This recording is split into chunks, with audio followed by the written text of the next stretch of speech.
In the western frontier of the great Song Dynasty lay Yizhou Road, better known as the Sichuan Basin. The Min River, wide and long like a jade belt, cut through the plains of western Sichuan from north to south. As recorded in the classic of mountains and seas, among the three branches of the Yangtze River, the Min is the main one, originating from Mount Wen. From ancient times until the present dynasty, people regarded it as the true source of the Yangtze. Despite its southward flow, many literati still refer to it poetically as the great river flowing east. It was now the season of the peach blossom flood, and the river rushed violently down from the towering mountains at the border of Sichuan and Gansu, threatening to burst forth in all directions at any moment. However, thanks to the Bianjing irrigation system, the once fierce and untamed waters were miraculously transformed into gentle streams that nourished the fertile lands of Sichuan. From then on, the drought and flood-prone region of Bashu became a land of plenty blessed with abundant water, fertile soil, and no familiar true land of abundance. Some have said that China's most reliable engineering marvel is not the Great Wall, but Bianjing. 1,000 years after its creation, while the Han Chinese had lost the protection of the Great Wall, the people of Sichuan continued to benefit from Bianjing's blessings. They enjoyed thousands of miles of fertile fields, vast forests and bamboo groves, bountiful vegetables and fruits, and the finest rice and fish. Everywhere there was joy for the people, without fear of famine, all thanks to this remarkable feat of ancient engineering. It was the third month of the year, and about 180 li south of Chengdu lay Qingxia County, surrounded by layer upon layer of mountains. Ridges upon ridges stretched endlessly, their deep gorges shrouded in mist and clouds. Bamboo forests blanketed the landscape, lush and green. When the spring breeze swept through, waves of emerald rippled across the hills, and the bamboo rustled like an ocean, its ever-changing patterns enchanting viewers and making them forget worldly cares, as if they were floating among the clouds. Nestled amidst these endless bamboo groves was the famous Shawankan village, encircled by verdant mountains. To the east of the village lay a large lake, its waters crystal clear like a mirror year-round. The abundance of bamboo and water made Shawankan ideal for producing bamboo charcoal. In northern Song China, people used stone coal anthracite, while in the south, wood charcoal was more common. But here in Shu, bamboo charcoal was king. Made from the region's massive bamboo, it burned easily, produced no smoke, and lasted long, much beloved by urban residents. Scattered along the lakeshore stood charcoal kilns, each over 10 feet tall, evidence that the villagers were putting nature's bounty to good use. In fact, the bamboo charcoal produced in this village was among the finest in the entire Bamboo Sea, selling not only in the county seat, but also in Meizhou City and even attracting buyers from Chengdu. The village prospered accordingly. Yet, in this seeming paradise untouched by sorrow, faint cries of distress could be heard. Upon closer inspection, the sound came from the largest kiln yard on the eastern side of the lake. It was lunchtime, and the kiln yard was quiet, allowing the sound to carry. It emanated from a small shack tucked away in the northwest corner. This tiny, arch-shaped shack was walled with bamboo slats and roofed with tattered mats. Dilapidated and barely sheltering its occupant from wind or rain, it stood in stark contrast to the neatly whitewashed houses in the village. Through the half-open door, one could see nothing inside except a bamboo plank serving as a makeshift bed. There were no other furnishings. It was too cramped for anything else. On the plank lay a frail boy, covered by a thin blanket, his eyes tightly shut, his face deathly pale. Beside him knelt two boys, one older and one younger. The older boy looked about the same age as the one lying down, clutching his hand tightly. The younger one, perhaps 3 or 4 years old, simply sobbed, repeatedly calling out in the local Sichuan dialect, "Third brother, wake up. Little Six won't eat steamed cakes anymore." His cries pierced the heart of the older boy, whose tears welled up in his eyes as he clutched the hand with all his might, afraid the person lying there would vanish. To his shock, the boy on the bed let out a faint groan of pain. Both children froze, their eyes widening. After a moment, the boy on the bed slowly opened his eyes. His pupils gradually focused, and he took in the sight of the two children. Despite his weakness, he couldn't help but laugh softly. Who raised such undisciplined adults? Do they think they're the bull demon king, turning their kids into red boy? He joked weakly, though his accent was strange and his words slurred. The two boys didn't understand what he said, but they didn't care. The younger one threw himself onto the boy, hugging his neck and rubbing against him. "Third brother, you're awake." The older boy wiped away his tears and chuckled nervously. "Third brother, you scared us to death." Though straining to hear, the boy managed to piece together the simple sentence. He stared wide-eyed. You call me what? Slowly raising his hand, he pushed the little boy's face away. Kiddo, you should wipe your nose with a handkerchief, not Uncle's face. But as he lifted his arm, he froze. What he saw was a wrist as thin as a reed. Horrified, he followed the wrist down to his forearm, then to his upper arm, and finally to his own body. What in the world? This wasn't the arm of an adult. It looked more like a skeleton. Had he been eaten by a water ghost after drowning? The chilling realization spread through him. He reached up to touch his chin. It was smooth as an egg. Lower down, no Adam's apple. Further down, no hair. His mind went blank. The two boys stared dumbfounded as he lay there, feeling himself up like someone possessed, not daring to breathe. When he struggled to sit up, the older boy quickly helped him, though he didn't know what to say, just standing there awkwardly. Don't just stare, the boy said. Where's a mirror? Let me take a look. Looking at the older boy, who had a bald head with two short braids sticking out on the sides, he felt oddly comforted. Does third brother want a bronze mirror? The boy guessed hesitantly, seeing him nod. Then his expression fell. Big madam probably wouldn't allow it. Forget it, the boy sighed, lying back down. Go fetch your elders, the big madam, I suppose. Do we really have to? The boy hesitated, clearly intimidated by the big madam. Realizing how futile it was to demand proper speech from a child, the boy quickly calmed himself. The situation was too bizarre. Until he figured things out, it was best to keep quiet. Never mind. Just let me rest for a bit. The two boys obediently closed their mouths and squatted quietly beside the bed, giving him peace. As silence settled, he began to sort through his thoughts. Earlier that morning, he had been practicing by the river when he saw a bread van lose control and plunge into the water. Without thinking, he jumped in to save the passengers. He couldn't remember how many people he saved, only that he eventually ran out of strength, choked on water, sank, and blacked out. How did he wake up as a prepubescent child instead of the 30-something man he was? What on earth was going on? It made no sense. The more he thought about it, the worse his headache became, throbbing as if his skull would split open. At its peak, a sudden explosion of pain overwhelmed him, and memories not his own flooded him like a tidal wave. Darkness enveloped him again, and he passed out. When he came to once more, night had fallen, and the shack was pitch black. But he didn't mind the darkness, conveniently hid the terror etched on his face. In his mind, now, resided the memories of a 10-year-old boy from ancient times. From these memories, he learned that the boy was named Chun Sanlang, had a father but no mother, and had 3 brothers. The 2 boys before him were his younger brothers, the older one, Wulong, and the younger one, Lulang. Their names seemed confusing because in this era, cousins and siblings were ranked together. Chun Sanlang's father and uncle had 6 sons between them, ranked from eldest to youngest. Sanlang's biological elder brother, Chun Erlang, had started studying in the county seat last year. As for Sanlang's father, Chun Lauer, he was a scholar currently traveling to study with peers during the examination year, leaving his 3 sons behind. Clearly, this shack wasn't the family home. The Chun family lived in the village, where they owned a spacious estate. Technically, it belonged to both Chun Lauda and Chun Lauer, who, despite having married and had children, had not divided the household after their parents' deaths. The Chun family had prospered through bamboo charcoal production, owning the largest charcoal kiln in Shawangkan. Though not fabulously wealthy, they employed a pair of maidservants and over a dozen workers, making them one of the richest families in the village. But why were Chun Lauer's 3 sons living in this dilapidated shack by the kiln? The 10-year-old's memory was simple. After their father left, the big madam had banished them to this place. Every day, Sanlang and Wulong were forced to work. The kiln required vast amounts of water, and the water wheel had broken in the spring. Instead of repairing it, the big madam made the brothers fetch water themselves, withholding dinner until they delivered enough.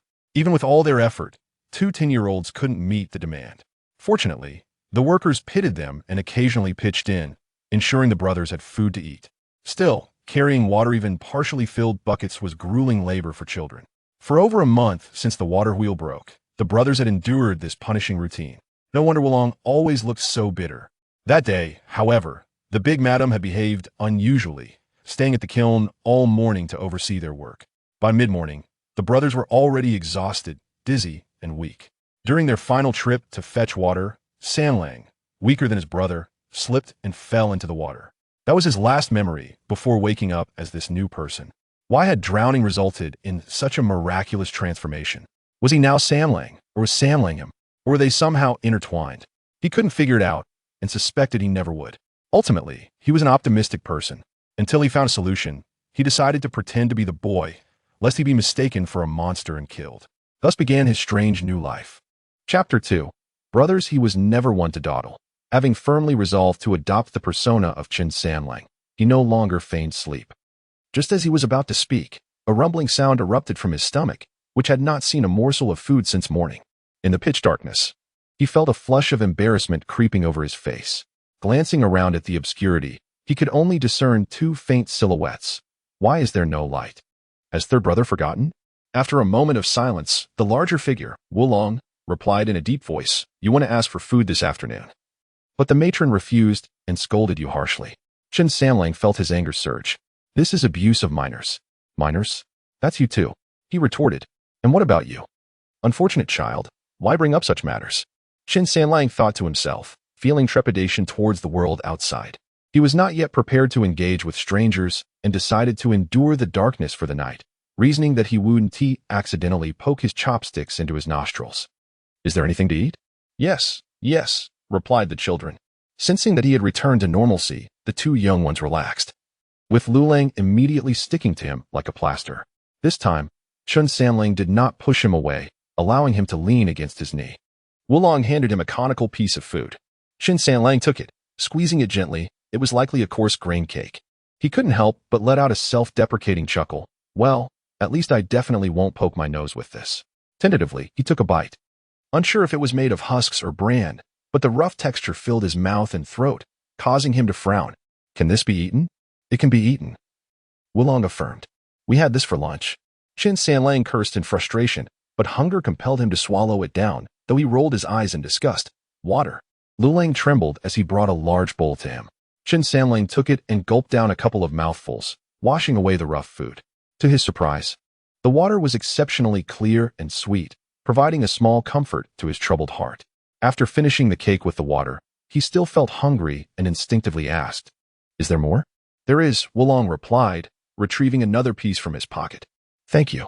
Qin Sanlang took it and ate again, but instead of satisfaction, a tidal wave of hunger washed over him, as if he had been starved for days. "Is there more?" "There is," answered Lulang, who handed another cake to Sanlang. As Qin Sanlang bit into it, a realization struck him. He might be consuming the food meant for the two children. His face flushed with embarrassment as he asked, "Is there anything else to eat? I mean, have you eaten?" His words were somewhat garbled, and it took the children a moment to comprehend. Wulong shook his head. "No, this is the last 3 cakes, and they were secretly given by Uncle Liu." "I have more," Lulang exclaimed, presenting a handful of something to Sanlang. Qin Sanlang picked one up, recognizing it as a broad bean, and exclaimed, "Where did you find this?" "I picked it for you, third brother," Lulang said softly. "Don't you remember?" When Qin Sanlang tasted it, he found it raw and quickly spat it out. "This must be cooked before eating. It could be poisonous." "I've been eating them," Lulang said, popping one into his mouth. Qin Sanlang swiftly snatched it from him, exclaiming, "Spit it out, you mustn't eat it." Lulang obediently complied but looked frightened, tears glistening in his eyes. "Be good, Lulang," Qin Sanlang softened, pulling him close. "Tomorrow, I'll cook them for you." Lulang nodded obediently but quietly murmured, "But I'm hungry."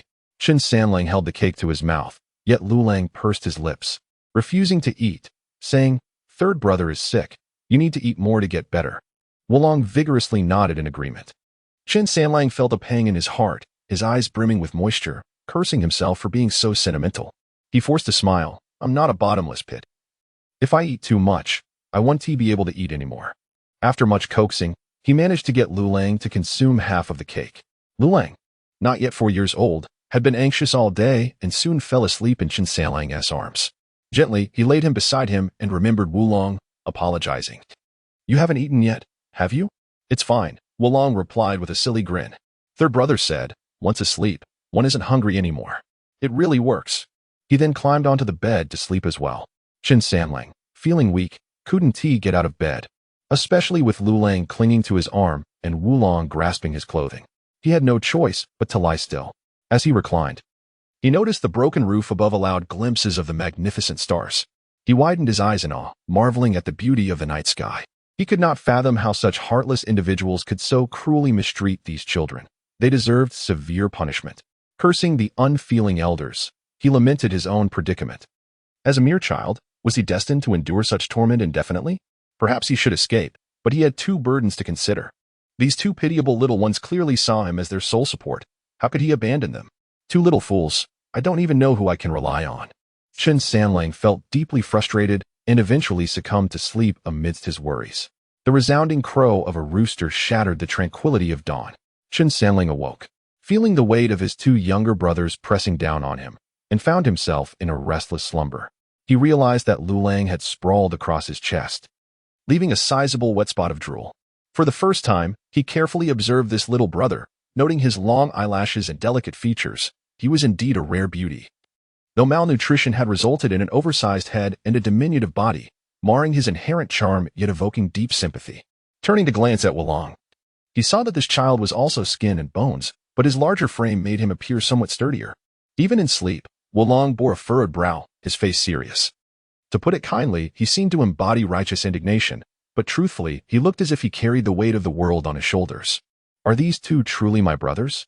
A warm sensation surged within Qin Sanlang, a feeling he had never experienced as an only child in his previous life. As voices began to stir outside, his younger brothers awoke as well, with Lulang rubbing his sleepy eyes and mumbling, "I need to pee." Qin Sanlang propped himself up, but unable to locate a chamber pot. Wulang guided him outside to relieve himself. Once they stepped out, the hut fell silent, and Qin Sanlang suddenly became aware of his peculiar condition. His entire body felt as if it were being pricked by needles. He hadn't moved much, yet was drenched in sweat, clearly suffering from a fever. His soul, hailing from a lineage of traditional Chinese medicine, though not formally trained, had absorbed enough knowledge to be considered a rudimentary healer. Wasn't the headache he experienced last night a warning? It was only in his moment of distraction that he failed to recognize it. He dared not move, understanding that in this era's medical environment, recklessness could lead to dire consequences. At that moment, the slightly ajar door swung open, expecting Wulang and Lulang to return. He looked up only to find a boy of similar age standing there. After a brief moment of confusion, Qin Sanlang recalled that this was his cousin, the second son of his uncle, Silang.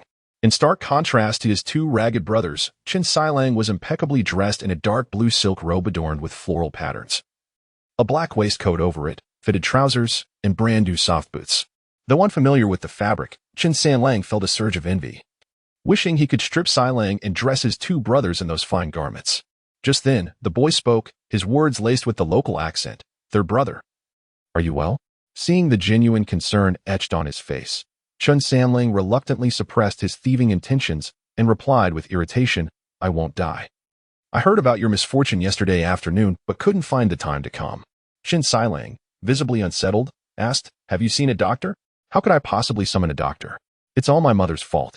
Qin Silang's expression darkened. "I will return home and beseech Sister Tsuehua to help find Mr. Hu." In this era, Mr. is a term used to address physicians. "There is no need for such trouble," Qin Sanlang replied, not wishing to complicate matters. He shook his head and said, "Silang, could you do me a favor?" "Of course. As long as it is within my means." Qin Silang nodded eagerly. "I know there are silkworm breeders to the east of the village. Could you procure some silkworm dung for me?"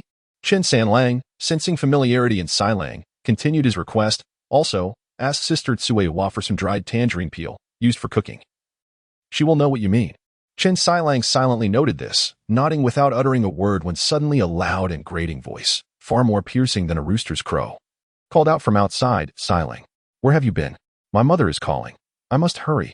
Qin Silang pulled a bundle of items from his pocket and placed it by the bedside, exclaiming, "This is what I pilfered from the kitchen." He then hurriedly dashed out. Outside, a furious voice resembling that of a she-devil echoed, "How many times must I tell you? If you run to that pigsty again, I will break your legs." Qin Sanlang, whose temperament could not tolerate such indignities, felt a surge of anger and abruptly sat up, intent on confronting the old hag. Yet, his legs felt as heavy as lead, hindering his swift escape. By the time he reached the door, the figure was already lost to sight, with only a few voices drifting from the bamboo grove. "Mother, my third brother is ill. Dare to talk back? I'll tear your mouth apart." The irate shouts grew fainter, but the sharp and insulting words occasionally pierced the air. What third brother? The son of a destitute and fallen family, cursed for 8 lifetimes. Qin Sanling's eyes blazed with fury. He vowed that once he regained his strength, he would ensure the old hag understood why the flowers bloomed so vividly. Chapter 3. Self-rescue. Though Qin Sanlang was furious, his immediate concern was to reduce his fever. If the fever persisted, It could lead to severe complications and jeopardize his life. Spotting his two younger brothers at the door, he instructed Wulong to assist him back to bed. Little Lulang followed them inside, and upon noticing an oil paper package by the bedside, he exclaimed, "A treat." Opening it revealed several pieces of peach crisps, an irresistible temptation for a hungry child.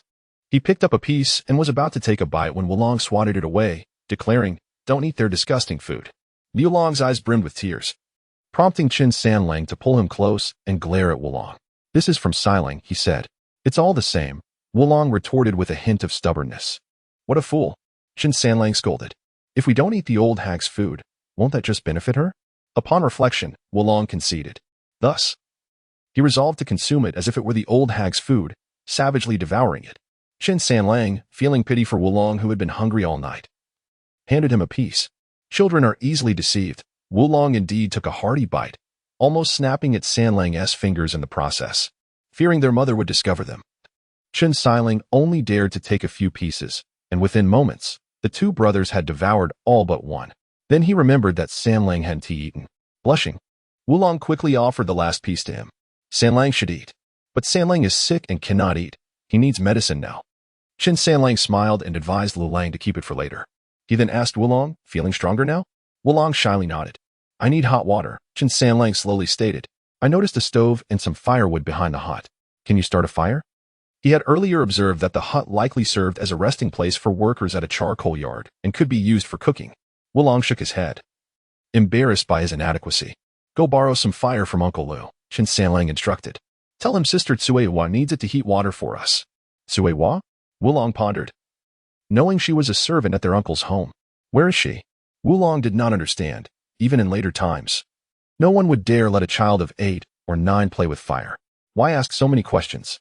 Qin Sanlang glared at him. "Help me to the stove." "What should I do?" Little Lulang, eager to assist, asked. "You, my dear brother," Qin Sanlang smiled, "go gather some dry grass." When Wulong returned with a piece of smoldering bamboo charcoal, Qin Sanlang had already arranged the firewood in the stove and had even managed to heat some water despite his illness. To ensure the fire burned well, he laid down a bed of dry grass. However, upon seeing the burning bamboo charcoal, he realized he had taken unnecessary precautions. He blew on the charcoal until it ignited and placed it atop the dry grass. The wood was stacked in an arch, allowing for ample airflow, and the dry grass caught fire, igniting the wood shortly thereafter. With the flames roaring, the pot soon began to bubble, and Qin Sanlang couldn't help but breathe a sigh of relief, thinking, "Finally, I can avoid drinking raw water." He was acutely aware of the dangers of drinking unboiled water. At last, he had hot water, and Qin Sanlang drank 3 large bowls in quick succession before instructing Wulong to bring the water bucket over, preparing to soak his feet. Among the various physical methods to reduce fever, soaking one's feet in hot water proved more comfortable and effective than alcohol baths or ice packs. The latter two methods cool the body through alcohol evaporation or ice melting, absorbing the body's heat, while soaking feet in hot water promotes heat release through the skin's pores. One method draws heat from the outside in, while the other does so from the inside out, clearly demonstrating their differences. The process was simple: submerge the lower legs in hot water. Due to the water's warmth, the blood vessels in the calves and feet began to dilate, causing a reflexive dilation of blood vessels throughout the body, enhancing circulation and opening the pores, allowing sweat to evaporate and cool the body. Qin Sanlang, being rather reckless, could not find a suitable basin for his feet and decided to use the water bucket instead. He poured in an appropriate amount of hot water and soaked his feet for several minutes. After removing them, he added another bowl of hot water, gradually increasing the temperature. He repeated this process several times until his calves and feet were fully immersed.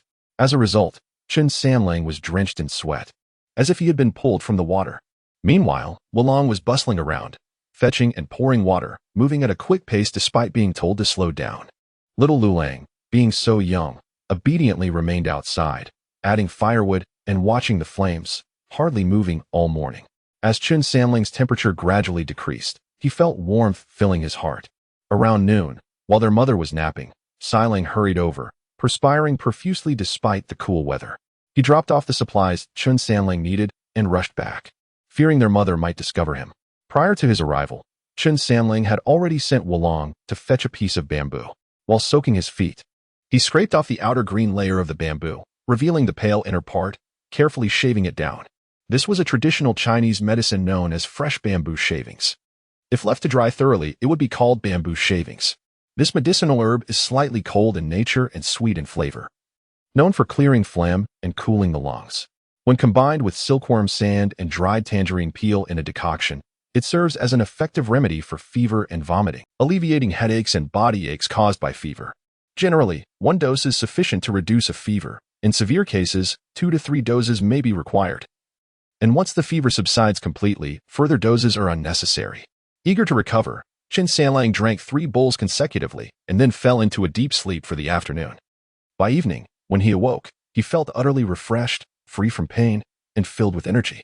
Seeing his brother completely well, Lilang was overjoyed, bouncing around, while Wulong grinned widely. As Qin Sanlang looked at his coal-black little brother Lilang and the dirt-smeared Wulong, a profound sense of brotherly love blossomed within him. He tightly embraced his 2 younger brothers. Gurgle. An incongruous sound interrupted this moment of warmth. Ugh, I'm hungry again, Qin Sanlang lamented, releasing his embrace. It's me, Wulong admitted honestly. I'm hungry too, little Lilang added quietly. The 2 children had worked tirelessly for him all day, and the few pieces of peach crisps had long since been consumed. Although they had continued to drink hot water, mere hydration could not satiate their hunger. Thankfully, at that moment, kind Uncle Liu and another Uncle Ho returned from work to check on them. Upon seeing that Sanlang was no longer in grave danger, they were delighted and left behind 3 pieces of bread, advising, make sure to rest before going to fetch water. If we have food, you won't go hungry. After bidding them farewell, Wulong and Lilang were cheerful about having dinner sorted, but Qin Sanlang's expression darkened. The innocent children were unaware that counting yesterday, that detestable ant had deprived them of food for 2 whole days, not to mention neglecting to seek medical help for them. Had it not been for Qin Sanlang and the goodwill of kind workers, and if he did not possess memories beyond those of a 10-year-old, he would be on the verge of death. This realization filled him with rage, and recalling the old hag's words from that morning only intensified his fury. Even without resorting to violence, he needed to vent his frustrations from the day. Resolute in his decision, he quelled his anger and began preparing the green broad beans he had promised to Lilang, while the 2 younger brothers nestled beside him, munching on the bread as they listened to his imaginative tale of Sun Wukong's battle with the Black Whirlwind. Before long, the enticing aroma of the beans wafted from the pot, distracting the boys from his storytelling as they eagerly awaited the water to boil. The level of hunger they experienced at that moment was something their descendants could never comprehend. Only those who have endured prolonged hunger can truly grasp the tragedy of being consumed by thoughts of food. No matter how captivating Qin Sanlang's stories were, they paled in comparison to the allure of food. In their impatience, they would lift the pot lid to check if the water was bubbling, which only delayed the boiling process and risked scalding their hands with steam. At this moment, the 2 children exhibited remarkable patience, silently returning to their elder brother's side, only to rush back to the cooking station once the pain subsided. When the steam finally lifted the lid of the pot, even he Wulong could not contain his cheer. Qin Sanlang retrieved the fava beans for them. Still warm, the 2 children eagerly began to consume them, hissing as they inhaled in delight. Qin Sanlang, both amused and affectionate, picked up a pot himself, squeezing it gently to let a few plump beans roll into his mouth. With a delicate chew, the texture was soft and fluffy, the taste fresh and tender, the fragrance lingering on his lips and teeth, an experience he would never forget throughout his life.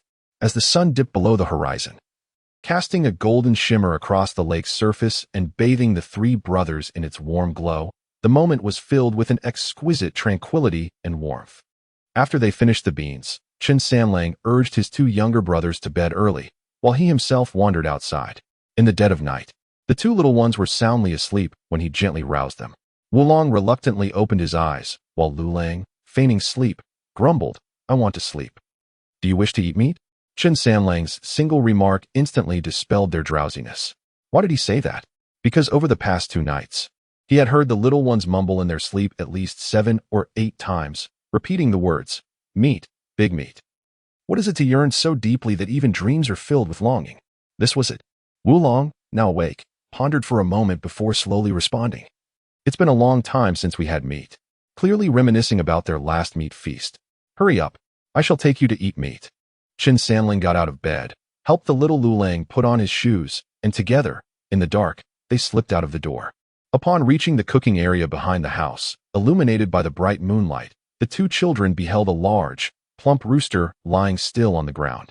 Chun Wulong was all too familiar with this malevolent creature, as it was the one that roused him each morning, and he had imagined slaying it 100 times with his gaze. Yet, upon suddenly confronting its fallen form, Wulong's mouth fell agape in astonishment. Chapter 4. The Thief with Principles. In his previous life, Chen Sanlang spent his childhood in the countryside, where he learned that chickens are particularly docile after nesting. As long as they are treated gently, one can move them without issue. However, from the memories of this life, he understood that the reason the free-range rooster had managed to strut about so proudly was due to the presence of a fierce black dog nearby. When the dog barked, it would naturally rouse any nearby humans. Yet, this was not a challenge for an expert. The art of stealing chickens and teasing dogs was one and the same. He had several methods at his disposal to capture both the foolish dog and the clumsy chicken. But considering the appetites of his 3 brothers and the aftermath of the endeavor, he decided to postpone the feast of dog meat for the time being. He coaxed his 2 younger brothers to sleep, and soon darkness enveloped the rural landscape. In these parts, life revolved around the sun. People worked at dawn and rested at dusk, retreating to their beds as soon as night fell. Chen Sanlang stealthily made his way to the workers' dormitory, where he waited patiently until the sound of snoring filled the air. Relaxing, he stepped out of the shadows, sniffing the night air until he found his target just outside the door. To his delight, he crouched down and prodded with a small twig, only to discover a foul-smelling shoe. As he drew closer, he nearly lost his breath. Goodness, what a stench! Such was the essence of a truly wretched foot, one that had gone from new to tattered without ever being cleaned, resulting in an odor that was simply overwhelming. This would be his secret weapon against the dog. Everything in existence has its irresistible allure, just as cats are entranced by the scent of wood-ear mushrooms. Dogs cannot resist the aroma of butyric acid. This pungent substance, reminiscent of decay, can be found in salted fish and cheese, yet pales in comparison to the pure stench of old shoes and socks. Under ideal circumstances, he could have elevated the act of stealing chickens and teasing dogs to an art form. Alas, given the current conditions, he had to make do and prioritize effectiveness over elegance. A crescent moon hung in the deep blue sky, casting its silvery glow over the boundless bamboo grove. Beside the bamboo sea lay a shimmering lake, eerily silent at its shores. Only a slight figure of a boy, pinching his nose, approached the shed where the bamboo charcoal was stored, carefully clutching the stinky shoe. No reasonable household would raise a dog solely to protect a chicken. The primary duty of the large black dog was to guard the bamboo charcoal. The rooster merely roosted within its watchful perimeter. In days gone by, the moment he approached, the dog would bark, yet today it merely poked its head out of the den, sniffing the air, wagging its tail, and fixating on the foul shoe. Emitting a low whimper of eagerness, Chen Sanlang calmly approached the black dog, placing the stinky shoe on the ground. The dog let out a low growl and pounced on the shoe, indulging in its scent and taste. What an extraordinary passion! Though he knew this tactic was effective, Chen Sanlang could not help but marvel at the sight. He crouched down, gently stroking the back of the dog's neck. And the dog, savoring its treat, basked in the affection, almost moved to tears, emitting contented purring sounds. Moments later, the black dog was utterly won over. Had Chen Sanlang unfastened its leash at that moment, it would have undoubtedly followed him. However, even in thievery, there exists a code of conduct. Leaving no trace of the chicken or dog would be the act of a true ruffian. A refined thief like Sanlang would always leave one of the two behind, never taking everything. After establishing rapport with the dog, Chen Sanlang refrained from disturbing its enjoyment any further. He made his way to the chicken coop, spreading his tattered clothing on the ground before gently opening the cage door to reveal the proud rooster still maintaining its lofty posture even in slumber. What unfolded next was a breathtaking scene, though regrettably devoid of an audience. Beneath the cool moonlight, a ragged but handsome boy slowly extended his hands, softly emitting low clucking sounds. Strangely, the usually boisterous rooster seemed ensnared by an unseen force, neither squawking nor fleeing, allowing itself to be cradled by Sanlang's hands. With a deft pull, he plucked a long feather from its wing and inserted it into the back of its head. An instant later, the rooster was dispatched to another realm. Not a sound uttered, nor a drop of blood spilled. While the act may seem laborious, it was completed in mere breaths. With a calm demeanor, Chen Sanlang rolled up his clothing, securing the rooster on his back, and beckoned to the black dog, who eagerly approached him, gently patting the dog's head. He subtly kicked the stinky shoe out of reach. The dog whimpered in dismay, but after a few comforting strokes, it seemed to find some solace. Chen Sanlang then picked up the shoe and departed. The dog wagged its tail in a reluctant farewell, mostly lamenting the loss of its delightful morsel. Returning the foul shoe to its original spot, Qin Sanlang went back to gather firewood, waking his two brothers. Together, they traversed hills and valleys, walking several miles until they reached a pond nestled amidst a bamboo grove. There, he skillfully cleaned the rooster by removing its innards without plucking its feathers, encasing it in a thick layer of mud. Watching him slather the chicken with mud, the two expectant boys were left dumbfounded. How would they eat this? Yet, their blind trust in their elder brother kept them silent, even as anxiety brewed in their hearts. Qin Sanlang offered no explanations, deftly igniting a fire. As the chicken roasted, a faint sweetness wafted through the air. Once the damp mud turned dry and golden, the aroma intensified, prompting the boys to circle around the fire like eager puppies, unable to contain their impatience. Is it ready? Is it ready yet? After repeated queries, Qin Sanlang chuckled, using a wooden stick to transfer the mud-crusted chicken to a clean stone. With a swift crack, he shattered the hardened shell, and as the feathers fell away with the mud, the chicken's skin gleamed golden and fragrant. The boys' mouths watered uncontrollably. Qin Sanlang inhaled deeply, seizing the opportunity to tear the chicken apart while it was still hot, offering a leg to the youngest, Lu Lang, and urging Wu Lang, "Stop dawdling, eat." Wu Lang swallowed hard, tearing into a breast piece with gusto. Qin Sanlang savored a piece himself, surprised by the richness of the chicken's flavor, its tenderness remarkable even without any seasoning or salt, a true delight for a seasoned gourmand. While the chicken was still warm, the three brothers shared the feast, and within moments, the once plump bird was reduced to a mere pile of white bones. Content, they leaned against one another, with Lu Lang licking his fingers, wistfully exclaiming, "I wish we could eat like this every day. As long as Lu Lang behaves, I will treat you to a feast every now and then." Qin Sanlang laughed, patting his little brother's belly. "But you must promise that today's chicken escapade remains a secret." "Why?" Lu Lang asked, his eyes wide with confusion. "The old hag will fly into a rage. You wouldn't want your brother to get beaten, would you?" "Of course not." Lu Lang shook his head vigorously. "I won't tell a soul. Remember, if anyone asks what you ate last night, say flatbreads. If they inquire why you're here, say taking a nap. Do you understand?" Qin Sanlang instructed. "Yes, I remember, flatbreads and napping." Lu Lang nodded earnestly. After reiterating his instructions, Qin Sanlang turned to Wu Lang. Seeing his brother's troubled expression, he felt reassured, giving him a reassuring pat on the shoulder. As the hour grew late, Qin Sanlang extinguished the fire with water, buried the chicken bones, and quietly slipped back home with Wu Lang, taking turns carrying the sleeping Lu Lang. By the time they returned, it was well past midnight. Exhausted, the brothers collapsed into bed without washing up, burying their heads in their blankets. Without the roosters crowing, everyone slept soundly until awakened by the sharp reprimands of the old woman at dawn. Rubbing their sleepy eyes, the workers noticed the sun had risen and curiously remarked, "Could it be that the rooster has finally received its just desserts?" The laborers were already quite exasperated with the miserly Lady Ho, yet they endured her tyranny due to their unfulfilled contracts. Now, witnessing her misfortune, they reveled in schadenfreude. Indeed, their predictions proved accurate.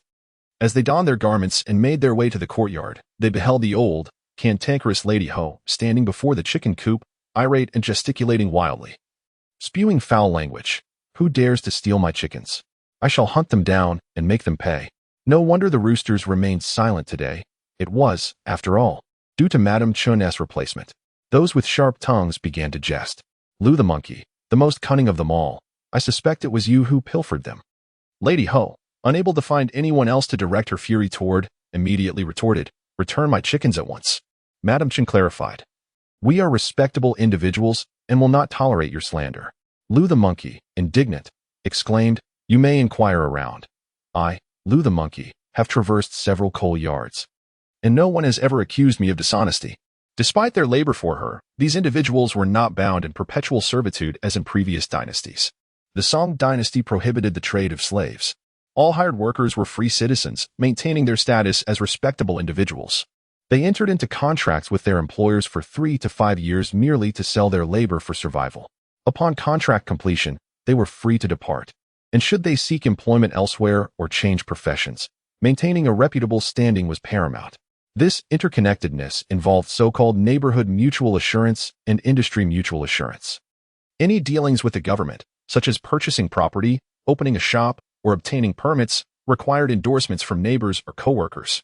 Once one's reputation was tarnished, progress became exceedingly difficult. Thus, even if Liu the monkey were to be lazy, he would never risk his own reputation. Chapter 5. Scheming Madame Ho dared not provoke the ire of the masses. Especially since Liu the monkey had a point. These hired hands were of respectable standing. How could they indulge in petty thievery and tarnish their reputation, risking everything for trivial gains? Who else could it be? Suddenly, she recalled the 3 little rascals cast into the cold palace, and she shouted, "The sun is setting, and you still stand idly by. Why are you loitering instead of working? Your bellies are empty. How can you have the strength to labor?" The crowd, indifferent and lethargic, replied, "It's no wonder we'll be poor for life, just a bunch of muddy-footed peasants." Madame Ho cursed vehemently, "Get on with your eating and drinking, or else there will be no lunch for you." No one is more contemptuous than Madame Chun in all the nearby villages. The crowd grumbled and dispersed. Once this task is done, let us see who will still work for your family.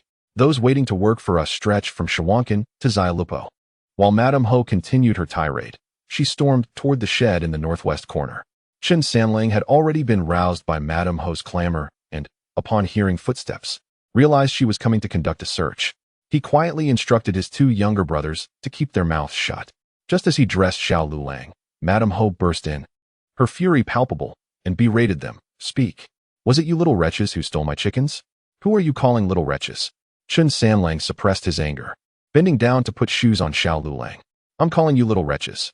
Madame Ho, realizing she had been bested, felt her heavily powdered face flush a deep red. "How dare you take advantage of me?" With a frame taller and more robust than many men, she lunged forward, scaring Xiao Lulang to tears. "Why do you strike?" Chen Sanlang asked, sidestepping with Xiao Lulang in his arms, retreating to the doorway. "What offense have I committed against you?" And Madame Ho, feeling cornered, could only demand, "Where have you hidden my chickens?" "What chickens?" Chen Sanlang replied with feigned ignorance. "How could your chickens possibly end up here?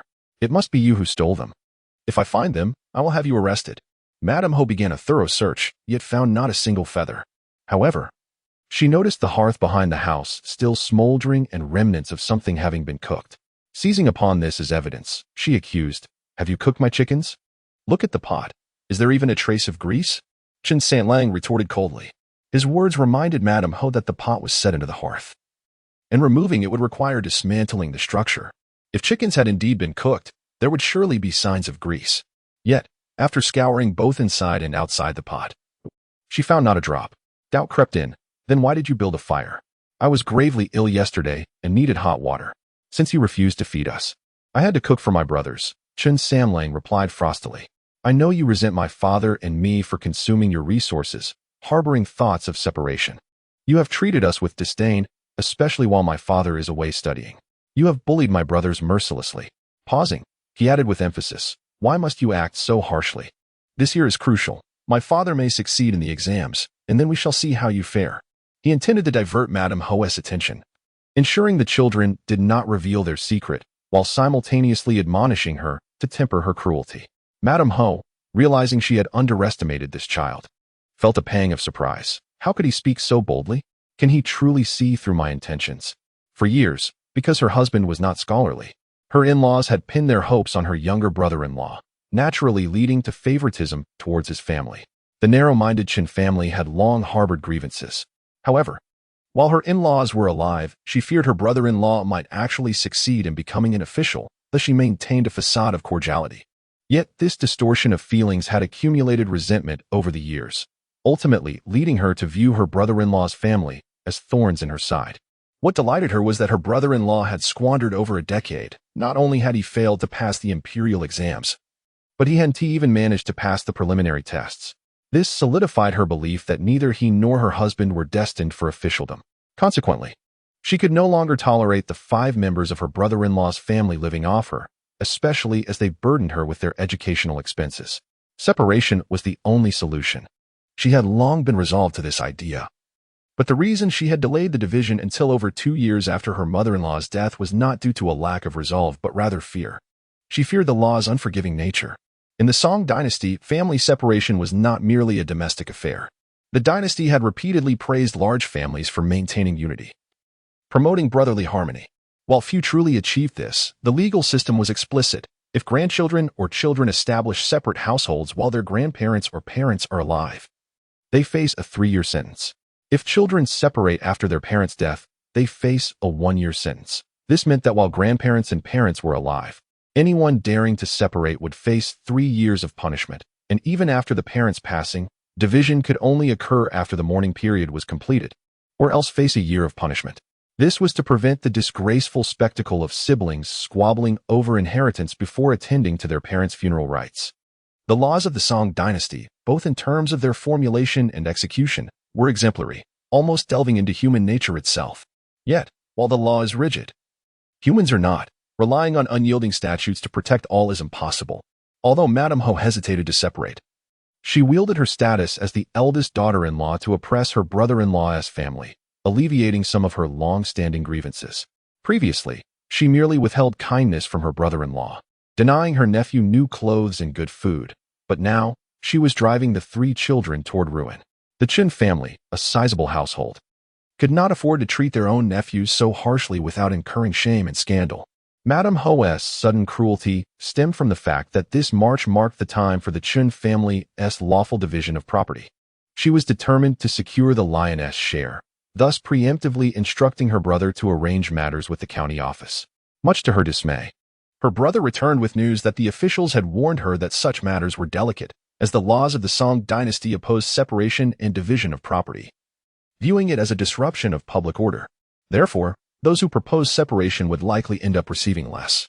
Moreover, since grandchildren had inheritance rights to their grandparents' property, during the division, the government would consider the number of heirs from both families. With no daughters in the family and only male heirs, all but her as the daughter-in-law had inheritance rights, the ratio of inheritors was 3 to 5, placing her family at a disadvantage. Additionally, the unique appointment system in the Song Dynasty meant that county magistrates would not jeopardize their reputation for trivial gains. Thus, relying on the government to resolve this would undoubtedly lead to her family's loss. Madame Ho was utterly dumbfounded. Was she to shoot herself in the foot?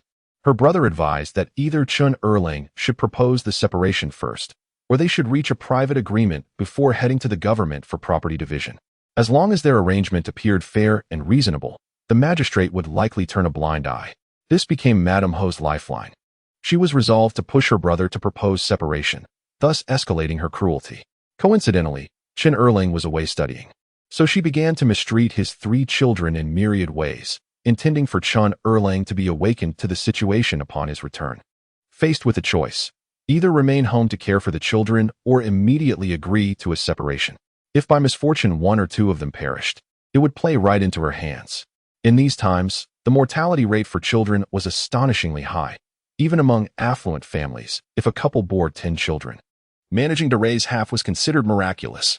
Having given birth to 7, with only 2 surviving, she thought nothing of the occasional death of a young child.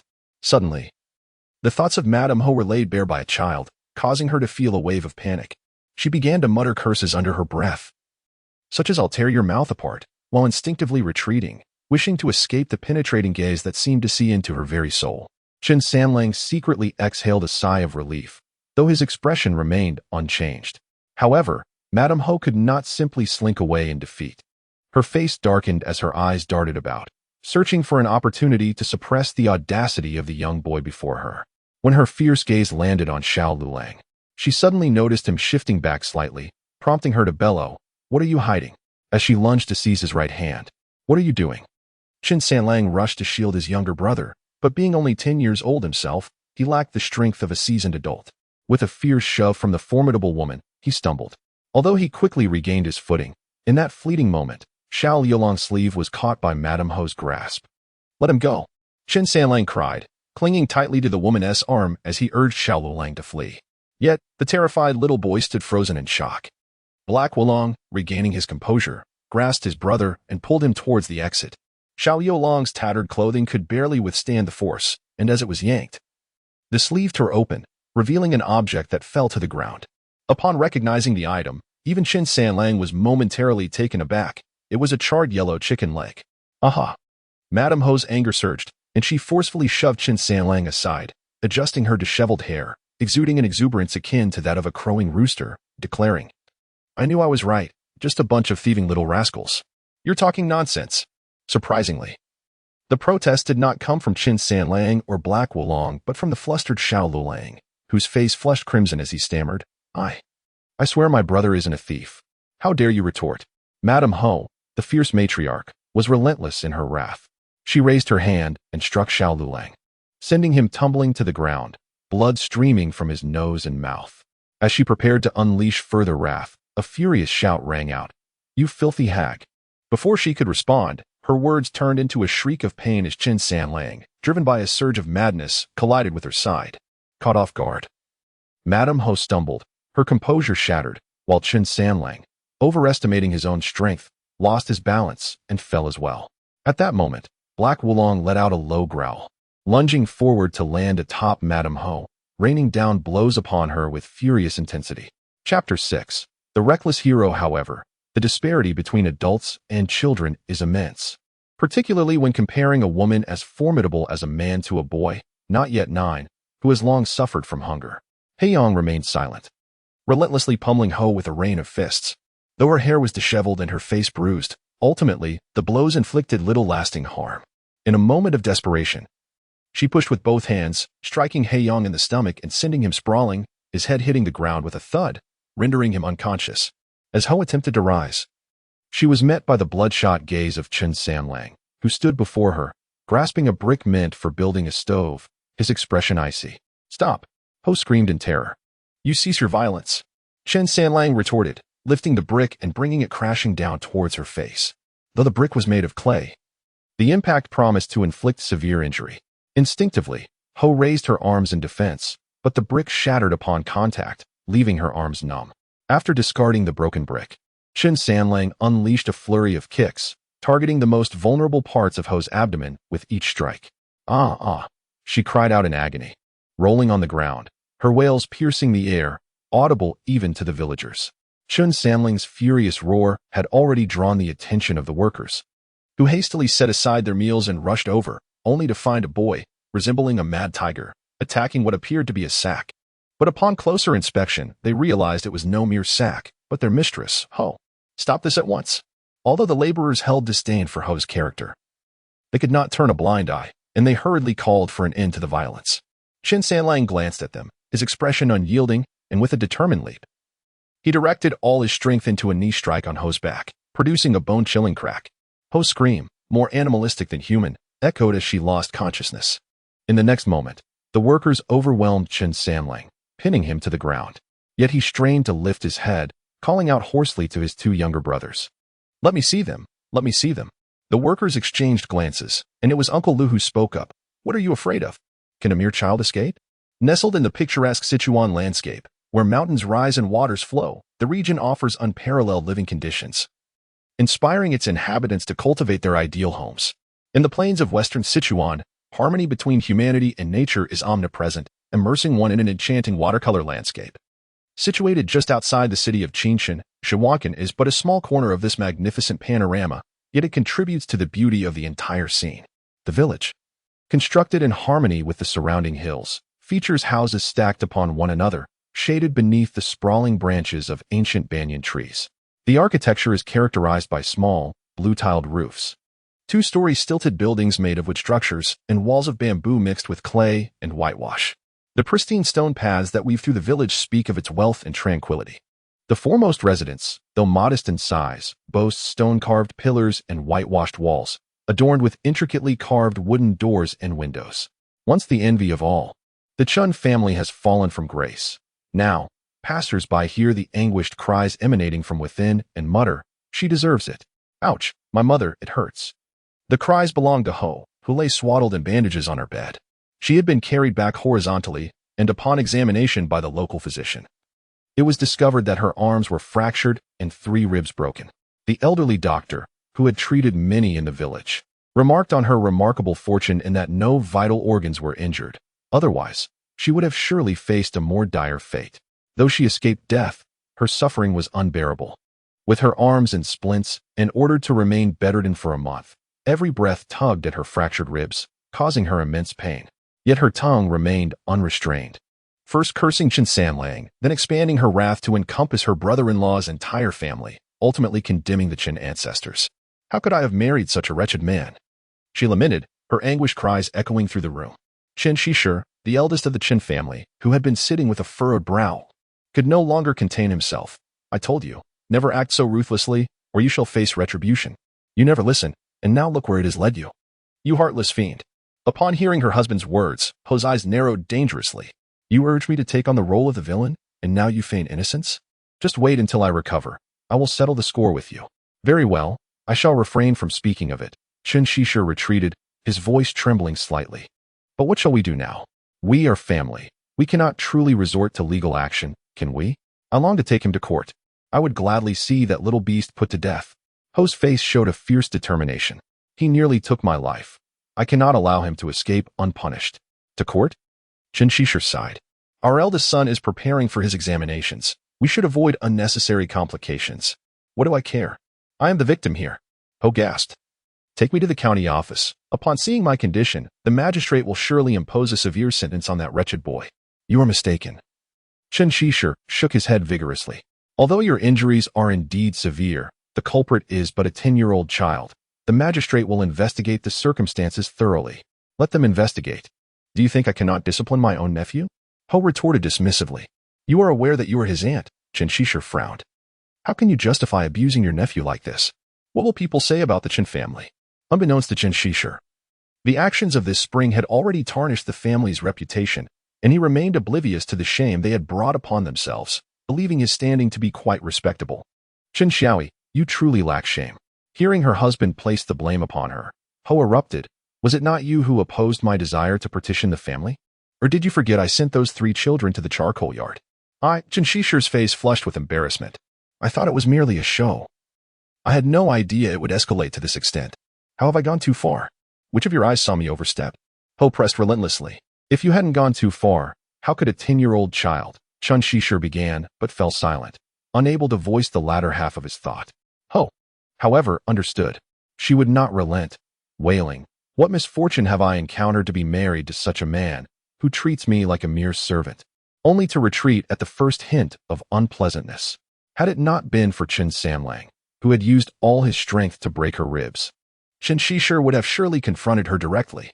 Even unable to rise, Ho's vitriol left Qingxia defenseless, prompting him to plead. All right, fine. If you wish to report this, we shall do so. Now that is more agreeable. Ho gradually ceased her tirade. However, you must consider the consequences. Even if the magistrate punishes Sanlang, the county will surely condemn both of us. When the time comes for our eldest to take his examinations, our family will be at the mercy of the county's judgment. Qingxia emphasized. Ho absorbed his words, groaning in pain as she pondered the implications. After much deliberation, it seemed a plan that would harm both parties. Yet the indignation simmering within her could not be quelled, and she declared vehemently, I will not let them go unpunished. Naturally not, Qingxia replied, recognizing her wavering resolve. You must understand that as long as we do not press charges, we can maintain some control over the situation. What do you mean? Ho's eyes widened as she exclaimed. To strike one's elders is a grievous crime. For such treasonous individuals, regardless of the circumstances, exile and punishment are the only remedies. Qingxia, twisting his fingers through his mustache, replied ominously, when the second brother returns, we shall use this to coerce him and divide the family fortune as we desire. Ultimately, he harbored no interest in avenging Ho, and even found some satisfaction in the notion that this woman deserved a beating. His true ambition lay in claiming the entirety of the family wealth. Thus, it is said, those who are not of the same family do not enter the same door. Ho, being one who would risk her life for her riches, ceased her cries for justice upon hearing her husband's words, redirecting her focus entirely towards acquiring the family assets. A pang of worry crept in. What if, perchance, the younger uncle chose to disregard the child? Do you think he is like you? Qingxia shot her a glance, dismissively stating, he would never stoop to such a level. Yet, one cannot underestimate the power of greed. Ho pondered. Could someone as impoverished as my uncle truly part with his wealth? Then let us go all in and take this to court. Qingxia retorted coldly. If he is unwilling to relinquish his fortune, he must be prepared to forsake his son. Qingxia's resentment towards his younger brother was no less than that of his wife. From the moment he could recall, their parents' attention had been fixated on the second brother, rendering him, the eldest, a mere afterthought. This injustice had weighed heavily upon him for years. Now, with their parents deceased, it was time for him to exact his retribution against his younger brother, which is why he incited Ho to stir up trouble. However, he had not anticipated that this foolish woman would engage in a brawl with the child, and to such a disastrous extent. Yet, perhaps this was for the best. It would finally brew a bitter cup for the second brother to taste. Chapter 7. The search for father and Meishan. After being cast out from home for a full 40 days, the three brothers, Sanlang, Wulong, and Lulang, returned to the courtyard where they had spent their childhood. However, their return was anything but triumphant. They were escorted into the yard in a dismal state and confined within the woodshed.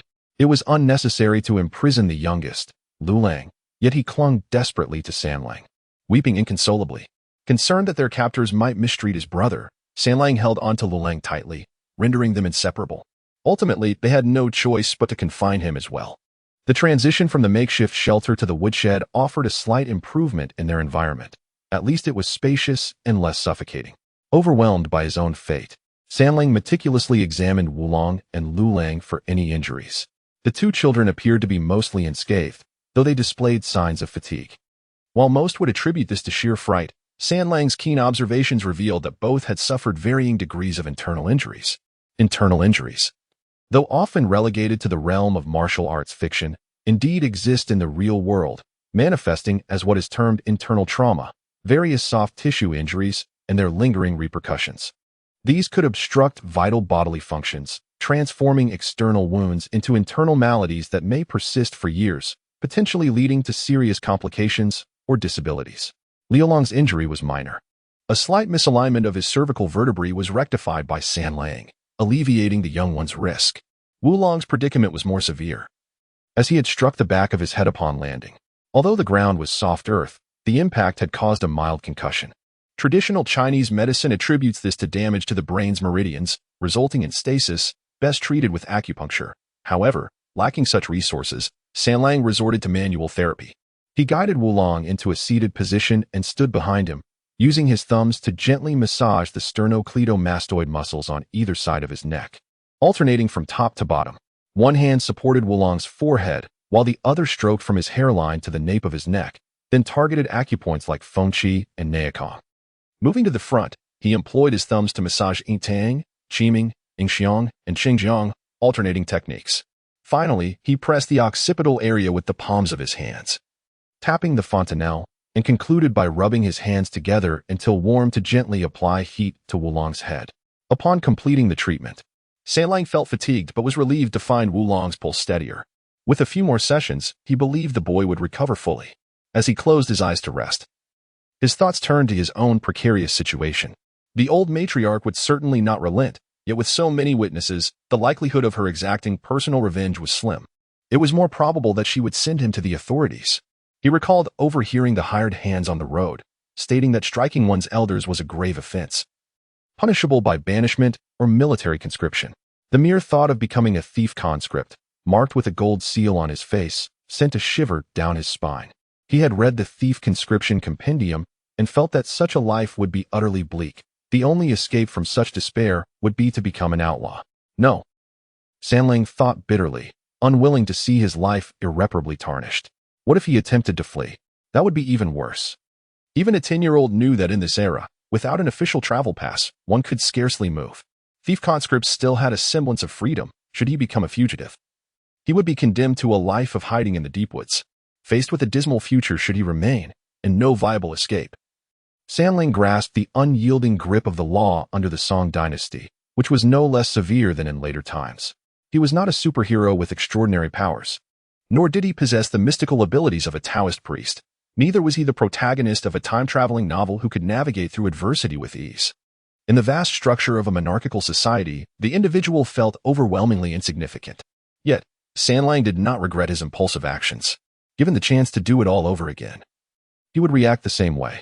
He firmly believed that the beauty of the world arises from its myriad forms, rather than from cold indifference and precision. To stay true to oneself and live authentically, one must always heed the inner voice, and for that, he willingly accepted the consequences of his impulsiveness. Moreover, he was not one to lose his reason in a moment of rage. His violent outburst against Mrs. Ho had not inflicted fatal harm, not due to her fortune, but because Sanlang had avoided targeting vital areas. With his medical knowledge, he understood the critical points of the human body. Even a child's blow could ultimately lead to death if directed at a vital spot. Despite Mrs. Ho's malice, her sins were not worthy of death, which reflected his true intentions, unclouded by fury. After much contemplation, he found himself with no further options but to resign to fate. Sanlang sighed deeply, slowly opening his eyes to find Lilang timidly crouched beside him, his large eyes glistening with tears.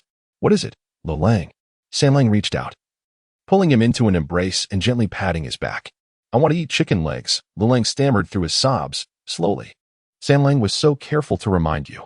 Wulong, regaining his spirits, reprimanded, "You shouldn't disobey. I haven't had meat in ages." Lilang cried, feeling guilty. "I couldn't finish it all at once." "Lilang, I do not blame you," Sanlang replied, feeling a pang in his heart as he held Lilang tightly. "It's all my fault for not taking care of you. In the future."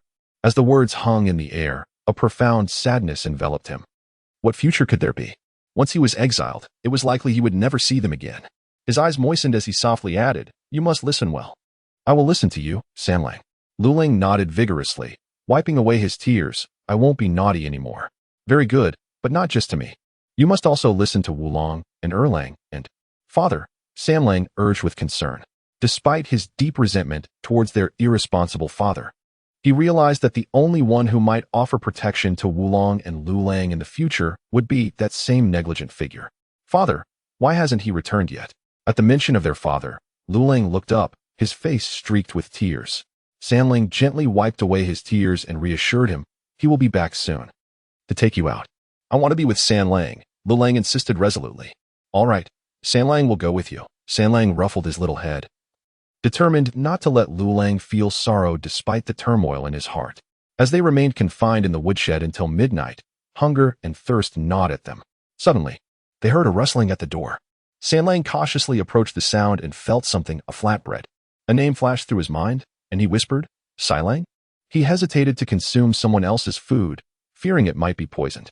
It was better to endure hardship than to risk death needlessly. He had to ascertain its origin. After a brief silence outside, a hesitant voice answered, "Yes." "Do you blame me for hurting your mother?" Sanlang listened intently, straining to detect any irregularities in Silang's breathing. For liars often exhibit subtle signs of unease. Silang paused before replying softly, "I do, but you are my brother." "Thank you, Silang." Sanlang felt a wave of relief wash over him. "Also, could you bring some water?" The following afternoon, Darlang and Erlang returned from school in the county town. Darlang, 15, and Erlang, 13, were no longer considered children in this era. They pleaded earnestly with their elders to spare Sanlang, with Erlang even bowing in apology to Mrs. Ho, bruising his forehead in the process. Yet, Chen Shishir and Mrs. Ho had made up their minds and remained unmoved by the pleas of the two younger brothers. Moreover, Mrs. Ho harbored resentment towards Darlang for allegedly siding with Sanlang, and she was eager to reprimand Erlang as well, sending them both away while instructing the maid to ensure Erlang was cast out of the house, to avoid angering their mother. Darlang had no choice but to escort Erlang out. Darlang, known as Qingyu, and Erlang, known as Qinshin, stood silently facing each other at the door. Erlang. Qingyu, being the elder, consoled, "As long as I am here, you need not worry about Sanlang. Hasten now to Meishan and seek out my uncle. Uncle Liu has scoured the county town in vain. I have heard that the registration for the examination is imminent, and my uncle is determined to succeed this time. He shall undoubtedly be waiting in the capital. Upon reflection, I recalled that Uncle Su resides in Meishan. Perhaps you might inquire at his home." With that, he produced a handful of copper coins from his pocket and said, "Take a boat from the dock. Be swift in your journey. Shawankan lies 50 miles from the capital, and the entire route is mountainous, requiring a full day's travel." Naturally, Qingyu would not allow him to undertake the journey on foot. There was no need for formality with the elder brother. Qinshin accepted the coins with a deep bow and declared, "Elder brother, I entrust you with my 3 younger siblings. Rest assured, they are also my brothers," Qingyu affirmed. Qinshin nodded earnestly, turned, and departed. Upon reaching the dock, he fortuitously encountered a boat transporting bamboo charcoal to Meizhou. He boarded swiftly, paying the boatman 8 coins, and set off towards Meizhou. Thanks to the Bianjing, the section of the Min River within Meizhou flows smoothly, its waters transparent and deep blue, thus earning the moniker of Glass River. Ascending the Glass River for 50 miles leads one to the capital, Meishan County. Meishan is not an extensive city, amidst the beautiful mountains and clear waters. Lush trees provide shade, and the town is adorned with an intricate tapestry of small blue-tiled roofs and various firewalls. Government buildings, temples, and towering city gates, along with bell and drum towers, punctuate the landscape, creating a simple yet elegant ambience that captivates the eye endlessly. The cultivation of lotus flowers has burgeoned into a significant local industry, attracting vendors from neighboring towns who come to procure these blossoms. Consequently, one may find lotus ponds of varying sizes dotting the streets. In just 2 months, the city will be transformed into a breathtaking tableau of blooming lotuses. However, Qingxia was not inclined to admire the endless blue of lotus leaves reaching for the heavens. Instead, upon learning the location of the Su family, he hastened towards the southwestern corner of the county town to Shahu Alley. In Shahu Alley, a modestly structured residence stands. Upon entering through the main gate, one is greeted by a green-painted screen wall, shielding passers-by from glimpsing the interior of the home. Beyond the screen wall lies a medium-sized house with a courtyard. Nearby, a tall pear tree, a pond, and a patch of vegetable beds adorn the small family garden, which boasts a variety of flowers and fruit trees. While a grove of bamboo stands outside the walls, composed of countless verdant stalks. At that moment, a girl of about 10 was leading her 2 younger brothers and a sister in a game by the pond. Upon hearing a knock at the door, she called out cheerfully, "Who is it? May I inquire if this is the residence of Su Laoqian, Uncle Su?" Qingxia asked. Chapter 8. The Su family. As the door swung open, a gentle maiden clad in a delicate pink top and green skirt, with a light pink sash cinching her waist and her hair styled into twin buns, stood gracefully before Qingxia. Softly, she inquired, "May I ask what brings this scholar to our humble abode?" Chun Erlang cast a brief glance at her, then bowed his head, responding, "I am Chun, hailing from Qingxia County. My father, known as Gong Bai, has matters to attend to in Meishan, and I have come to seek an audience with your esteemed family. May I inquire if they are present?" Typically not one to falter, today his words seemed entangled. "You must be the son of Qingxia Xiu," the astute young lady discerned, her understanding evident as she stifled a smile. "Then you are indeed Qingxia. Please, come in. Qingxia Xiu is in the back courtyard composing with my father." Her voice, as soothing as a gentle breeze over West Lake, calmed Qin Erlang's inner turmoil, yet quickened his heartbeat. He composed himself, adjusting his attire, and followed the maiden into the courtyard. By the pond, 2 young boys were engaged in a game of grass fighting, one around 8 or 9 years old and the other 7 or 8.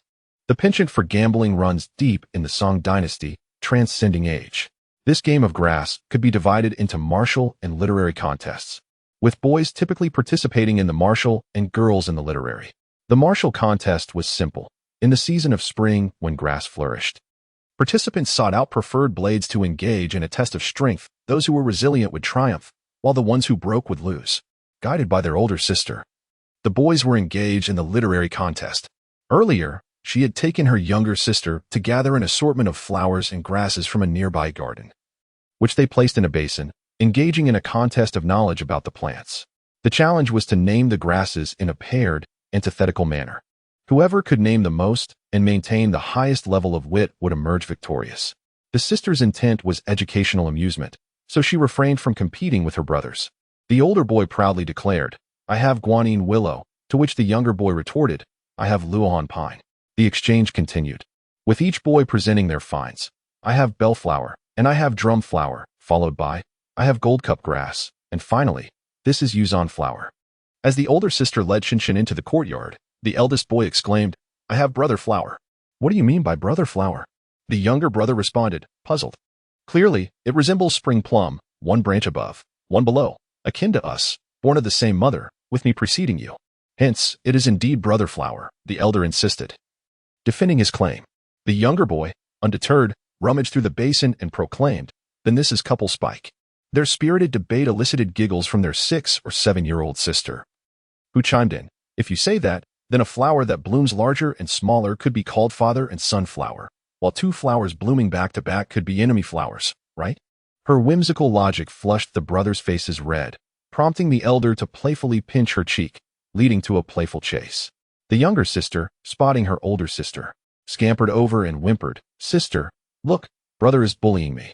Enough of this nonsense. Can't you see we have a guest?" The elder sister offered an apologetic smile to Qingxia. "Not at all. Your siblings possess remarkable wit and innocence," Qingxia stammered, his bashfulness inciting laughter from the younger girl. The elder sister shot her a warning glance before instructing her brothers to escort the guest to the parlor while she took her younger sister to fetch Qingxia. In the study of the back courtyard, a portrait of Zhang Willow from the 8 Immortals hung prominently. The bookshelves and desk were cluttered with tomes, and 2 men in their 30s occupied each end of the desk, fervently writing. The slightly older of the two was the host, Su Sun, also known as Su Laoqian, who, in his youth, was a remarkably intelligent individual with a strong personality, resistant to discipline. He harbored disdain for the contemporary examination system and had a penchant for travel. However, after the birth of his first son, witnessing the success of his brother, brother-in-law, and 2 sisters-in-law in the imperial examinations, he found himself stagnant and reliant on his family for sustenance. Such circumstances, even for the mediocre, would provoke a sense of urgency, and for someone of extraordinary intellect, it was unbearable. He lamented the wasted years and began to diligently pursue his studies. Having distanced himself from the frivolous company of his youth, he devoted himself to the pursuit of literature, closing himself off for 8 years to write. Yet, effort does not always yield reward. In those 8 years, Su Laoqian had failed the examinations twice, which rendered him increasingly taciturn and eccentric. His independent thoughts and often startling expressions naturally alienated him from the more conventional scholars. Opposite him sat one of his few friends, Chen Shuyang, a slender man with a stoic demeanor and clear, unwavering eyes, a paragon of integrity. Unlike Su Sun, who had squandered his youth, Chen Shuyang was disciplined and diligent from a young age. However, fate dealt him a cruel hand, and his path through the imperial examinations was fraught with misfortune. He studied assiduously until the age of 24, believing himself ready to take the exam. He successfully passed the initial round and journeyed to the capital, only to receive news of his father's passing the spring before the final examination, forcing him to return home and wait for the next opportunity. The imperial examinations were not held at regular intervals. Rather, they depended on the needs of the court for officials. At times they occurred annually, while at others, they could be suspended for several years. Since the current emperor ascended the throne, the abundance of officials had rendered the recent examinations to occur every 4 years. Thus, at the age of 29, Chen Shuyang returned to the capital once more, only to find that the format of the examinations had shifted. They now emphasized paired rhymes, a skill he had not mastered, resulting in yet another failure.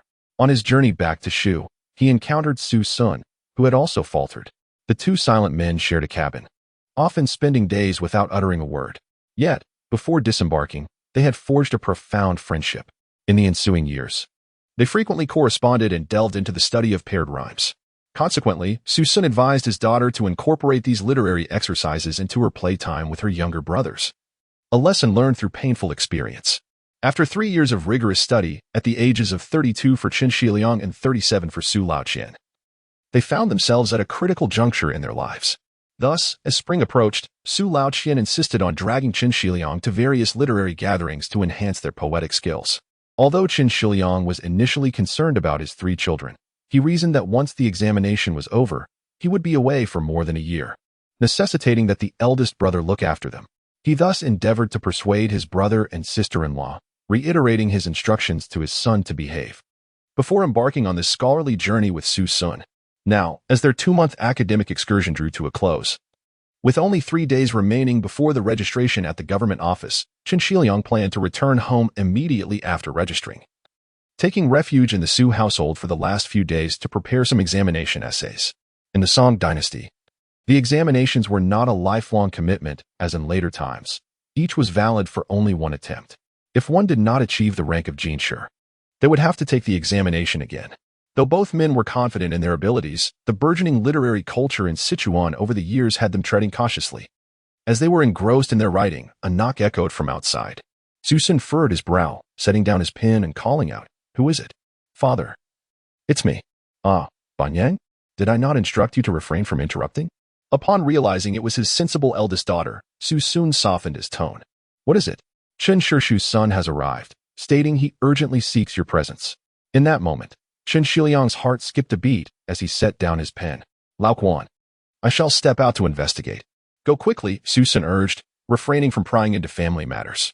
Chen Shiliang rose and followed Bianjing swiftly to the front parlor.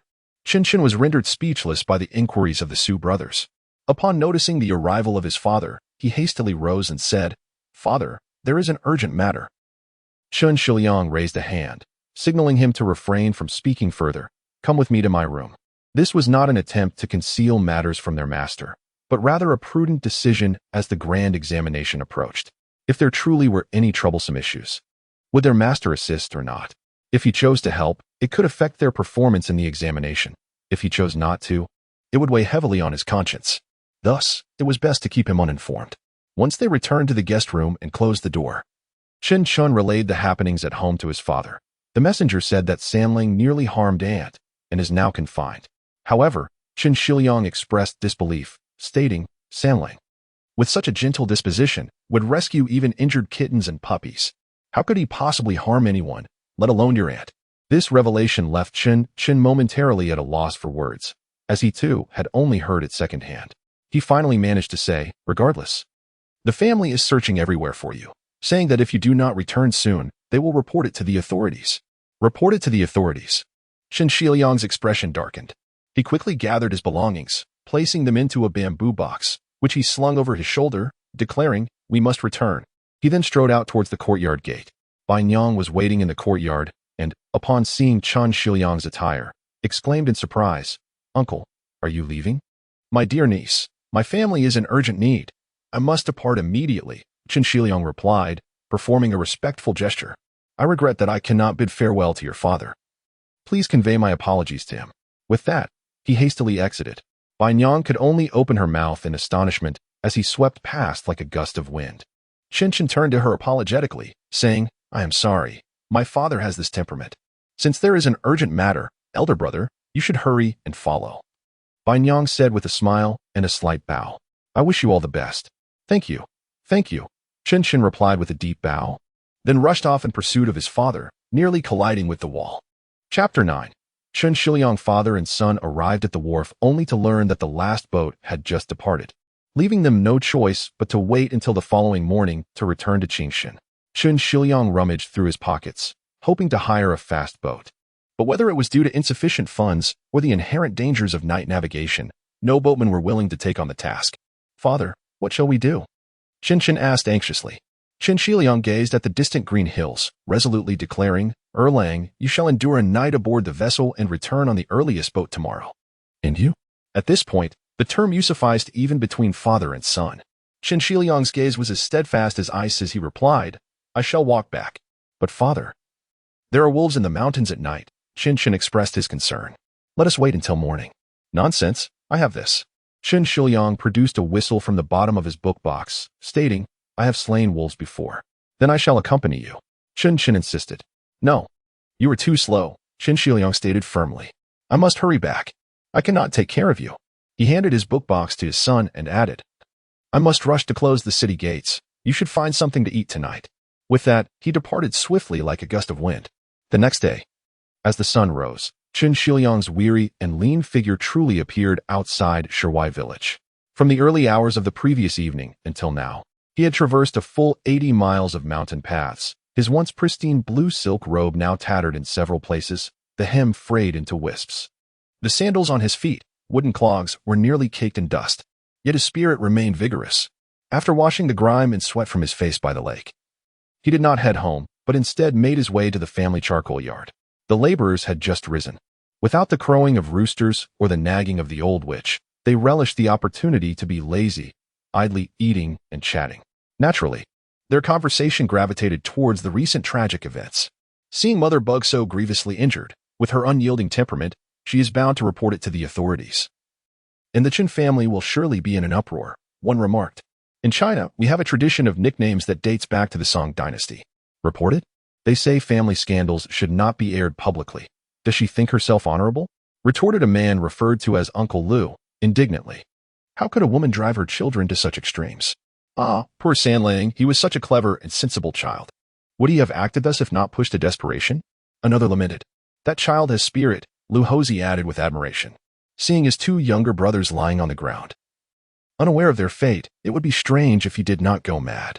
He surveyed the crowd and declared, if Mother Bug truly takes him to court, I shall speak a few words of justice. Indeed, indeed, several others echoed. That wicked woman must be dealt with. Just then, someone spotted Chen Shiliang entering and quickly hushed the conversation, rising to greet him. Brother Chen, heir has arrived. Gentlemen, Shiliang pays his respects, Qingxia said, clasping his fists in salute. You must have surmised my purpose in coming here. After a pause, he scanned the group and continued. I have heard that the incident occurred here. I merely wish to know what transpired that day. You need not shield my family as Sanlang. I seek only the truth. His usually subdued eyes now gleamed with intensity, piercing the hearts of those present, making them feel as though any falsehood would be laid bare before him. Internally, they wondered, is this still the naive Chun heir of old? A gentleman, with his inner brilliance concealed and not prone to deceit or cruelty, yet regarded as gullible by the mundane. Was this what it meant to be a gentleman easily deceived? The laborers, having no reservations, led Qingxia to the makeshift shelter where the incident had occurred. When we arrived, your sister-in-law was already on the ground, brutally kicked by your Sanlang. They recounted, almost in unison. We shouted for him to stop, but he leapt up, pressing his knee into your sister-in-law's chest, causing her to lose consciousness. Why would Sanlang resort to violence? Qingxia's expression darkened. Perhaps it was for Wulong and Lulang, came the response. When we arrived, we found Wulong and Lulang unconscious on the ground. Only after pinching their noses and splashing cold water did we manage to revive them. How did they come to be here? Qingxia inquired. Because they have been living here, old Lu pointed to the shelter. They have been here for over 40 days. The day before the incident, I visited them. Their living conditions were deplorable. What? Qingxia could hardly believe it as he hastened to the shelter, pushing the door open. Despite the daylight, it was dark and damp inside, containing only a bamboo bed and a few broken dishes, nothing else. Upon seeing a small child's shoe on the ground, Qingxia bent down to pick it up, examining it closely. This was the very pair he had purchased for Lulang from Wang Xiaopa's shoe shop in Qingxia County during the New Year. The reason for his careful inspection was not due to poor memory, but because this once beautifully crafted, vividly colored tiger head shoe was now riddled with holes. The sole nearly detached, its original colors long faded. Tears he had long suppressed finally fell. Qingxia clutched the tiny shoe tightly, his voice cold and chilling. How could they reside here? Why not return home? We asked your sister-in-law. She claimed the 3 children had misbehaved and needed punishment. What sort of transgression warrants 40 days of punishment? Qingxia's anger surged, barely contained, as he fought the urge to set fire to the place. We do not know. But from that day forth, Sanlang and Wulong were required to fetch water daily, and only if they met the quota would they receive food akin to ours. Either rice husk cakes or bran buns. Oftentimes, they would go hungry. Indeed, just 2 days prior to the incident, Sanlang fell into the water while fetching it and fell ill the following day. Your sister-in-law refused to feed them. That morning, she was shouting about a lost chicken. Then came here. We did not follow her, but when she screamed, we rushed over to witness the scene described at the beginning, they added, pausing to acknowledge the chicken leg on the ground, which likely was not a fabrication by his sister-in-law. Listening in icy silence, Qingxia absorbed their words, remaining quiet for a long while before taking a deep breath. Brothers, what you have just said, is it truly the whole truth? Of course it is true. There are so many of us, they nodded in agreement. How could we all conspire to fabricate a lie? Then may I record a statement for you to sign? Qingxia asked. Of course, no problem, they replied without hesitation. For the Song people, accountability for one's words was a matter of principle. Thus, they proceeded to the accounting room, where ink and paper were readily available. Qingxia, possessing a remarkable memory, wrote swiftly, filling several pages with a detailed account. Once he finished, a few among them who could read took turns to review the document. Fortunately, Qingxia had used simple language, easily comprehensible. After reading through, one man nodded and picked up the pen to sign. The act of drawing a seal, also known as a flower seal, was a personal symbol or drawing that indicated trustworthiness. Known only to the individual, making forgery nearly impossible, thus serving a purpose akin to a signature. Once everyone had signed, Qingxia gently blew on the ink to dry it, carefully placing the document in his pocket. He then rose, clasping his fists in gratitude, saying, "Thank you." With that, he turned and strode away. As Qingxia stepped out of the charcoal-burning yard, his pace faltered, gazing at the familiar pink walls and dark tiles in the distance. An overwhelming heaviness enveloped his heart, compelling him to weep by the lakeside. Yet, his resolve was unwavering. He retrieved the tattered tiger-headed shoes from his pocket, cast a glance, and strode purposefully toward the well-known courtyard. Along the way, he encountered neighbors who regarded him with sympathetic eyes. Qingxia remained resolute, ignoring them as he approached his family's front gate. The door was tightly shut, and he knocked heavily on the door knocker. "Who is it?" came the voice of the maid, Suihua. It is I, Qingxia replied in a deep tone. It is second brother returned, Suihua hastily announced. So soon? The couple exchanged surprised glances. What is meant to come will come, Qingxia remarked. Let him in. At last. The door that had been closed for several days swung open, revealing his two nephews, Qinyu and Qinyang, who were also his students for many years. The adage holds true, the teacher shapes the student. Qinyu and Qinyang bore little resemblance to their parents, instead reflecting Qingxia's own character. The two brothers awaited him there to share news, but Qingxia, already aware of the situation, preferred brevity. He nodded to them and inquired, Where's my son? Uncle. He is in the woodshed, Qinyu respectfully replied. Qingxia proceeded directly to the back courtyard, needing to see his son's condition before he could feel at ease. Aside from the Qin family, only two maids remained in the house. Upon seeing the whistle stick in his hand, they dared not impede his passage. He entered the back area and arrived at the securely locked woodshed. With a powerful swing of the whistle stick, he struck the door, causing the copper lock to fall with a clatter. This startled both his nephews, who had peered from the main room, as they had never witnessed this violent side of him before.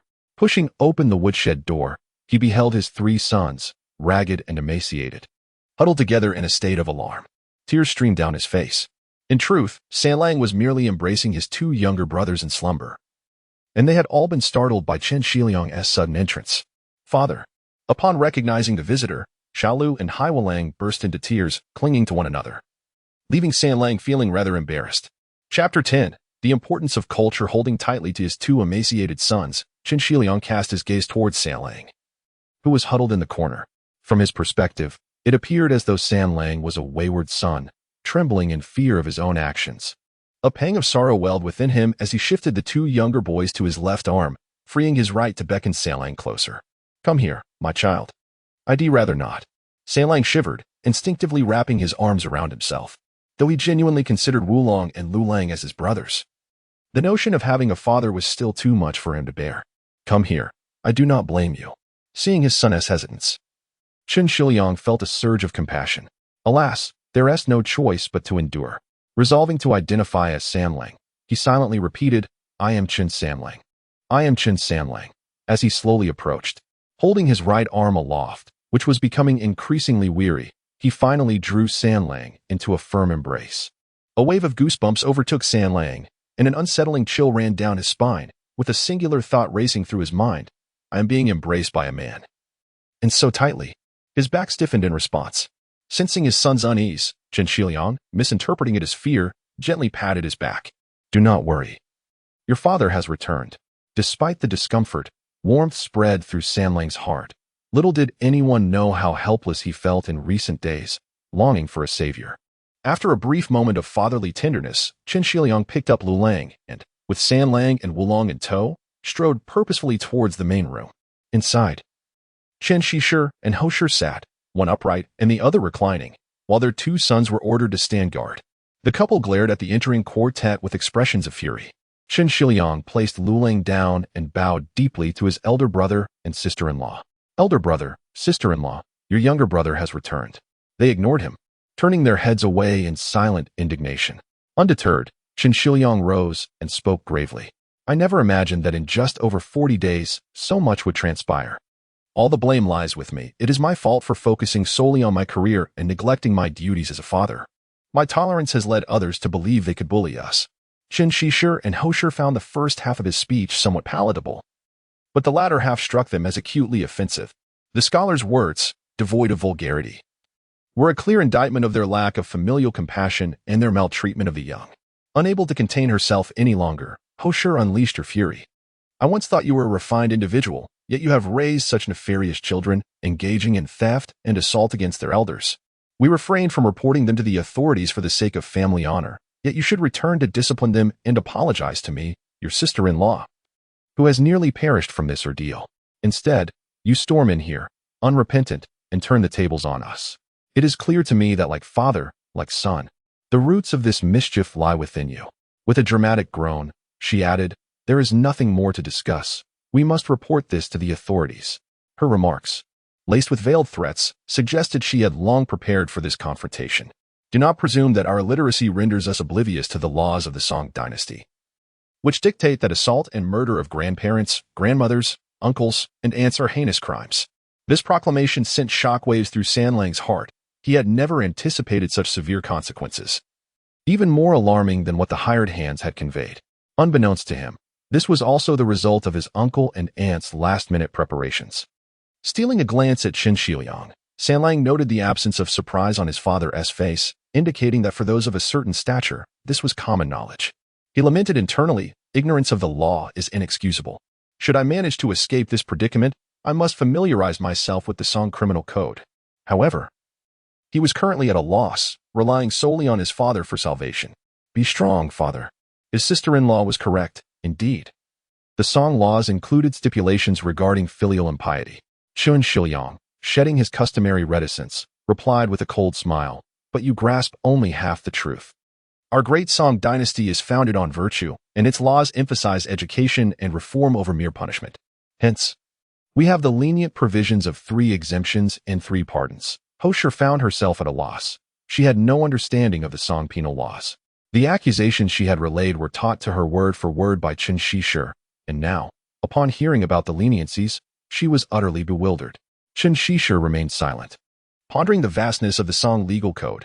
Only those like the second son, who were preparing for examinations, ever delved deeply into its intricacies.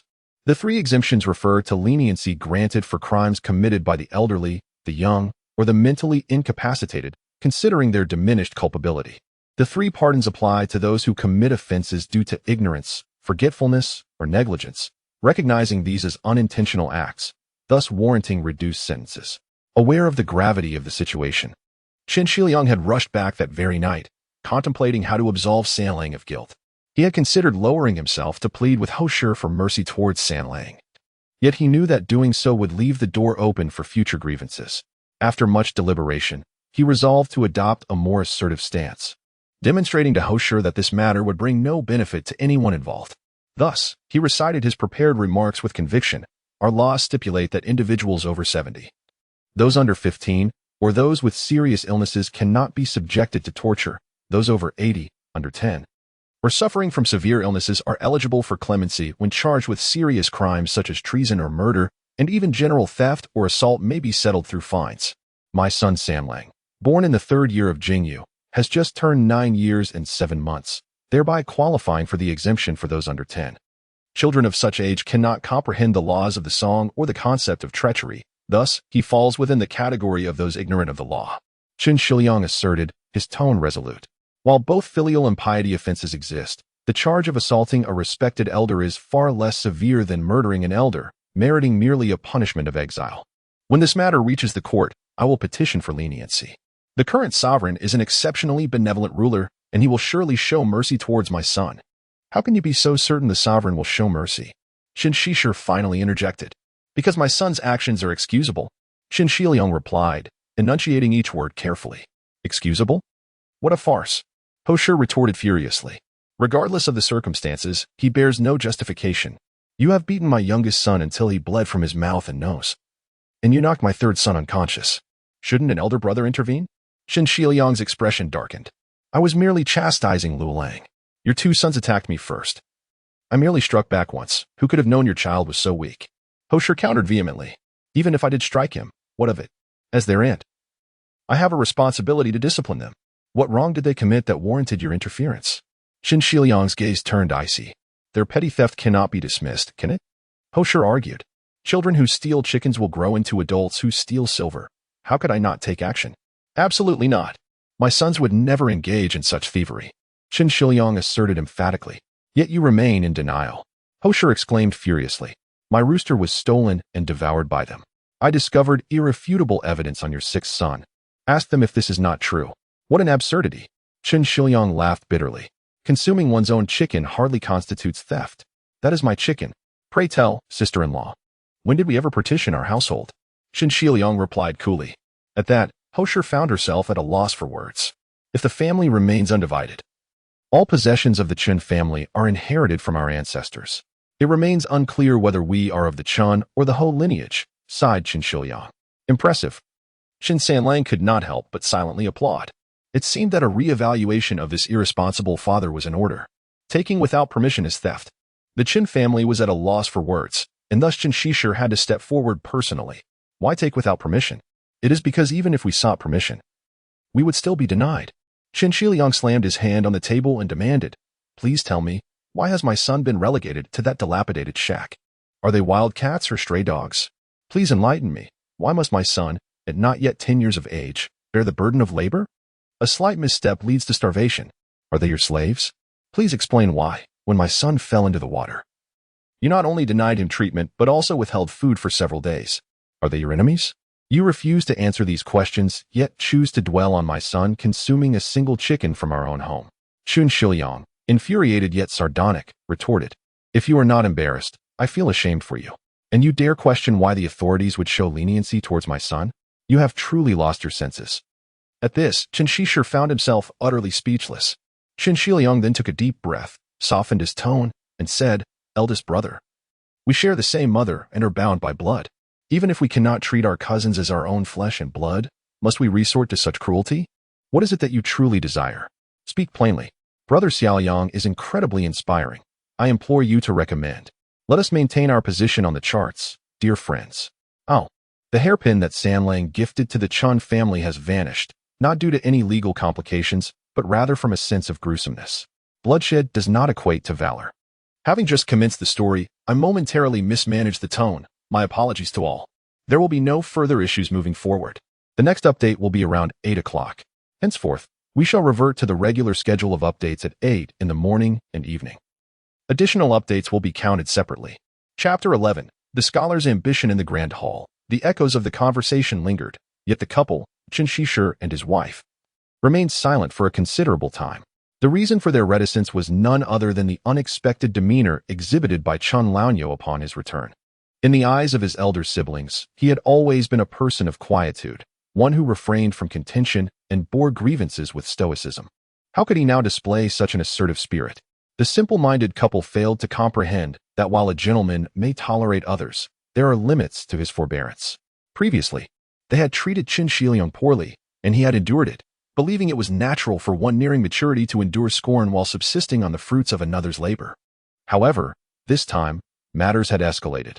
His son had been subjected to maltreatment, with one of the offenders facing the dire threat of punishment, which surpassed any threshold of tolerance. Indeed, Qingxia and his wife had no desire to escalate matters to the authorities. In the Song Dynasty, the virtues of compassion and filial piety were paramount. One was to exhibit compassion before filial piety. They believed that if they stirred up trouble, they would be ill-equipped to handle the ensuing gossip and scandal. Thus, they sought to suppress Chun Laonyo under the weight of grave accusations, aiming to seize the family estate.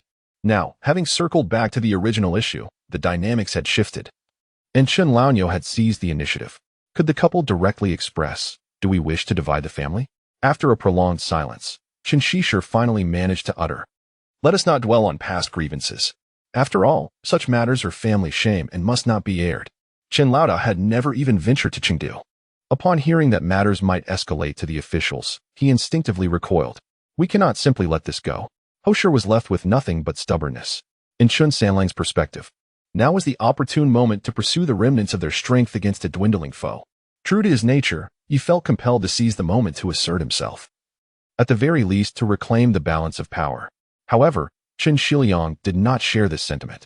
He merely said, "Elder brother, please outline a course of action, and I shall follow suit," thus relinquishing the initiative, much to Sanlang's dismay. How can we continue living together in such discord? Qingxia lamented. I believe it is best to separate. Separation. Qingxia looked up with a hint of melancholy, gazing at the portraits of his great-grandparents hanging in the hall. He finally closed his eyes slightly and said, I shall defer to your judgment, elder brother. Qingxia, feeling breathless, realized that any further exertion was futile. He sighed and remarked, if that is the case, I shall propose a rough outline and suggest we convene at the authorities to sign a contract at a later date.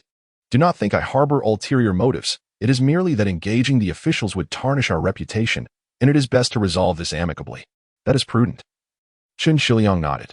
Rest assured, I shall ensure fairness, so you shall not suffer loss. With that, he instructed his son to bring forth the family accounts. Yet he did not open them. Our family, the Chens, has resided here for 4 generations, living off charcoal production. Over the years, we have accumulated this ancestral home, a charcoal yard, and a bamboo grove. We once had some modest fields, but with 4 children in school, the expenses have been overwhelming, and we have sold them off. Recently, considering your long-term expenses, we sold the bamboo grove as well." He paused, a look of regret crossing his face.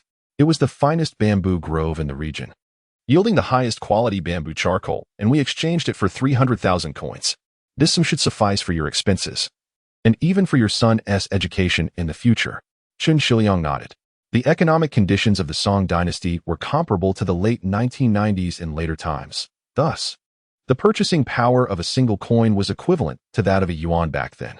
These 3 assets constitute our entire family fortune. As the eldest son, I naturally inherit the ancestral home. Qingxia continued, "As for the charcoal yard, you, being a scholar, may not be aware of the external affairs.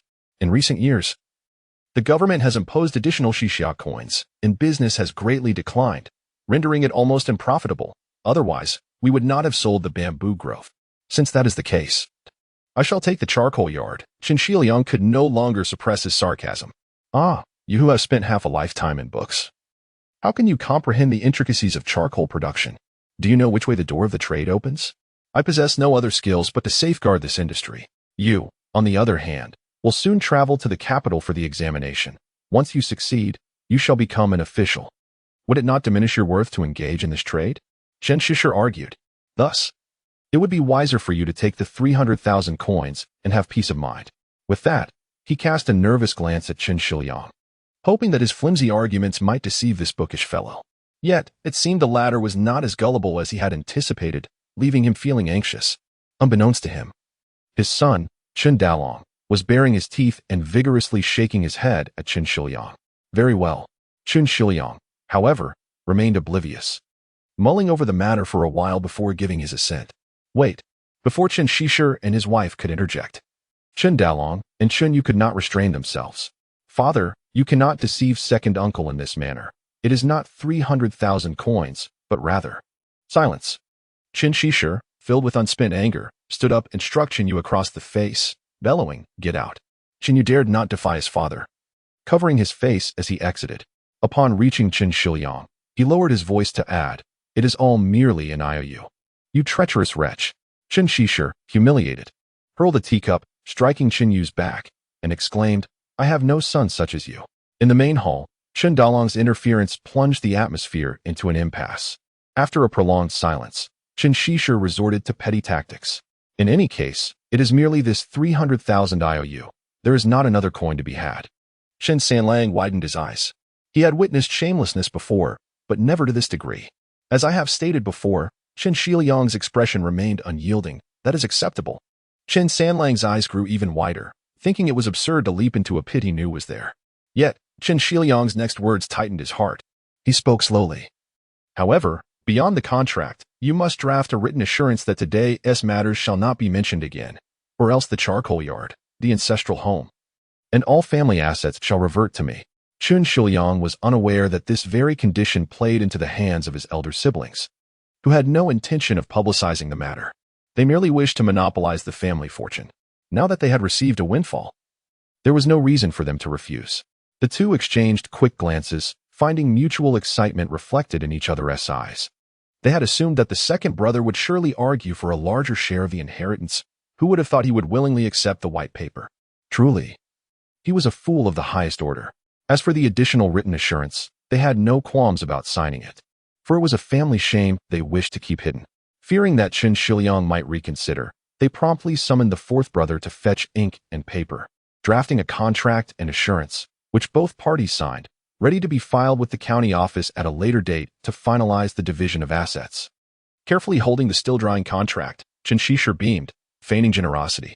"Second brother, you should prepare yourself. There will be much to arrange for living apart." Qingxia nodded, gently blowing on the ink to hasten its drying before carefully tucking the assurance into his sleeve. He then bowed to his elder siblings and, cradling Lulang, turned to leave with Sanlang and Wulong. Upon arriving at the courtyard that rightfully belonged to him, he encountered Dalong, whose face was swollen and bruised. "Dalong, are you all right?" Qingxia inquired with concern. "I am fine, second uncle," Dalong replied urgently. "What will happen next?" Qingxia handed the contract to Qin Yu as he pushed open the door to his room. Upon examining the contract, Chen Yu's expression turned blank, and he rushed inside, exclaiming, "Second uncle, why did you still accept the IOU? It is only right to have a clear conscience," Qin Shiliang replied, packing books into a box with a calm demeanor. "Though your parents have mistreated my son, I have lived off their generosity for 30 years and have received much education at their expense. The charcoal yard is your father's livelihood. How could I in good conscience lay claim to it? Why do you need a promissory note for that 300,000? Consider it a means to buy Sanlang's innocence." Qin Shiliang spoke as if discussing a matter of little consequence. Qin Yu, at merely 15 years of age, remained oblivious to the treacheries of the world. Yet, Qin Sanlang had already grasped the harsh realities. The couple held their wealth in utmost regard, and in their greed for family inheritance, they were willing to jeopardize even their own nephew's life. While one might temporarily gain the upper hand through mere words, tranquility would inevitably return, leading to unresolved tensions. Should any trouble arise, it could spell disaster. Though Qin Sanlang's understanding of the world was limited, he had gleaned enough about human nature to form a reasonably accurate assessment. He recalled the incident when the Ho family lost a chicken, suspecting Liu Houzi of theft. Liu Houzi, in a fit of panic, exclaimed, "I am a good person. How could I possibly steal your chicken?" Anyone living in the Song Dynasty understood the significance of being regarded as a good person, whether renting a home, opening a shop, attending school, or traveling. Not to mention the civil service examinations. Any legitimate endeavor required a reputation unmarred by scandal. Those with a criminal record or poor standing would find their neighbors unwilling to act as guarantors. For if one were to commit a crime in the future, the guarantors would bear the consequences.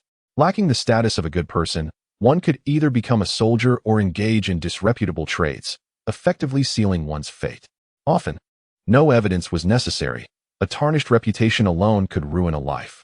Upon entering, Qin Shiliang had braced himself for injustice. His earlier assertiveness was not to claim a larger share of the family fortune, but to enlighten his brother and sister-in-law that he was not to be trifled with. When pushed to the brink, he too could strike back. Everything he did was to ensure that Sanlang would not falter at the starting line of life.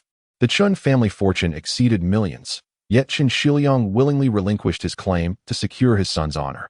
In this moment, Qin Sanlang struggled to comprehend the depth of Qin Shiliang's intentions, unable to grasp the essence of the gentleman's path. He held reservations about such foolishness. Why go to such lengths? How would the family survive in the future? Yet, he was already touched by the selfless love of his father. Even if the truth eluded him, he was no longer the original Qin Sanlang. However, having assumed the role of another's son, he resolved to sigh. To fulfill the duties of this son, Qin Sanlang lowered his head deeply, gritting his teeth, and, emulating a scene from a television drama, prepared to kneel before Qin Shiliang. "Rise. A man must stand tall," Qin Shiliang commanded in a grave tone. "Stand upright with pride." Chapter 12. We of the Song Dynasty shall not kneel faced with Qin Shiliang's admonition. Qin Sanlang felt a pang of astonishment, overcome by feelings of gratitude and guilt. He surmounted his psychological barriers and embraced the role of Sanlang. In his perspective, it was customary for ancient people to kneel in repentance before their parents. To stand and declare I was wrong would likely be met with disdain, akin to a modern child whistling at his father, only to be reprimanded. But why was Qin Shiliang's reaction so vehement? It felt as if he had lost his dignity. Did people not kneel in ancient times? Was this precisely how it was portrayed in dramas? Despairing, Sanlang thought he might as well collide with a block of tofu in his frustration. Yet, it was not entirely his fault, for the directors of those dramas were unaware that kneeling was not practiced in the Song Dynasty. Before the Song, kneeling existed. But the ancients often sat on the ground, a posture known as kneeling sitting, which involved both knees touching the ground, a sign of respect and gratitude. From the Qing period to the Five Dynasties, kneeling was a form of seated etiquette, akin to bowing when standing. However, during that time, mutual bowing was reciprocal. As the saying goes, to come without reciprocating is impolite. Monarchs and officials met on equal footing, adopting the kneeling posture without hierarchy, save for distinctions in status. Only during sacrifices to heaven, earth, and ancestors was kneeling unilateral, as these entities could not return the gesture. In the Song Dynasty, elevated seating replaced the lower stools, rendering the practice of kneeling sitting obsolete. The etiquette of mutual bowing became asymmetrical. The seated person towered above, while the kneeling individual prostrated at their feet. This was imbued with a sense of humiliation in the eyes of the Song people. Apart from ancestral worship, kneeling was reserved for moments of surrender or confession. Who kneels? Slaves and criminals. For ordinary people, kneeling was only required for the sovereign, affectionately referred to as guanjia, and a mere bow sufficed for others. When did the Chinese adopt kneeling as a sign of respect? This practice stemmed from the inventive genius of Yelchukai Chukai during the Mongol Yuan dynasty. The Mongols initially held a rather lax view of hierarchy, but this brilliant figure decided to rectify this by formalizing kneeling etiquette. Upon Gedi Khan's ascension, he instructed Chagatai that, although he was the elder brother of the Khan, he was a subject in rank and should kneel. Thus, Chagatai led the Mongol clans in a grand display of kneeling before the Khan. From that point on, kneeling became rampant among the Mongols, transforming what was once a solemn expression of gratitude into a commonplace greeting, resulting in an excessive proliferation of kneeling, diminishing dignity and spirit. The phrase after the Ashan, "There is no China," highlights the significance of the origins of kneeling etiquette. Sanlang was unaware of his misstep, but he soon realized that if he did not need to kneel before his father, there would be few occasions requiring such humility in the future. Perhaps only before the emperor? How distant the thought seemed. Sanlang doubted he would ever encounter the emperor in his lifetime.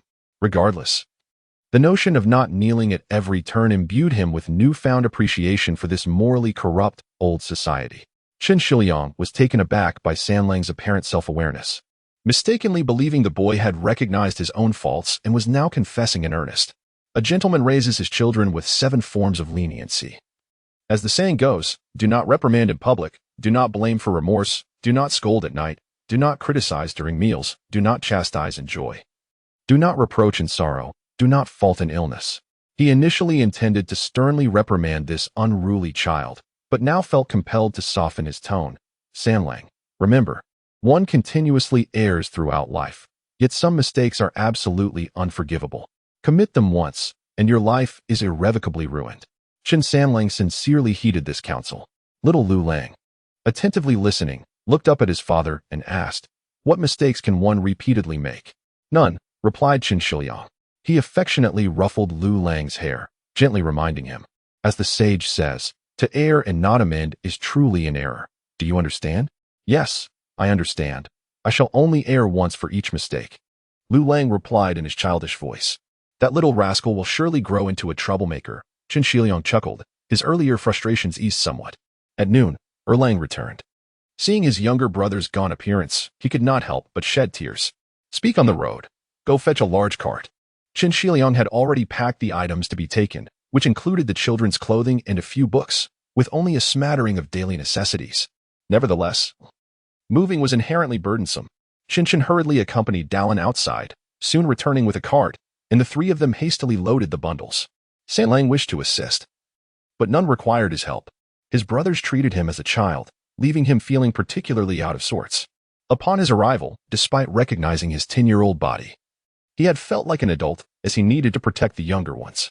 Now that his brothers had returned, he found himself in need of protection.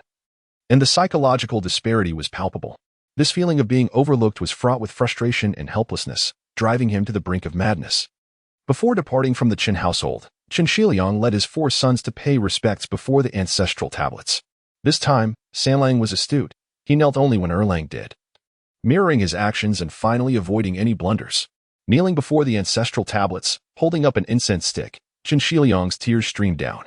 He choked out. In the 5th year of the Qingli era, on the day of Renin, I, the unworthy son Xiliang, with my unworthy grandsons Chun, Ku, Sun, and Kan, beseech the revered spirits of our ancestors. We were born and raised in this land, and we should honor our ancestors daily in the shrine. Now, having left our homeland, we cannot see our forebears day or night, nor can we worship our clan during the festive seasons. This act goes against human sentiment and is beyond our control. We implore our ancestors for forgiveness. At this point, Qingxia was already in tears. Qin Sanlang could not fathom this emotion, but he understood it from a different perspective. It must have been a significant power that had now been stripped away, causing distress within. The unworthy son today vows that from this day forward, no descendant of Qingxia shall return home without achieving success. Lost in thought, he missed the preceding words of Qingxia but caught the last and most crucial declaration, on what day shall we see our names among the scholars? And when shall we return to our roots? Sanlang did not have time to gasp in surprise, for Erlang began to repeat their father's vow. With each phrase, his brothers echoed him. Even the youngest Lu Lang wore a solemn expression, devoid of his usual childish charm.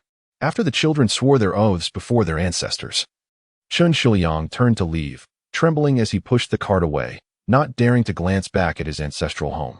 In the main hall, Chen Shishir, peering through the slightly ajar door, witnessed the entire scene unfold. Not seeing anyone, he turned back, muttering to himself, if the second son were to succeed in the future, how shall we face him? Succeed? Pa. Mrs. Ho scoffed, wrapped tightly as a zongzi, her expression one of disdain. I heard it said that those who become officials are blessed by the Wen-Xiu star in the heavens. Has your Chen family produced an official in the past 8 generations? Nonsense. I have consulted a scholar specifically about this, Chen Shishir retorted, loathing her indiscriminate criticism. The feng shui of my Chen family is excellent. This generation is destined to produce a great official. Then why did you drive him away?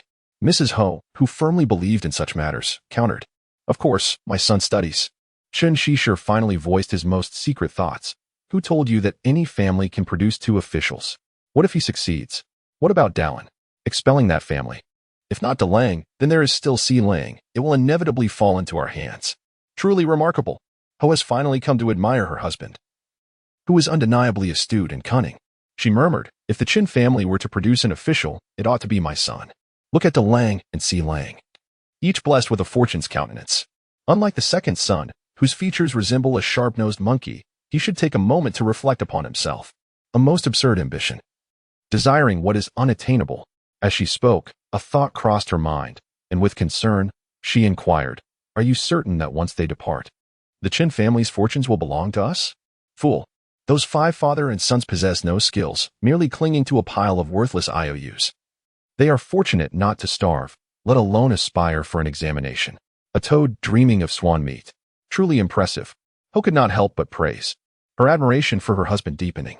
After bidding farewell to Dalang and Si Lang, Chen Shiliang and his 4 sons boarded a cargo ship bound for Lesan, which would spend the night in Qingxia County, their intended destination.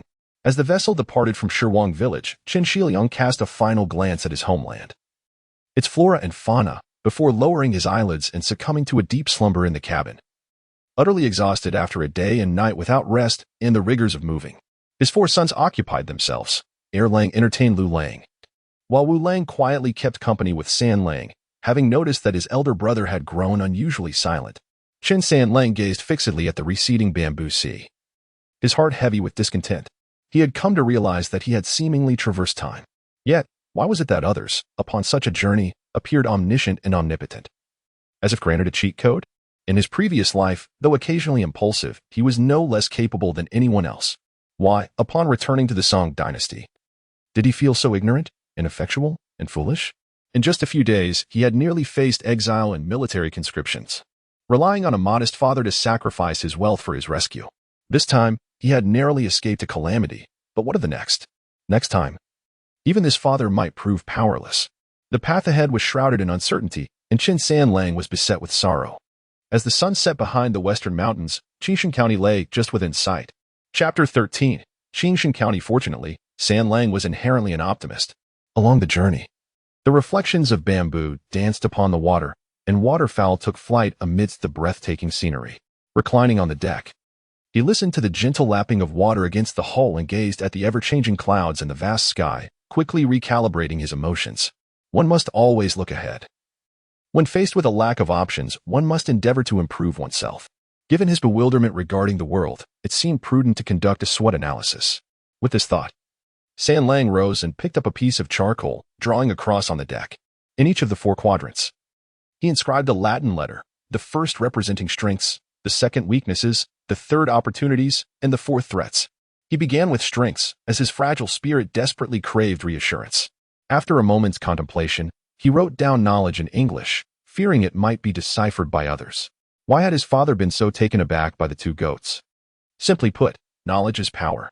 In this era, knowledge is deemed knowledge. Does it not retain its essence from the age of information explosion? Coming from a family of traditional Chinese medicine, he had been immersed in this wisdom under his grandfather's tutelage for over a decade. However, during his rebellious teenage years, he resisted following the path laid out by his ancestors and enlisted in the military, only to be assigned to the most arduous reconnaissance unit.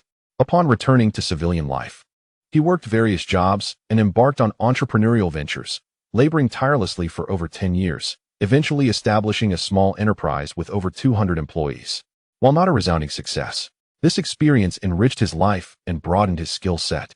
In English, knowledge inherently implies experience. With this knowledge and experience, he believed he would always find sustenance. Next, he addressed weaknesses, jotting down 2 words: ignorance and impulsiveness. Ignorance, while daunting, was not insurmountable. Being young, he could cultivate an open mind, listen, observe, and reflect. Confident that within a year or so, he could overcome this hurdle. The more pressing issue was impulsiveness, an inherited flaw. Praised for his intelligence from a young age, he excelled in all endeavors, yet he pondered why he had squandered so many years. The answer lay solely in his impulsiveness. His rashness had led him to enlist. After joining, he had a chance to attend military school but squandered it by defending the downtrodden, landing a few petty thugs in the hospital, one of whom became disabled. Despite the military leadership safeguarding him, his opportunity for military school vanished. In a fit of anger, he returned to civilian life, where his disposition led to constant setbacks. Eventually, he was tempered by life's trials, and his path finally aligned. He had thought he would never again act impulsively, but when he witnessed a van plunge into the water, he leaped in without hesitation to save those within. Ah, hopeless! San Lang lamented, rubbing his face in distress. Impulsiveness is not the devil. Ignorance of the law is the true malignancy.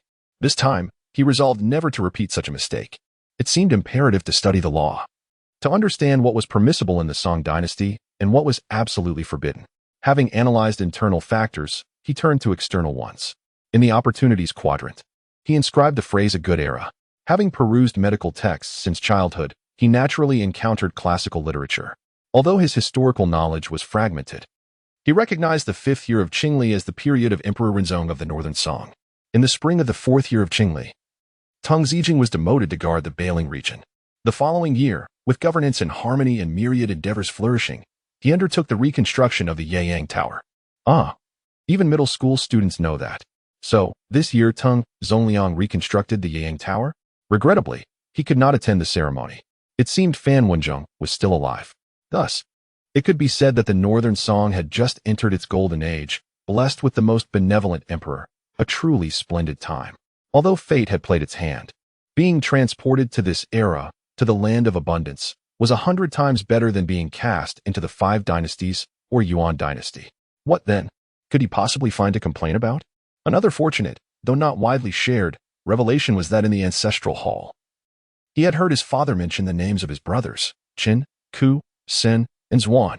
This meant he should be called Qin Ku. He had no recollection of this name, yet the name of the youngest brother, Qin Zhuan, resonated in his ears, infamous as the roaring lion of Hedong.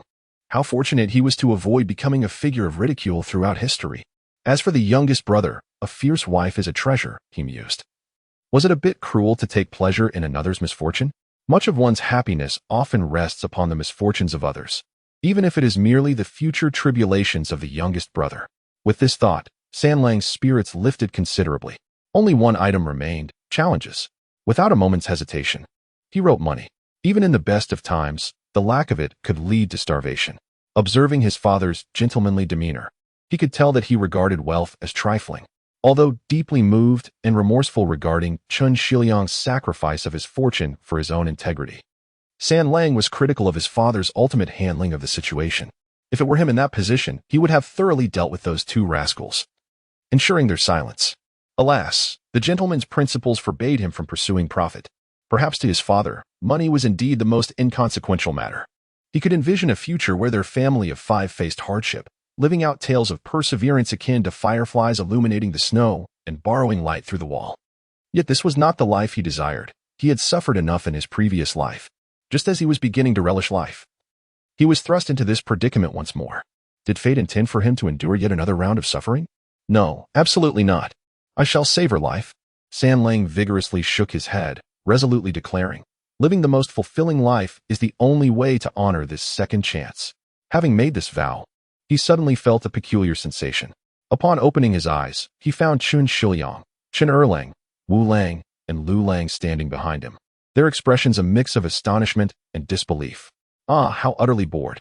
San Lang hurriedly rubbed out the marks on the deck with his foot, contemplating a design for a seal. He had witnessed the process of his father and brothers binding their contract and understood that such seals were merely symbolic gestures.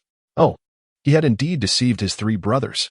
However, Qingxia sensed something amiss, his brow furrowed with concern as he observed Sanlang's peculiar behavior. He resolved to find a moment for a heart-to-heart discussion. As the boat approached the county town, dusk was settling in. This marked the first time Qin Sanlang, also known as Qingke, beheld a town of the Song Dynasty. Standing at the bow, he gazed into the distance, taking in the modest town nestled among verdant hills. Surrounded by shimmering waters, a picturesque scene. As they drew closer, he noticed the ancient banyan trees lining the riverbank, the charming stilted buildings along the water's edge, the well-ordered riverside docks, and the imposing archway standing tall at the quay. In the fading light, he discerned that the inscription on the archway was in seal script. Qingke concentrated, striving to decipher it, while Qingxia softly remarked, "It reads the southern gate of ancient Shu." This was the southern gateway of the ancient Shu kingdom. Due to the agricultural deity Qingyi educating the people in farming, the locals revered him. Hence it was named Qingxin County. Fathers always seize every opportunity to impart knowledge to their children. "Oh." Qingke nodded, but before he could speak, the boatman interjected. "You must be a scholar, are you not? It appears you are moving to the county town?" "Indeed," Qingxia nodded, simultaneously answering both questions. "Have you found lodging?" The boatman inquired warmly. Qingke grew wary of such excessive enthusiasm, for in his experience, undue kindness often masked ulterior motives. "No, but if the elder has any suggestions." Qingxia replied earnestly. "The old man has a small house in the county town," the boatman offered, "but as you can see, I make my living by operating this boat and reside on it with my spouse. I am merely looking to rent out the house, not for profit, but to avoid leaving it vacant." The boatman chuckled. "When we dock, why not accompany me to take a look? If it suits you, you can rent it. You won't find a better deal in the entire city." "That sounds agreeable," replied Qingxia. "Allow me to find an inn first to settle my young son, and then I shall join you to inspect the residence." "Why bother with an inn?" the boatman exclaimed with enthusiasm. "You can simply stay at my place." Qin Sanlang widened his eyes in surprise. Could it be that the people of the Song Dynasty were so warm and hospitable? However, who inspects houses at night? Wasn't that akin to admiring a beauty under dim lighting, utterly unreliable? Furthermore, to consider viewing a property without inquiring about the price first, was that truly appropriate? Given his experience with his frugal father, he feared it would likely lead to trouble. Yet, as a mere 10-year-old child, he had no place interjecting in the adult's conversation. As the boat docked at the wharf, workers began unloading the cargo, while the boatman cheerfully summoned a cart to assist in transporting their luggage, even insisting on pushing it himself. This gesture made Qingxia, already filled with gratitude, feel even more indebted, prompting him to express his thanks repeatedly along the way. Qingke held his younger brother's hand, trailing behind their father, as they strolled through this ancient town of a millennium past, curiously observing their surroundings. The county town was modest in size, with streets neatly arranged along the river, intersected by several north-south alleyways. The cobblestone road was both ancient and elegant, providing a reassuring solidity beneath their feet. As night fell, the shops lining the streets closed their wooden shutters, with soft, warm light spilling through the cracks, creating a cozy atmosphere. Upon crossing the main thoroughfare and entering an alley, Qingke was unexpectedly delighted to find lanterns hanging in front of every household. Even though it was not a festival, the various shapes and differing intensities of light illuminated the path for those returning home after dark. Though not particularly bright, it was undeniably touching. The intricate tapestry of character backgrounds, social customs, legal systems, and historical truths. Of course, one cannot claim to possess such vast knowledge, but one can only strive to do their utmost. Chapter 14. Severing the intestines. Qin Sanlang was filled with curiosity as he wandered about, asking questions and exploring points of interest.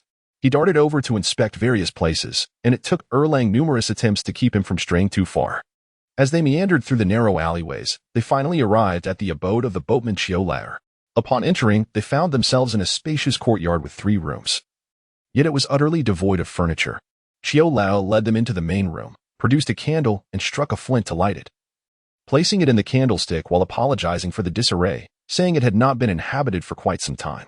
By the faint light, Qingke observed the dilapidated doors and windows, the peeling walls, and realized it was akin to a forsaken house. It was no wonder the old man was so eager, inquiring if their father was an educated man, as he likely anticipated that scholars were naive and would struggle to refuse such overtures. It was indeed cunning of him to insist on viewing the house at night. However, Qingxia found the place quite acceptable, primarily due to its ample space, sufficient for a family of 5. A bit shabby? What of it? A little tidying up would suffice, so he informed Qiu Lao, I shall rent this house. Truly, sir. You are straightforward, Qiu Lao exclaimed joyfully, though somewhat bashfully added, I cannot be stingy. The house lacks some necessities. I shall waive 1 month's rent for you. How does that sound? Very kind of you, old sir. Qin Shiliang then remembered to inquire, what is the rent for the house? 800 wen. Qiu Lao replied candidly, do you prefer to pay annually or semi-annually? Ah. Qin Shiliang broke out in a sweat. He had enough to cover half a year's rent, but the cost of living for the whole family loomed large. He stammered, isn't that rather excessive? Excessive? You jest, sir. Qiu Lao retorted, this is the county town. Hiring a mason will cost you at least 100 won per day. Feel free to inquire. You want to find a decent house with a yard for less than a guan. It is truly quite difficult for a scholar to haggle, he thought. Knowing it would be just as he expected, I need to relieve myself. Just as he was at a loss for words, Xiao Lulang suddenly cried out, Erlang, take your brother. Qin Shiliang said absent-mindedly, No, I want father to take me. I want father to take me. The usually obedient Xiao Lulang began to protest. With no choice, Qin Shiliang asked for directions to the toilet and led Xiao Lulang outside. Once he left, Wulong swiftly closed the door, leaving Qiu Lash perplexed. What are you children up to? He glanced at the eldest, Erlang, who appeared equally bewildered. Old sir, at this moment. Qin Sanlang interjected, this house is worth at most 100 won a month. Although his voice was youthful, the tone bore an air of maturity. This child speaks nonsense.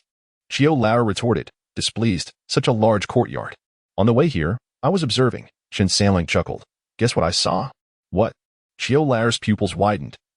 Wondering if he had spotted the real estate agency. A housing agency, Qin Sanlang sneered. No wonder you insisted on showing us the house at night.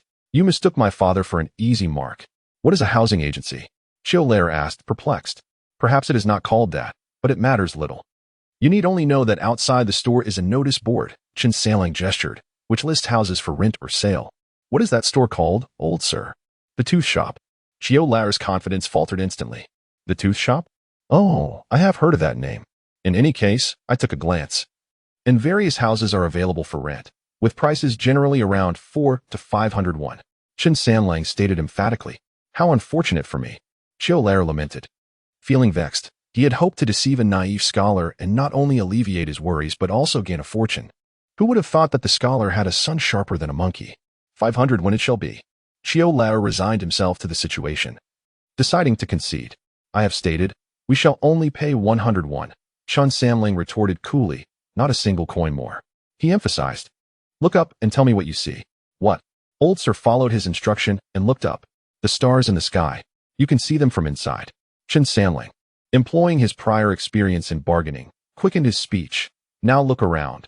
The doors and windows are all rotting. The interior is devoid of furnishings, and the ground is pockmarked. Is this what you call a house? It resembles a decrepit cage. No wonder you didn't seek an agency. They likely wouldn't take on such a property. I shall not speak with you. I will speak with your elder. Qiu Lanner's face flushed with embarrassment. When my father enters, we will all cry and demand to leave. I wonder how long you can hold us back. Qin Sanlang smirked wickedly. I just wonder, old sir, how long you will wait for such a fitting opportunity to encounter someone as suitable as us. This remark struck a nerve with Qiu Lao. His insistence on bringing them to view the house at night was, in part, to conceal its flaws, but more importantly, to prevent them from grasping the rental market. He thought that with the agency closed at night, in the dimness, the dull scholar would not notice. Yet, while the scholar remained oblivious, his son did not. At that moment, Shun Erling finally caught on and chimed in. Yes, we absolutely refuse to rent your house. Let us negotiate, let us negotiate. Qiu Lao finally deflated. But 101 is impossible. There is no way to find such a bargain. You first must see if there exists a house so dilapidated anywhere else. Qin Sanlang pressed on, accelerating his pace of speech. If we rent your house, we will need to hire someone to repair the roof, paint the walls, install windows and doors, and the ground will require tiling. Calculate how much that would cost for 3 rooms. Not to mention we need to purchase tables, chairs, bowls, and pots, all of which entail expenses.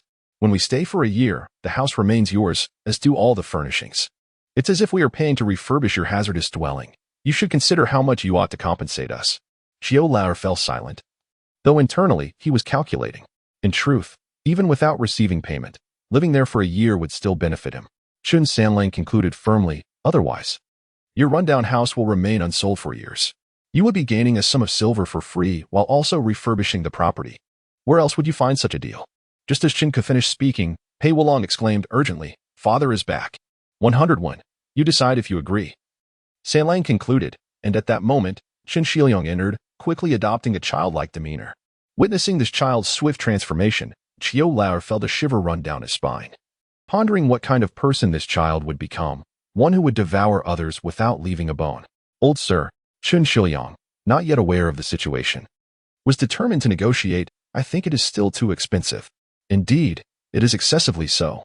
Qiu Lao nodded in agreement. Qin Shiliang blinked in astonishment, wondering why the old man had changed his tune. He hesitated and then tentatively suggested, how about we lower the price? Yes, let us lower the price. Qiu Lao continued to nod. By how much? 101. That brings it to 701. Can we lower it a bit more? Qin Shiliang felt quite embarrassed. Sir has misunderstood. Qiu Lao's smile was more akin to a grimace. It is only 101. Are you jesting with me? This was Qin Shiliang's initial reaction. No further words were necessary. The elder was enveloped by a sense of helplessness. He gazed at Qin Sanlang's inscrutable smile and, gritting his teeth, declared, let us draft a written agreement. Elder, you are truly magnanimous. Qin Shiliang expressed his heartfelt gratitude. I shall accompany you to formalize the contract tomorrow. The two hastily signed a rental agreement, stipulating a 1-year lease at 101 per month, with the landlord bearing no responsibility for repairs or maintenance expenses during that time. Qin Shiliang opened the compartment of his trunk and produced a banknote, which left Qin Ke wide-eyed. This, was there paper money in the Song Dynasty? Could this be the jiaos mentioned in history books? The remaining 201 were settled with 66 tin iron coins, as 1 is the unit for copper coins. And when paying with iron coins, one must calculate 10 as equivalent to 3. They agreed to meet at the county office early the following morning to finalize the contract. Old Xiu, clutching the money, departed, and as he exited, he looked back at the house that had finally been rented out, perplexed. Was my house truly that undesirable? Exhausted from a day of toil, Qin Shiliang and his children hastily consumed some dry rations before urging Erlang and Sanlang to tidy up the bedding. He fetched water for his son to wash. And soon the family settled down for the night. As the father's snoring filled the air, Erlang, Qin whispered to Qin Ke beside him, Are you asleep? No. Qin Ke replied softly. How could you dare to negotiate so aggressively? Qin asked quietly, Are you not afraid that the elder might back out? What is there to fear? If his house were to be rented out, would he still be so eager? Qin Ke explained in hushed tones. He knows full well that the dilapidated state of the house makes it hard to rent, yet he persists in coaxing and deceiving others to take it, which merely indicates that, in his heart, the cost of repairs outweighs the rental income for an entire year. The longer he delays, the more decrepit the house becomes, and the less likely it is to attract tenants. It has truly become a source of distress for him.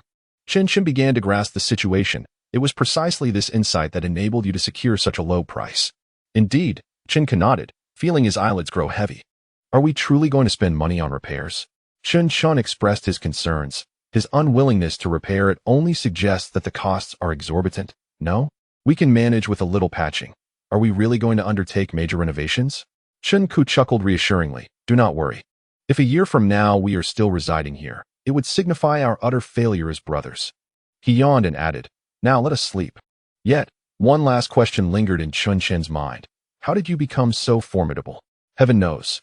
Qin Ke replied vaguely before succumbing to slumber. Chapter 15. Life in the Great Song. As the first rays of dawn illuminated the earth, a series of crisp, melodious sounds of iron plates striking resonated through the alleys of Qingxia County, accompanied by a booming announcement. The hour of the rabbit has arrived. Morning light is faint. The day is bright, and there is mist by the river. The mornings and evenings are cool. Prepare a layer of clothing. Qin Ke was awakened by this sound, rubbing his sleepy eyes in disbelief. What was this? A weather forecast. How remarkably humane for such a wretched old society. Qin Shiliang was already up, fetching water from outside, urging his sons to wash their faces and rinse their mouths before heading out for breakfast. The saying goes, food is heaven for the people. And at the break of dawn, one must worry about their hunger. The people of the Song Dynasty truly knew how to enjoy life. Townsfolk seldom cooked at home. Breakfast, in particular, was predominantly supplied by nearby eateries, offering congee, rice, snacks, and a variety of dishes, all available according to one's means. In addition to breakfast, tea and a can soup were also served. If one were even lazier, they could have the water for washing their faces delivered to them. Perhaps this was the earliest form of pampered commoners. Though certainly not as economical as preparing food oneself, the people of Song rarely calculated such costs. Even a struggling scholar like Qingxia felt justified in this practice. However, since they had just arrived and had yet to establish a relationship with a restaurant, they could only eat out. Upon hearing that they would be dining out for breakfast, Wulong and Lulang were filled with joy, while Sanlang, Qingku, lamented. That will cost quite a bit. A wise child indeed, but life cannot merely be lived in frugality. Qingxia patted his head and smiled. It has been many days since we had a proper meal. Let us go. After a brief grooming, the five of them stepped outside. At this hour, the county town was still relatively quiet, the sounds of the oil cake shop and the flatbread shop that had started at dawn echoing distinctly, only heightening the brothers' hunger. On the streets, merchants and restaurant workers were bustling about, delivering food in carts and on their shoulders.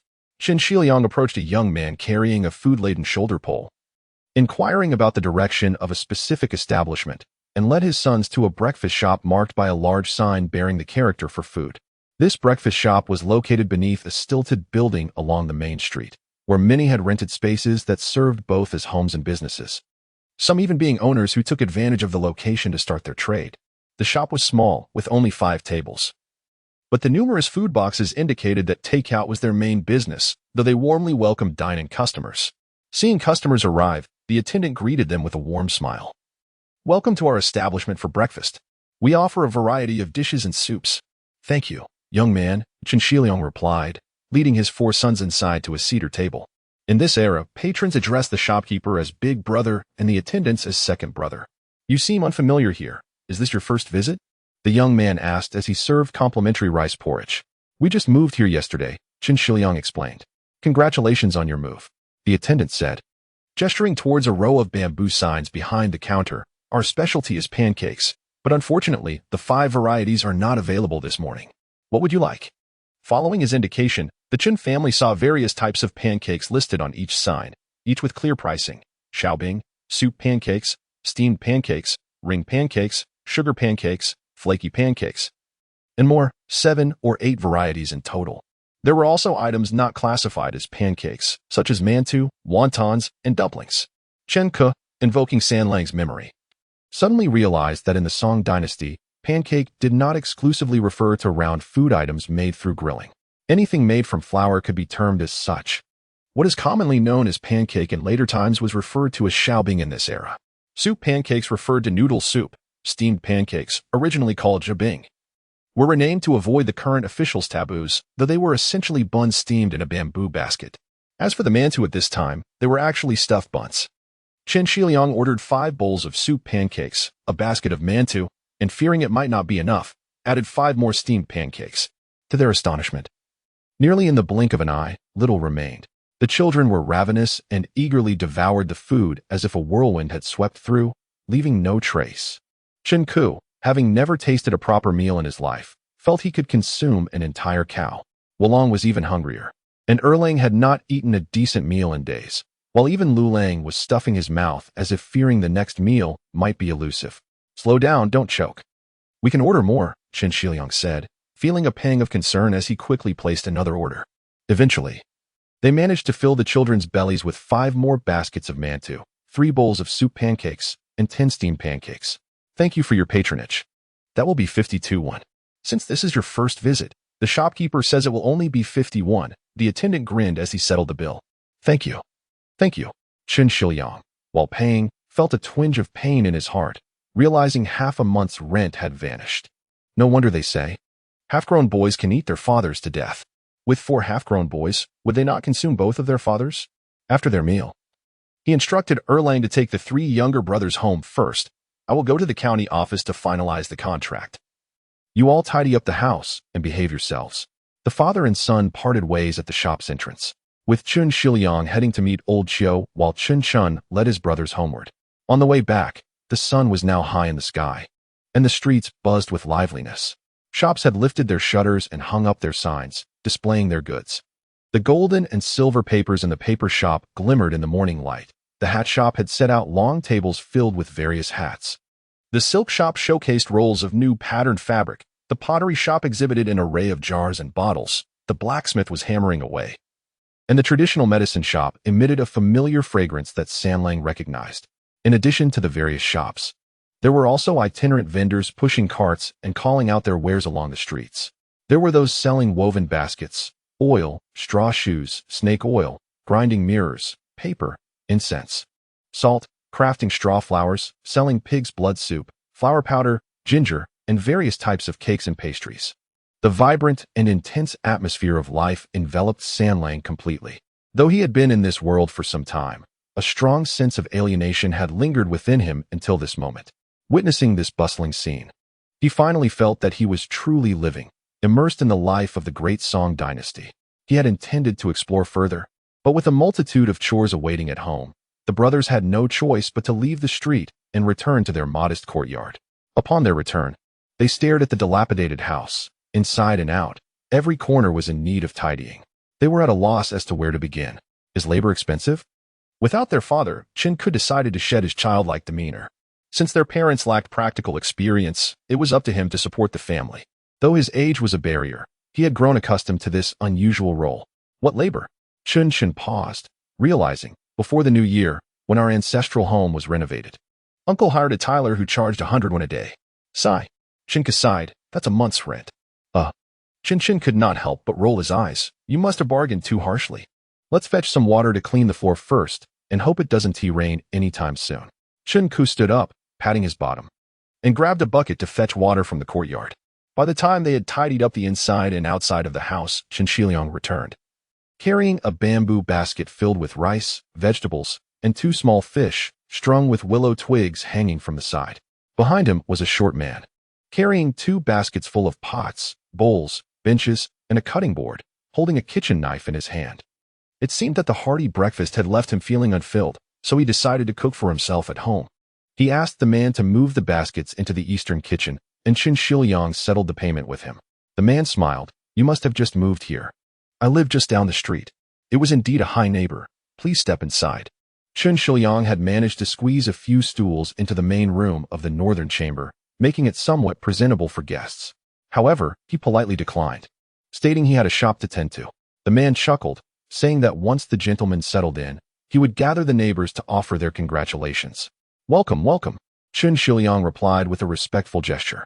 After bidding farewell to the man, Qingxia rolled up his sleeves and went to the kitchen to light a fire for cooking.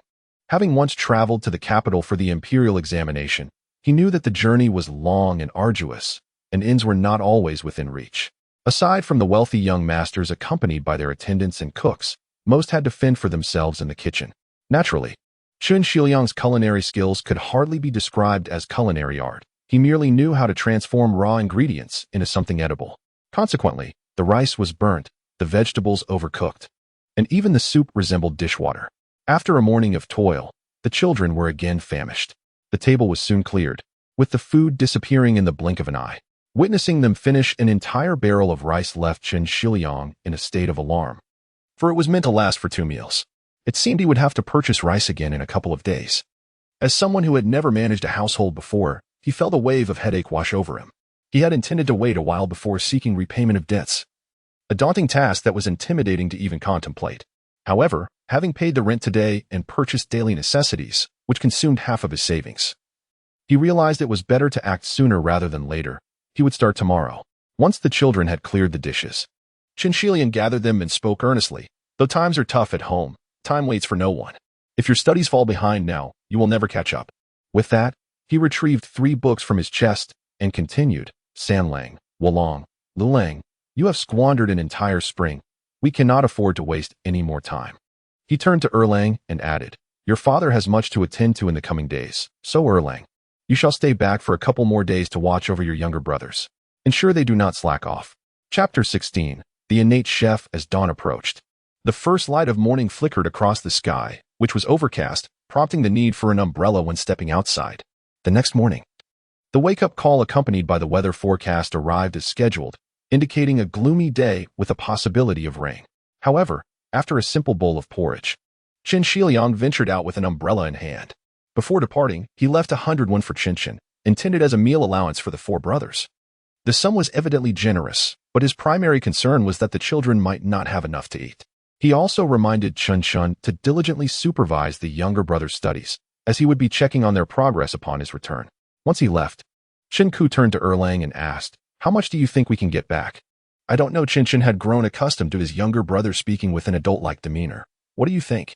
"I guess we want to get back much." Qingku replied with a hint of boredom as he flipped through a book. "Not much. Given Uncle S' character, how could we expect to recover any debts?" Qingxia scoffed. "They're likely all bad debts, uncollectible." "Oh, so you mean debts that can't be reclaimed?" Qingxia inquired. "Not necessarily," he replied, giving Qingku a light tap on the head. "I don't know how much our father can recover, but I do know that if you can't recite the classic of filial piety, you'll definitely be in for a beating. Just don't hit my head by noon." The sky had darkened even further, yet the rain had not yet fallen. After a morning spent poring over books, Qingku stood to stretch and remarked, "It's nearly 11. Is it lunchtime?" "About that," Qingxia replied, glancing up from his reading. "Shall we go out for a meal? Let us save some money." Qingku rolled up his sleeves. "I'll cook instead." "You can cook?" Qingxia was almost incredulous. If not for their striking resemblance, he would doubt this was indeed his brother. "Of course," Qingku rolled his eyes. "Do you want to learn a few tricks?" Yes," Qingxia nodded, rising to his feet, prompting the two younger brothers to follow suit, only to be halted by their older siblings. "Stay put and study." After lunch, the rain finally fell, though it was light, creating an irritating drizzle. As dusk approached, Qingxia returned home, weary and worn. Qingxia rushed to greet him. Noticing his father's gloomy expression and refraining from asking any questions, instead taking the umbrella and saying, "Father, it's time to eat." Qingxia responded absent-mindedly, then looked up in surprise. "You cooked?" "I helped, and Sanling did most of the cooking," Qingku replied honestly. "You can cook?" Qingxia asked, astonished, directing his gaze towards Sanling. "Third brother made the meal at noon," Qingku added. Before he could elaborate, Xiao Lulang chimed in. "He even roasted chicken for us." "Oh, I'm sorry for putting you through this," Sanling, Qingxia said, feeling a pang of guilt. He recalled the makeshift kitchen behind their hut, where his son, not yet 10, had learned to cook over the past 40 days. "But it's good. A poor child learns early observing his father's emotional turmoil." Qingku found amusement in not correcting him. Qingxia had assumed that, even if Sanling could cook, his skills would surely be inferior to his own, and he was prepared to make a trip to the outhouse if necessary. However, when the dishes were served, he was taken aback by the vibrant greens that retained their freshness and a tempting sheen, realizing he could never hope to match this culinary feat. Sanling was a discerning epicure and possessed exceptional culinary skills, yet in a kitchen that was likely the most rudimentary in the county. He had made do with yesterday's ingredients to prepare 4 simple stir-fried vegetables and a bowl of fish soup. In his mind, stir-frying was the simplest method of cooking, requiring only oil and salt. Qingku had discovered a small jar of vegetable oil and a packet of salt from the previous day's purchases. And with a casual flick of his wrist, he sought 4 vegetables: cucumber, water bamboo, lettuce, and celery. He then meticulously pan-fried 2 small fish, simmering them with water to create a fish broth, and finally seasoning it with salt, garnishing it with scallions and minced garlic. The result was a humble yet aromatic Sanlang fish soup. Erlang, who had been assisting, was mesmerized by Sanling's fluid cooking technique, feeling a mix of amazement and reluctance as he watched his brother lavishly use the oil and salt, nearly wincing at the thought of wasting such precious resources.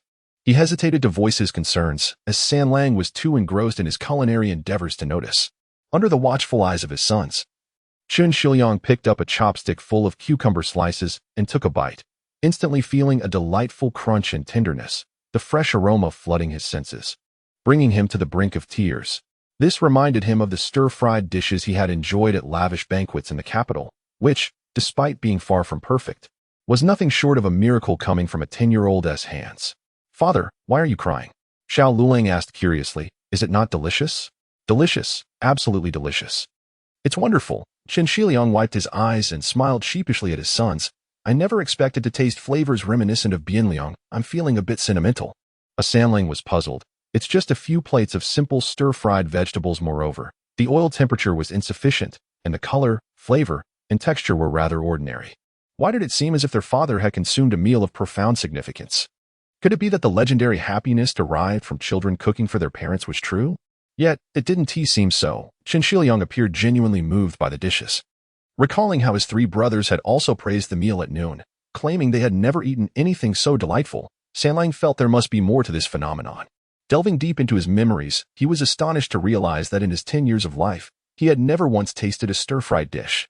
To him, cooking meant boiling, as that was the only method he had known. He speculated that stir-frying was not an ancient practice before the 6 dynasties. The basic methods of cooking were similar to those in Europe, with stir-frying only emerging during the Song Dynasty, regarded as a unique skill cherished by top chefs. In other words, the ability to stir-fry meant one was among the elite chefs, revered in the grand eateries of Bianjing, favored by the wealthy and powerful. It was only after the southern migration that it gradually spread among the common folk. The pinnacle of Song Dynasty cuisine was defined by the harmony of color, fragrance, taste, shape, and name. Any dish that could embody these 5 elements could be deemed a renowned delicacy. Among all cooking techniques, stir-frying was undoubtedly the most capable of easily achieving the first 4 criteria, and once those were met, countless poets would rush to bestow the 5th element. Thus, the art of stir-frying, like all premier skills, adhered to the tradition of being passed down exclusively to male heirs, confined to the families of chefs in the capital. Perhaps a few could stir-fry in Chengdu, but in a small place like Qingxia County, such talent was simply non-existent. Consequently, in the Song Dynasty, the most ideal profession one could aspire to was that of a chef. After being moved for quite some time, Qingxia finally wiped his tears and turned to Fanlou, asking, "How did you learn to stir-fry?" As Fanlou thought to himself, "How did I come to know?" Yet, he feigned ignorance, replying, "I'm not sure how, but I just can." It seemed there was indeed some truth to the notion of innate talent in cooking. Qingxia couldn't help but ponder. Though he refrained from voicing his thoughts, could it be that my son is destined to be a chef? After finishing their meal, night had fallen. Qingxia searched for an item but could not find it, muttering, "Has anyone seen the oil jar?" "It's in the kitchen," Qingxia replied, running to retrieve a ceramic jar. Upon inspection, Qingxia remarked, "Why is there a piece missing?" "I used it for cooking." Qingxia anticipated that the vegetable oil of the Song Dynasty was also used for lamps, feeling a bit anxious. "Is it very expensive?" 100 won per pound, 70 won per jar, enough for 5 days. "It's quite reasonable," Qingxia explained. In truth, it could have lasted 8 days, but due to Fanlou's frying and Su Xiaomei, they had consumed the equivalent of 3 days' worth in one meal. Though Qingxia felt a pang at the thought of using so much oil for a single meal, he showed no sign of it. In his view, the ability of children to take the initiative in household chores reflects a sense of responsibility. To put it more grandly, if one cannot keep their own room tidy, how can they aspire to govern the world? Therefore, encouragement should be the path taken, rather than discouragement. Qingxia poured oil into the lamp and ignited the wick with the remaining embers from the stove, filling the room with a warm, amber glow. Beneath this light, he commenced the examination of his children's homework. He began with the youngest, Liu Yue'e, whose textbook consisted of assorted characters. This was a primer for children.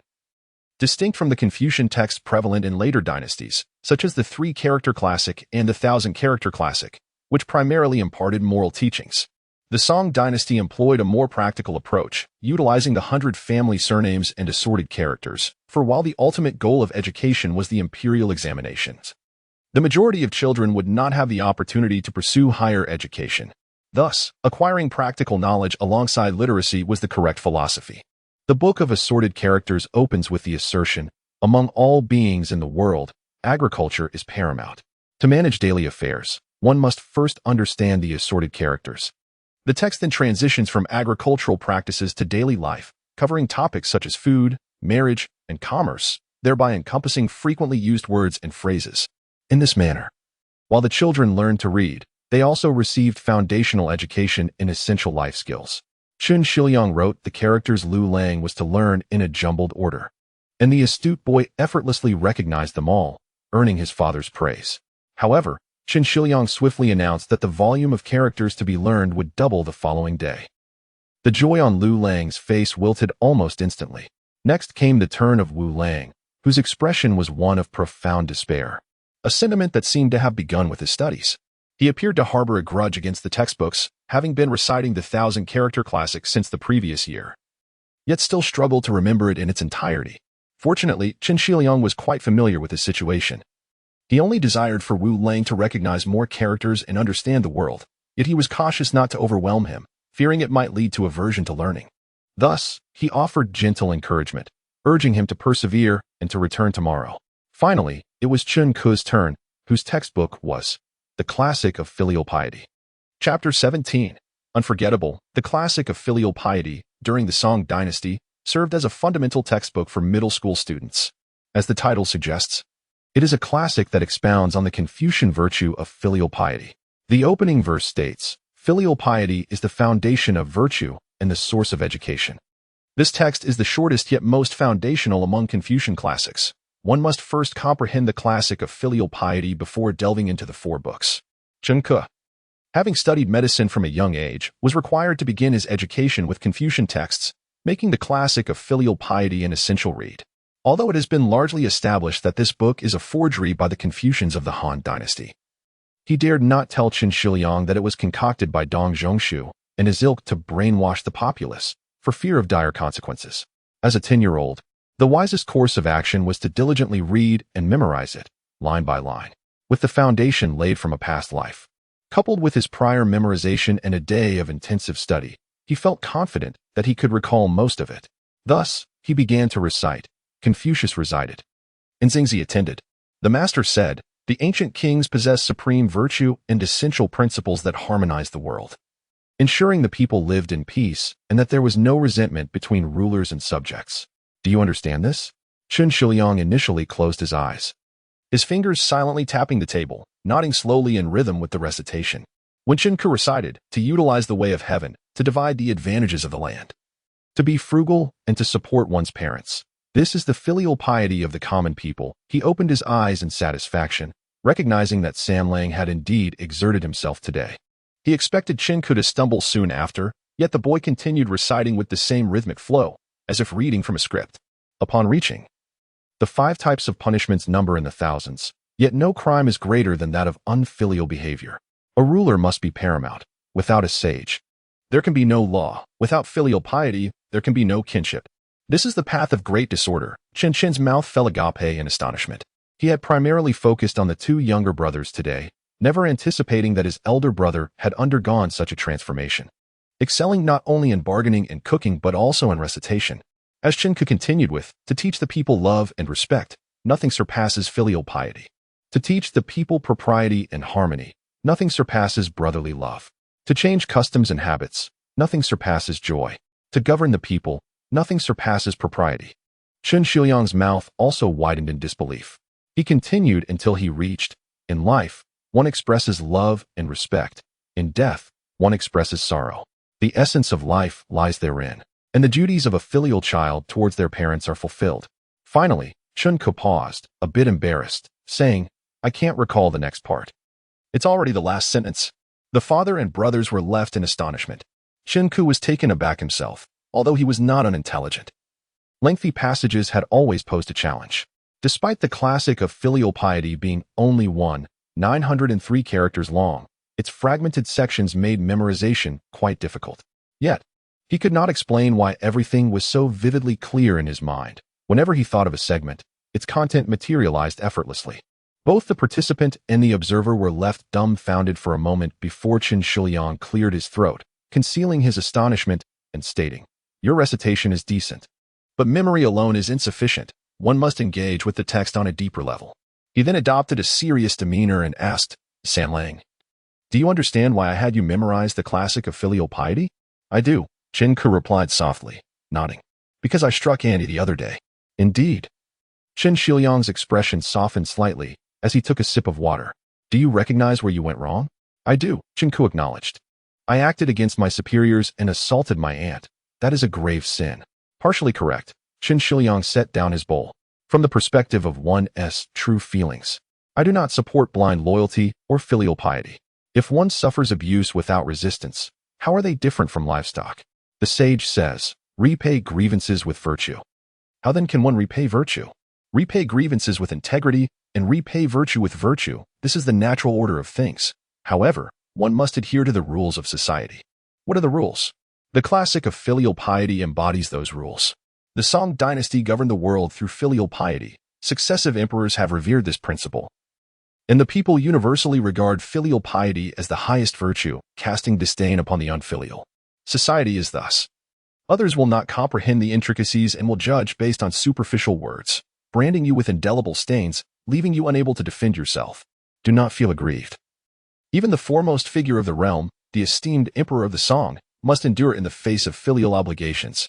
Qingxia earnestly continued. It may seem premature for me to speak of this, yet I believe you possess the intelligence to grasp it. Are we to allow the younger brothers to be bullied? Chen Ke remained silent, but Qinshan interjected, of course not, but we must employ smarter means. Given Sanlang's current capabilities, why did you not consider taking your brothers to the county town to find me? Qingxia suggested. By locating me, you could bring them along. And together we would resolve all issues. Chen Ke felt a wave of shame. At that moment, he had not even thought of his younger siblings. Let us not dwell on past mistakes. That is primarily the responsibility of the father. Qingxia gestured dismissively, concerned he might feel guilty. Remember this. Think thrice before acting. Before undertaking any endeavor, one must carefully consider the consequences. If the outcome is one you cannot bear, then it must not be done. After the children contemplated for a moment, he rose and said, "It is getting late. You should all retire for the night." What is father going to do? The rain has ceased, and the air outside is pleasant. I shall take a stroll, Qingxia replied, stepping out. Upon reaching the courtyard, he gazed up at the resplendent stars adorning the sky, and suddenly erupted into laughter, nearly doubling over in mirth, tears streaming down his cheeks. He pointed toward the north, a look of triumph on his face, exclaiming, "Ha ha ha! Su Lao Qian, I too now have a son with a prodigious memory. Let us see how you boast in the future." Inside, the youngest brother trembled in fear. "Brother, is there a ghost?" "Merely a big-headed ghost. Go to sleep," Sanlang said, pressing his brother's head into the quilt while picking up a volume of contemporary essays by Qingxia, casually selecting an article to read thoroughly. The essay comprised over 2,000 characters, and he perused it repeatedly until the lights were extinguished. Once Qingxia returned to snuff out the lamp, he lay down and closed his eyes, beginning to recall the article, which remained vividly imprinted in his memory, every word intact. The following morning, upon waking, Chen Ke could still remember more than 90% of the article. What remarkable memory! It was undoubtedly superior to his previous abilities. What could be the cause of this? Was it a side effect of his transmigration, manifesting as a scholar's syndrome? Or was Sanlang innately a child prodigy? Regardless of the reason, it is undoubtedly a fortunate occurrence. He mused, embracing the optimistic perspective that swiftly adapted to his newfound abilities. After breakfast, Qingxia ventured out for the entire day, returning only in the evening. Unable to conceal his dejection, sighing heavily as he sat. "Why does father sigh?" Chun Chun inquired, offering him a bowl of water, unable to contain his curiosity. "Oh, it matters not to share," Qingxia sighed again. "Father is ineffectual. I have visited every creditor and managed to recover only a few hundred won. Not even enough to make a dent. Why is it so difficult to collect?" Chen Ke, no longer feigning innocence, asked, "Did you not say we could report to the authorities if recovery proved impossible?" "Such matters are never straightforward." Qingxia shook his head. "One family has dependents to support, and others face business losses. I cannot drive them to desperation. What shall we do then?" Chen Chen's emotions were complex. After hearing Chen Ke's words yesterday, he had lost hope in their father's debt recovery efforts. After 2 days of inner turmoil, he resolved to make a sacrifice. Though the heavens do not leave one without a path, sensing the somber atmosphere, Qingxia recognized his role as the pillar of the family. He cast aside his gloom and laughed heartily, declaring, "As a 7-foot man, with hands, feet, and knowledge, how could I not sustain you little ones?" "Father." Chen Chen mustered his courage for quite some time and finally managed to utter, "I have made up my mind. I will not return to school but will stay with you to support our family and provide for my 3 younger brothers' education." Qingxia was momentarily taken aback, then resolutely replied, "Absolutely not. What hope is there without an education? Do not bring this up again." "Father." Chen Chen attempted to speak again. Qingxia's face darkened, and he sternly commanded, "Silence. This matter is non-negotiable." Ultimately, Chen Chen, being fearful of his father, could only bow his head and wipe away his tears. "And what about you, father?" Chen Ke's single remark nearly brought Qingxia to tears as well. "Therefore, let us all continue our studies. Education is the path to hope," Chen Ke earnestly advised. Qingxia scrutinized him for a moment before suddenly breaking into a smile. No matter how perceptive Sanlang is or how he speaks like an adult, he is still just a 10-year-old child. "Do not laugh. I am speaking the truth." Chen Ke insisted anxiously. "Very well, it is indeed true," Qingxia replied with a smile. "However, for now, you should focus on your studies, or you might find yourself in trouble tonight." With that, he casually picked up a few promissory notes from the table and headed towards the kitchen. What are you doing, father? Chen Ku inquired hastily. Cooking. And what about these papers? They are of no use now. I will use them to start a fire. No, please don't. What is it? Chen Ku, showing some quick wit, replied, that would be such a waste. The other side can still be written on. Qun Shiliang pondered this and realized that to avoid damage, the paper used for the promissory notes was particularly thick, and the reverse side was pristine. Indeed, too precious to burn. He handed the papers back casually and remarked, practice your handwriting. Why has it become so ugly? I will. Chen Ku clutched the promissory notes, feeling a sense of relief. Chapter 18. The struggles for livelihood as dawn broke. The sun's first rays illuminated the clear sky. Early risers labored diligently, ensuring the prosperity of their households. Chen Ku had come to realize that each morning, the local ascetics from the nearby temple would traverse the streets, announcing the time and weather with their practiced Buddhist chants. Their services were not without cost. The residents were expected to provide offerings of food and money as compensation. On this particular morning, Chen Shiliang ventured out once more, heading towards the pawn shop he had seen earlier. In ancient times, intermediaries who facilitated transactions were known as Yu for men and Yapo for women. With the flourishing commerce of the Song Dynasty, specialized pawnshops emerged, handling everything from the sale of goods to the rental of houses and the hiring of laborers. If there was a need for mediation, these shops were the go-to. Chen Shiliang arrived a bit early, as the shop shutters had yet to be lifted. He stood beneath the eaves, perusing the notices posted on the board. His eyes were drawn to the section on house rentals, where he noted that numerous properties were available for no less than 400 coins. Reflecting on his own fortune in securing a small courtyard for only 100 coins, he couldn't help but feel grateful. He had learned from Chen that the favorable price he had secured was indeed the result of Chen Ku's negotiation skills. After inquiring about the details, Chen Shiliang was astounded to realize that a mere 10-year-old boy could outmaneuver a seasoned boatman in his 50s. The child had transformed. No longer the shy and gentle boy he once knew, he had become increasingly independent, cunning, impulsive, and undeniably clever. While it was said that adversity could spur change, he had never anticipated such a profound transformation. Yet, as long as his son remained virtuous, Chen Shiliang was content to allow his natural development. Lost in thought, he shifted his gaze to the job postings. With debts looming, he knew he must secure employment immediately to avoid financial ruin. In this era, characterized by leisurely pursuits such as incense burning, tea brewing, and floral arrangements, even a small county boasted a plethora of job opportunities. From apprentices at breakfast stalls and tea shops to laborers in construction and porters at the docks, there was no shortage of work for those willing to lower themselves. For a family of 5, an income of at least 100 coins per day was essential for survival if there were children in school. That figure doubled to 200. Most jobs offered daily wages around 70 to 80 coins. In the Song Dynasty, it was common for both spouses to contribute to the household income, enabling even these modest jobs to support a family. However, Chen Shiliang faced a unique challenge. He needed to earn double the income alone. There were higher-paying jobs available, such as positions for head chefs in restaurants offering 200 coins per day, and skilled trades like masonry and carpentry that could yield 150 coins. Yet, lacking the necessary skills, he felt his options were limited to strenuous labor, such as carrying goods at the docks or brick factories, where pay was determined by output. He resigned himself to the fact that he might have to pursue this kind of work. Just as he pondered his situation, the pawn shop opened its doors. Chen Shiliang entered, his cheeks slightly flushed with the fear of encountering former classmates. Inside, the shop attendants were busy tidying up when he slipped in. As the door welcomed customers, someone promptly approached him and invited him to a private room. The reason for this private room was not due to his status as a scholar, but rather because the pawn shop's services were esteemed, licensed, and regularly taxed. These establishments not only served as price evaluators and intermediaries for merchants, but also had the authority to oversee market transactions on behalf of the government.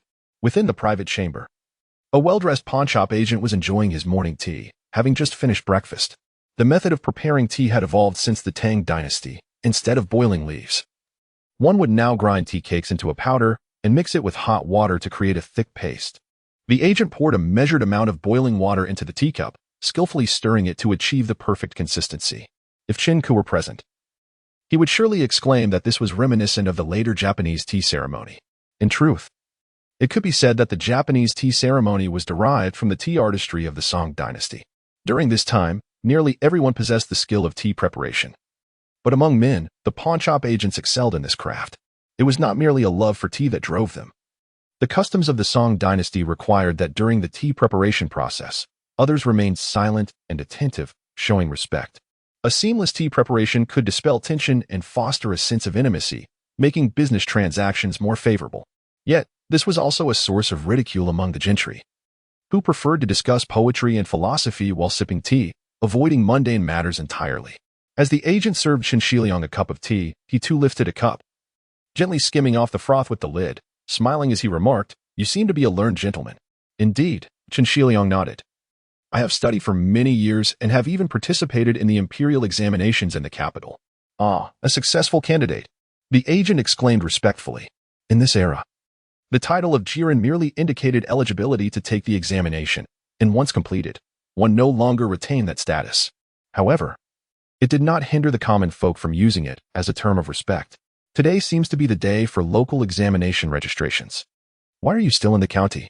the agent inquired, puzzled. "Alas," Qingxia sighed, "I am compelled by financial necessity to abandon my studies and seek employment." "What a pity," the agent responded, also expressing regret. "What type of work are you seeking?"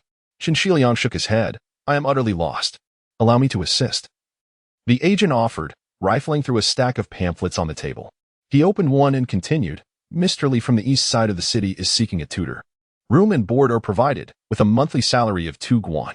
What do you think?" Private tutors typically instructed children in basic etiquette and literacy to prepare them for formal schooling. Given the abundance of unproductive scholars in the Song Dynasty, high wages were unlikely. Considering that he already had a place to stay and could economize on meals, Qingxia concluded that the room and board were of little significance. Therefore, a monthly salary of 2 guan was insufficient. "I require a more substantial compensation," he confessed.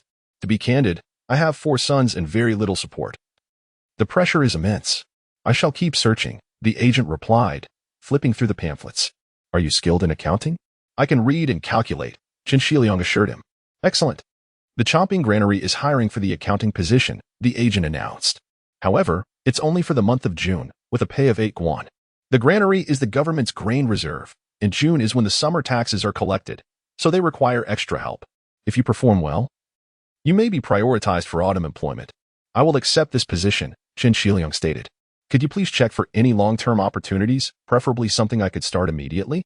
"Unfortunately, there are none at the moment," the agent apologized. "Qingxia County is a small place. Such positions are scarce.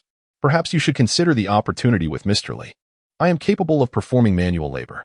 After a prolonged silence, Qingxia finally uttered, "I possess ample strength." Once Qingxia departed, Qingke took out the promissory notes to examine them. He then carefully tucked them away into his bosom and informed Qingxia, "I need to step out for a while." Without waiting for a response from Erlang, he dashed away swiftly. Upon arriving at the bustling street, Qingke greedily inhaled the vibrant atmosphere of the marketplace he so dearly cherished. This was indeed the essence of life. Yet, without money, these sights were merely unattainable images. Disconnected from his reality, he had not slipped out merely for leisure. Rather, he sought to uncover the whereabouts of those debtors. While Qingxia had resigned himself to the futility of recovering the debts, Qingke remained undeterred. Those who have engaged in business understand that collecting debts is akin to squeezing toothpaste. If one persists, a little will eventually yield results. But one must adopt a relentless demeanor. A gentleman like Qingxia would surely be easily deceived, and even those with wealth would evade repayment. Qingke was acutely aware of his youth and recognized that employing force to collect debts would be futile. Nevertheless, he held on to hope. A saying circulated within the debt collection community: "If the approach is right, collecting debts is never a problem," emphasizing the importance of strategy. This was not merely bravado. The Qin family possessed a total of 11 promissory notes, amounting to a substantial sum of 320,000 coins, including principal and interest. If he could reclaim even half, it would amount to 160 guan, a sum ample enough to sustain the family for several years or to invest in business ventures, thereby improving their financial situation. In any case, he could not afford to be as reckless as Qingxia, who would readily burn everything in a fit of youthful idealism. He did not harbor the illusion that his mere involvement would guarantee success. Others would see him as a mere child, likely to be taken advantage of.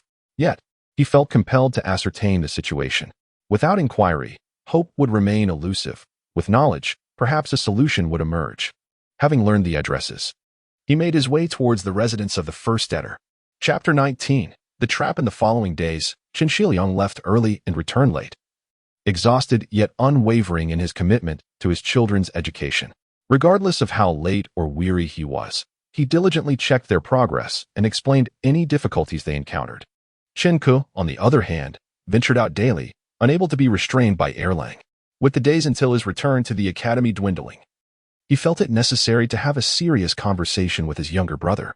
One day, just as Qingxia stepped out, Qingke was ready to follow, but was halted by Qingxia, who said sternly, "You can't go yet. Where are you off to this time?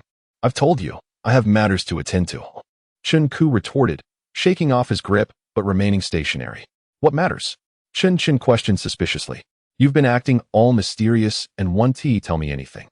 "It's not the right time," Qingke replied. "I promise I'll be the first to inform you." "No, you must tell me today," Qingxia insisted. "I am about to return to the academy, and with you constantly away, what will happen to Wu Lang and Lu Lang? What if you put yourself in danger?" "Fine." Qingke relented, conceding to the truth. "I have been investigating the families that owe us money." "You're investigating them?" Qingxia said incredulously. "What do you plan to do? What do you think?" "I intend to collect the debt." Qingke scoffed. "It's only right that debts are repaid." "That is absurd," Qingxia exclaimed, angered. "Father may not return, and you, a mere child, how can you confront them?" He adopted a serious tone, adding, "San Lang, haven't you noticed? Among us 4 brothers, father has the highest expectations of you. Although you are talented, if you do not apply yourself to your studies, you will have no future." "I must reclaim the money," Qingke insisted stubbornly. "This predicament arose because of me. I cannot pretend it's not my concern." "San Lang, no one blames you," Qingxia implored earnestly. "Father will handle everything. You should focus on your studies." "How can I focus?" Qingke's expression was grim. "You must come with me." "What about home?" "Wu Lang is there," Qingxia argued. With that, Qingxia locked the 2 younger brothers inside the house and accompanied Qingke to the riverside dock outside the city. The river flowed slowly, creating expansive mudflats on either side, which meant that vessels could only dock at the wooden platforms outside the city to load and unload cargo. The nearly 2-mile stretch from the platform to the warehouse was traversed by laborers pushing carts laden with goods. San Lang and Erlang hid behind a stack of hay at the platform, their eyes scanning the bustling workers, until they finally spotted one and Qingke pointed him out to Erlang. Following his gaze, Erlang was stunned to see their father. He rubbed his eyes in disbelief, yet the scene remained vivid before him, those hands gripping the cart's handles, the harness draped around his neck, pushing a creaking cart. Unsteadily crossing the platform, who else could it be but Qingxia? After weighing his options, Qingxia resolved to work at the dock. Finding reliable work at the dock was not as simple as it seemed. He first needed a trustworthy guarantor and then had to pay a sum deemed as an entry fee or deposit, referred to as going down the river money, along with a rental fee for the cart and purchase basic tools like baskets and shoulder poles. After a day spent completing these arrangements, he secured the right to work steadily and assured himself a source of income. Moreover, there was nearly always work available at the dock, and with diligence, the earnings could be substantial enough to recoup his initial expenses. However, every endeavor begins with its challenges. While others could easily push loads of 700 or 800 pounds, Qingxia struggled to maintain balance with even 300 pounds, almost tipping over after just a few steps. Had it not been for the foresight of his foreman, who caught the cart just in time, the entire load would have tumbled into the water. Yet he was a remarkably resilient individual. If he couldn't push 500 or 600 pounds, he would manage 200 or 300, which merely meant making more trips. By today, he had nearly mastered the art of maneuvering the unicycle cart, managing to push 400 pounds, earning the secret admiration of his fellow workers who had initially anticipated his failure. Meanwhile, Erlang wished to cry out, wanting to call their father home. But San Lang held him back firmly. "Why are you stopping me?" Erlang, his eyes red, protested. "You're still young and do not understand a man's pride." Qingke wiped the sweat from his forehead, his voice imbued with deep admiration for Qingxia. "A true man must shoulder all burdens, unless you can lighten his load. Any attempts to dissuade him are nothing short of an insult. I'm 3 years older than you," Qingxia muttered gloomily. "Otherwise, I wouldn't have sought you out." Qingke turned to him, gazing deeply. "So what do you think?" After a moment of silence, Qingxia finally replied resolutely, "Speak. What do you intend to do?" "There are a total of 11 creditors, 6 of which are in Qingxia County. I have been investigating these six during the past few days. Qingxia revealed his true intentions. Is there any possibility of recovering the debts? Qingxia's demeanor shifted, now filled with hope. Sadly, no. Qingxia shook his head with a hint of melancholy. Initially, he had thought these debtors were merely taking advantage of Qingxia, unwilling to repay despite having the means. However, after days of observation, he realized that each family was grappling with its own dire circumstances, either unable to make ends meet or facing a room full of creditors, leaving them unable to repay anyone. While the plight of the debtors was indeed disheartening for the creditors, looking on the brighter side, it at least indicated that people in the Song Dynasty still valued integrity. It was not the absence of money that was worrisome, but rather the presence of wealth without the willingness to repay. Father's inability to reclaim the debts stems from his reluctance to add to their burdens. We cannot act against his wishes, Qingxia smiled, adding, thus, we must provide assistance in their time of need. The next morning, once Qingxia departed, Erlang and Sanlang instructed their younger siblings to behave at home, promising to bring them delicious food at noon. However, Lu Lang adamantly refused to remain confined, clinging tightly to his two older brothers, insisting on accompanying them. Qingxia glanced at Qingxia. Though today he played the lead role, it was Sanlang who was truly in charge. Let us take them along, Qingxia chuckled. Consider it a treat. Lu Lang immediately cheered. Each brother took one of the younger ones and set out. Qingxia first led them to the carpenter's shop on the front street, claiming he had ordered something inside. Just as they were about to step in, Qingxia, filled with trepidation, pulled him back. Sanlang, we only have 150 coins. Don't worry, it won't cost us anything. They'll even return some change, Qingxia replied, pulling Lu Lang into the shop. The shop was modest, and Erlang and Wu Lang remained outside.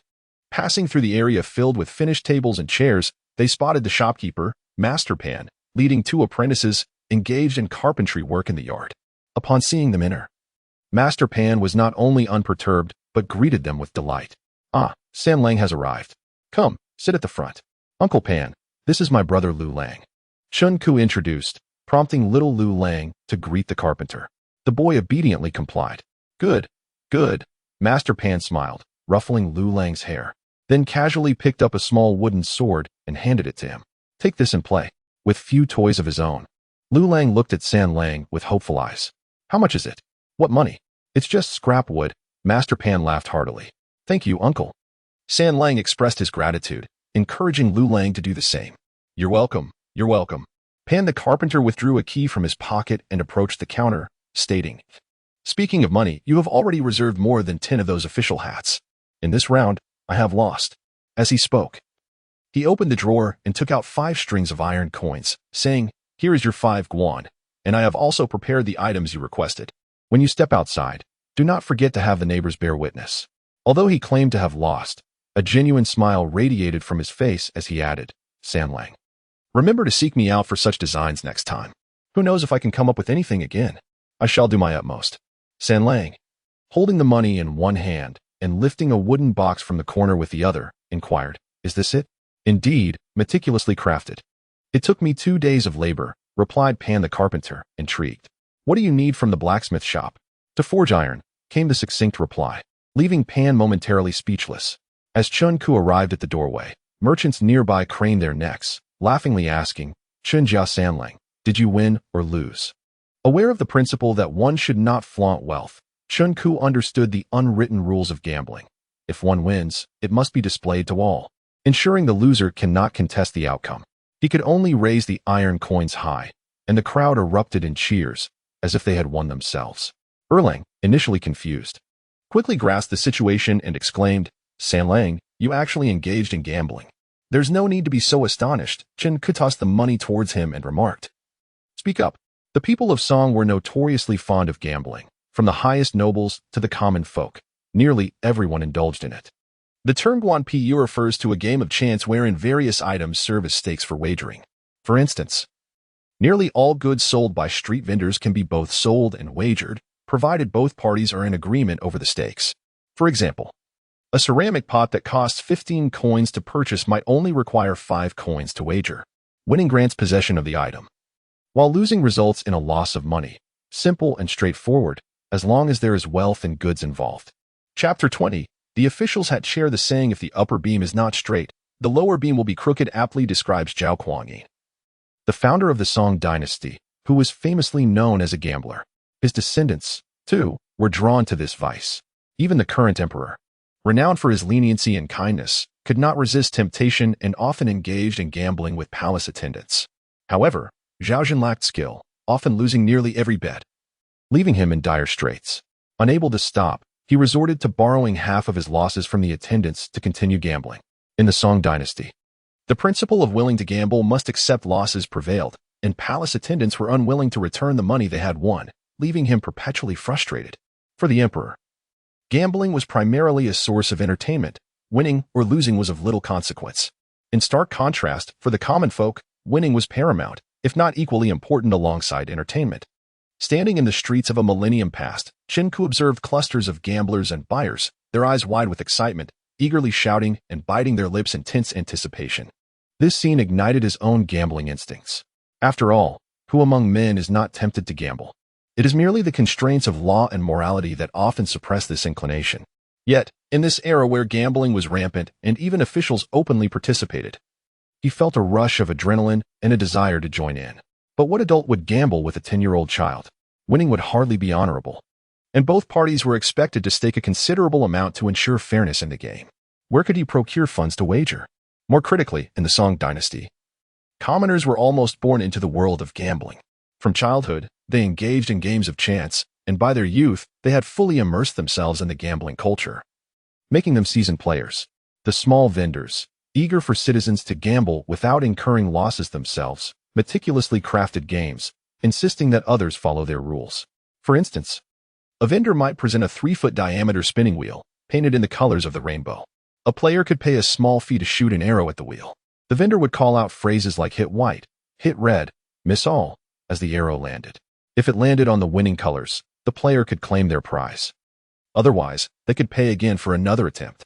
Such gambling resembled the street tricks witnessed by future generations, where the house would invariably win more than it lost. To think one could escape poverty through gambling was sheer folly. Yet, Qingli had his own scheme. After careful observation, he chose to approach a carpenter named Pan. 3 days prior, he boldly entered the shop and proposed a gamble to the bored carpenter. Initially dismissive due to Qin's youth, Pan was intrigued and asked how he wished to play. Qin replied that he dreamed of the finest chair in existence and had sketched it. He wagered that Pan could craft at least 10 within 3 days. Pan chuckled at the audacity of the child. Aware that furniture from this era was not like modern trinkets, it could be weeks before a single piece sold. Curiosity piqued, he asked to see the drawing. Qin, wary that Pan might memorize it and forego the bet, insisted on having a witness. The surrounding merchants, having caught wind of the playful wager, eagerly offered to ensure fairness, promising to retaliate if Pan tried to cheat. Thus, the bet was established, and Qin revealed his drawing. Pan, initially casual, became increasingly serious as he examined the design, ultimately rising from his chair. What did Qin's sketch depict? It was a 4-legged official's hat chair. Observing the furniture displayed outside, he noted that while the structures were advanced, none embodied the elegance of the official's hat chair, a style that flourished in later dynasties but had its roots in the Southern Song. Qin understood that just because it had not yet appeared did not mean it was unenjoyed. The official's hat chair, a masterpiece of Chinese seating, offered unparalleled advantages. First, its design communicated the sitter's dignity and grace through the curves of the backrest and armrests. Secondly, its minimalist structure was efficient in both time and materials, with an ergonomic design that provided ample support for the back, thighs, and feet, heights of comfort unattainable by Song-era chairs. Most appealing was its resemblance to the black gauze cap worn by officials, elevating its status. Pan, a craftsman, contemplated the chair's potential, realizing it could prompt a shift in seating preferences. He chastised himself for not having conceived such a design. At that moment, he was wholly absorbed in the task of crafting the chair as per Qin's drawing. Under Qin's guidance, Pan fashioned a prototype within a day, placing it prominently outside his shop. As word of their wager spread, curious townsfolk flocked to try the new chair, discovering its surprising comfort despite its rigid material. Its charming design compelled many to order their own. Orders surged, and Pan was overjoyed, treating Qin as a bringer of fortune. Not only did he honor their bet, but he also crafted a box for Qin free of charge, hoping to cultivate an enduring relationship for future ventures. In essence, as Qingli recounted the tale to Erlang, he lamented, "But was this truly gambling? I essentially sold my invention at a bargain, letting him benefit disproportionately. Alas, what can one do when impoverished? Erlang, rendered speechless, eventually remarked, "If father finds out, he will not be lenient. You will surely be punished." Not everyone relished gambling. Many scholars denounced such frivolities, especially when it involved minors. "That matters little," Chen replied nonchalantly, patting the wooden box. "For this trinket, one would need at least 2,000 to purchase. Can we afford that?" This wooden box had already ensnared Chen in his schemes, prompting a shift towards their serious business. "Is this our treasure?" "Indeed," Chen affirmed, leading Erlang on a shopping expedition until they paused before a two-story tavern. "This is the place. Third brother, are we to dine?" Xiaoli Lang asked with a beaming smile. "Yes, let us eat," Chen replied, turning to Erlang. "The decision rests with you." With a deep breath, Erlang led his companions into the spacious tavern. Behind the counter, the attendant, noticing the entrance of guests, promptly rose to greet them. However, upon realizing that the visitors were merely 4 children, the eldest no more than 13 or 14 years old and burdened with a basket of vegetables, his enthusiasm waned as he remarked, "We do not purchase ingredients." It seemed he assumed the children were there to peddle their wares. "Who said we are here to sell? We have come to dine," Erlang retorted with nonchalance, producing a coin, which landed deftly in the attendant's hand. Upon closer inspection, it turned out to be a 10 cash piece, instantly rekindling the attendant's enthusiasm as he exclaimed, "Welcome, esteemed guest." He ushered the 4 brothers upstairs, where he meticulously cleaned the table and presented tea and snacks, inquiring, "Would you like to order?" "Not in haste." "Allow me to inquire," Erlang responded, striving to maintain an air of composure. "It is the height of mealtime. Why are there no other patrons?" The attendant, with a wry smile, replied, "Too many guests and the food cannot be served. With fewer patrons, it is more pleasant, is it not?" "That is not the point," Erlang countered, shaking his head. "A lack of customers suggests either subpar cuisine or a deceitful establishment, which makes it difficult for us to trust the food." Sighing, the attendant displayed evident frustration. "So, esteemed guest, will you be placing an order?" "Surely, we deserve a chance. We do not wish to seek another venue." "Summon your proprietor and bring forth several signature dishes," Erlang commanded. "Very well," the attendant replied, his demeanor now despondent. It seemed they had to rely on pity to attract customers. Perhaps this dilapidated establishment was on the verge of closure. Indeed, the observation that fewer patrons ensured quicker service proved to be accurate. In no time, another young attendant and a portly young man in his 20s appeared, each carrying a tray laden with 8 exquisite dishes. After serving, the young man did not depart, but lingered with an expression of anticipation, eagerly awaiting the guest's assessment of the meal. Under his hopeful gaze, Erlang took a bite of the meat, only to find himself caught in an awkward predicament, his face contorting as he struggled to swallow, unable to either digest or expel it. Chapter 21. The legendary culinary skill, is that possible? The young man turned to Samlang. "Shall this little brother give it a try?" Chen Ku raised his chopsticks, contemplating several dishes uncertainly. "Let us start with the braised lamb with red lotus root. I have high hopes for you," the young man said eagerly, placing his confidence in him. "It's one of our restaurant's 3 signature dishes." Chen Ku took a bite and immediately grimaced as if he had swallowed a fly. "Please. Red lotus root does not refer to cooking the lotus root until it's red, but rather to the red lotus flower. The intention is to use the fragrance of the lotus to counteract the gamey flavor of the lamb. Yet, you've mistaken the flower for the root, resulting in a dish overwhelmed by the smell of lamb."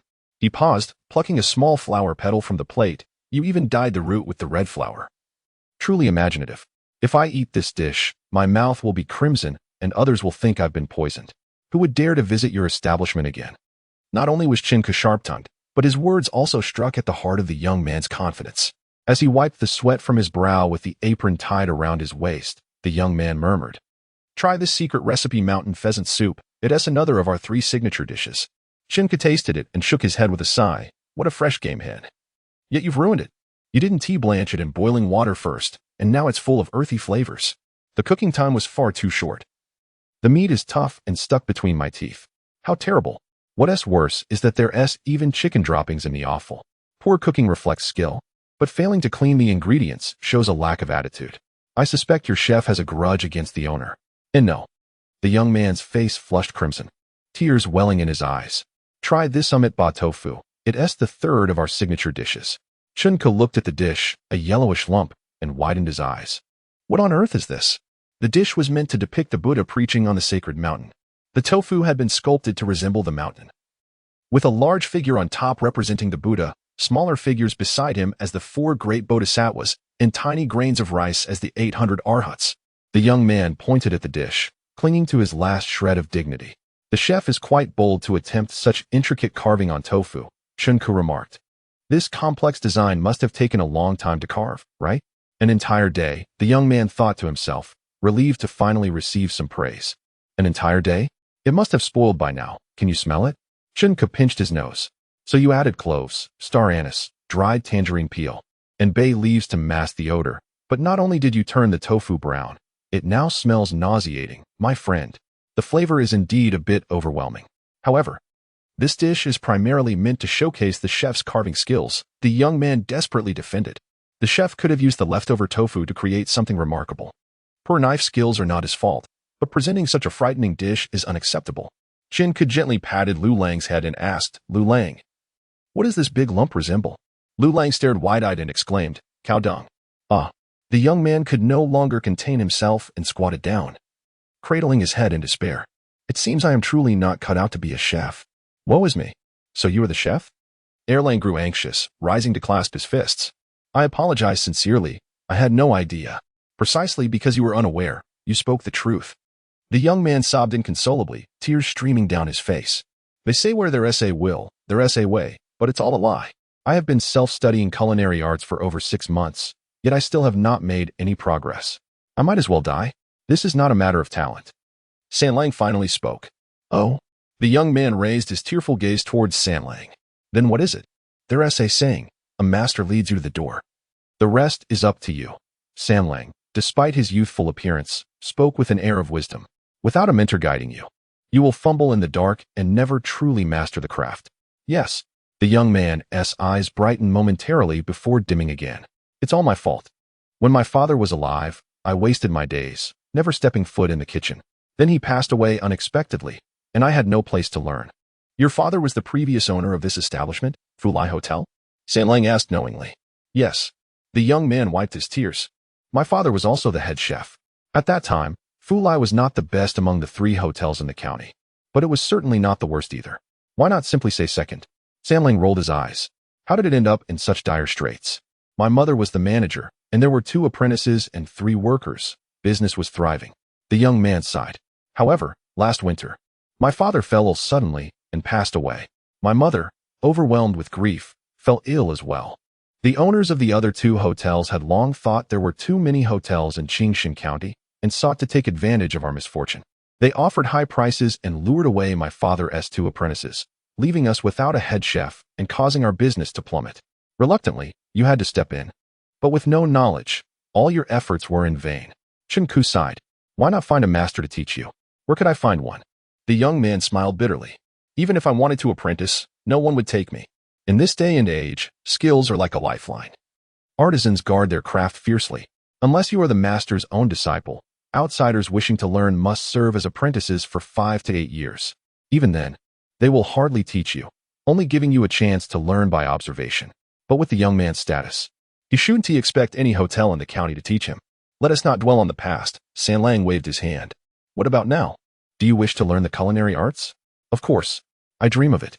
Then you should serve tea and bow to your master, Sanlang declared grandly. Bow to whom? The young man stared wide-eyed. You? Indeed, Sanlang nodded, striving to appear mature yet still revealing a childlike innocence. You. The young man stumbled over his words, unsure how to respond. You think I'm too young to teach you? Sanlang scoffed. I want to waste my breath. Let me use the kitchen, and you will see what true culinary skill looks like. My younger brother may be young, yet he possesses remarkable culinary talent. Erlang chimed in. Ah, very well. The young man had intended to dismiss the child's seriousness, but recalling the boy's incisive critiques of the dishes, he recognized his profound understanding of cooking. With no other options, he decided to give it a chance. I will assist you. No need. Sanlang immediately declined. The young man reconsidered, realizing that he was, after all, in a precarious position where he might be suspected of stealing knowledge. He then led the 4 brothers downstairs to the kitchen. Once the young man left, Sanlang began to work, not by preparing ingredients, but by fiddling with his wooden box. which took considerable effort to connect to the stove. When he stood up, Erlang had already prepared the ingredients as instructed. After collaborating for several days, he had become quite the competent sous chef. "What's in that wooden box?" Erlang asked curiously. "It's a bellows from the blacksmith shop," Samlang revealed to his brother. "It's used to increase the furnace temperature." As he spoke, he and Wu Lang worked together to remove the heavy pot from the stove, replacing it with a newly purchased thin pot. The pot was too thick. It hindered heat conduction. "Why do we need such high heat?" little Lu Lang asked, his eyes wide. "Stir-frying requires high heat to cook quickly," Sanlang replied nonchalantly. "This way, we can preserve the freshness of the ingredients and create perfect dishes." The stove already had a flame, and with the addition of premium bamboo charcoal, Wolong began to work the bellows, causing the wind to whistle as it surged. The fire indeed blazed higher, swiftly evaporating the steam from the water in the iron pot. Sanlang exclaimed in approval, pouring oil into the pot. As the oil heated, he swiftly added scallions, ginger, and sliced meat, stir-frying rapidly. Once the meat turned pale, he scooped it out with a slotted spoon, simultaneously calling out, "Increase the heat." Haiyalang exerted all his strength, making the bellows roar. When the oil reached the desired temperature, Sanlang added bean sauce, wheat paste, and brown sugar, then commanded, "Stop." Haiyalang released the bellows, panting heavily. With the bellows at rest, the fire diminished, prompting Sanlang to stir-fry with a spatula until the aroma of the sauce wafted through the air, and small bubbles began to form. He then called out, "Full heat." "Oh." Haiyalang hurriedly pulled the bellows again. Once the fire was intensified, Sanlang added the meat strips, stir-frying until they were infused with flavor, then drizzled with sesame oil before plating. Erlang arranged the prepared scallion strips and tofu skin, instructing Lu Lang to carry it out. Little Lu Lang cautiously brought the dish to the entrance, where the young proprietor and his assistant had been eagerly waiting. Upon seeing the fragrant, uniquely presented dish, the initially skeptical duo was instantly captivated. They hastily accepted it and placed it on the table, exchanging wide-eyed glances, having never encountered such a dish before. "What is this called?" they inquired. "Beijing-style shredded pork," Lu Lang replied, recalling his brother's words. "Wrap it in tofu skin to eat." The two imitated Lu Lang, carefully taking a piece of tofu skin, adding the meat strips and scallions, and cautiously taking a bite. Instantly, the tender meat, the spicy crunch of the scallions, and the chewiness of the tofu skin melded together, creating an explosion of flavors that lingered delightfully on the palate. "Delicious. Absolutely delicious. I have never tasted anything this exquisite before," the assistant exclaimed, stuffing his mouth while excitedly mumbling. "What if we can't have this in the future?" The young man was even moved to tears, realizing that compared to this dish, his own cooking was utterly inferior. Suddenly, he recalled a legend his father had told him, and a shiver ran through him as he exclaimed, "Could it be that this is the legendary stir-fry?" Chapter 22. Equity shares indeed, it must be cooking. The legendary culinary secrets of the finest chefs from Bianjing are splendidly presented before me by a mere 10-year-old child. Oh heavens! Could it be that a benevolent deity has sent a youthful savior to rescue me? It must be so. Opportunities like this are fleeting and must be seized with fervor. The young man, gritting his teeth, resolved to take action. However, Sanlang was still busy in the kitchen, and he dared not intrude or disrupt the process, waiting anxiously outside. Dishes, brimming with color, aroma, taste, and presentation, flowed out like a stream. In no time, the table was laden with an array of culinary delights. Such extraordinary speed, indeed.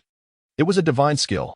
The young man, filled with excitement, rushed to Sanlang as he emerged from behind the curtain, exclaiming with admiration, "Master, take me as your apprentice. I'm nearly starving." Sanlang swiftly stepped aside, urging his younger brother to sit at the table. "Let us eat first. To dine at a restaurant yet still have to cook. What a peculiar situation. Let us eat together," Erlang insisted, feeling uneasy. In the presence of a master, how can a disciple sit?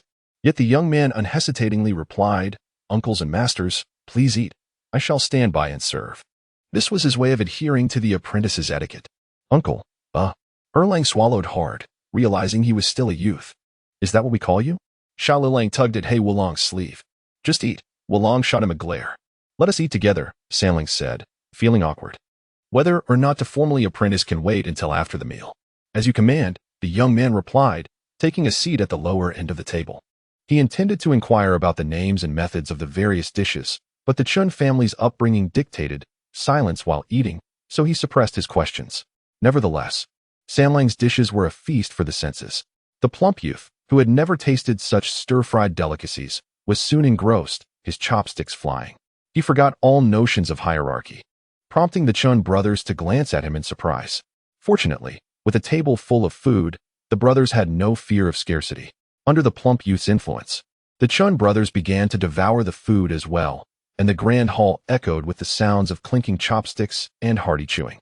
Those who cook often lack an appetite. Sanlang finished his meal quickly, sipping his soup leisurely while his gaze fell upon the plump youth, whose mouth gleamed with delight. This was Sanlang's first true exhibition of his culinary skills. Previously, cooking at home with insufficient heat and inadequate ingredients had limited his abilities. This time, he had meticulously prepared, procuring the freshest ingredients and even bringing his own iron pot, fearing that his dishes would not impress the youth thoroughly.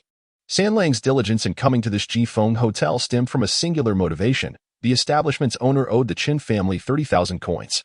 For the past decade, the Chun family had supplied bamboo charcoal to this hotel, and due to their long-standing relationship, the settlement period had extended from monthly to quarterly.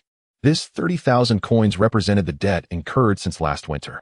When Chun Shiliang came to collect, he found the owner's ill mother in bed and a 3-year-old child on the floor.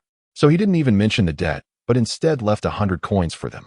Initially, Sanlang was frustrated with Chun Shiliang's excessive kindness. But after observing the situation for a few days, he was moved by the plump youth named Kai Chuanfu. According to the neighbors, this fortuitously named youth was indeed a filial son. One story suffices to illustrate. His mother had been bedridden for half a year without developing a single bedsore.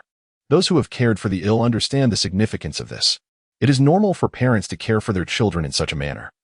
Yet when the roles are reversed, it is a rarity, at least in Sanlang's previous life. Chuanfu was indeed a wayward son returned to the fold, diligently practicing his culinary craft, hoping to recreate the exquisite dishes on the restaurant's menu.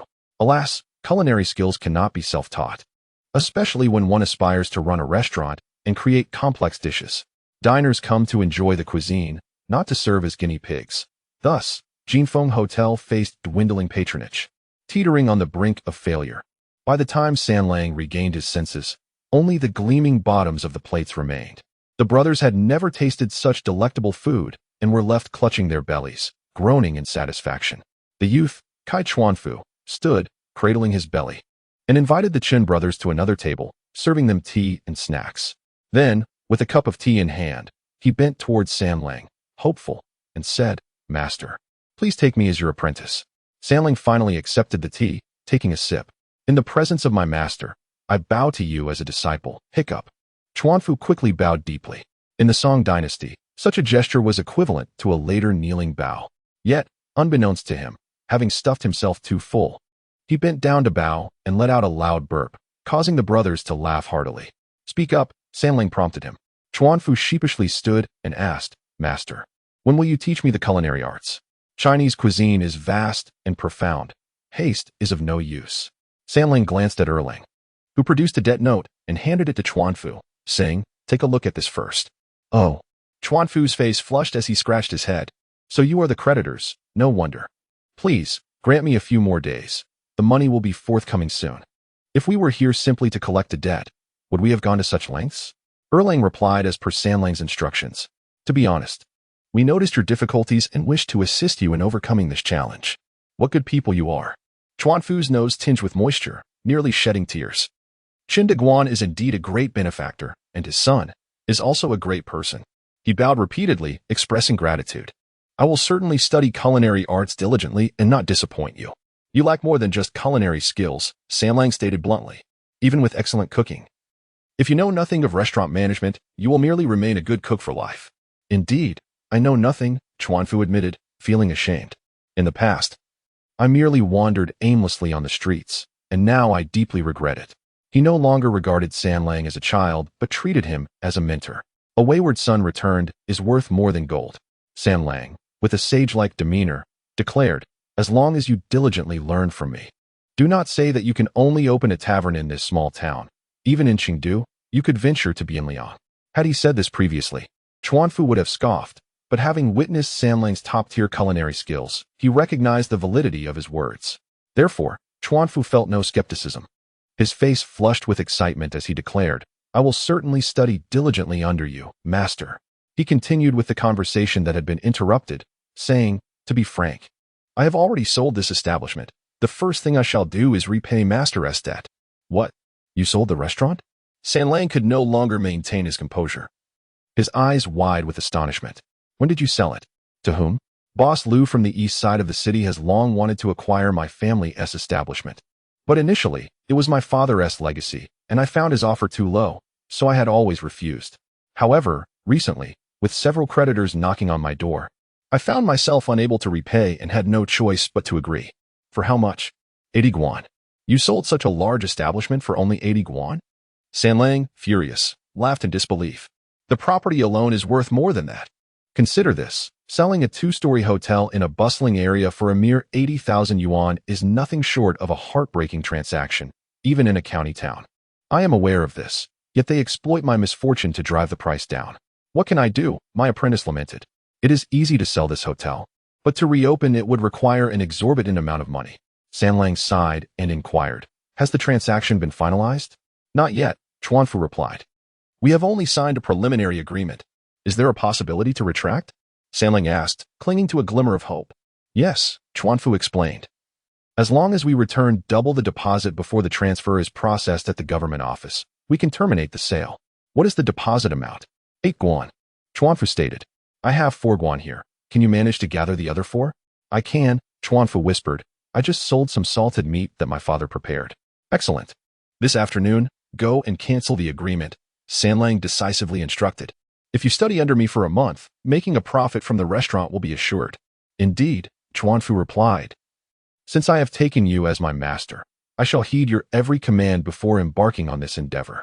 However, while most apprentices are merely unpaid labor, Sanlang not only refrains from requiring Chuanfu to work, but even offers to subsidize him, which made Chuanfu feel somewhat uncomfortable. After deliberating, he resolutely stated, Master, your kindness is overwhelming, and I can only repay you by offering you half of the profits from this hotel. Please graciously accept. After some back and forth, they finally reached the crux of the matter. Erlang, however, appeared hesitant, sensing an implication of taking advantage of the situation. The two men exchanged polite refusals until Sanlang could no longer bear to watch and interjected, There is no need for such modesty, for we are not engaged in charity.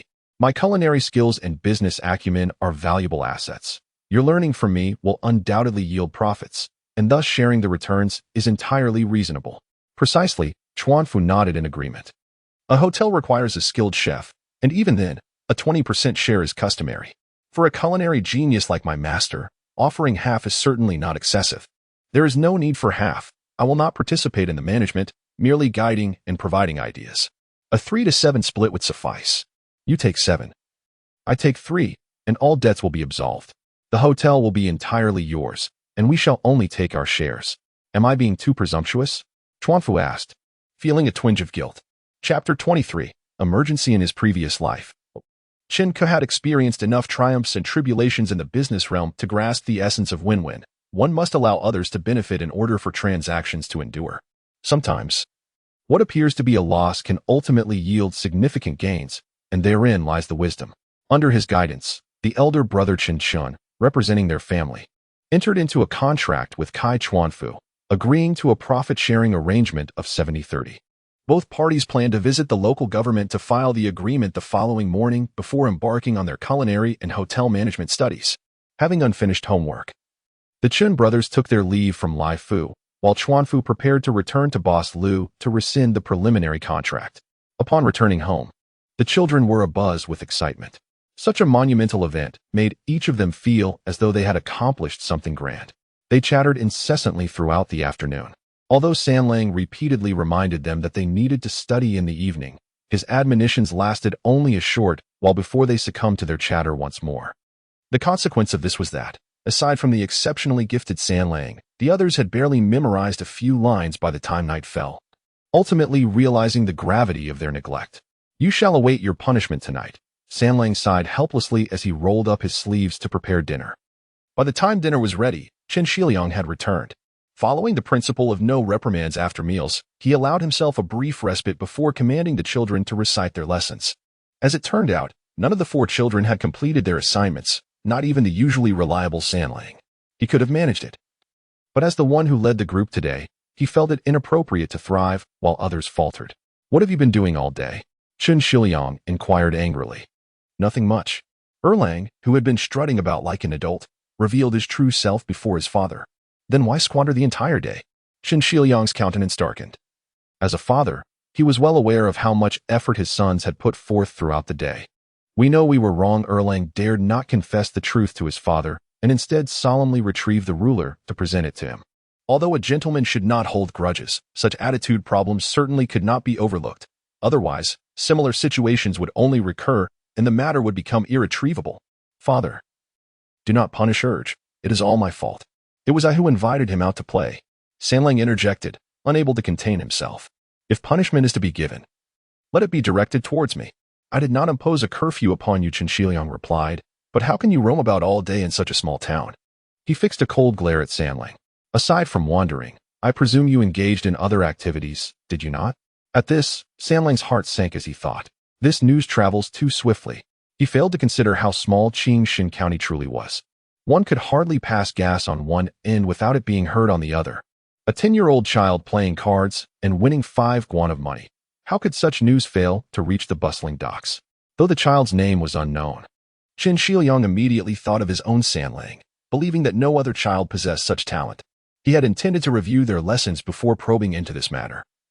But Fanlou had unwittingly confessed. Qingxia erupted in fury. "Wretched child. At such a tender age, you dare to gamble. What have I taught you?" In his family code, Qingxia had made it clear that before the age of 18, his sons were forbidden from associating with women, gambling, or diverting their attention from their studies. As previously mentioned, although gambling was rampant throughout the Song Dynasty, many traditionalists believed it led to loss of livelihood and family ruin, causing individuals to neglect their education. Therefore, they strictly prohibited their children from engaging in gambling. Now, witnessing his most gifted son, Fanlou, not only shirking his studies but daring to gamble with adults. How could Qingxia not think he had become arrogant with his cleverness, embarking on a path of recklessness?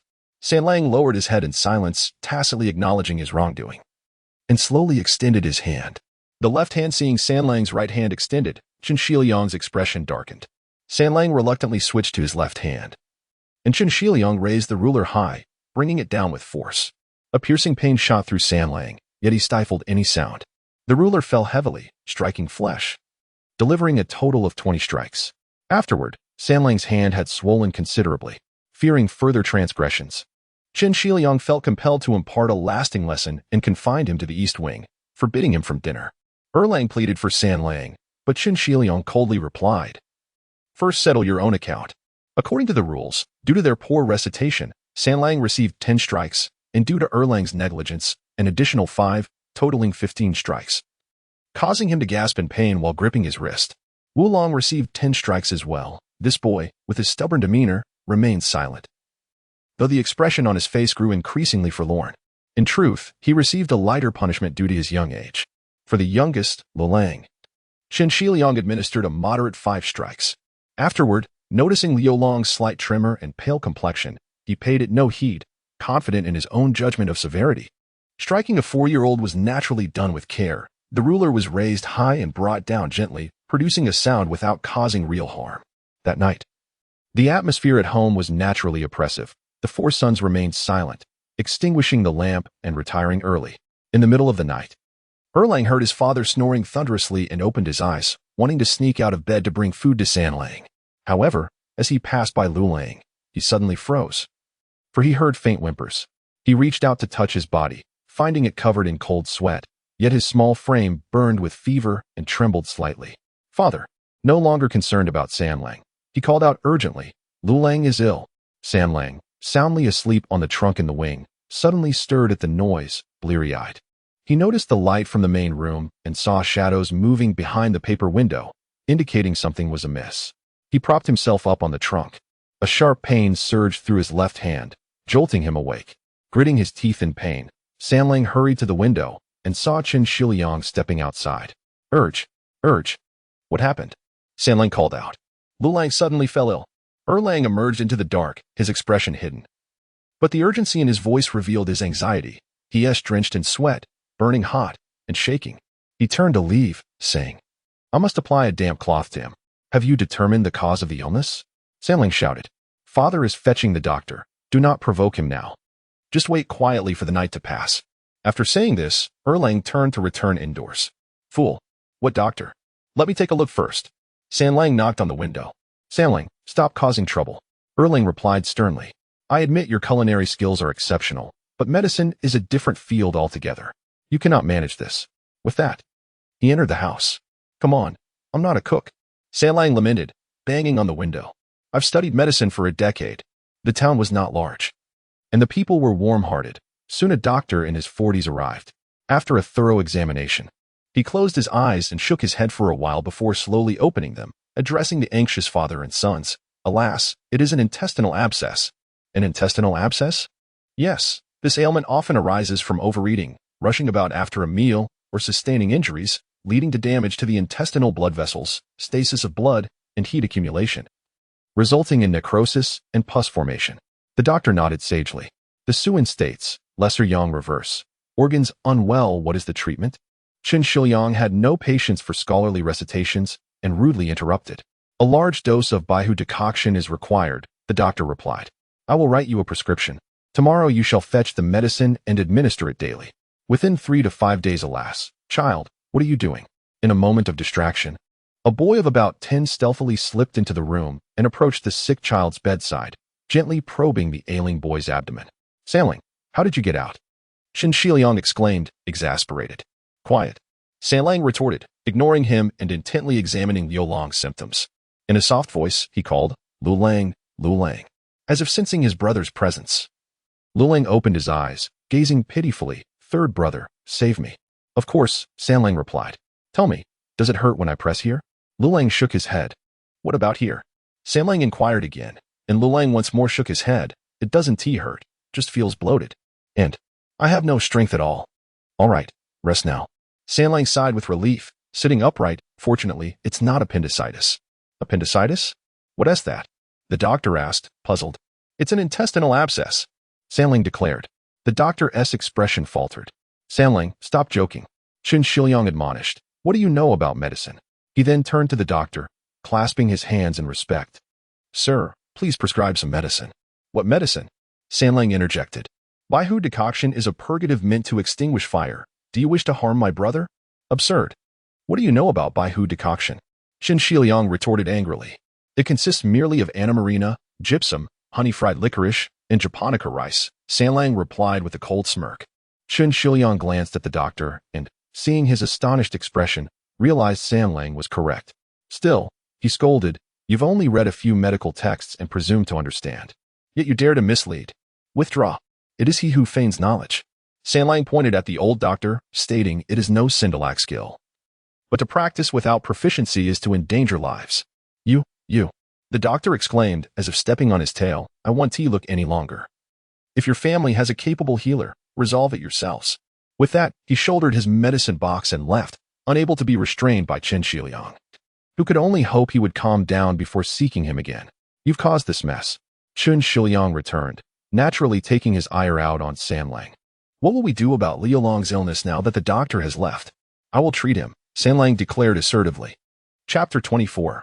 A weak explosion. Liu Lang was not suffering from intestinal abscess. Had it been severe, surgery would be required, something no half-hearted doctor like Sanlang could manage. Fortunately, Liu Lang's ailment stemmed from prolonged malnutrition, which weakened his gastrointestinal system. After arriving in the county town and enjoying plentiful meals, his system could not cope, leading to food stagnation and gastrointestinal dysfunction, causing him considerable discomfort. However, he was sensible and aware of the family's financial constraints, which made him endure in silence.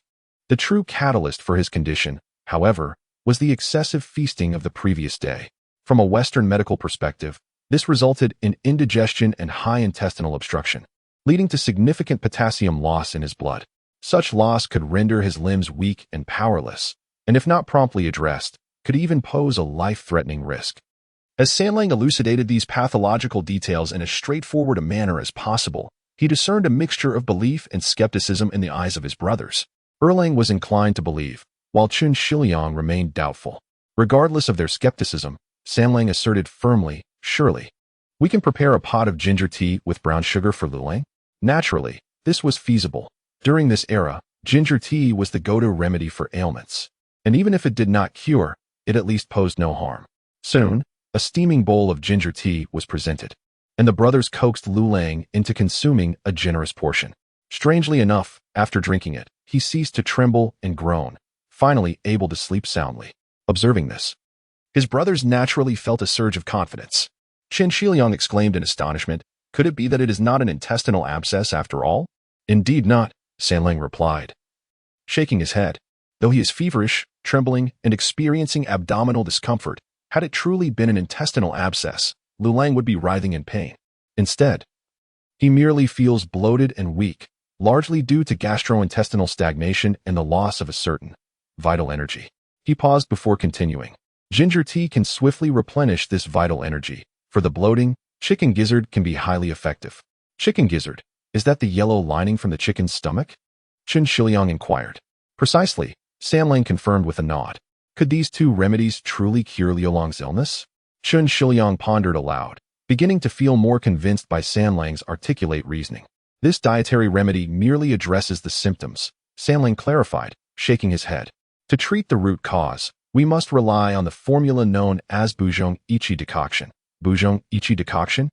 I have never heard of it, Qin Shiliang admitted, bewildered. Ah, Sanlang mused, recalling that the renowned physician from the Qing Dynasty, Li Dongyuan, had yet to be born for over a century. It appears I must apologize. My brother's needs take precedence. Without further ado, he penned a prescription listing 10 medicinal ingredients, each with distinct dosages. He confidently proclaimed, if you procure these herbs and consume them for 7 consecutive days, the root of the problem will be eradicated. At this moment, Qin Shiliang finally began to believe that his son possessed genuine medical skills.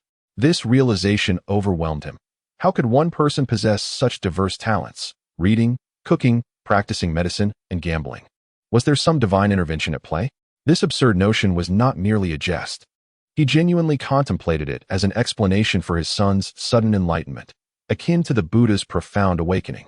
However, regarding his youngest son's life, he could not afford to be reckless. What distinguishes your Buzhong Ichi decoction from the Baihu decoction? He inquired. Buzhong Ichi decoction is a tonic that nourishes and raises young energy, while Baihu decoction is a purging remedy, entirely the opposite, Sanlang sighed. There are far too many instances of quackery leading to death. I would never harm my brother. Qin Shiliang fell silent, contemplating deeply. After a long moment, he glanced outside to see the brightening sky and finally rose to leave. A short while later, he returned with a large assortment of medicinal ingredients, his gaze filled with an odd expression as he regarded Sanlang. The shopkeeper at the herbal pharmacy has never seen such a prescription. This is a warming and tonifying medicine, even if it fails to cure the illness. It certainly will not harm anyone, Sanlang replied, taking the medicine bag and heading to prepare the decoction.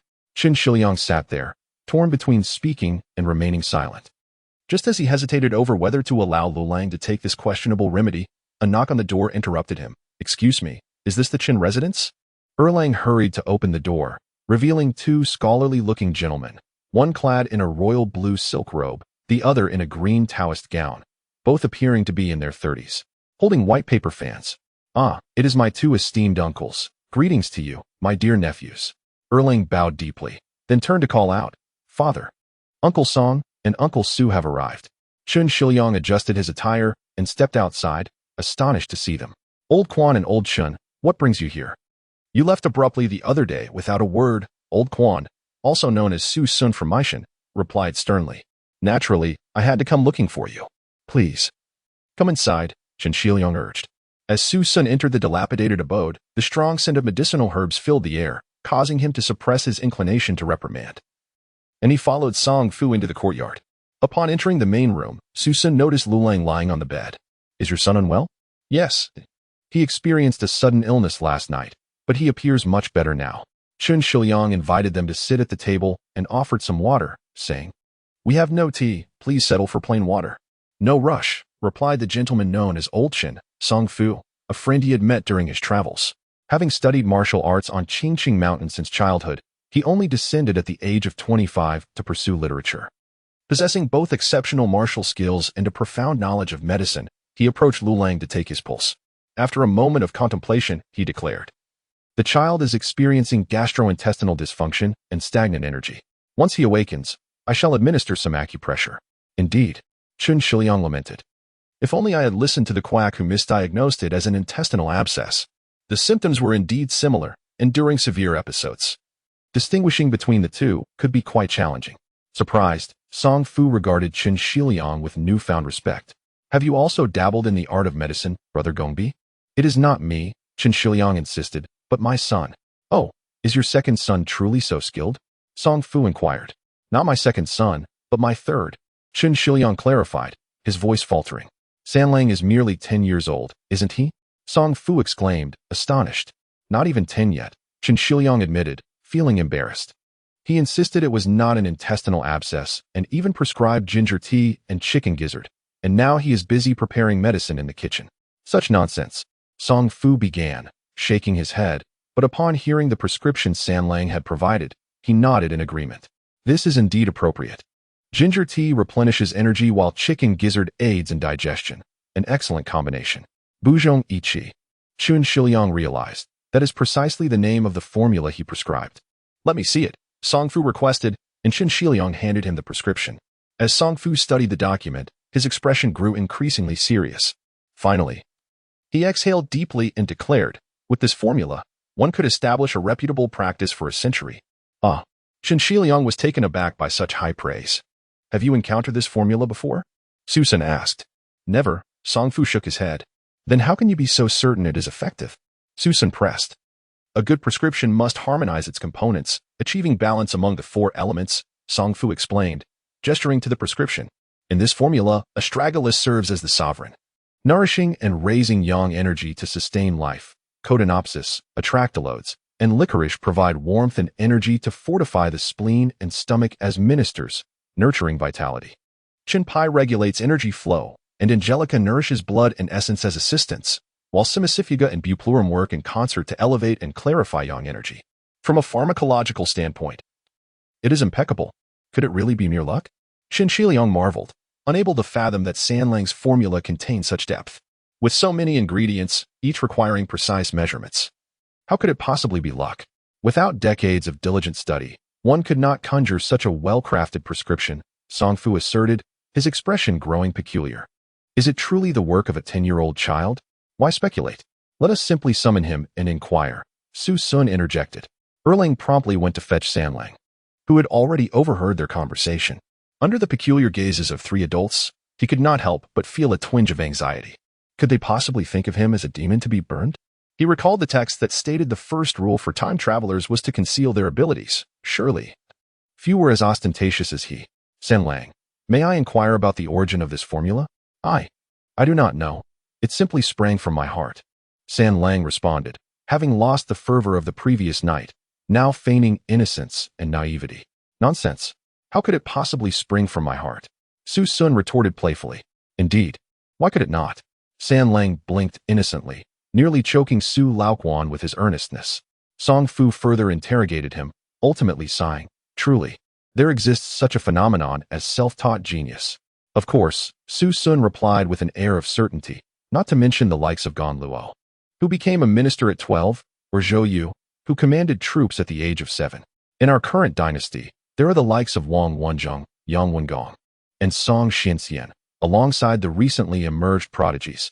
Are they not extraordinary talents beyond ordinary imagination? Su Laoquan had not finished his thought. But seeing Sanlang's eagerness to defend himself, Song Fu teased, how could you forget those 2 little lads?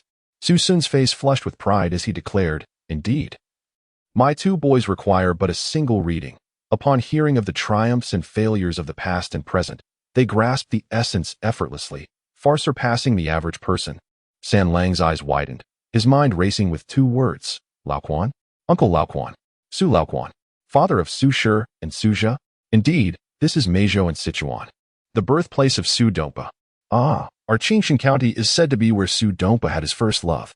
His heart raced with excitement, longing to rush forth for an autograph or a photograph. The exhilaration surpassed even that of encountering his own father. Sanlang had indeed worried unnecessarily. Unlike the rigid moral codes of the Ming and Qing dynasties, the Song Dynasty, with its spirit of freedom and romance, held child prodigies in the highest esteem.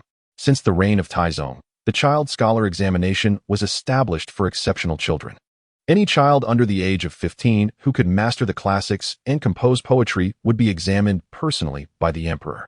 During the reign of Zhenzong, figures such as Song Xiu, Yan Shuxi, Jian Gai, Li Shu, and Kai Bushi all succeeded in this examination, being granted the same status as jinshi or scholarly graduates. Among them, Kai Bushi from Fujian was the youngest, merely 3 years old, whom Emperor Zhenzong cradled in his arms and joyfully composed a poem. The mountains and waters of Qingli abound with talent. From the age of 3, a wondrous child emerges in prosperous times. Child prodigies are indeed the auspicious signs of a flourishing era. This was surely the sentiment of Emperor Zhenzong. Compared to those who achieved the jinshi degree at 3 and held official positions at 5, his own ability to merely read at 10 seemed woefully inadequate. Chapter 25. The sad tale of Fang Zhongyong. Qingxia instructed Sanlang to brew medicine diligently, while Wulong watched over his younger brother. And Erlang went to the tea shop for refreshments. He himself retrieved several round stools to invite Su Sun and Song Fu for a conversation under the shade of the courtyard trees. Sanlang, well-versed in the art of medicine, was questioned by Su Sun about his academic pursuits. Qingxia humbly responded, fearing he could not match Erlang's accomplishments. A sudden laugh from Song Fu nearly caused him to spill water on Su Sun, as he was familiar with the 2 boys from the Su family. Although the third brother, Su Jia, was not as illustrious as his second brother, Su Shi, he too was a rare talent, capable of eloquence and mastery. Qingxia remarked that while Sanlang may not surpass Su Shi, he implied that he was indeed superior to Su Jia, which hardly constituted true modesty. The praise for one's wife and children naturally fell short of Su Sun's belief. Had he not seen Sanlang diligently preparing medicine, he would have summoned him for a comparison. At last, the old man Qian could no longer boast alone. Song Fu burst into laughter and reminded Qingxia that even prodigies do not always attain success. "Do you remember the famous Fang Zhongyong from a few years back?" he asked. Qingxia and Su Sun replied in unison, "How could we forget?" The boy had garnered attention after excelling in the imperial examination, alongside notable figures such as Song Xiu and Yan Shu. During a time when the prodigies of the Song Dynasty were celebrated like stars, believed to be destined for high office. Among them, Fang Zhongyong stood out as a quintessential genius.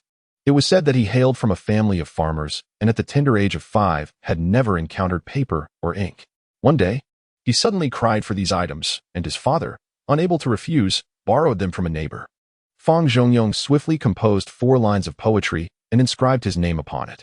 His father presented the verses to the local literati, who praised their quality and depth. Whenever given a topic, he could compose poems instantly, earning him the reputation of being knowledgeable without study, his fame resonating throughout the land, even reaching Jianmin Pass.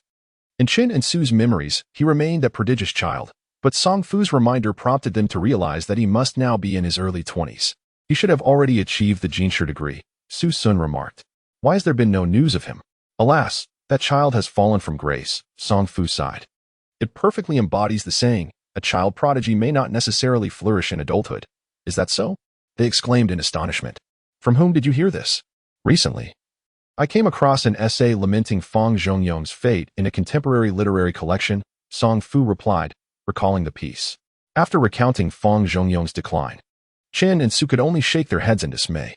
Su Sun lamented, how could his father pursue immediate gains, dragging him around to fairs and neglecting his studies? A once promising genius wasted in such short-sighted ignorance. What a pity. Qingxia nodded in agreement, the more gifted a child, the stricter the guidance must be to prevent them from becoming complacent. Otherwise, they risk squandering their potential. The two, who had previously engaged in subtle rivalry, now found common ground. Suddenly, Sanlang in the kitchen shivered, sensing an impending calamity.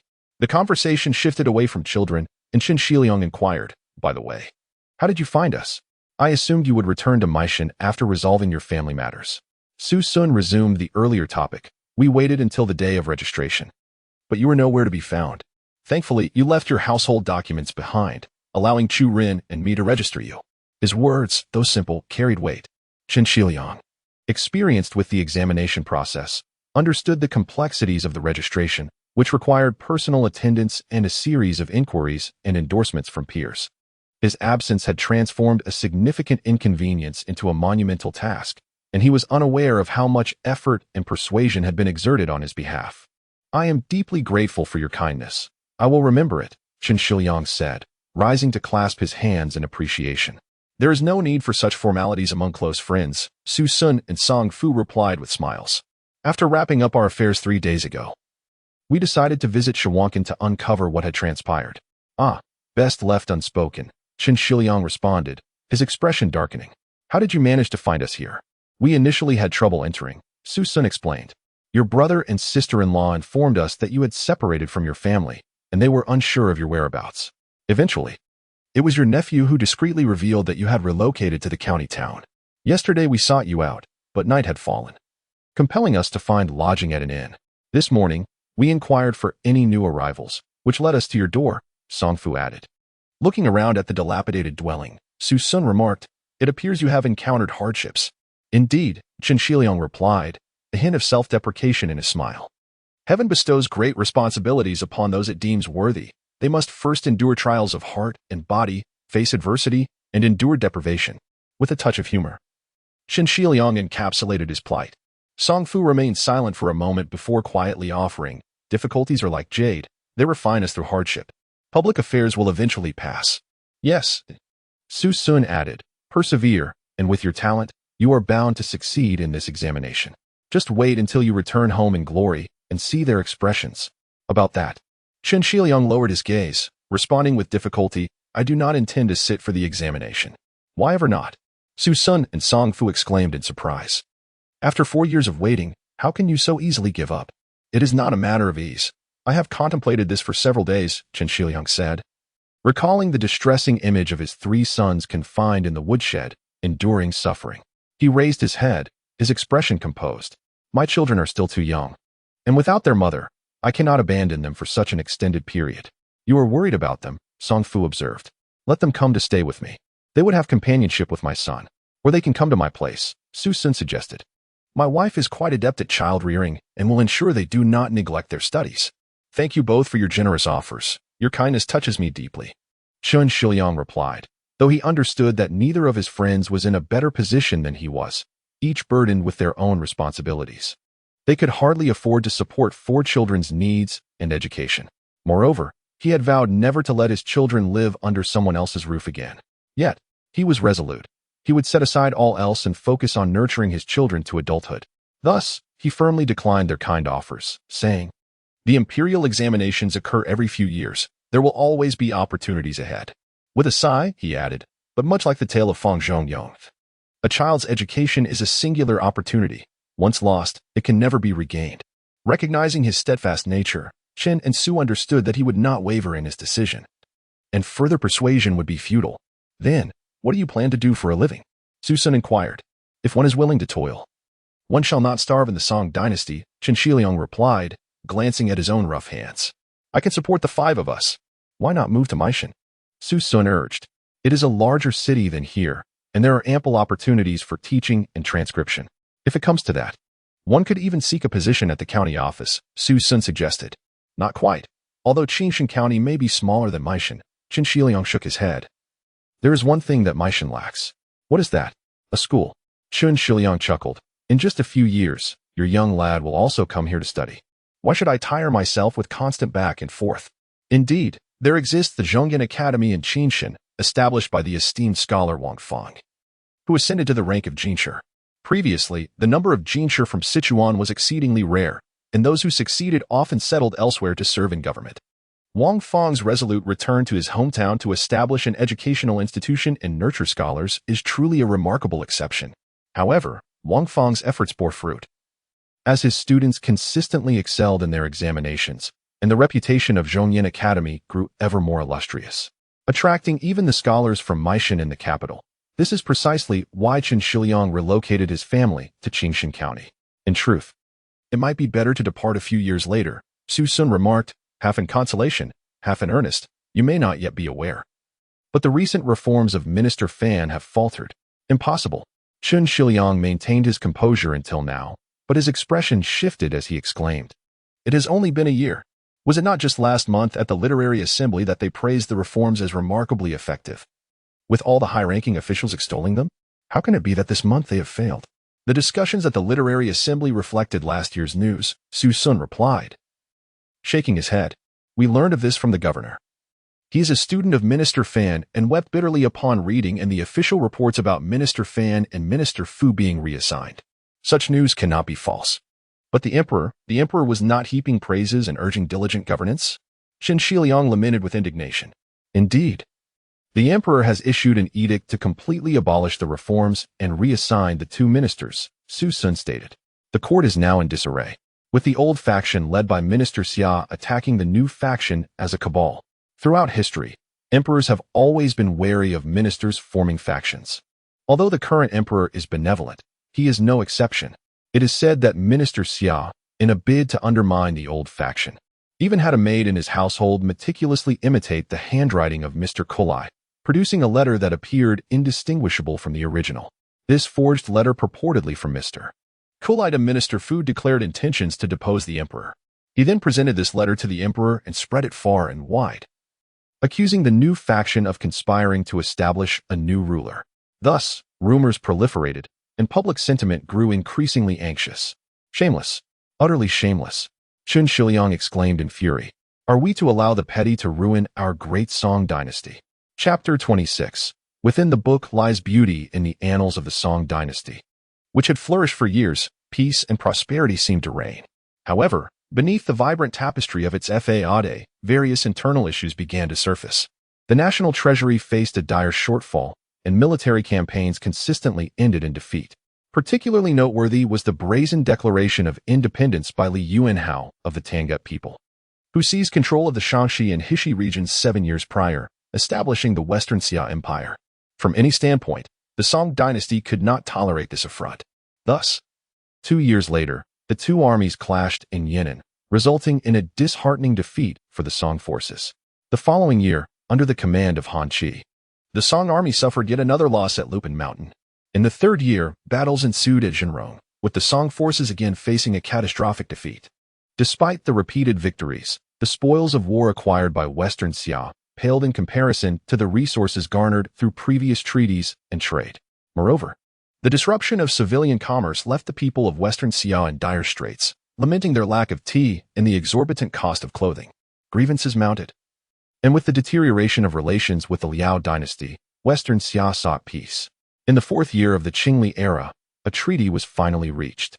The agreement stipulated that Western Xia would relinquish its imperial title, nominally submit to the Song, which in return would grant Western Xia an annual tribute of 50,000 taels of silver, 130,000 bolts of silk, and 20,000 pounds of tea, while both sides ceased hostilities. Following the Treaty of Chanyuan, which had maintained a fragile peace with the Liao, the latter seized the opportunity to amass troops in Yuyuan, declaring intentions to march south. Ultimately, through the sagacity and valor of Fu Bai, the situation was resolved with an increase in tribute of 100,000 bolts of silk and silver each year.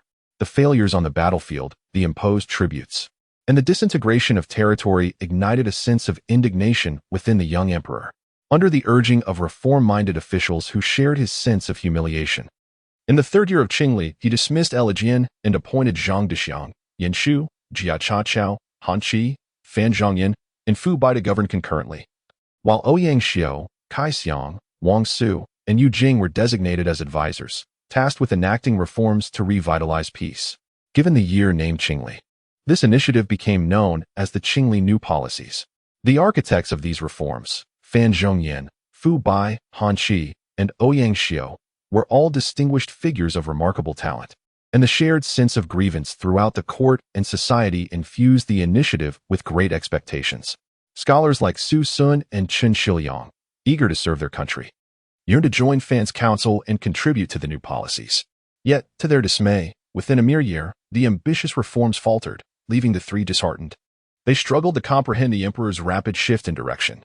How could the esteemed prime minister of Xia resort to such treacherous and unscrupulous schemes? How could gentlemen like Fan, Fu, and Ouyang be implicated in factionalism? The intricate web of court politics and the hidden truths behind the facade lay beyond the grasp of these three young men, leaving them engulfed in confusion and despair. They drowned their sorrows in wine and lamentation, continuing their raucous revelry until evening.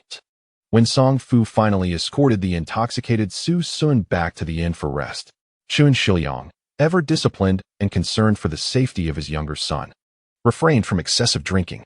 After bidding farewell to the two, he hurried back inside, discovering that Lu Lang had awakened, although still somewhat weak. The child was recovering swiftly and would soon be back to his lively self. A weight lifted from his heart. He recalled his scolding of San Lang the previous night. Feeling a pang of remorse, yet San Lang was nowhere in sight. "Where's San Lang?" he inquired. "He has gone to the east room," Lang replied. He said urgent matters require discretion, but afterwards he must abide by orders. "This boy still regards me as a military officer." Chen Shiliang chuckled softly. "Bring him in." "Never mind, I shall go myself." Chen Ku was sound asleep when he heard the sound of the lock turning. Upon opening his eyes, he beheld Chen Shiliang entering, holding a candle holder in one hand and an oiled paper package in the other. Sitting upright, Chen Ku watched as Chen Shiliang placed the candle on the chest and unwrapped the package, releasing an enticing aroma. By the flickering candlelight, Chen Ku discerned it to be half a roast goose, which made his stomach growl. "You must be hungry. Go ahead and eat," Chen Shiliang said gently. Chen Ku glanced toward the main room, and Chen Shiliang understood his unspoken question regarding Lang and Wu Lang. His heart softened further as he reassured. "They have all eaten. This is reserved for you." Chen Ku then set aside his reservations and tore off a goose leg, devouring it ravenously. Having not eaten since the previous night, his hunger was insatiable. In the blink of an eye, the substantial leg was reduced to mere bone, and he quickly tore off another generous morsel, stuffing it into his mouth. "Slow down, it's all yours," Chen Shiliang observed. Noting that Chen Ku's manner of eating revealed not only hunger but also a sense of grievance. Amused, he retrieved a bamboo tube from his waist. "Take a sip of this. Be careful not to choke." Chen Ku nodded, continuing his enthusiastic feast. Before long, half the roast goose had vanished, and he was left with greasy hands and a smeared mouth. He then lifted the bamboo tube and took a few hearty swigs, his eyes widening in shock as he gazed at Chen Shiliang, silently exclaiming, "What? It's wine. Is there a problem?" Seeing him finally display any emotion, Chen Shiliang felt a surge of delight. He took a sip from the bamboo tube and remarked, "What a splendid wine." Chen Ku glared at him, finally managing to utter, "It's too weak." Chen Shiliang nearly burst out laughing, exclaiming, "My son is truly remarkable." "So, does that mean I should start drinking wine at 10? Chen Ku shot him a sidelong glance, thinking, is he joking, or what? "Do you not understand yet, lad?" Chen Shiliang patted his shoulder earnestly. "This means I regard you as an adult from now on." "What has caused this sudden change in temperament?" Chen Ku exclaimed, staring at him in astonishment, wondering if he had been possessed by something. In truth, Chen Shiliang was neither inebriated nor possessed. His behavior was a result of careful contemplation. The Confucian principle of teaching according to the student's ability holds that for children of exceptional intellect and character, employing conventional educational methods would undoubtedly stifle their talents, rendering them indistinguishable from the masses. Chen Shiliang, as a father, had long recognized San Lang's extraordinary nature. However, instead of reacting immediately, he chose to observe quietly, assessing San Lang's intelligence, character, and interests before tailoring his approach. Intellectually, San Lang undoubtedly belonged to the realm of superior wisdom as defined by Confucius. Thus, he could not be held to the same academic standards as his peers. Instead, the difficulty and scope of his studies should be elevated, pushing his limits to ensure he remained diligent and avoided complacency. In terms of personality, San Lang exhibited a distinctive character, somewhat rebellious yet inherently kind. Chen Shiliang, possessing a rugged disposition, did not wish to suppress his son's individuality but needed to guide him to temper impulsiveness and disregard for rules, advising him to deliberate carefully and consider others' opinions before acting. Regarding interests, it was evident that the boy had a strong affinity for wealth. While this trait was not particularly laudable, Confucius recognized the diverse inclinations of his disciples, Yin Hui for benevolence, Zilu for courage, Zigong for commerce, and Ran Xiu for governance, and established different courses to nurture their strengths. Chen Shiliang pondered why he could not similarly guide his son to appreciate wealth without succumbing to greed, ultimately cultivating a capable statesman for the nation. "By offering you this sip of wine, I intend to convey that henceforth, I regard you as an adult," Chen Shiliang said earnestly, fixing his gaze upon Chen Ku. "However, your behavior must reflect that of an adult. Should I feel disappointed, then I am afraid you shall remain my little San Lang." "Understood," Chen Ku replied, his eyes gleaming with determination. Uncertain of his father's sudden transformation, he welcomed the change nonetheless, as he could no longer bear being treated as a mere child, and nodded earnestly. "Let us engage in a conversation befitting men." Qingxia hung the bamboo tube back at his waist. Evidently, it was merely a symbolic sip of wine, not a true indulgence. Sailing. What do you aspire to become in the future? Truth or falsehood? Qingxia replied with uncertainty. Of course, it is the truth. Personally, I desire to marry many wives and live the finest life. Qingxia shrugged, adding, on a grander scale. It entails allowing you all to marry numerous wives and live the best lives as well.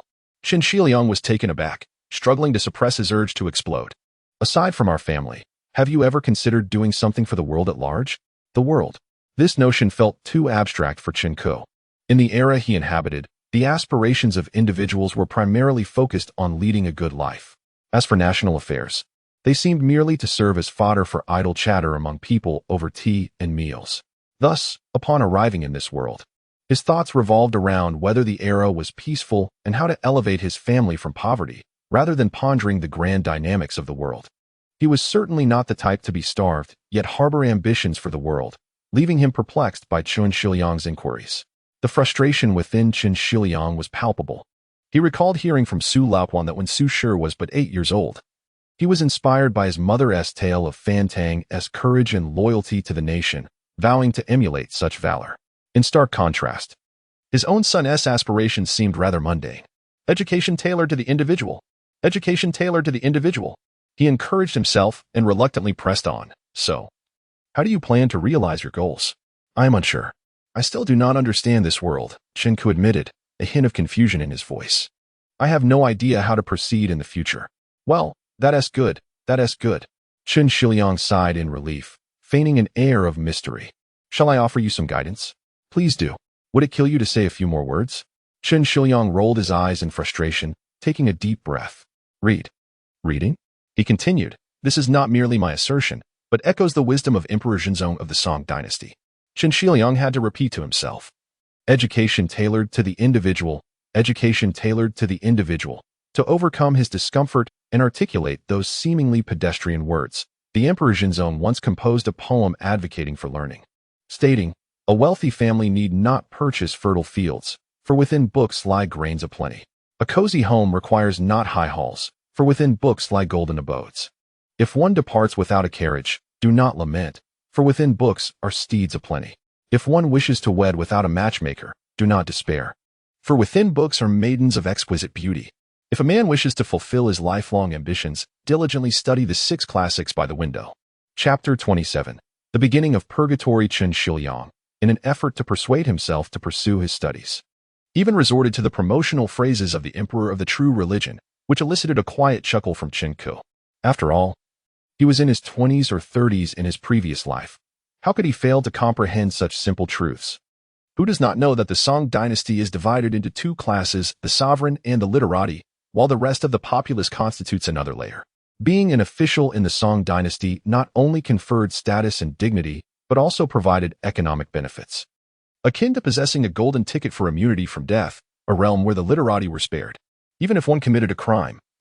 The worst outcome would be dismissal from office or exile. There would be no confiscation of property or collective punishment, and one need not fear the specter of suicide. Thus, it is no wonder that future scholars yearn for the Song Dynasty. Not to mention, when the emperor himself engages in promotional efforts, it surely indicates a favorable policy. Unless one is utterly incapable, to shun education and seek an official position is akin to being foolishly obstinate. However, those accustomed to trade must be discerning in their observations and conceal their true intentions. Qingxia's motives were, of course, transparent. A father's heart yearns only for his son's scholarly pursuits. Fundamentally, there was no conflict between the two, yet Qingxia, bearing the imprint of his past life, was most averse to being constrained. He did not desire absolute freedom, but sought to maximize his autonomy, feigning indifference towards learning while waiting for Qingxia to offer enticing terms. This delicate balance needed careful handling. Otherwise, provoking Qingxia could lead to a disastrous outcome. As the saying goes, a gentleman can be deceived, but not without reason. Indeed, Qingxia was the first to propose a deal. As long as Qingxia completed his daily assignments, he could freely allocate the remaining time. Faced with daily academic obligations, the time would be too fragmented. Qingxia countered, suggesting periodic assessments instead, which would benefit both parties. Why require so much time? In Qingxia's view, A child of this age should be playing, not devoting entire days to studies. Without reservation, Chen Ku disclosed his recent activities. Initially, Qingxia was furious, inclined to reprimand this audacious boy. However, upon learning that Chen Ku intended to impart culinary skills to Kai Chuanfu, enabling him to support his elderly mother, Qingxia was touched that Kai was indeed a filial son, and assisting him was a deed of virtue. Patting Chen Ku on the head, he remarked, "So it was for this purpose yesterday. You could have simply told me, avoiding the punishment of a beating and a night in confinement." Chen Ku offered a light compliment. "Who would have thought you to be so enlightened?" Qingxia, already a broad-minded man, found this praise agreeable and chuckled. "You may teach him cooking. But let us forego the matter of investing. A gentleman does not take advantage of another's misfortune. We simply need to recover our expenses." Chen Ku thought to himself that his father was indeed a spendthrift, yet he persisted. "Our family will need an income in the future. We cannot solely rely on your efforts. Once we recover our funds, we should also take a share in his business, as long as we do not deceive him." Thus, should Kai's business flourish, Qingxia was not the type to be inflexible. He reasoned that if he fell ill or faced misfortune, his children must not be left starving. He advised, when the time comes, if he can repay the debt and is willing to allow us to invest, it would not be taking advantage of him. Indeed, Chen Ku acquiesced, feigning indifference, and readily agreed, "I shall abide by your wishes." They settled on assessments every 5 days. Although Qingxia was uncertain if this was the right decision, he was willing to give it a try. From Chen Ku, he sensed an inexhaustible vitality, which sparked a sense of anticipation within him, eager to witness what new realms he could explore. "Let us make it 10 days instead," Qingxia mused, his voice thick with nasal intonations. 5 days it is, Chen Ku decisively accepted, unwilling to negotiate further. Chen Ku had underestimated Qingxia, while a gentleman may be deceived. His intellect was by no means lacking. Within the father-son agreement, Qingxia had left a loophole. Although they had agreed on assessments every 5 days, the quantity of academic work would ultimately be determined by the father. In ancient times, knowledge was pursued with utmost diligence. How could a mischievous child be allowed to enjoy leisure? Moreover, Qingxia was determined to pit his third son against the second son of the Su family, eager to see which of them would emerge as the more exceptional youth. After careful consideration, he resolved to impose the highest standards upon Chen Ku. Prior to establishing a specific curriculum, Qingxia decided to conduct a comprehensive preliminary examination of Chen Ku. The results revealed that Chen Ku's knowledge of higher learning exceeded expectations, yet his elementary knowledge was woefully inadequate. In this era, higher learning was defined by classical studies, while elementary education pertained to language and script. Compared to the scholars of the Song Dynasty, Chen Ku possessed knowledge that transcended his time, analyzing problems with a more comprehensive perspective and innovative angles. Additionally, having been raised on Confucian texts, his interpretations of subtle sayings and profound meanings far surpassed those of his peers, even rivaling Qingxia himself. However, Chen Ku's knowledge was fragmented and lacked coherence. His understanding of certain classical texts was profound, while he severely misinterpreted others and was utterly ignorant of yet more. Nevertheless, in Qingxia's view, this was quite normal.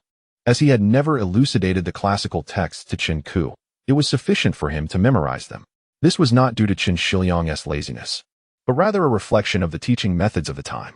Firstly, it was to lay a solid foundation for future learning. Secondly, the words of the sages contained profound philosophies and meanings that could not be distilled into simple explanations. Comprehension required personal reflection, and only when entering a higher level of study would a seasoned scholar guide the students in their learning. Regardless, Qingxia was convinced of Chen Ku's extraordinary insight and strong capacity for thought. The fact that he could generate so many ideas without a teacher was akin to being the progeny of a great scholar. Confucius was not much different in his youth. Was he? Mused the father, indulging in daydreams. Were he to learn that Chen Ku's remarkable insights were drawn from future texts in the internet, he would surely be filled with disappointment. However, in elementary education, Chen Ku's performance was lamentably poor. Elementary education required students to discern the forms of characters, understand phonetics, and clarify definitions. While Chen Ku was nearly illiterate, his handwriting was atrocious. Yet, this was not a grave issue, as ancient scholars did not begin practicing calligraphy in childhood. They believed that the young were soft-boned and easily injured, and thus should wait until they were older to commence writing practice, typically around the age of 10. And Chen Ku was still not yet 10. The real trouble lay in the realms of phonetics and definitions. Phonetics pertained to the pronunciation of characters, while definitions involved the explanation of words. The former formed the basis for the latter. Without a grasp of phonetics, one could not truly understand definitions. Sun Ku's dilemma resided in this very aspect. As the linguistic shifts over time and the geographical divides between North and South created significant phonetic discrepancies. Thus, he endeavored to speak as little as possible in Qingxi's presence, fearing exposure. Yet, to read and write, to compose rhyme correctly, one must master the modern phonetic tones. More daunting still, one must also grasp the phonetics of the ancients. Tang Dynasty phonetics differed from those of the Han, and those of the pre-Qin period had their own distinct tones. Failing to master the phonetic tones of these eras would hinder true comprehension of the texts from those times, as defining words often necessitated phonetic clarity. In truth, even during the Song Dynasty, the scholars did not delve deeply into elementary education, nor did they explore the phonetics of the ancients in great detail. However, this pertained only to the average scholars. Every accomplished scholar was well versed in phonetics and definitions, for elementary education laid the groundwork for higher learning. Should the foundation be weak, the edifice above could not stand firm. Qingxia firmly believes that without knowledge of characters, phonetics, etymology, astronomy, calendar systems, and mathematics, one cannot truly engage with ancient texts, merely echoing the thoughts of others without contributing original insights. He is endeavoring to cultivate his son along the path of esteemed scholars. Upon identifying the issues, it is only natural to prescribe targeted remedies. Thus, Qingxia assigned the first task, to meticulously transcribe the entirety of the Guangyun text. The Guangyun, formerly known as the Revised Guangyun of the Northern Song Dynasty, comprises 5 volumes and is a significant compendium of rhymes compiled by officials during the founding of the dynasty. This comprehensive work encompasses 194 characters and features annotations totaling 692 words, presenting an overwhelming challenge that instills trepidation rather than inspiration for study. This approach certainly contradicts the Song Dynasty's objective of making the imperial examination a widely accessible endeavor.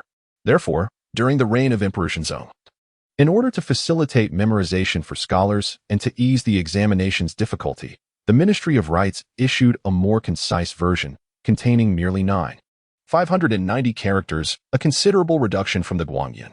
However, Qingxia, upholding high standards and strict expectations for his son, bypassed this abridged version and directed him straight to the Guangyun.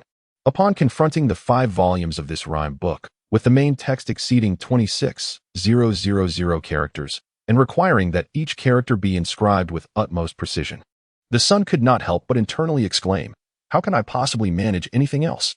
He protested, but Qingxia unveiled the harsh reality behind his affectionate facade, stating expressionlessly, "According to our agreement, should you fail to complete your assignment even once, your privileges will be revoked."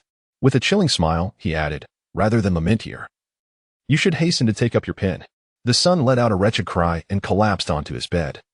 Once filled with aspirations for freedom and envious of his brothers, now left with nothing but profound sympathy.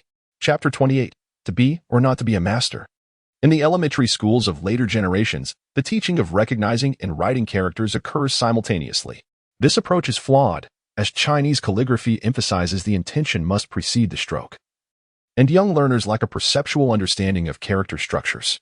Consequently, their initial attempts at writing result in bizarre and unsightly characters, making it exceedingly difficult to achieve mastery in calligraphy. In ancient times, however, students typically memorized texts such as 100 family surnames and 1,000-character classic, familiarizing themselves with thousands of characters before they began to practice writing. By this method, they had already formed an impression of character structures prior to writing, allowing for greater precision. After repeated practice, anyone could eventually write beautifully. In later times, poor handwriting was of little consequence, yet in this era, poor penmanship could render one unworthy of any profession, be it in governance, academia, or even commerce. A poorly written character could lead to disdain. Hence, education necessitates the practice of writing, which naturally begins with copying models. Qingxia did not select the commonly used lines from elementary texts, such as to the adult Qingxi, transform the 37 scholars, and the little student of 8 or 9. Good works are known through benevolence and propriety. Instead, he chose the less common Guangyun. Firstly, this book is officially compiled and employs the most rigorous regular script, greatly beneficial for foundational learning. Secondly, it is organized by the 5 tones: level, rising, departing, entering, facilitating the study of phonetics during the copying process. Thirdly, copying such a substantial volume requires a calm and focused mind, which he intended to use to temper Qingxi's fiery temperament. However, contrary to his intentions, Qin Sanlang was on the verge of losing his composure. For the ancient methods of learning phonetics were exceedingly clumsy. To simplify, they selected 40 Chinese characters as initials and used the finals from rhyme books as finals, employing the Fanxia method to annotate pronunciations. In essence, in the Fanxia method, the 2 characters used for phonetic annotation are referred to as the upper and lower characters, while the character being annotated is called the cut character. The fundamental principle is that the upper character shares the same initial consonant as the cut character, and the lower character shares both the final and tone. Thus, when combined, they produce the pronunciation of the cut character. For example, uses the initial from and the final and tone from to annotate. This method, derived from the phonetic sounds of Sanskrit during the southern and northern dynasties and refined during the Tang and Song dynasties, represents a significant advancement from the rudimentary pronunciation methods of the Han dynasty. Yet, for those accustomed to pinyin, it felt like a regression to the Stone Age. Evidently, the upper and lower characters in Fanxia contain superfluous elements, presenting a challenge during the combination. Moreover, the excessive number of characters complicates mastery for learners. While this single-character annotation method is indeed more precise than later Chinese pinyin letters, it must be noted that pinyin, based on a Bianjing dialect infused with Manchu phonetics, fails to represent the entering tone. The entering tone is one of the 3 tones in the level and oblique tones. Without it, the rhythm of ancient Chinese is lost, making it impossible to recite classical poetry using pinyin. Coincidentally, due to his studies in classical literature, Qingxia was not exposed to the mainland's pinyin system or Taiwan's Guoyu phonetic alphabet, but rather the Wei-Giles romanization. This long-standing Latin phonetic system not only accurately represents the entering tone of standard Chinese, but also better simulates classical phonetics. However, when he eagerly sought to replace Fanxia with Wei-Giles, he found himself at a loss, as it would be another millennium before the advent of Wei-Giles, rendering a pinyin dictionary a distant dream. The monumental task of annotating Chinese characters seemed to fall squarely upon his shoulders, yet the prerequisite for this endeavor was a precise grasp of each character's pronunciation. Regrettably, mastering the precise pronunciation of each character at this stage necessitated an in-depth understanding of Guanyin. Naturally, this was a task that required the efforts of predecessors to benefit future generations. Qingxia faced a dilemma: either wait 1,000 years for the arrival of Wade, or undertake this arduous and noble endeavor himself. The mere thought sent shivers down his spine. To do or not to do? That was the question. Yet, one thing was certain, regardless of his choice. He must thoroughly study Guanyin. Awakened by the sound of early morning announcements from outside, Qingxia opened his eyes. Typically, he would rise early, preparing water and meals before the children gradually woke. However, exhaustion had led him to oversleep this time. Rubbing his eyes, he noticed Qingxia already seated at the table, practicing characters. This sight brought a genuine smile to his face as he quietly donned his clothes and shoes, approaching the table. Qingxia, still aware of the footsteps, was about to turn when Qingxia solemnly advised, "When writing, one must cherish tranquility. Focus your gaze inward, concentrate your spirit, and maintain harmony in body and mind." Qingxia nodded and redirected his focus to the paper. Observing his incorrect grip on the brush, Qingxia first corrected his wrist position. A vertical wrist ensures the sharpness of the brush. With the brush poised correctly, all strokes will possess full force. Ensure your fingers are firm. A firm grip balances strength evenly. The palm should be relaxed. A relaxed palm allows for easier movement. Having corrected Qingxia's grip, he guided his hand, demonstrating strokes while explaining. For dots, they must be collected. Precision and weight are paramount. For strokes, they must be pressed. Roughness and slowness are essential. For slants, they must glide. Risk and strength are crucial. For verticals, effort is required. Boldness and vigor are vital. For hooks, they must be smooth. Hesitation and awareness are important.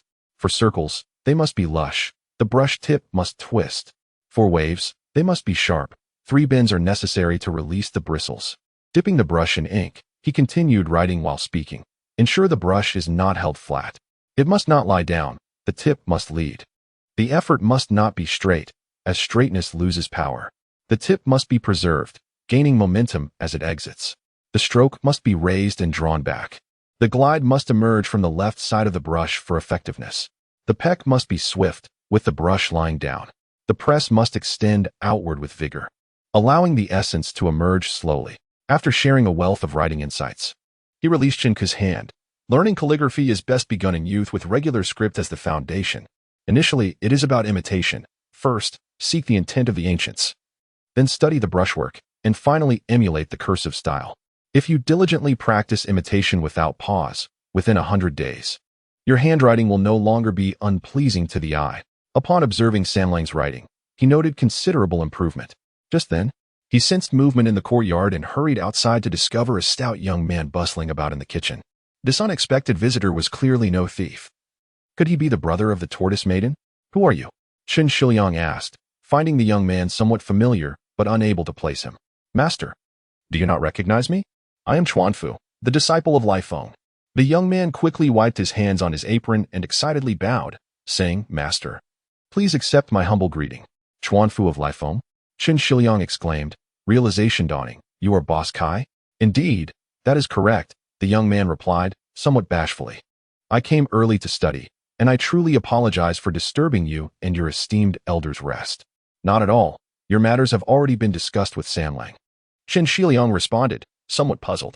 Are you here to study? Yes, I am here to study. Chuanfu replied earnestly.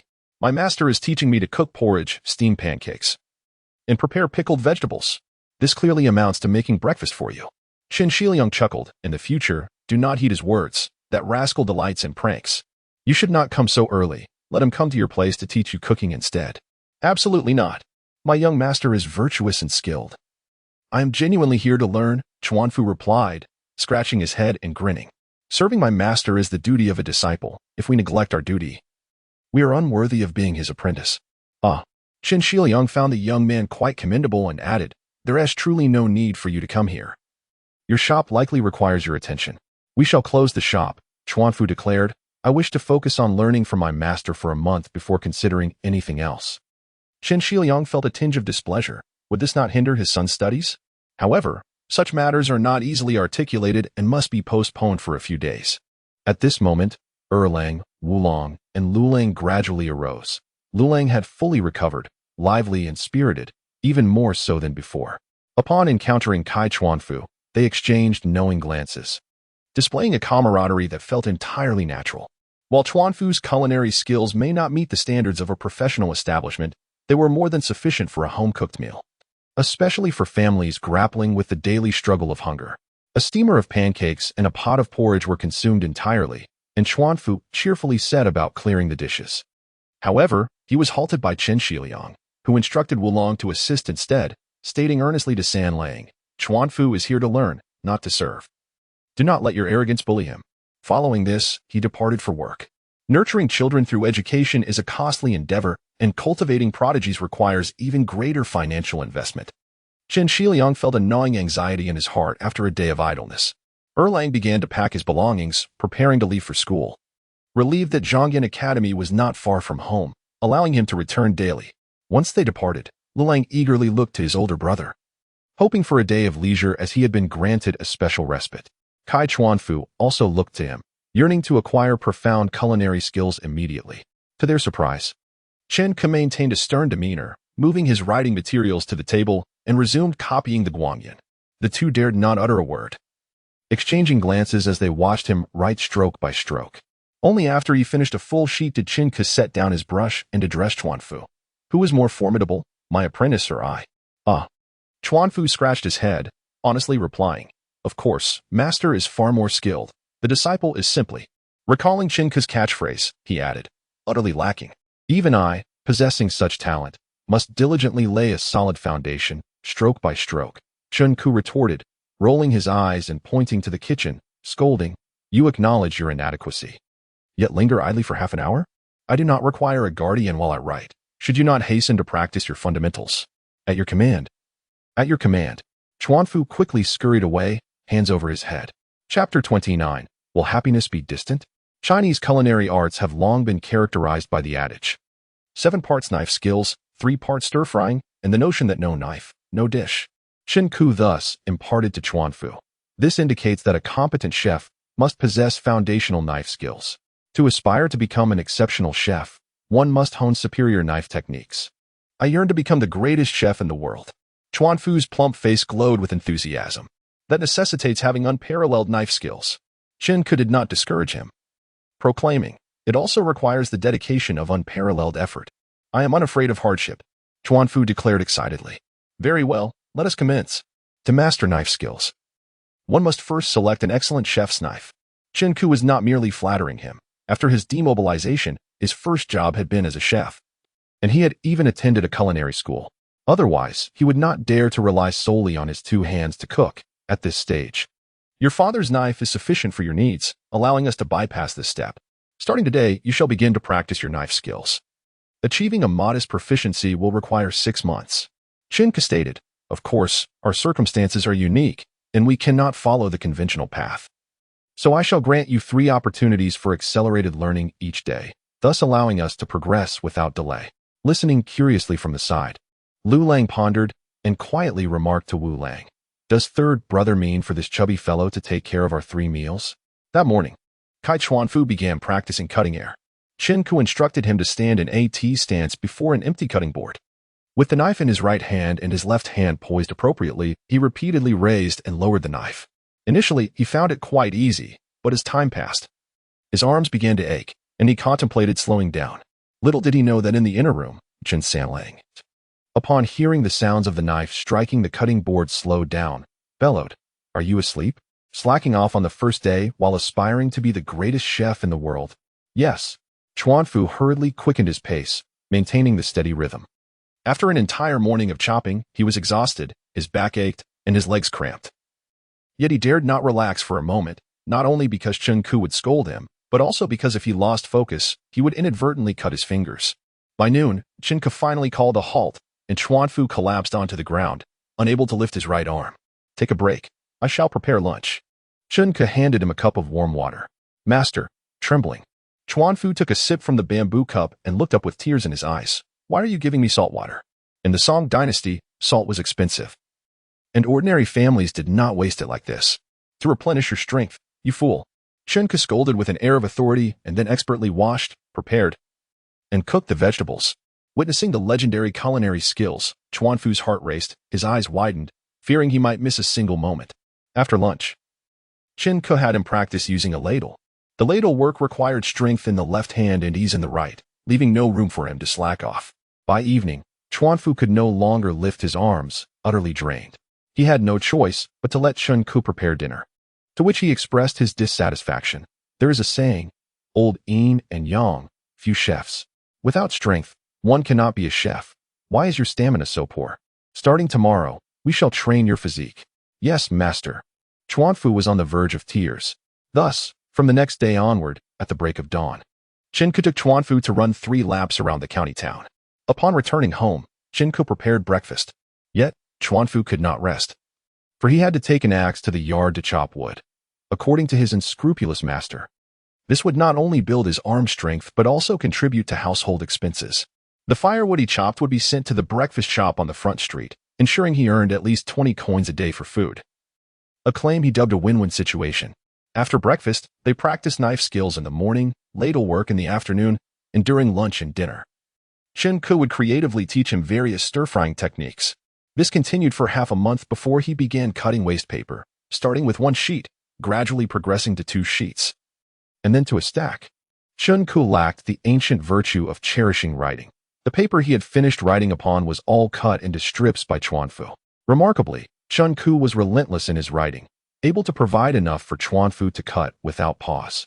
In the span of a month, he completed 5 volumes of Guangyun, which totaled 217,886 characters, averaging over 7,000 characters a day, and in large handwriting. Seeing that his son's studies had not been neglected, Qingxia naturally abandoned the idea of sending Chuanfu away. What pleased him the most was that after a month, Sanlang's demeanor had grown more composed, no longer as restless as before. Practicing writing indeed nurtured the heart. The ancients did not deceive me. The only vexation was that this month, he had spent 2,000 coins on paper, nearly the entirety of his hard-earned wages for half a month. Nevertheless, Witnessing his son's progress made Qingxia feel it was all worthwhile. By the second month, Chuanfu's hands had noticeably gained strength and stability, prompting Qingxia to teach him techniques such as push cutting, jump cutting, slicing, and various decorative cuts, chopping, dicing, and mincing, among others. He also took over the tasks of cooking and preparing meals, diligently ensuring each dish was well made. Time flowed like water, and soon it was June. Chuanfu had been learning from Qingxia far beyond the initially expected month, yet since his master had not declared an end, he remained silent, focused on completing his daily tasks. One day, after finishing a meal and cleaning the dishes, Qingxia casually remarked, "Your progress over these 2 months has been significant. The dishes you prepare can now be served." Chuanfu chuckled foolishly, rubbing his noticeably thinner head. "Thank you for your praise, master." "This foolish boy." Qingxia laughed. "Sanlang means you can return to open a business." "Ah, really, master?" Chuanfu exclaimed in disbelief. "Do not rejoice too soon." Qingxia replied solemnly. "We cannot continue to have one person working while 7 eat, especially since my father intends to resign from the dock work." "How could it be 7? Chuanfu counted and found only 6. "Your appetite is so great that you count as 2. Lu Lang chuckled. "Ahem." Chuanfu laughed sheepishly, then heard Qingxia continue. "In terms of culinary skills, you have only scratched the surface. Should you become complacent now, you will remain merely a county chef for your entire life, unable to even leave Maishan, let alone venture to Bianliang." "Indeed." Chuanfu nodded earnestly. "I shall continue to learn from master. In the future, as business flourishes, you will be busy from dawn until dusk, and there will be no need for you to come anymore." Qingxia confidently stated regarding the business prospects of Lai Fu. "I will visit when I have time. Master, I have thought it through." Despite the 10-year age difference, over the past 2 months, Chuanfu had come to regard Qingxia as a true mentor. His tone imbued with genuine respect. "From now on, I will prepare 3 meals a day for you, and have the staff deliver them." "That is not acceptable." Qingxia shook his head repeatedly. "It will affect your business. I will have the staff deliver them a little earlier, ensuring it does not interfere with business. Thus, master can save the trouble of cooking, which is secondary." Chuanfu implored. "The key is that you and master uncle are at a crucial growth stage and need to eat well."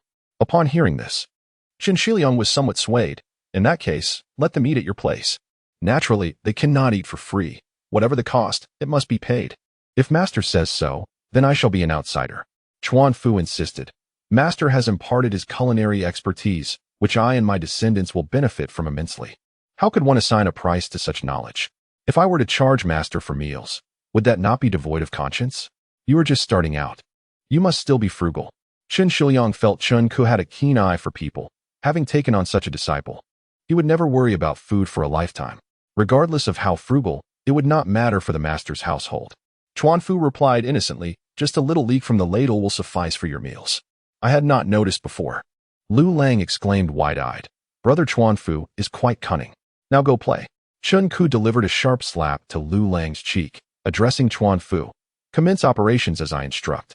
On the first day, everything is complimentary. For the subsequent 10 days, prices will be halved. Following that, for 20 days, the cost shall be set at 70% of the original price, and after a month, adjust to 80% and maintain that rate. Why not simply establish a lower price from the outset?" Chuanfu queried, scratching his head. "Fool," Qingxia scolded. "When it comes to a dish, whether you sell it for 8 coins or set the price at 10 coins and then offer an 80% discount, the end price remains the same. However, the perception from the customers is entirely different. Consider this. When customers glance at the menu and see a dish priced at 8 coins versus one at 10 coins, which do you think they will perceive as more valuable? Naturally, it will be the one priced at 10 coins. Indeed," Qingxia continued with a smile, "they will regard that dish as more valuable, and when a discount is applied, it creates an impression of exceptional value, as though they are gaining something. Unconsciously, they may even choose to order additional, pricier dishes." "Master, you are truly cunning," Chuanfu remarked with newfound clarity. "Oh no, master is simply wise," he corrected himself. "This is not cunning. It is merely a standard business strategy," Qingxia asserted with gravity. "Remember, integrity in business ensures longevity. But one must also understand the psychology of the customers and manage with intention. Only then can one accumulate greater wealth." "Indeed," Qingxia interjected, nodding in appreciation. "As the saying goes in the art of war, engage with the straightforward and triumph with the unexpected. This principle applies here as well. We shall remember it." Chuanfu nodded earnestly. As he had an elderly mother at home, he exchanged a few more words before taking his leave. After seeing him off, the father and sons returned indoors, where Qingku inquired, "Father, what prompted your sudden desire to change your profession?" He only learned of this while discussing matters with Qingxia Liang, who mentioned that he no longer intended to work at the dock. "Is it true that I am only capable of pushing a cart?" Qingxia Liang laughed heartily. "You underestimate me far too much." He then revealed his own plans. The summer grain harvest is approaching, and the county is hiring an accountant who can write and calculate. I recently took the examination at the county office and have been accepted. Is that so? What splendid news! Exclaimed Erlang and Sanlang in unison. Father, you truly have a knack for keeping secrets, revealing it only now. Chapter 30. The grand opening throughout July. The most significant news in Qingxia County was the resurrection of the Leif Hotel. The locals were well aware that this establishment, which once held the position of the second-best hotel in the county, had fallen into decline since the passing of its owner, Boss Kai, and the departure of his two apprentices. Despite the loyalty of some regular patrons who frequented the hotel out of respect for Boss Kai, the quality of the food had deteriorated under the management of his inexperienced successor, leading to a swift decline in customers. By the end of March, the hotel had remained shuttered for 2 consecutive months, and the townsfolk had gradually forgotten about it. However, towards the end of June, posters announcing the reopening of Leif Hotel appeared throughout the streets of Qingxia County.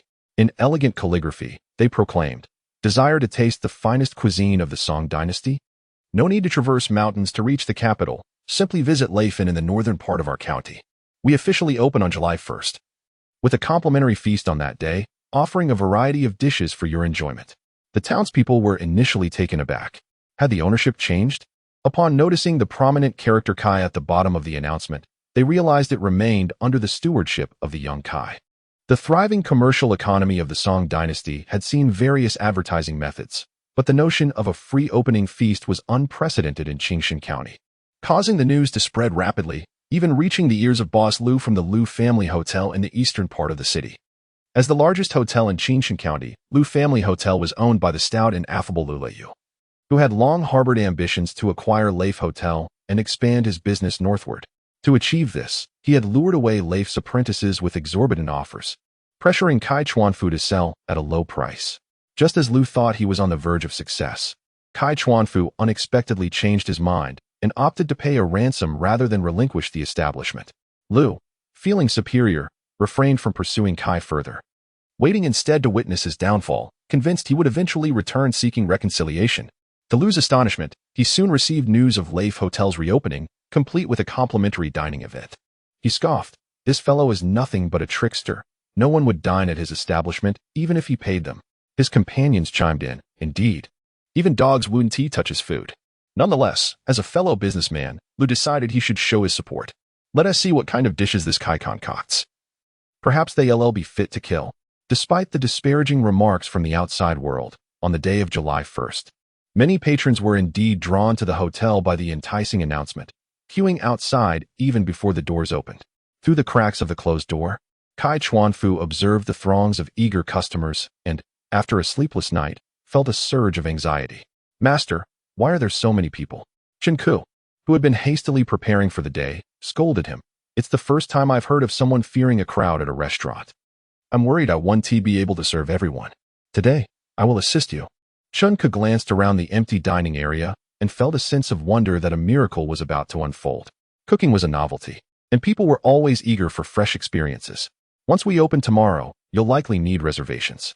"Yes, let us reserve as many tables as we can." Kai Chuanfu held blind faith in Qingku. "Fool," Qingku replied, rubbing his temples. "If people want to make reservations, how could you refuse them? Just queue them up. People are peculiar. The more readily available something is, the less they value it, whereas scarcity enhances its allure." With a grin, he added, "Given our unique culinary skills, if folks can't get a table for 3 months, don't you dare tell anyone you're my apprentice." "Master, your confidence is truly commendable," Kai Chuanfu chuckled foolishly. Qingku shot him a glance, but remained silent. "What do you mean?" Kai turned to the clever little Liu, who, despite his youth, possessed considerable wit. "My brother is saying that's a redundant statement," Liu replied with a playful grimace. Qingku was indeed unconcerned about the business's success. From the moment he began teaching Kai culinary skills, he had contemplated the future operations of Leif Hotel. pondering whether to remodel or implement marketing strategies like discounts or loyalty points. However, he quickly dismissed such gimmicks. The food industry differs from others. When one can offer a truly unique dining experience, a form of monopoly emerges. Diners exhibit remarkable tolerance towards the dining environment, service quality, and even hygiene standards, rendering flashy marketing tactics superfluous. Of course, a refined atmosphere and excellent service would significantly enhance the hotel's reputation and yield greater profits. Yet, the funds for Leif Hotel's reopening had come from a design sketch he exchanged with the carpenter Pan. In a twist of fate, it was Pan who approached them, rather than the other way around. While the master and apprentice were fretting over the initial capital for opening the hotel, Pan arrived with a bounty of gifts. After exchanging pleasantries, he revealed his purpose. The customers who had purchased the official hats were satisfied with the chairs, but felt they needed matching tables to complete the set. Kai Chuanfu thought to himself that mismatched furniture was expected. He held little regard for the furniture industry, as it lacked uniqueness. Any skilled craftsman could replicate it. Thus, he decided to sketch the designs from memory and sell them outright. However, he divided the entire set of furniture designs into 3 parts, ensuring he would earn significantly more than if he sold them all at once. As anticipated, a single design for an official hat chair brought Pan a flood of orders, with an initial deposit of 200 coins, to be followed by another 200 upon completion. Therefore, Pan, feeling financially buoyant, offered 10 coins to Kai Chuanfu for him to design a table to sit between 2 official hats. That day, Qin Shiliang happened to be at home, his eyes widening in astonishment as he silently lamented, "Here I am, toiling at the docks for a month, barely earning 5 coins. While this brat can earn 10 just for drawing a design. Truly, the disparity between people is infuriating." Little did he know, Qin scoffed. Uncle Pan must have already received orders for at least 1,000 official hats, right? How could that be? Pan was taken aback, wondering how Chun Ku had come to know.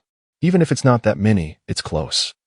And I've heard that people from Meishan and even Leshan are coming to place orders for official hats, Chun Ku replied seductively. Before long, you'll be overwhelmed with work. As Chun Ku continued, he recalled a design that required less time and materials yet complemented the official hat chairs seamlessly. If you sell each chair for 800 coins, plus this table, it will total 1,000. I'll even throw in a catchy name for free. Soon, everyone will be clamoring for it. Pan, feeling both excited and impatient, urged, "Just name your price. I'm ready to buy as long as it's reasonable." Originally, asking Uncle Pan for 100 coins would not have been excessive. But Qin sighed, however, "Since we hit it off so well, I'll give you an 8% discount.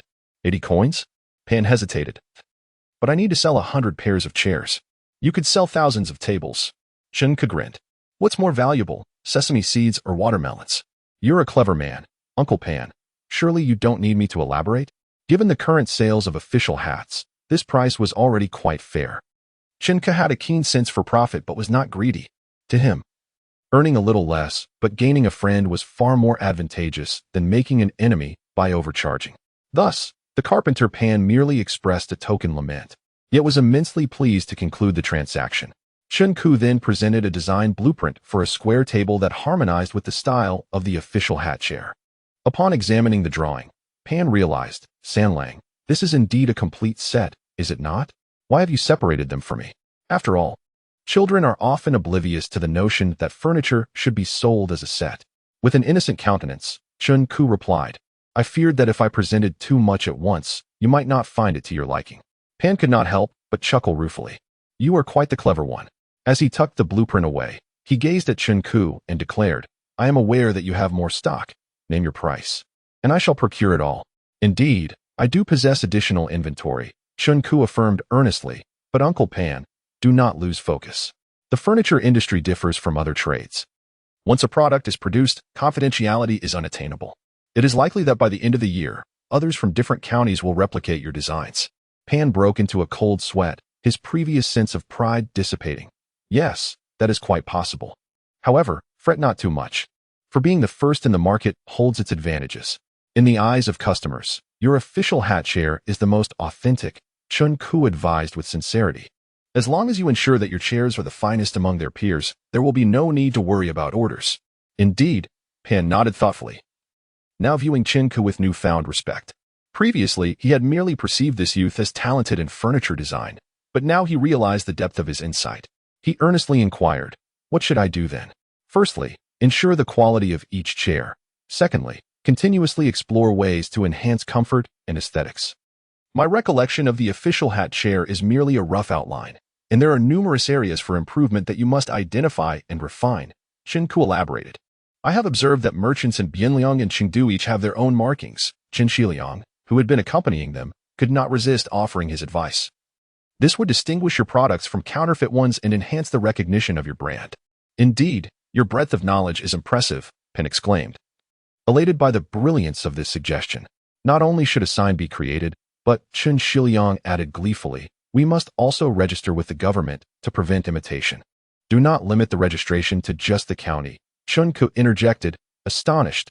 How is it that the Song Dynasty already has such a concept as registered trademarks? He continued, you must also consider the prefecture and neighboring counties. Otherwise, if others produce goods in another county, local officials are sure to contest it. Fanlou is truly a sage. Pan was deeply moved as he envisioned a golden path laid before him, with Fanlou as the architect of this promising journey. Chapter 31. A stunning revelation. Shall Fanlou name this chair? Pan the carpenter recalled Qingli's earlier words. Let us call it unwavering integrity, Qingli suggested with a smile. This name carries 3 layers of meaning. Firstly, an official's chair conveys the dignity and solemnity of its occupant, instilling a sense of integrity. If one sits in such a chair for a lifetime, isn't that the essence of unwavering integrity? Secondly, by setting a fixed price for this chair. When others lower their prices, you won't have to follow suit, for to do so would diminish your integrity. Lastly, customers must purchase the entire set. Buying it piece by piece would imply a deficiency in integrity. No one would want to be perceived as lacking in integrity over such a trivial sum, would they? Brilliant. Truly brilliant. Pan the carpenter was enraptured, utterly at a loss for words. Fanlou, I truly do not know how to express my gratitude. You are quite the crafty one. In the blink of an eye, you've devised an entire scheme. Even Qingxia could not suppress a chuckle at this. Pan the carpenter was genuinely thankful to the Chun family and immediately invited Qingxia to inscribe the trademark. Qingxia gladly picked up the brush and wrote 4 seal script characters, unwavering integrity. Carefully cradling the inscription, Pan the carpenter, filled with excitement, declared, a great favor cannot be repaid with mere words. From this day forth, for every set of unwavering integrity sold in my shop, a share shall belong to the Qin family. No need for that, Qingli replied with a smile as he rose. The 80 coins from earlier already included the fee for the name. Let our word be our bond. Do not put us in a position of dishonor. Upon hearing this, Qingxia nodded in agreement, exclaiming, indeed, indeed. With the father and son standing firm on this matter, Pan the carpenter had no choice but to relent, though he resolved to prepare generous gifts for them on future holidays. After Pan the carpenter expressed his overwhelming gratitude and departed, Qingxia gazed at Qingli for a long time, causing Qingli to feel uneasy. Is there something on my face? He inquired. No, Qingxia replied, clicking his tongue. I've discovered your remarkable talent. While others toil tirelessly without reaping rewards, you manage to inspire joy in others, leading them to offer their contributions willingly. As if failing to do so would be a great transgression. Isn't that a good thing? Qingli retorted with a glance. Being in your position brings its own pressures. Qingxia finally managed to articulate. Despite this, pride was evident on his face.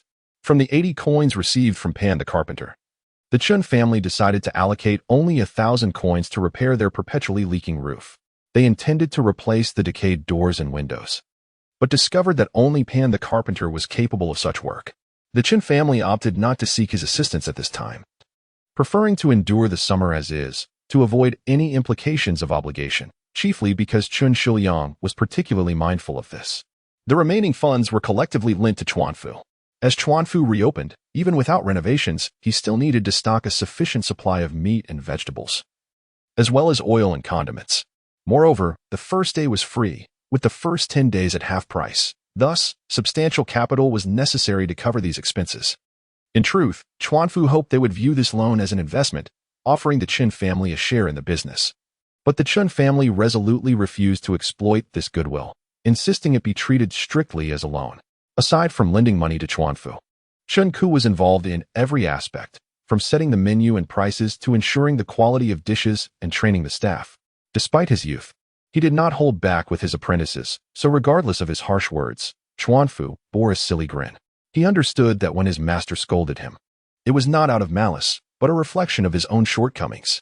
As the last grain of sand slipped through the hourglass, the designated hour arrived. Chuanfu, with a stiff expression, turned to Qingli, who nodded silently. Turning to the newly hired 3 assistants, he declared, "Open the doors, that is, welcome the guests." In his nervousness, he inadvertently borrowed a phrase from the entertainment industry. Laugh. Everyone erupted in laughter, which helped to alleviate the tension. As the doors were opened, eager customers streamed in, filling the room in an instant. Upon seeing Chuanfu, the previously boisterous hall fell silent. "Thank you, esteemed guests, for your patronage," Chuanfu spoke. Usually quite eloquent, yet today he stumbled over his words.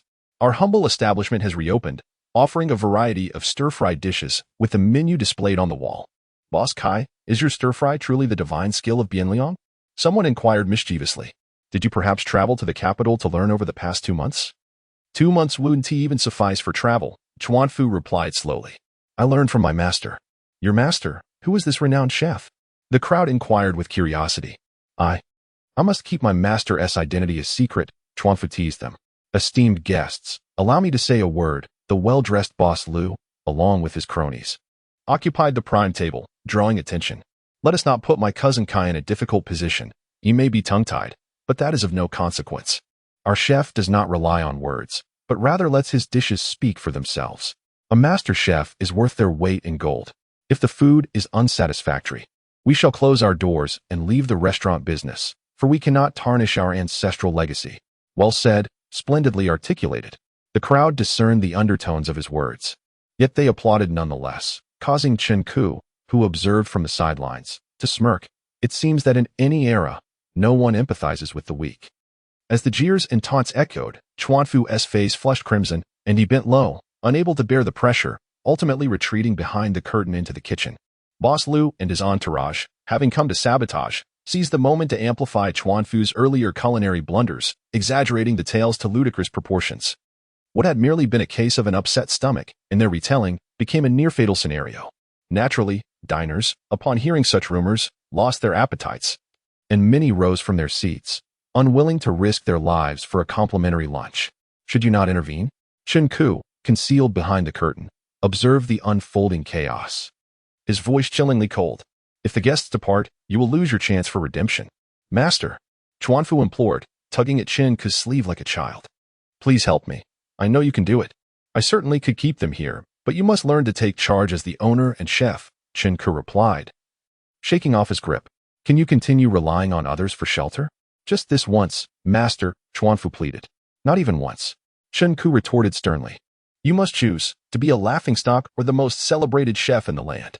I certainly aspire to be the greatest, but I am inept with words. I cannot handle such a grand occasion." Chuanfu whimpered pitifully. Taking a deep breath, Qingli turned to face him, lifting Chuanfu's chubby cheeks with a firm grip. "I have heard you were once quite the rogue?" "Yes," Chuanfu nodded. "What caused this transformation?"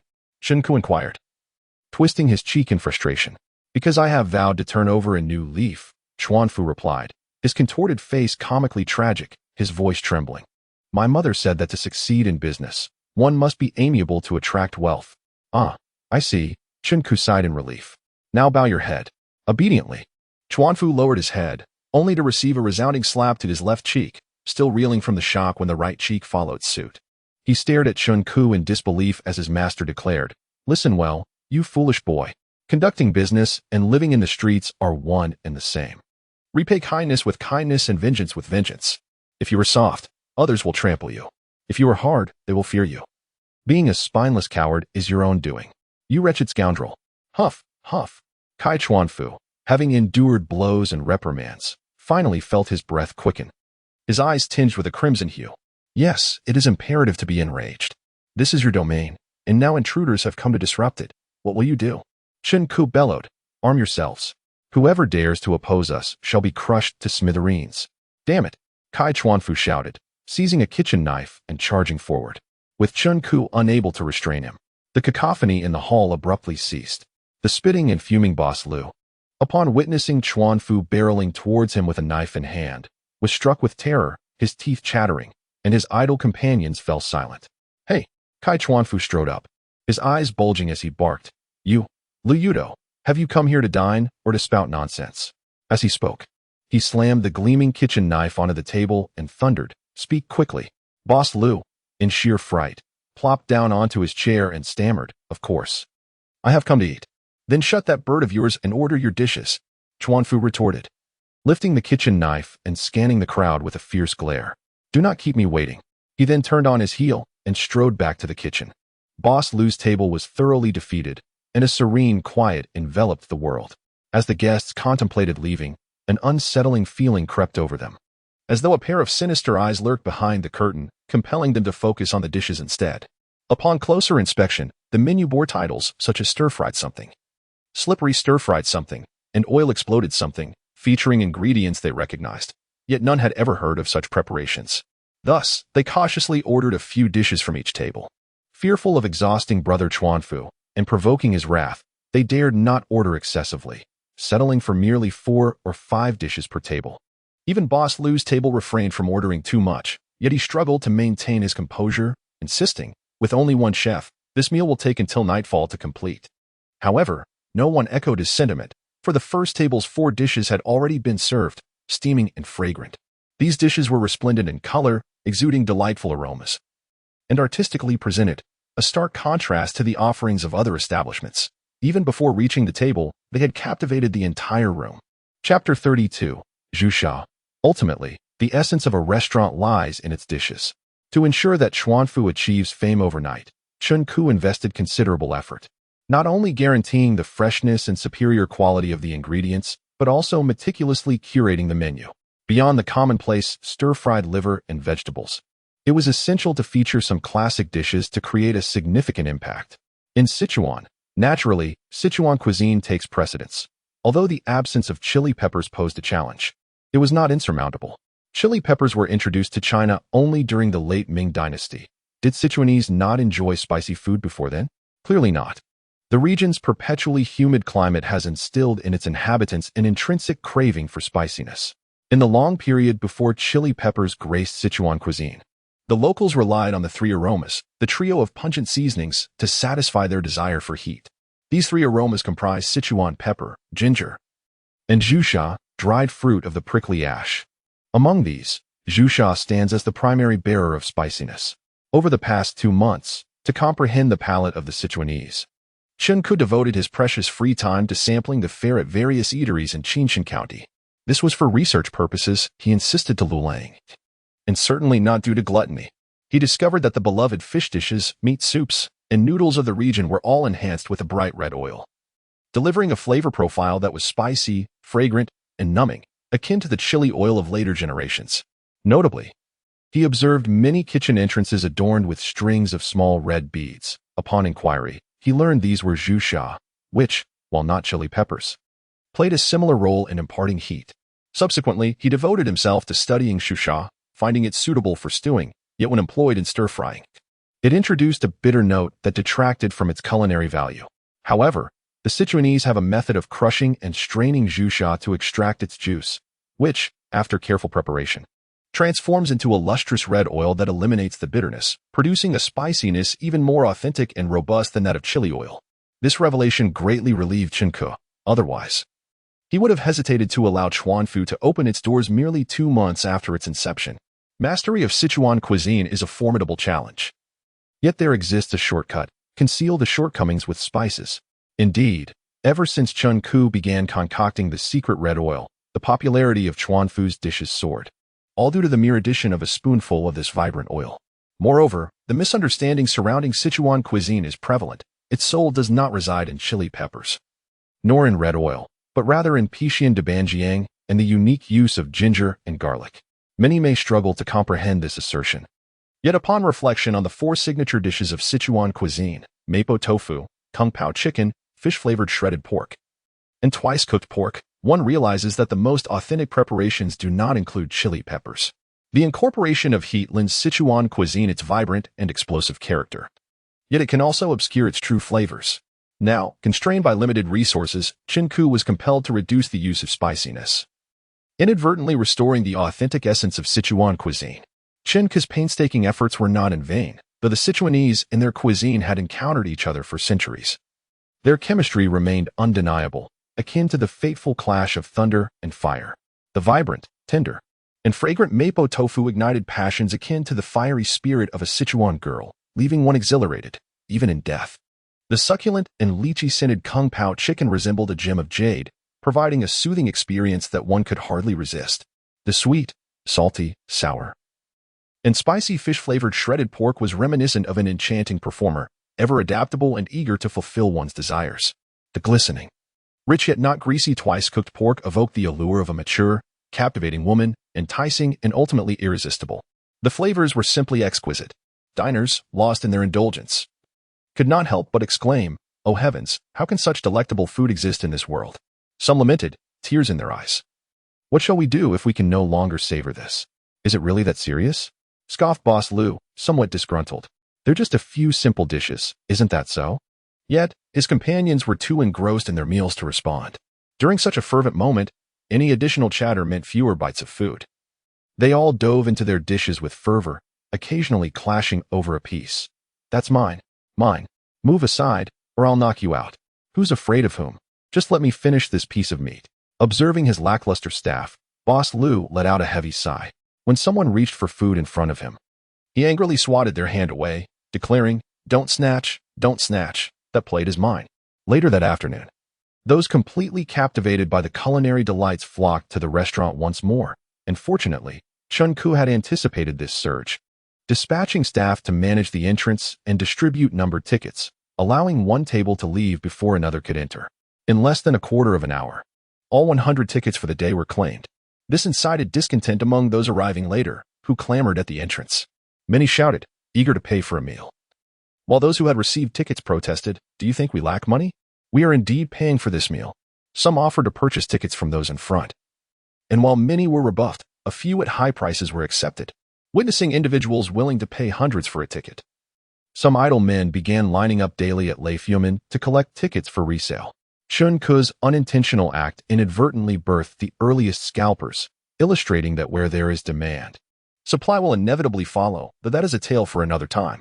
Nonetheless, the vast majority still failed to secure tickets, and staff advised them to return another day. Fearing the same fate, some suggested obtaining tickets for the next day. The staff hesitated to make a decision and quickly sought counsel, returning shortly to announce, "Tomorrow's tickets will be half price. No more noise, bring the tickets." Upon witnessing the ecstatic expressions of those exiting the restaurant, who praised the experience profusely, the waiting crowd felt an insatiable yearning to enter. Numerous patrons inquired, "Brother, if I pay full price, may I enter first?" The establishment prided itself on integrity. The staff shook their heads, stating, "A promise is worth its weight in gold." Thus, the crowd resigned themselves to patiently queue for tickets, many of whom had just emerged from the restaurant. Some expressed dissatisfaction, drawing disdainful glances. "Are you starving between meals?" In less than half an hour, the staff had to cease ticket distribution, apologizing, "We are sorry, but our tickets have run out." Internally, they marveled, a full 1,000 tickets, and they were all taken. After 8 or 9 years of service, they had never encountered such a scene. Even with swift cooking and accommodating over 100 tables, Chun Ku and Chuanfu labored until midnight. By this time, all shops in the county had closed for 2 hours. As the last wave of satisfied diners departed, helpers Chun Shiliang and Chun Chun were already weary, their backs aching after a long evening. They headed to the kitchen to find Sanlang. Upon lifting the curtain, they saw Chuanfu gently cradling him and handing him to Chun Shiliang, saying, "The master is exhausted and has fallen asleep." Chun Shiliang received Sanlang, whose youthful features were devoid of mischief and maturity in slumber. His eyelashes fluttered slightly, and his nose twitched gently, reminding all that he was still a mere child of 10. Chun Shiliang, carrying Sanlang on his back, inquired of Chuanfu, "Will you manage tomorrow?" "Yes," Chuanfu replied, understanding that the master was concerned for his son. He nodded earnestly. Today was chaotic due to inexperience. The pace was slow, and too many people were let in. "Tomorrow will be better." "Indeed," Chun Shiliang agreed. "I shall come to assist you." In a single night, Lei Fumin's renown eclipsed that of the other 2 establishments, becoming the sole choice for the people of Qingxia. Even the county magistrate, after tasting Chuanfu's culinary skills, became a devoted patron.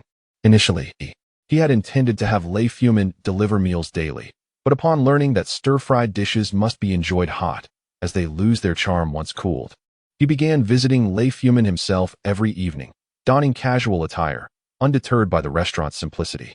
Indeed, this reflects the benevolent officials of the Song Dynasty, who delighted in sharing joy with the common folk, a stark contrast to the county magistrates of later generations. Soon, the fame of Liu Fu spread to neighboring prefectures, drawing throngs of people from distant lands, with appointment tokens being issued 3 months in advance. Remarkably, tokens that could be used within 3 days were being traded for over a full tael of silver, such as some could afford a lavish banquet in high-end hotels even in Chengdu. Yet in the modest establishments of this county, it merely served as a basic entry fee. This absurd phenomenon transpired with undeniable reality. As Liu Fu's reputation soared, the business of the Liu family's restaurant plummeted. Dishes that had once been well received were now deemed insipid, with patrons preferring to endure the queues at Liu Fu's establishment rather than dine on the bland fare offered by Liu's. After several days of internal conflict, the owner, Boss Liu, finally resolved to visit Liu Fu, bearing an assortment of lavish gifts such as a pig's head, tea, silk, and ginseng, to seek forgiveness. He possessed a shrewdness akin to that of a merchant, aware that he had gravely offended Liu Fu. Thus, he fabricated a reason to visit under the pretense of inquiring after Liu Fu's mother. Understanding that Liu Fu was a filial son, he believed that winning over Liu Fu's mother could turn the tide in his favor. Previously, he had maintained a cordial relationship with Liu Fu's father, and the two families had enjoyed some camaraderie. Upon entering, he addressed Liu Fu's mother affectionately, successfully endearing himself to her. When Liu Fu returned, his mother indeed urged him to assist Boss Liu. Observing Boss Liu's eager demeanor, Liu Fu responded with a cold smile, "When I sought your help, why did you not offer guidance?" Boss Liu, filled with shame, replied, "I was blinded by my desire for your family's business."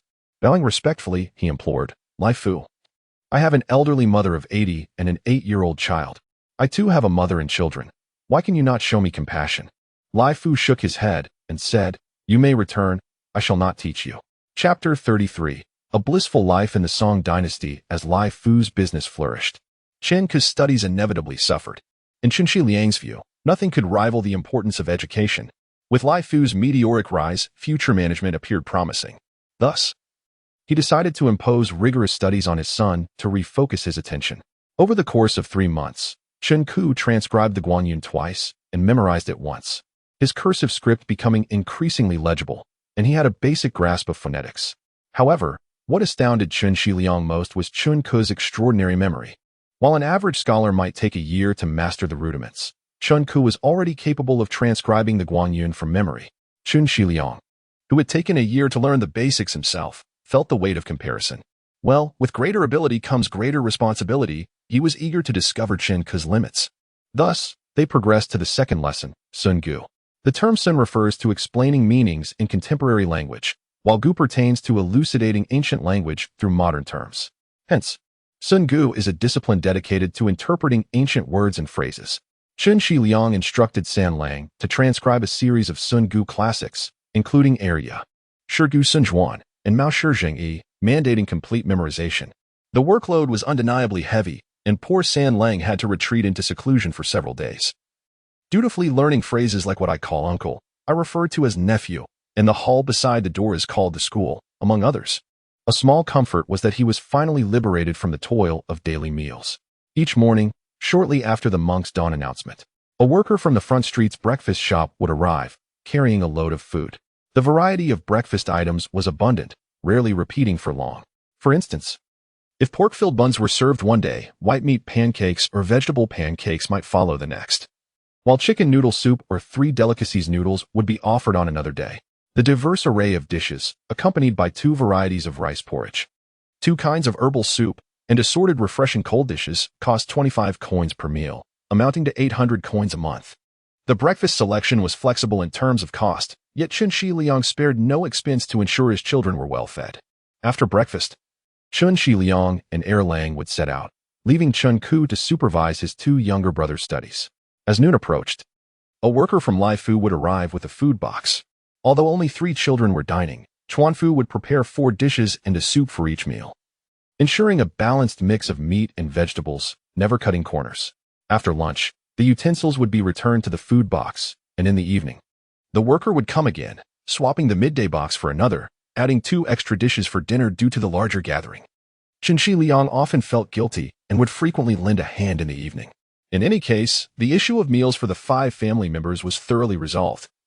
A cause for celebration in a household devoid of women. However, with every advantage comes a disadvantage. The 3 once slender brothers began to show signs of becoming plump. While Lu Lang's chubby appearance was somewhat endearing, Qingxia could not bear the thought of becoming overweight. In a region where slender figures were the norm, being overweight was frowned upon.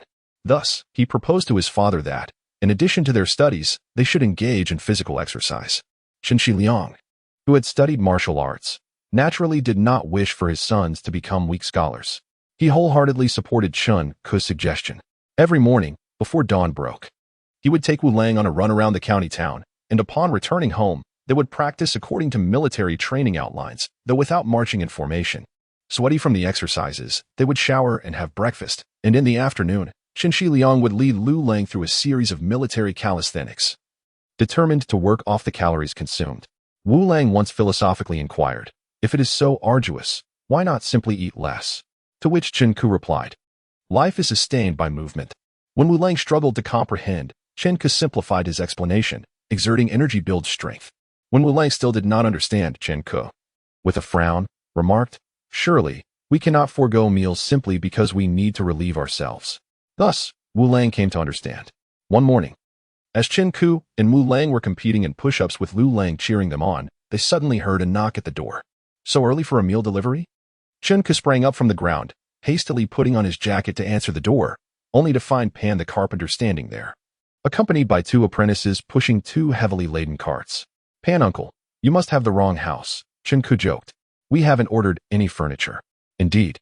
This is a delivery for your home, Pan the carpenter, drenched in sweat, replied, carrying a brand new official hat chair. Quickly, find a place to set it down. Qingxia was momentarily taken aback but stepped aside to make way. Pan the carpenter instructed his apprentices to wheel the carts inside, unloading tables, chairs, benches, and tea tables, all crafted from beautiful red camphor wood. While not as precious as yellow pear wood, it was still considered a fine material in that era. Intricately carved and skillfully lacquered, indicative of genuine craftsmanship. Once the carts were emptied, Pan the carpenter directed his apprentices to bring the furniture indoors while he retrieved his carpenter's bag from the cart to replace the decayed doors and windows. Realizing what was happening, Qingxia grasped his arm and asked, what is the meaning of this? Last time I visited, I noticed the furniture and windows in San Lang's house were quite unseemly, Pan the carpenter stated without hesitation, removing a window and snapping it in half with his hands, presenting it to Qingxia. Look, this is all rotten. He tossed the pieces to the ground and proceeded to remove another window. Isn't this a disgrace to us? I've long been planning to replace the furnishings for San Lang's family, but the owner was pressing for completion. I could only work on it in bits and pieces, finishing just the day before yesterday. He gestured to the furniture outside. It just needed to dry a bit before I brought it over. The lacquer used these days is derived from natural sources, non-toxic and safe for use. Thank you, Qingxia responded, touched. How much do I owe you in total? Charge you money? I would be laughed at by my 2 apprentices. Pan the carpenter shook his head vigorously, unable to hide his pride. Do you know how many orders I've received this month? 100 coins? Qingxia inquired with a smile. 500 coins, Pan the carpenter exclaimed, extending his rough hand with a grin. Such a sum? Qingxia was astonished. Aren't you afraid of being overwhelmed? Not at all. We just purchased a courtyard and hired 10 workers, Pan the carpenter boasted. My 2 apprentices have now become masters themselves. Congratulations, Qingxia clasped his hands in respect. I never imagined our county's market was so vast. Naturally, our county alone wouldn't suffice. Orders came from neighboring counties as well, with wood merchants placing requests. The Yamen and various county offices have also placed orders, but they only offer me half price, and I am unsure whether to accept. Of course, accept them. Qingxia asserted decisively. How many sets do you need in total? Altogether, it might be around 100 sets, Pan the carpenter lamented, feeling the pinch. If you heed my advice, you should simply give them away, Qingxia suggested. Give them away? Why would I do that? Pan the carpenter inquired, puzzled. Qingxia explained. With the popularity of Guanzhong Qi, it won TB long before others attempt to imitate it. While you have registered with the authorities, local competitors will likely turn a blind eye, causing you significant losses. Offering personal favors to the government won't eliminate imitation, but it can help deter counterfeits. Furthermore, you will soon be a merchant of standing, necessitating dealings with the authorities. This is an excellent opportunity to build relationships. Understanding dawned on Pan the carpenter as he nodded earnestly, grinning. Sanlang truly possesses vision. Just your words alone are worth the price of this furniture. Pan the carpenter, accompanied by his apprentice, toiled diligently for the better part of the day, replacing the doors and windows of 3 rooms along with the courtyard gate. The interiors were adorned with brand new official hats and chairs, a grand 8 immortals table, an expansive and impressive writing desk, and bookshelves. Not to mention a colossal 8-step bed, which alone required the better part of a month to craft, attesting to the veracity of Pan's words. Naturally, a meal was in order at noon. The provisions delivered by the restaurant were insufficient, prompting Chen Ku to venture into the market for fresh ingredients. He personally took to the kitchen, preparing 4 delectable dishes, and retrieved 2 jars of wine from the eastern room, setting a lavish table beneath the shade of trees. Upon seeing the enticing array of stir-fried dishes, Pan's eyes widened in astonishment. Is it truly you who taught Boss Kai such remarkable skills? Kai had indeed become a sought-after figure in the county, having undoubtedly savored Chuanfu's culinary prowess at the Jiafu Hotel. Hell, one might say so. Chuanfu has been frequenting his establishment for 2 months now. The neighbors are well aware, rendering any attempt at secrecy futile. Remarkable. Utterly remarkable. Sanlang is nothing short of extraordinary. Pan praised, giving a hearty thumbs up, while his 2 apprentices vigorously nodded in agreement, thoroughly impressed. You flatter me, Qingxia said, pouring wine for Pan and his apprentices. This is homemade. Do indulge and savor the flavor. The amber-hued liquid flowed slowly from the jar into the cups, infusing the air with a refreshing aroma of oranges. Even before tasting, the trio found delight in the fragrance, eagerly inhaling its scent. Yet, Qingxia lamented, it truly deserves to be served in crystal glasses for its true essence to shine. However, his words fell on deaf ears. Pan and his apprentices had already raised their cups, gulping the wine down heartily, then wiping their mouths, they burst into laughter exclaiming, excellent wine. Truly excellent. Chapter 34. The fragrance of fine wine. Pan the carpenter and his apprentice, Niu, indulged in the exquisite taste of the peony. Unaware of the considerable effort Chen Ku had invested in that small jar of orange wine. Though Chen Ku had a penchant for wine, this particular brew was not crafted for his own enjoyment, but rather for commercial gain. The Chen family was a creditor to 11 households, 6 of which resided in Qingxia County.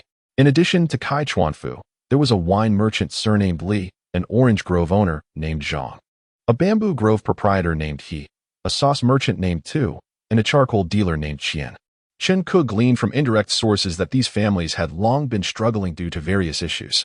A few years prior, amidst the conflict between the court and the Western Xia, the government imposed a tax known as Western Xia money on Sichuan's commerce and industry to raise military funds. Even the more prosperous merchants found it difficult to breathe under such pressure, while these families faced insurmountable debts, unable to sustain themselves. In truth, these families were not incapable of repaying their debts to the Qin family. Rather, with too many creditors, they prioritized payments to certain lenders while neglecting others, eventually leading to a collective refusal to repay. Although Chen Ku understood their plight, he harbored no fondness for such duplicitous tactics. Yet, it was indeed true that sometimes the debtors were their forebears. As the days passed, Chen Ku utilized his spare time to investigate the businesses of these families and discovered that, aside from poor management, their most significant issue lay within their products. Take the wine merchant Li Jian, for instance. The Song Dynasty implemented a monopoly on wine production and sales, which manifested in 2 tiers, government-produced and sold, and privately brewed and sold. The former, monopolized by the government, enjoyed exorbitant profits, while the latter allowed households to buy contracts, promising to pay a certain tax to gain the right to brew and sell wine. This situation was akin to the competition between state-owned and private enterprises in later times, with predictable results. Almost all renowned wines, along with the most popular yellow and white wines, were monopolized by the state, leaving no room for private producers to obtain brewing yeast or self-brew. Consequently, private wine merchants were relegated to using rudimentary methods to create fruit wines, herbal wines, and blended wines, with fruit wines taking precedence. The fruit wines of the Song Dynasty were low-alcohol beverages fermented from various fruits and wild berries. Chen Ku had encountered a plethora of types in the market, including grape, pear, lychee, pomegranate, jujube, orange, sugarcane, and honey wines, yet their sales were dismal. Initially, this perplexed him, for he understood that the Song Dynasty was the only era that encouraged the consumption of alcohol, with its people valuing wine highly. However, They tended to favor the refined taste of low-alcohol beverages, which led to the prominence of yellow wine as the primary drink. Why, then, was fruit wine, which should have aligned more closely with the preferences of the Song people, struggling in sales. After sampling the wines, Chen could discern the reason. These beverages appeared murky, often containing floating impurities, and the sour, bitter flavors masked the inherent fruitiness. Naturally, those who sought pleasure would prefer to spend more on the state-owned yellow and white wines rather than risk their palate on cheap, inferior fruit wines. The root of the problem lay in the fact that, compared to the well-established brewing techniques of yellow wine, the craft of fruit wine was still in its infancy. The people of that era lacked the means to manage sediment and floating particles effectively, nor did they possess the knowledge to mitigate the bitter taste interspersed throughout the wine. In later years, individuals would brew their own fruit beverages, and Chen Ku's grandfather, a seasoned physician, would annually create a selection of fruit and medicinal wines for the family's enjoyment.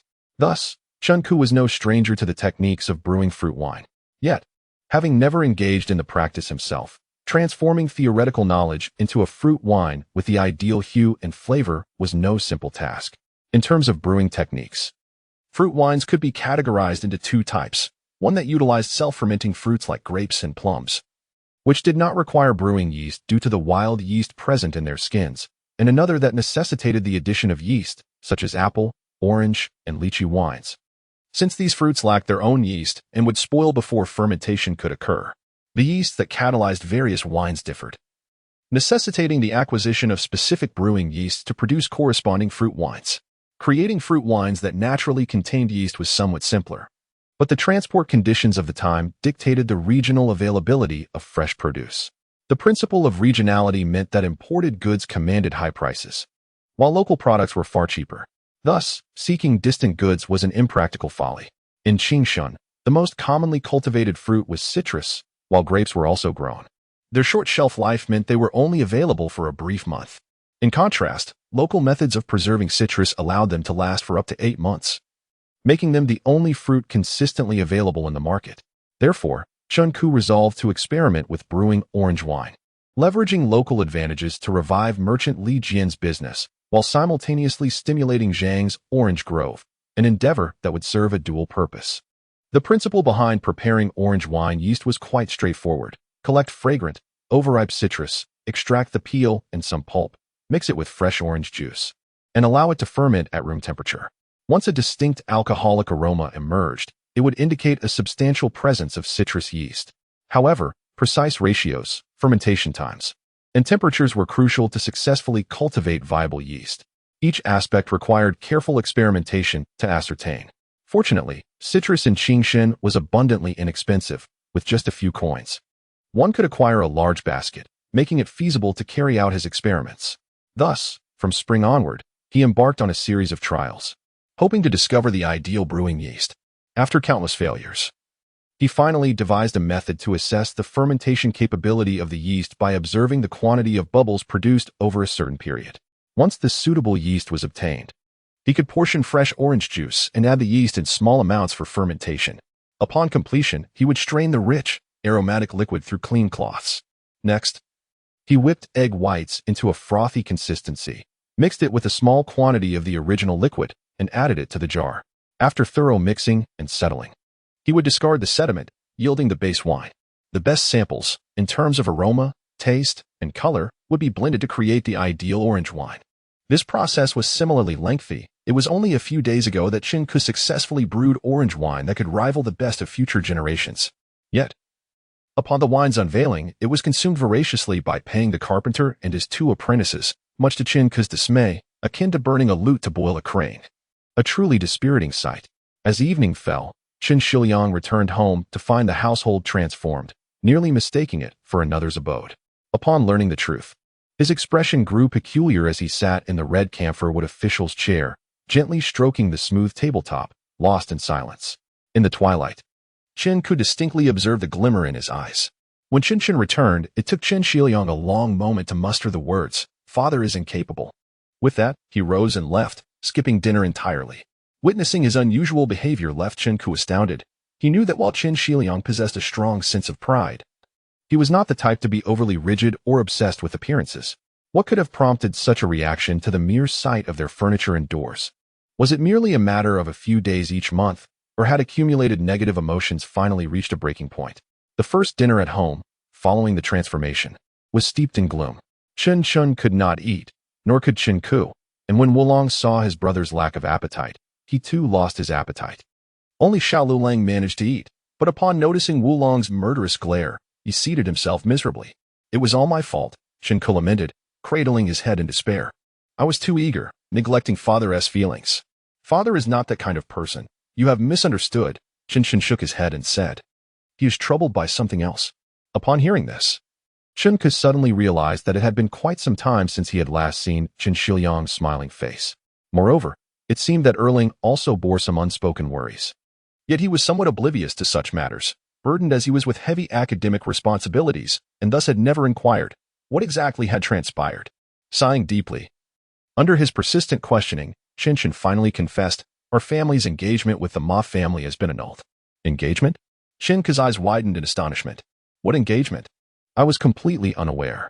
You were still young then, Chen Shun explained. This happened 8 years ago. At that time, Father had just passed the provincial examination, and everyone believed he would certainly succeed in the imperial examination the following year. As a result, many families sought to establish connections with us. Pausing for a moment, he continued, Father had a close friend from the Ma family, who was quite prominent in Pushan and considered a suitable match for us. Subsequently, our grandfathers took it upon themselves to arrange the engagement. Wait, Qingxia interjected, raising his hand. Who exactly is involved here, you or I?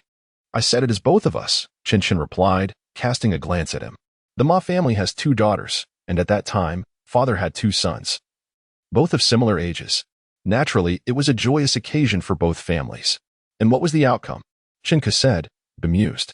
Did we both end up jilted? Chapter 35 In the Song Dynasty, there existed a custom of arranging marriages for children at a young age. A practice that seemed romantic, yet often led families to decide their offspring's futures over a decade in advance. Qingxia scoffed at this notion. One could only imagine the potential consequences if, after many years, the chosen partner turned out to be a scoundrel, afflicted by illness, or from a destitute family. Such circumstances could lead to tremendous suffering for one's own child. Indeed, many families across the Song Empire had experienced the fallout of broken engagements, resulting in bitter rivalries and even legal disputes. This was likely exacerbated by the lenient attitudes towards divorce during that era, if even married couples could part amicably. Then withdrawing from an engagement before it was consummated was not deemed disgraceful. However, societal acceptance of broken engagements did little to alleviate the anguish of the rejected families, who were often branded as failures and faced severe damage to their reputations. Upon hearing Erlang's remarks, Chen Ku recalled a certain pompous individual who had visited their home the previous month, treating others with disdain. Chen acknowledged that while Uncle Ma had previously exuded warmth, his demeanor had soured upon seeing their humble abode, devoid of comforts. It was evident that he looked down upon them. Realizing it was not his own words that had wounded his father, Chen Ku felt a weight lift from his heart, chuckling. Naturally, a daughter is dear to her father. He would not wish to push her into the flames. You seem to take it lightly, Qingxia sighed. But this matter has struck a heavy blow to Father. I believe he must have felt something upon seeing our home transformed. Chen Ku nodded, boldly asserting, a man must recognize shame and strive for greatness. You are quite magnanimous. Qingxia retorted, giving him a pointed look. What is your view on this engagement being called off? This is merely our fortune. There will come a day when they will regret their decision, Chen Ku replied with a sardonic smile. Indeed, a family that values wealth over virtue is unlikely to raise a virtuous daughter. Chen Shun, inspired by his brother's forthrightness, nodded earnestly. And our Chen family shall not remain in decline forever. There will surely be a day of prosperity. Well said, Chen Ku exclaimed, raising his fist. We must strive forward. After studying etymology, he discovered that the term striving was indeed of ancient origin, first appearing in the Book of Wei. Yes, we must strive. Qingxia nodded vigorously, grasping his brother's fist tightly. Silently, Wu Lang joined in, firmly clutching the fist of his 2 elder brothers. I want to join too, exclaimed Lu Lang, who, standing on a chair, draped himself over his brother's arms. At the door, concerned for the children, Qin Xiangliang had turned back, overhearing their conversation.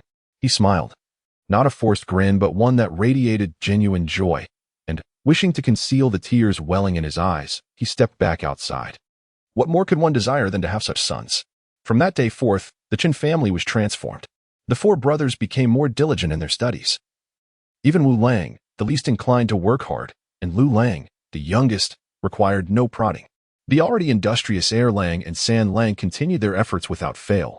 Qin Xiangliang, too, resolved not to give up. He resumed his studies, dedicating his evenings to reading late into the night, regardless of how exhausting his days had been. His ability to balance work and study stemmed from his remarkable talents and diligent attitude, which had earned him the favor of the county magistrate. Following the summer grain collection, he was invited to serve as an assistant in the county office. In the Song Dynasty, the government typically appointed several local officials, such as magistrates, deputy magistrates, and clerks, to manage the affairs of larger counties.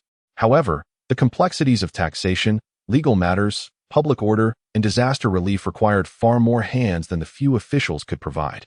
In Qingxia County, apart from the magistrate, there was only one clerk, necessitating a sizable number of clerks to fulfill the county's duties. The clerks in the Song Dynasty were divided into those who managed specific administrative tasks and those who served the officials directly. According to regulations set during the reign of the founding emperor, Qingxia County was allowed to employ 15 clerks and 30 assistants, funded by the state. However, local officials often recruited additional temporary clerks as needed, particularly those who handled accounting tasks, known as Tai Si. These temporary clerks were of a lower status and did not receive salaries from the state, instead being compensated by local offices. However, should a vacancy arise among the clerks, they could be promoted to official status. In the county, finding a literate individual capable of calculations was quite rare. Upon discovering Qin Xiangliang's exceptional abilities, the magistrate eagerly invited him to join the county office as an assistant, promising him priority should a clerk position become available. Qin Xiangliang considered this opportunity seriously. The job, while busy at the beginning and end of each month, offered ample free time for his studies. Yet, he hesitated at the modest income of 300 coins a month, especially as his family was currently facing financial demands. Just as he was grappling with his decision, the arrival of Kai Chuanfu alleviated his concerns. On the 2nd of August, while Qin Xiangliang was out, Chuanfu sought out San Lang instead. As autumn approached and the summer heat began to wane, Qin Ku and Lu Lang donned their jackets, while Wu Lang, robust and vigorous, continued to exercise shirtless in the yard, sweat pouring down as he lifted a pair of 20-pound stone locks. Hearing a knock at the door, he tossed the weights aside and opened it to reveal Chuanfu, who had not visited for some time. Despite achieving a measure of success, Chuanfu wore an endearing smile as he inquired, "Master Uncle, is my master home?" Wu Lang nodded, taking the bags from Chuanfu's hands and leading him to the door of the east room, calling out, "Third brother, Chuanfu is here. Please, let him sit in the north room for now." Qin Ku's voice responded from within. During his breaks, he either exercised in the yard or secluded himself inside. Engrossed in work, Chuanfu, aware that the east room was strictly reserved for San Lang, obediently waited outside. Before long, the door opened, and San Lang emerged carrying 2 jars. Spotting Chuanfu, he grinned widely. "What brings you here today?" "I came to settle the tab for the wine shop and bring master some interest," Chuanfu replied, grinning as well. Time had flown. It had already been a month since the shop opened. Qin Ku handed the jars to Chuanfu, saying, "Come inside. I'll wash my hands and join you." Soon, the two sat at the table, and Chuanfu noticed the transformation of the house, exclaiming in surprise, "Master, when did the house become so refreshed?" "A few days ago," Qin Ku replied, pouring Chuanfu a drink from one of the jars. It was not that they were out of tea, but rather that he had little affection for the Song-style tea brewing method. He had once watched Qin Xiangliang prepare tea out of curiosity and found that the Song people brewed it into a porridge-like consistency, with the best form resembling a cold porridge. The taste, he discovered, was devoid of the tea's delicate fragrance, overwhelmed instead by a medley of spices. He was suddenly reminded of the manner in which Westerners drink tea, realizing that they had not innovated their own style but rather adopted the contemporary tea-drinking customs. Alas, the Song Dynasty truly misled its youth. Unbeknownst to him, the tea cake that Qin Shiliang had used during that tea preparation was a half-piece of superior quality bestowed by the county magistrate. Common folk could hardly afford to add spices to their tea, rendering it similar to the tea of later generations. This misunderstanding caused him to abstain from tea for several years, until he encountered a girl who truly understood the art of tea. It was said that the new items were exchanged for Qin's family by the carpenter pan. With a face full of disappointment, Chuanfu lamented, "Alas, I had hoped to earn some money and replace the old items for our master, but unexpectedly, that fellow got ahead of us. Never mind. You can just convert it into cash, Qingxia replied, taking a leisurely sip of orange wine. Chuanfu nearly spat out the wine in surprise, chuckling bitterly, Master. You jest with me again. Do not waste my wine. It was not easy to brew, Qingxia remarked, savoring another sip, appearing utterly enraptured. Indeed, it has improved. The raw taste from last time is gone. Ah, it is truly delightful. You have indeed brewed the orange wine, Master. Chuanfu expressed his admiration. You are truly impressive. Having spent considerable time with Qingxia, he naturally picked up some of his peculiar vocabulary. Do not flatter me excessively. Despite his words, Qingxia could not help but feel a twinge of pride as he asked, So, tell me, how much did we earn last month? Guess, Chuanfu replied, winking. Ah. Did not play games with me? Qingxia inquired. 20 coins? Guess again, Chuanfu laughed. 30 coins? Qingxia had no accurate grasp of the tavern's business. He had only visited during the initial days, thereafter devoting himself to his studies at home. Far too little, Chuanfu exclaimed, at another digit. 40 coins? No. It is 130 coins.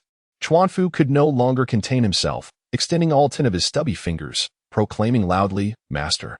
We earned 130,000 coins last month. That is pure profit. My goodness, that is astonishing. Qingxia felt a wave of dizziness wash over him. Hold on. I need a moment to collect myself.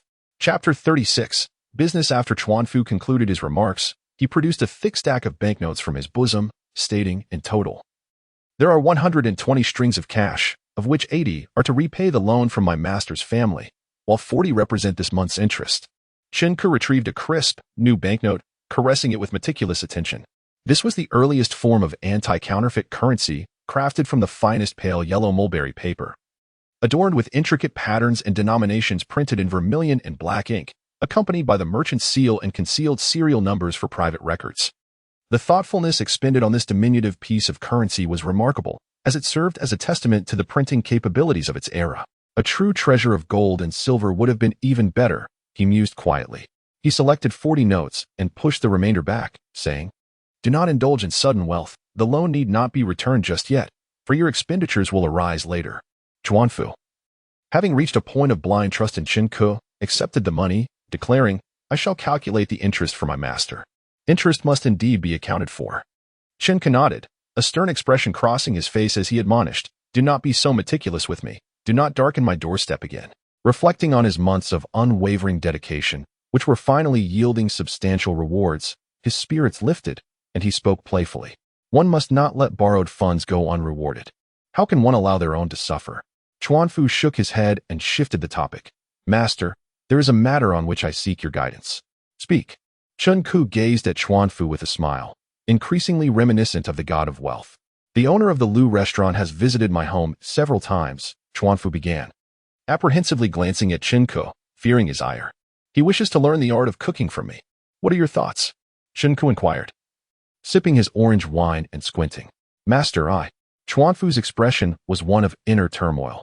I once harbored great animosity towards him, yet now I find that resentment has dissipated. I used to fantasize about one day rising above him, but now I lack the motivation. I know not why. This indicates that you no longer exist on the same plane, Qingxia replied with a smile. As the saying goes, ascending Mount Dong transforms the small into the large, while climbing Mount Tai expands the horizon. Of course, at present, you are merely a small deity. What should I do then? That depends on whether animosity remains between you. Qingxia stated coolly. In truth, there is no personal enmity. It is merely a conflict of business interests. Chuanfu pondered. Primarily, it involves poaching, pressuring me to sell at a low price, and then causing a scene on the opening day. These are all overt conflicts, devoid of any underhanded treachery. In reality, the Liu owner was not particularly noble. Rather, in the Song Dynasty, people were cautious to preserve their reputations. Only the hopelessly destitute would abandon all decorum, unconcerned with their infamous status. For Liu, even if he could not secure a fortune, maintaining the status quo posed no need to risk contravening the law, nothing more. You are honest and lack cunning. If you were to impart your knowledge freely, you might inadvertently teach your apprentice to starve you, Qingxia mused. After a moment's contemplation, he continued, however, to undermine another's livelihood is akin to murdering their kin. In business, harmony breeds prosperity. There is no need to drive him to the brink out of a desire for revenge. One ought to consider that no one can claim perpetual glory among fellow townsfolk. It is wise to leave a thread for future encounters. Master, I am confused. Should I teach him or not? Chuanfu asked, his voice low. Fool, must you press me to be so blunt? Qingku retorted. Although Qingxin County is not vast, it cannot be monopolized by a single restaurant. Given the limited capacity for hosting guests, one ought to capture the high-end market while allowing the mid to low-end market to be relinquished, thereby maximizing profit. Do you understand? The more expensive the banquet, the greater the profit. This I comprehend. Chuanfu scratched his head. But how do we categorize diners by class? Impart the culinary techniques to Liu Yue'e. Qingku sighed softly. This is not a complex skill. It is merely a thin layer of paper, easily pierced. With numerous eyes in the kitchen, it will not remain a secret for long. He paused, lowering his voice to chuckle. Why not capitalize on the allure of mystery to extract maximum value, while also venting your frustrations? How do we go about that? Chuanfu's eyes widened. Teaching him to cook is acceptable, but it must not be for free. He must agree to partake in our venture as a partner, Qingku mused, stroking his smooth chin, his demeanor akin to that of a cunning fox. A share of 40 to 60, with us retaining the lesser portion. The restaurant remains his, and he retains authority over its operations. We merely receive passive income. That sounds familiar, Chuanfu thought to himself, realizing this was the very strategy employed against him. Will this adversely affect our business at Lai Fu? He voiced his concern. Not at all, Qingku reassured him. Simply adhere to my guidance with him. But extend the timeline. We are closing for 2 months, so let him remain shut until the year's end for full effect. During these 4 months, we shall secure ample profit and solidify our position. Truth be told, whether it's mapo tofu or yuxiang ro si, they are merely simple stir-fries. Those wealthy patrons who frequent your establishment will inevitably grow weary of them. During the new year, we will take over 20 days off. We shall seize this opportunity to refurbish the restaurant, Qingku continued. Once we reopen, we shall discard the original menu and replace it entirely with new offerings, and naturally, prices must be adjusted upward. Ah, what of yuxiang ro si and huiguo ro? Chuanfu lamented. They will remain, of course. We cannot forsake the new for the old, Qingku chuckled. The needs of our patrons take precedence. However, next year we shall shift our focus to the distinctively flavored Ouyang cuisine. Any patron requesting the out-of-place yuxiang ro si will surely be met with ridicule. What if prices are raised? Chuanfu expressed further concern. Will patrons cease to visit? Indeed, some may hesitate, Qingku acknowledged. However, earning the money of the hardworking will only lead to more hardship, while profiting from the wealthy will lead to greater affluence and renown. He raised his index finger, remarking, human psychology is peculiar. Oftentimes, the more aloof one appears, the more others perceive them as formidable, willingly paying a premium. True affluent individuals seek not mere price, but rather taste. He glanced at Chuanfu, inquiring, do you understand what taste means? I do not, Chuanfu admitted, shaking his head. In our dynasty, the gentry's preference is for taste. They favor elegance, and society upholds refinement as a virtue. Your previous dishes were either spicy or pungent, leaving diners sweating profusely and their mouths swollen, far from elegance. In truth, people enjoy such flavors, which is why business thrives.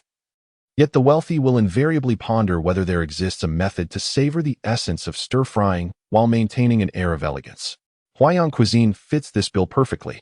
You must understand the psyche of the upper class. The affluent fear being perceived as lacking taste, while those with taste feel compelled to maintain their grand facade.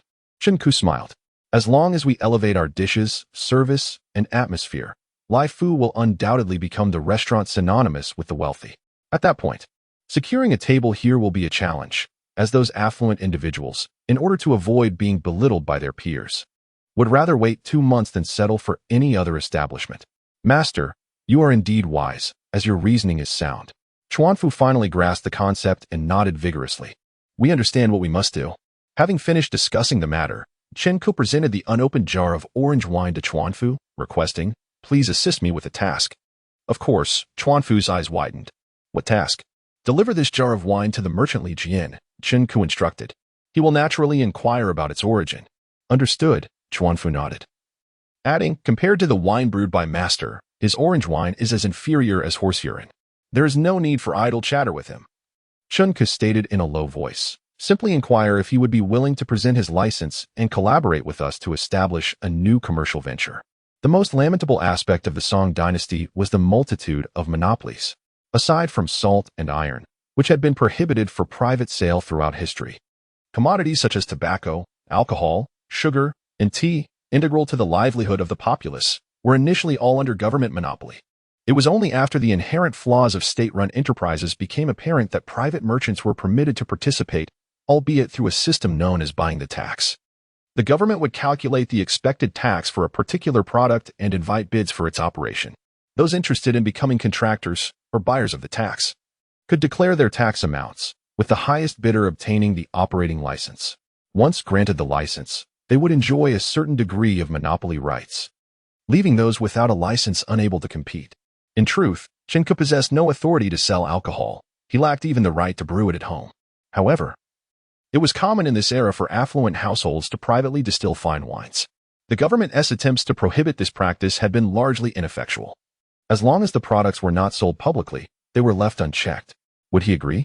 Chuan Fu inquired. He would. Chen Ku replied coolly. You must make him understand 2 points. Although acquiring the license is challenging, there are 2 available within the county. If he refuses to cooperate with us, we will seek out the other. That would seal his fate, Chuan Fu nodded. Indeed, Chen Ku affirmed. Moreover, we are not greedy. We only require a modest 40% share. Chuan Fu hesitated to agree. Master, why allow him to reap the greater profits? We could simply wait for the next round of bids, offer a substantial price, and seize his license. Such an endeavor would be arduous. A sly smile played upon Chen Ku's lips. Besides, my family is of scholarly lineage, untainted by the stench of copper. After a pause, he couldn't help but add with an air of mystery. In business, one must strive to ascend. Those downstream are forever serving those upstream. Thus, regardless of who the boss is, they're ultimately enriching me. The secret lies within the brewing of the wine. Fruit wines cannot be fermented with original spirits. Each batch requires a sufficient quantity of brewing starter. Chen Ku had transformed his East Wing into a starter production facility, a core technology he would not share with anyone. Therefore, if Li Jian wished to brew any wine, he would need to purchase the requisite amount of starter from him, leaving him utterly dependent and unable to maneuver without his assistance. Chapter 37. The New Fire, 105 days after the winter solstice. Known as the Cold Food Festival or the Cold Smoke Festival. Human existence is inextricably tied to fire, yet fire can also inflict tremendous harm. Thus, the ancients believed in the existence of a fire deity. On this day of cold food, they would extinguish all flames in their homes, allowing the fire god a reprieve, only to rekindle the new fire the following day, a ritual known as changing the fire, accompanied by a series of sacrificial rites. This is evidently an Eastern tradition that should not involve monks. However, a religion nearly extinguished in its homeland, yet thriving in the Central Plains to become the preeminent faith, has mastered the art of adaptation to local customs. Thus, on that morning, the temple's novice monks, bearing a large butter lamp, traversed the streets, delivering new fire from door to door. Naturally, as they respectfully received the new fire, the residents would also bestow a generous packet of offerings, not only as gratitude for the monk's gift but also as a reward for their unwavering dedication to timely weather forecasts. The monks, with their dignified demeanor, would not openly comment on the size of the offerings. Yet if the received gifts fell short of expectations, they would inevitably feign a scratchy throat the following day, mumbling incomprehensibly, leaving listeners bewildered. Upon reaching the next street, however, they would return to their usual robust tones, awakening the neighborhood with their resonant chants. Curiously, the novices, who ought to be wholly devoted to the Buddha and indifferent to worldly matters, were keenly aware of the distribution of wealth and poverty throughout the county, especially which families were likely to offer substantial red envelopes, an undeniable testament to their perceptive nature. Making their way from the main street to Wenxing Street, they encountered a residence adorned with tall, powder-pink walls and dark tiles, its imposing black door flanked by stone pillars inscribed with literary motifs. The appearance of a home is often a reflection of its owner's cultural sophistication and lifestyle. Officials would construct several steps at their entrances to signify their elevated status. Merchants would erect high thresholds to prevent the outflow of wealth, while homes inscribed with literary symbols signified a lineage steeped in erudition. The absence of steps at this particular abode indicated no officials resided within. Typically, upon encountering such a household, the novices would frown, reluctant to approach. For scholarly individuals are often perceived as frugal, and their reluctance to part with their resources could be exasperating for the monks. However, the excitement on the monks' faces revealed that this household was an exception. In front of the grand door stood a plump woman in her 40s, adorned in a blue skirt. Inserting a flying swallow-shaped date cake onto the lintel, skewered on a willow branch. A young boy of about 7 or 8. With a rosy complexion and styled in horn-like tufts, gazed up at her actions with wide, sparkling eyes. Clothed in an embroidered white silk robe and a sleeveless blue silk vest with a long back, complemented by blue silk trousers tucked into satin slippers. He resembled a youthful attendant of Guanyin, seemingly her servant. "Mother, what is this called?" the boy's clear voice inquired. "Lulang, this is called only leg swallow," she replied. "Only leg swallow? What does that mean?" he asked, eyes widening in curiosity. "Though I am but a simple woman with little education, I do know this tale." She chuckled warmly. "It is said that there was once a minister named this only leg who, during a time of hardship for the emperor, sacrificed his leg to feed him. When the emperor regained his fortune, he rewarded all his loyal subjects, but forgot about this only leg. In a fit of anger, this only leg took his mother into hiding in the mountains. When the emperor came to remember him, he set the mountain ablaze, hoping to draw him out, but tragically, it resulted in the death of both mother and son." Sighing, she continued, "How tragic. The emperor, burdened by guilt, commemorates him every year by placing a swallow at his door on this auspicious day." "Why place it at the door?" the boy asked. "Perhaps to ward off evil." She replied seriously, "Consider it. Not only did he fail to reward them, but he also turned them to ash. What deep-seated enmity must linger in his heart, compelling him to return on this day of resurrection?" At this moment, a voice interrupted, "Aunt Zhang, do not mislead the child with your fanciful tales." The novices could no longer contain themselves and interjected, "It is not this only leg, but rather Jie Zichui." The boy shot them an indignant glare, exclaiming, "Do you think I need your guidance on the tale of Zichui, who spoke not of rewards?" In truth, he had understood the story upon hearing Aunt Zhang's retelling.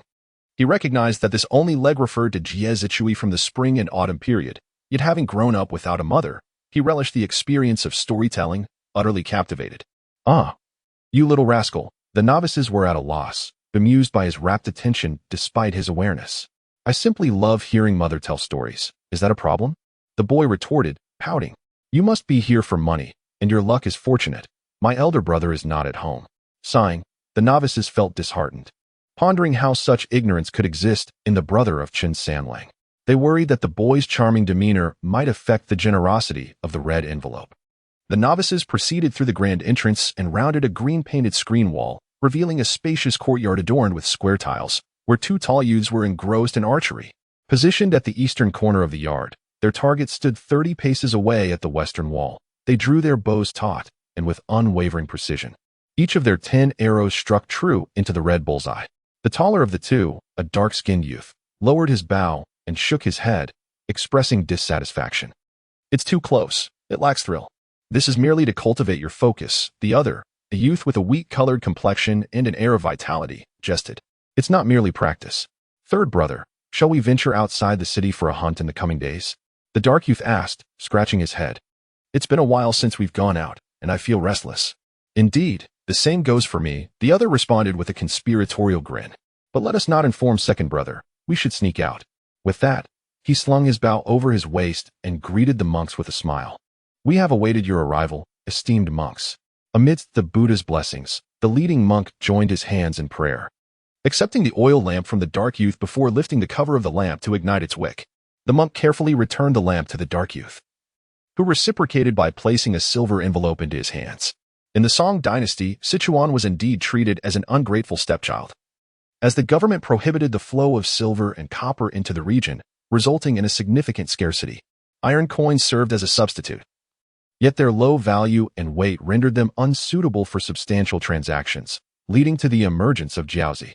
However, in Sichuan, the most coveted currency remained gold and silver, its rarity only amplifying its worth. The monk discreetly weighed the envelope, realizing it contained 5 taels of silver. And a broad smile graced his face. "May Buddha bless your household with peace throughout the year, free from calamities." Thank you. The youth clasped his hands, a lazy smile gracing his lips. "I only wish for the master to indulge in more pear syrup and refrain from losing his voice intermittently." The monk's face flushed with embarrassment at the remark, and he replied, I understand. Thank you. Once the monks departed, Aunt Zhang pulled Lu Lang inside, sighing, Samlang. It is not that I speak too freely, but no matter how much money you have, it should not be squandered so. Remember, fortunes do not last forever. Your family has only enjoyed prosperity for a few years. And Zhang, the spirited youth, was none other than Qingku, the illustrious third son of the Qin family. In the 8th year of the Qingli era of the great Song Dynasty, he had been in this world for 3 years, growing into a tall and handsome young man. If it were not for the fact that the county town only had his family bearing the surname Chun, one might hardly connect him to the frail child he once was.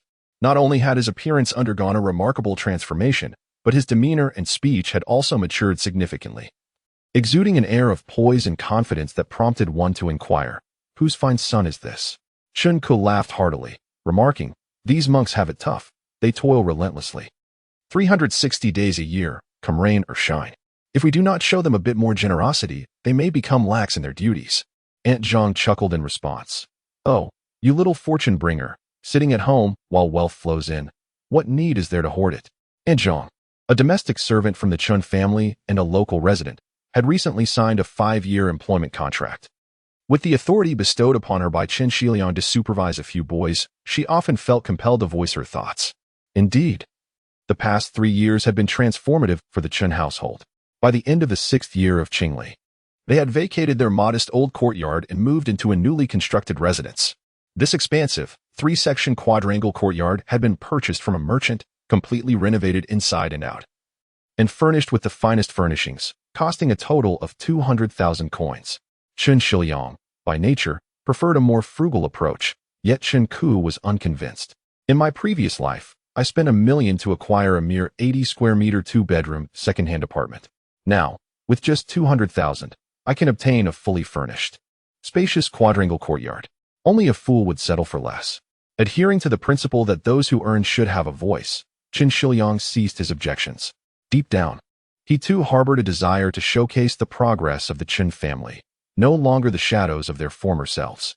Even a gentleman cannot forget the disgrace of division and the humiliation of a broken engagement. After relocating to their new home and witnessing the growth of his children, Qin Shiliang felt a profound sense of relief and resolved to devote himself fully to the upcoming imperial examination this very year. With his impending travels for further studies, he worried about their care. While he trusted they would not suffer any injustice, someone was needed to tend to the household chores and maintain cleanliness. Thus, he employed Aunt Zhang, a woman in her 40s, to assist with these duties. Chapter 38. A son should be like Qin Sanlang in truth. Xiao Liang had misread the situation. The townsfolk regarded the Qin family, residing in their modest courtyard, as remarkably unassuming. Moreover, they had only recently employed a nanny, which drew the disdain of Wang Anshi, the fruit vendor at the street corner. He remarked that while the Qin scholar's family was undoubtedly well-mannered, they were utterly oblivious to the joys of life. If I had a son blessed by the god of wealth, I would have long since hired servants, cooks, and a retinue of charming maidens.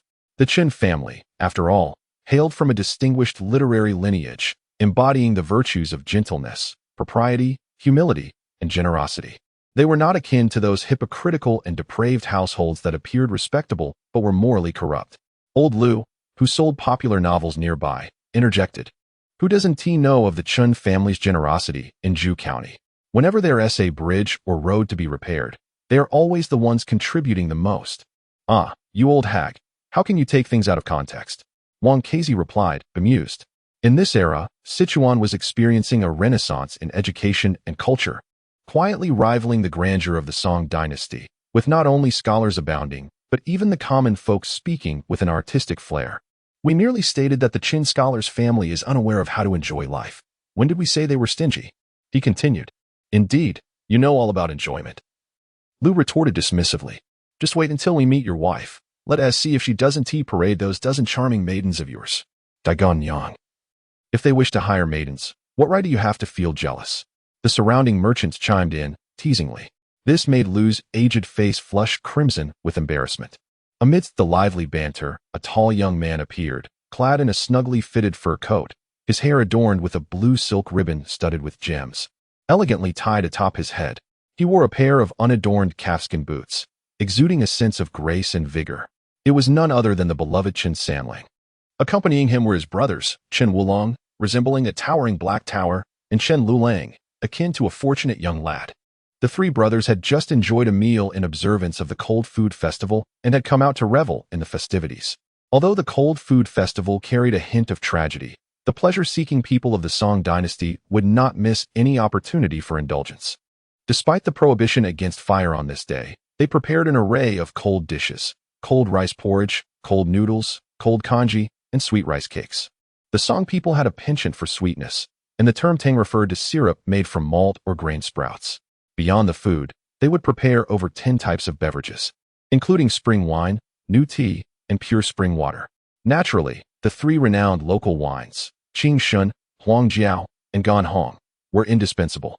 Particularly Huangjiao, which had emerged only 2 or 3 years prior, had already gained fame throughout Shu, making even the previously obscure Qingxia County well known. Due to the prevalence of Buddhism in the Song Dynasty, society held vegetarianism in high esteem.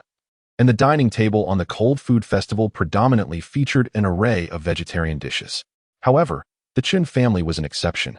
Chen Ku had devised a scientifically balanced diet, especially as he and his brothers were in their growth years, ensuring that meat was a staple at every meal. Even on this day when fire was forbidden, their table was adorned with white-cut chicken, squab, pig's head meat, smoked venison legs, and even marinated beef. In this era, acquiring beef was no easy feat, relying heavily on luck. Each cow was registered with the authorities, and only if a cow perished from illness, accident, or natural causes could one obtain the necessary permits for slaughter. Because beef was so rare, its price soared, making it unaffordable for the average person. Yet, the wealthy Song people would purchase it regardless of cost, snatching it up before it was all gone. However, the Qin family was not lacking in beef. Many sought to curry favor with them, fully aware of their affinity for meat, readily bringing rare delicacies to their doorstep. Aside from the scarce game, sending beef was the most prestigious gesture. With so many willing to offer beef, the Qin family could afford to be selective, rejecting those that had died of illness or old age, only accepting young, healthy cattle that had met with misfortune. But it wasn't just in terms of meat. Every aspect of the Qin family's life, from clothing to housing, was attended to by others, clearly not merely a result of their wealth. Compared to the ostentatious nouveau riche in Qingxia County, the Qin family's lifestyle was relatively modest. Yet, who could argue with the fact that they had such a fine son? A son should be like Qin Sanlang. This phrase had circulated in Qingxia County over the past 2 years, even reaching neighboring counties like Pishan, Lesan, and Meishan. Anyone who had visited Qingxia a few years prior would immediately notice how dramatically it had transformed. Even the most oblivious observer would see that the town had become significantly more populated, with the once bustling main street now perpetually alive. Bustling every day of the year except during the New Year and rainy days. Consequently, shops had proliferated, their storefronts as grand as those in Chengdu, each displaying eye-catching signs, awnings, and even tall, colorful pavilions made of silk, known as huanmen. Originally used by high-end establishments, these had now become commonplace among merchants seeking to attract attention. As one strolled down the street, a vibrant array of huanmen competed for attention, bustling with a throng of people far exceeding the local population. These individuals came from Meishan, Pishan, Lesan, Chengdu, and even distant places like Kuizhou, Luzhou, Bazhou, and Deyang. Some sought to make a living. Others aimed to procure goods, while some simply came out of curiosity. What imbued the small Qingxia County with such magnetic allure, drawing merchants from all directions? The secret lay in the unparalleled competitiveness of its local products. The name Qingxia had first gained recognition among distant folk around the 5th year of the Qingli reign, when a tavern named Lifu emerged, helmed by a proprietor possessing culinary skills that rivaled only those of the few renowned chefs in Bianjing. Gourmets and affluent patrons flocked from all corners, arriving with expectations and leaving with satisfaction, each returning home, boasting of having tasted the finest delicacies in the world. Particularly in the 6th year of Qingli, Lifu restaurant underwent a renovation, rebranding itself as Lifu Lu, boasting exquisite decor and service, while its dishes became lighter and more refined, enchanting countless poets and scholars who left behind verses and even bestowed elegant names upon each dish. Thus, this establishment was transformed into a cultural landmark, attracting throngs of locals from around Shu. However, only a select few could dine at Lifu Lu. The majority of the populace could only admire from outside. fantasizing about the high-end dishes like Hua Shui Wu Si, Jiaoing Shi Dai, Feng Yihong Hua, Song Chui Ming Zhu, and Tao Hua Lu Shui, which they imagined to be exquisite, visually appealing, and delectable. After wiping their mouths, they would venture into nearby establishments boasting names like Sai Lai Fu, Xiao Lai Fu, and Dong Fu Lu to sample the imitations of these famous dishes. To their comfort, all restaurants in Qingxia maintained a high standard of quality, mastering the art of cooking. This allowed those unable to dine at Lai Fu Lu to experience the legendary culinary skills, returning home to boast, even claiming they had enjoyed meals at Lai Fu Lu. As word spread, the fame of Qingxia's cuisine grew, drawing visitors throughout the year, establishing Qingxia as yet another culinary hub within the Sichuan Basin, alongside Chengdu. Where there is exquisite food, there must also be fine wine. While savoring the delicacies, people stumbled upon a local wine called Huang Jiao. It appeared to be a type of citrus wine, resembling the hue of a sunset, amber and clear, exuding a fragrant aroma. Upon tasting it, one felt as if they were savoring dew-kissed jade, completely shattering any preconceived notions of fruit wines being bitter, murky, or even rancid. This exquisite Huangjiao wine almost fulfills all the desires of the Song Dynasty people for alcoholic beverages.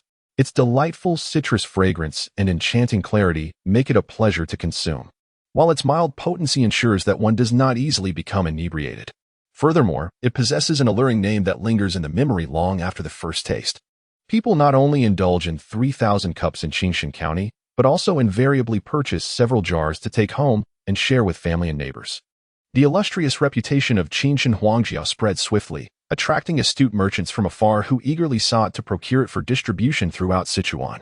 Within a mere 2 years, it became a household name, appealing to both men and women alike, and was said to be found wherever there were Sichuanese people.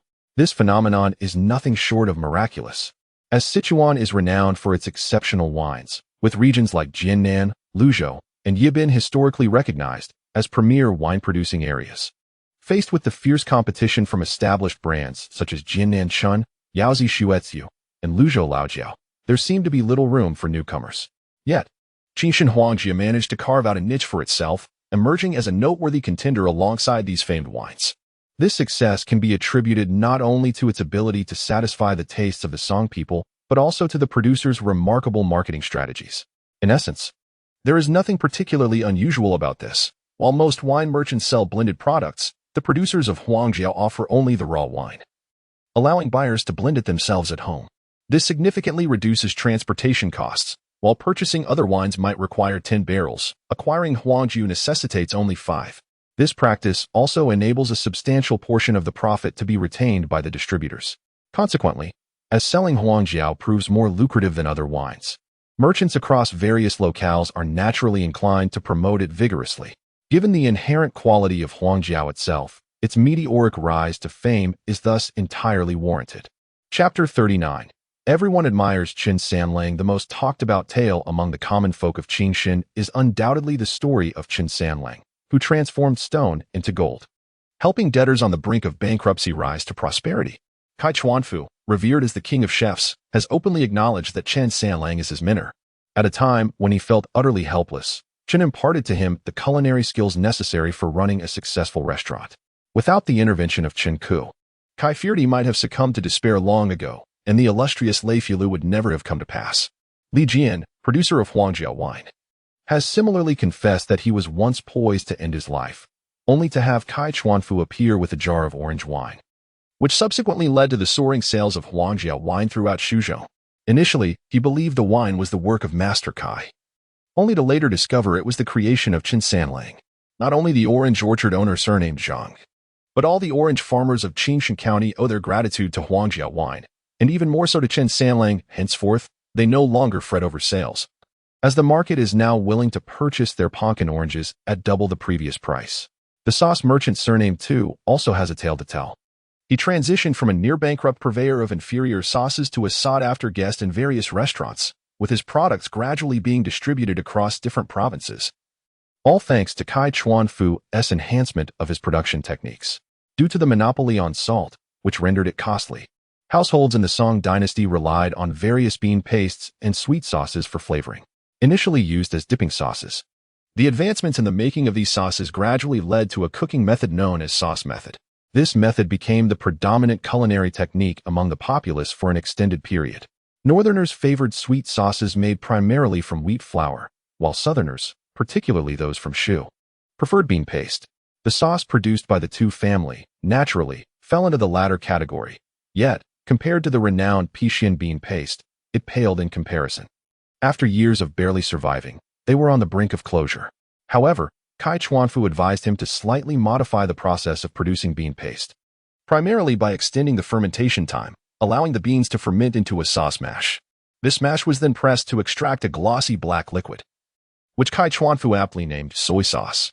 Although the difference between bean paste and soy sauce is minimal, the latter did not emerge until the Southern Song Dynasty. This is not to imply that people before the Northern Song were incapable of extracting juice from bean paste. Rather, it was due to culinary techniques. Stews, steamed dishes, boiled foods, and pickled items could all be adeptly prepared with bean paste. It was only in stir-frying that bean paste posed a risk of burning. And even if it did not scorch, it could result in a sticky mess that would hardly whet the appetite. Thus, in the Southern Song Dynasty, when stir-frying became prevalent, soy sauce came into its own. Qingxia County, in this era, became a veritable city of stir-frying. Chefs naturally sought a more aesthetically pleasing and manageable seasoning to replace bean paste, to impart a fragrant essence to their stir-fried dishes. The advent of soy sauce perfectly addressed this need, earning the favor of restaurants far and wide.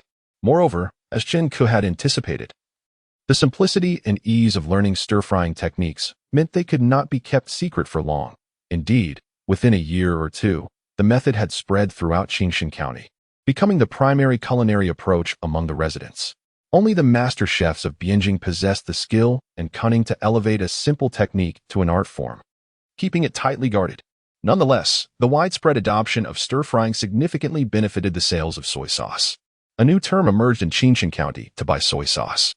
By this year, stir-frying techniques had spread to neighboring counties, and although they were merely rudimentary stir-fry methods, soy sauce remained an essential component. Consequently, the Tu family's soy sauce became a bestseller, and witnessing the promising prospects of this trade, Master Tu promptly established 10 brewing pools. Though not yet prosperous, he could already envision a future of wealth. As for the other two individuals, the charcoal merchant surnamed Qian and the bamboo farmer surnamed He, upon discovering that even soy sauce was the brainchild of Qin Sanlang, could no longer remain idle. They brought lavish gifts to Qin's family, seeking to convert their debts into equity. They had somehow learned that only by granting Qin Sanlang a stake would he genuinely assist them. Although the Qin family was already financially secure, Qingxia had no need to entertain them further. Yet, he desired their assistance to alleviate a burden in his heart. And so he readily agreed. After becoming shareholders in their respective businesses, he not only helped them establish sales channels, ensuring that every merchant within his influence procured charcoal from Qin's family, but he also devoted considerable effort to improving the charcoal production methods. Upon arriving in this world, he found himself amidst a charcoal yard. Thus he was no stranger to the methods of bamboo charcoal production of the era. Visiting Qian's charcoal yard, he observed the workers loading fuel into the fire door, then placing freshly dried bamboo into the kiln to bake for 7 days before slowly roasting it for another 7 days. After roasting, the kiln was left to cool naturally for 7 days before the charcoal was extracted. The entire process, from loading to unloading, consumed over 20 days. However, in the mountainous region where he had grown up in his previous life, there were also abundant bamboo groves, and thus charcoal kilns. He had once watched workers produce charcoal and recalled that it seemed possible to complete a batch in just 10 days, certainly not requiring over 20. The disparity in production efficiency was staggering. Qingxia recalled that, in later years, workers seemed to first dry the bamboo for a few days, then ignite a fire, quickly sealing the kiln to exclude air. After 2 or 3 days, they would open the kiln to reveal the black bamboo charcoal. This method appeared simpler than the traditional kiln technique, yet as with all things, knowing is easy but doing is difficult. Qian's charcoal yard attempted to follow Qingxia's method, but they consistently failed to produce charcoal, wasting bamboo in the process. After several unsuccessful attempts, the look in Qian's eyes changed towards Qingxia. Had it not been for the sales channels relying on him, they might have sent the boy packing. Ultimately, it was Qin Shiliang who offered a guiding insight. The Qin family was indeed a lineage of charcoal producers. Although little Liang primarily focused on his studies, he was quite familiar with the charcoal making process.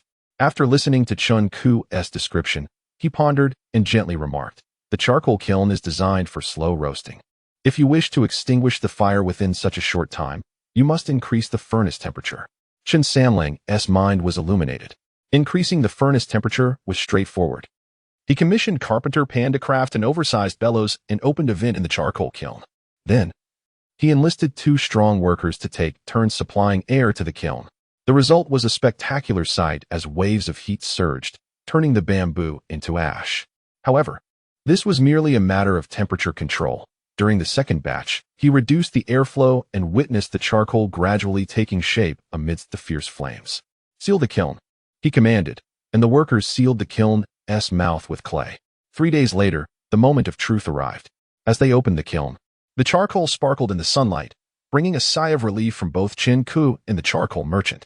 Qian picked up a piece of bamboo charcoal, scrutinizing it for a while before nodding vigorously, exclaiming, "This is not the same as the old method." "How so?" Chen Ku inquired. "It's brighter in color and more uniform in shape," Qian replied. "It certainly looks much better." After a pause, he added, "Moreover, it seems we've produced more charcoal." Indeed, after weighing it, they discovered that from 1,000 pounds of bamboo, they had yielded 300 pounds of charcoal, a full 100 pounds more than the old method. Yet, all of this was inconsequential if the charcoal burned poorly. After all, its purpose was to ignite.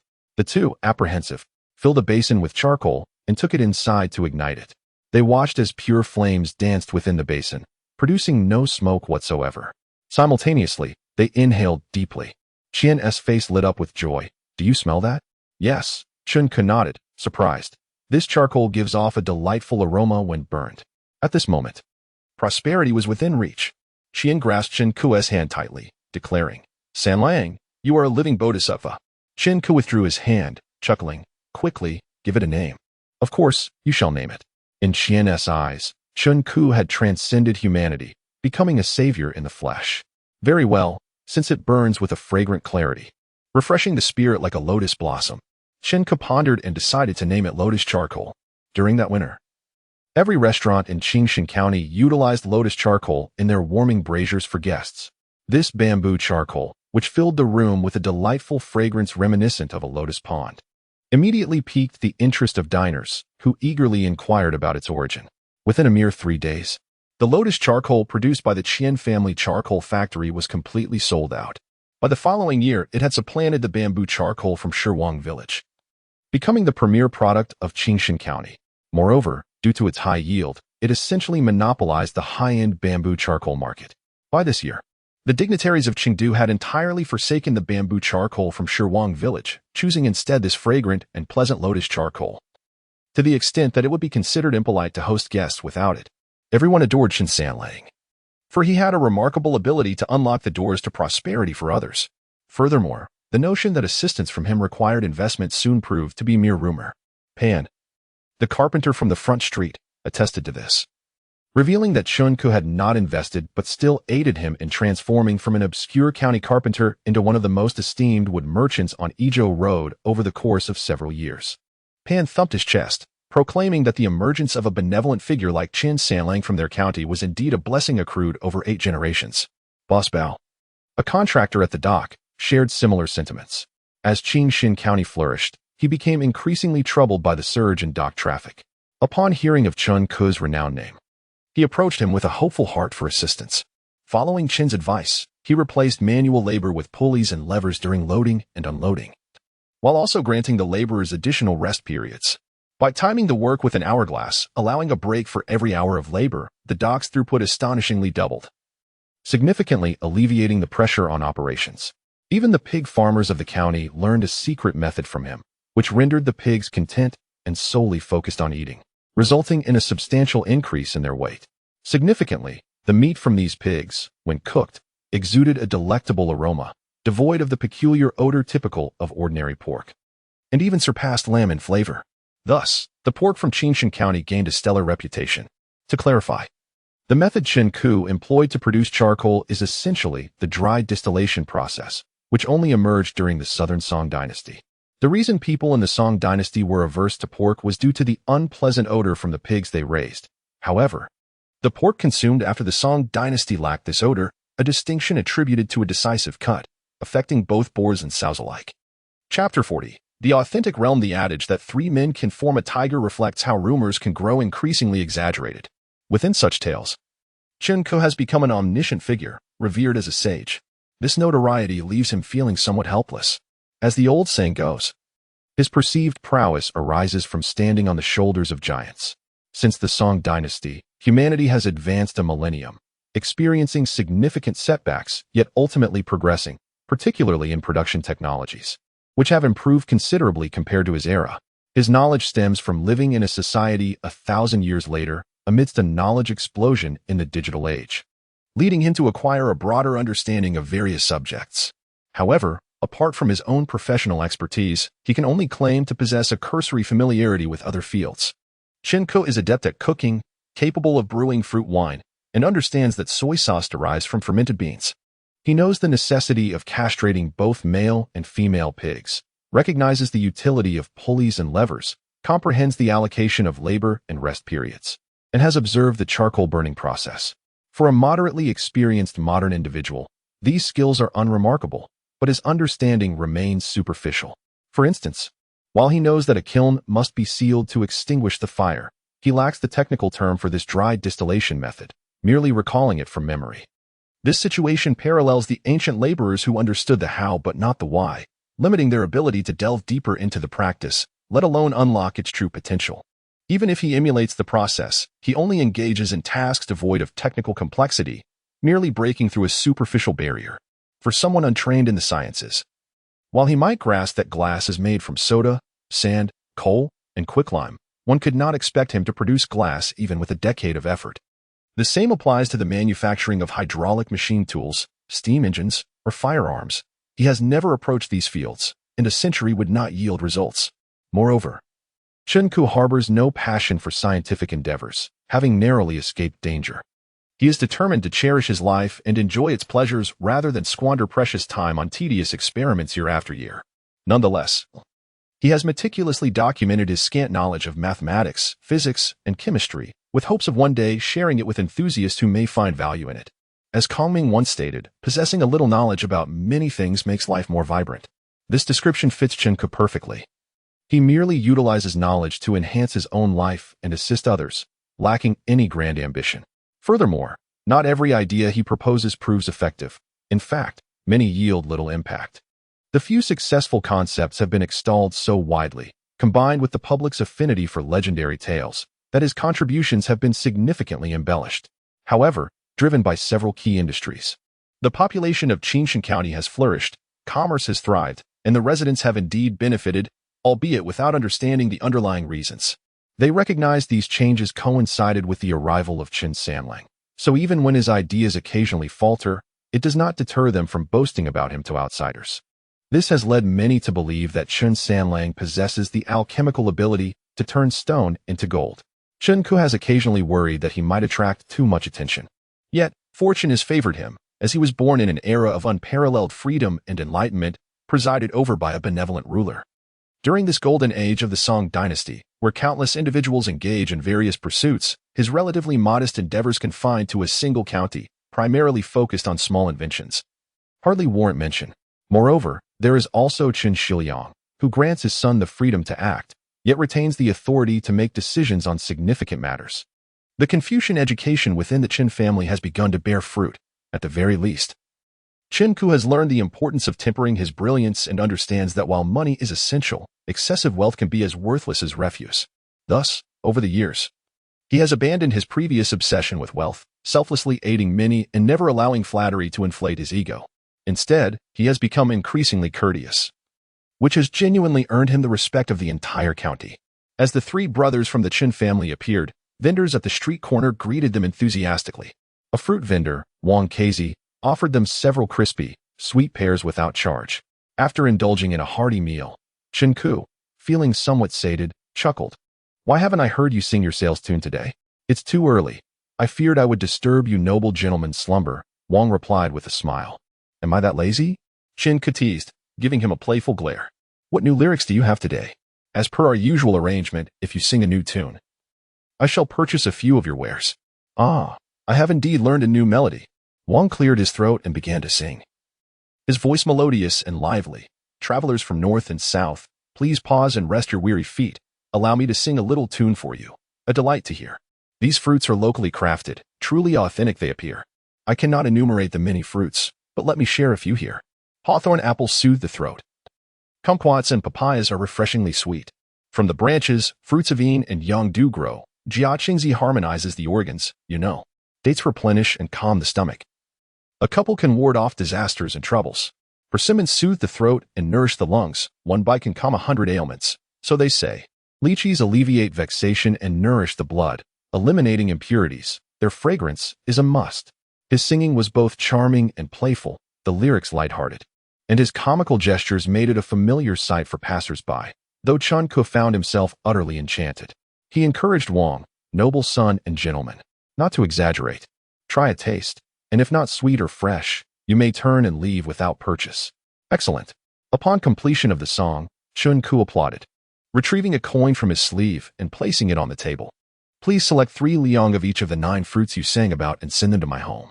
That is more than I need, Wang replied. It's enough for me to close up shop.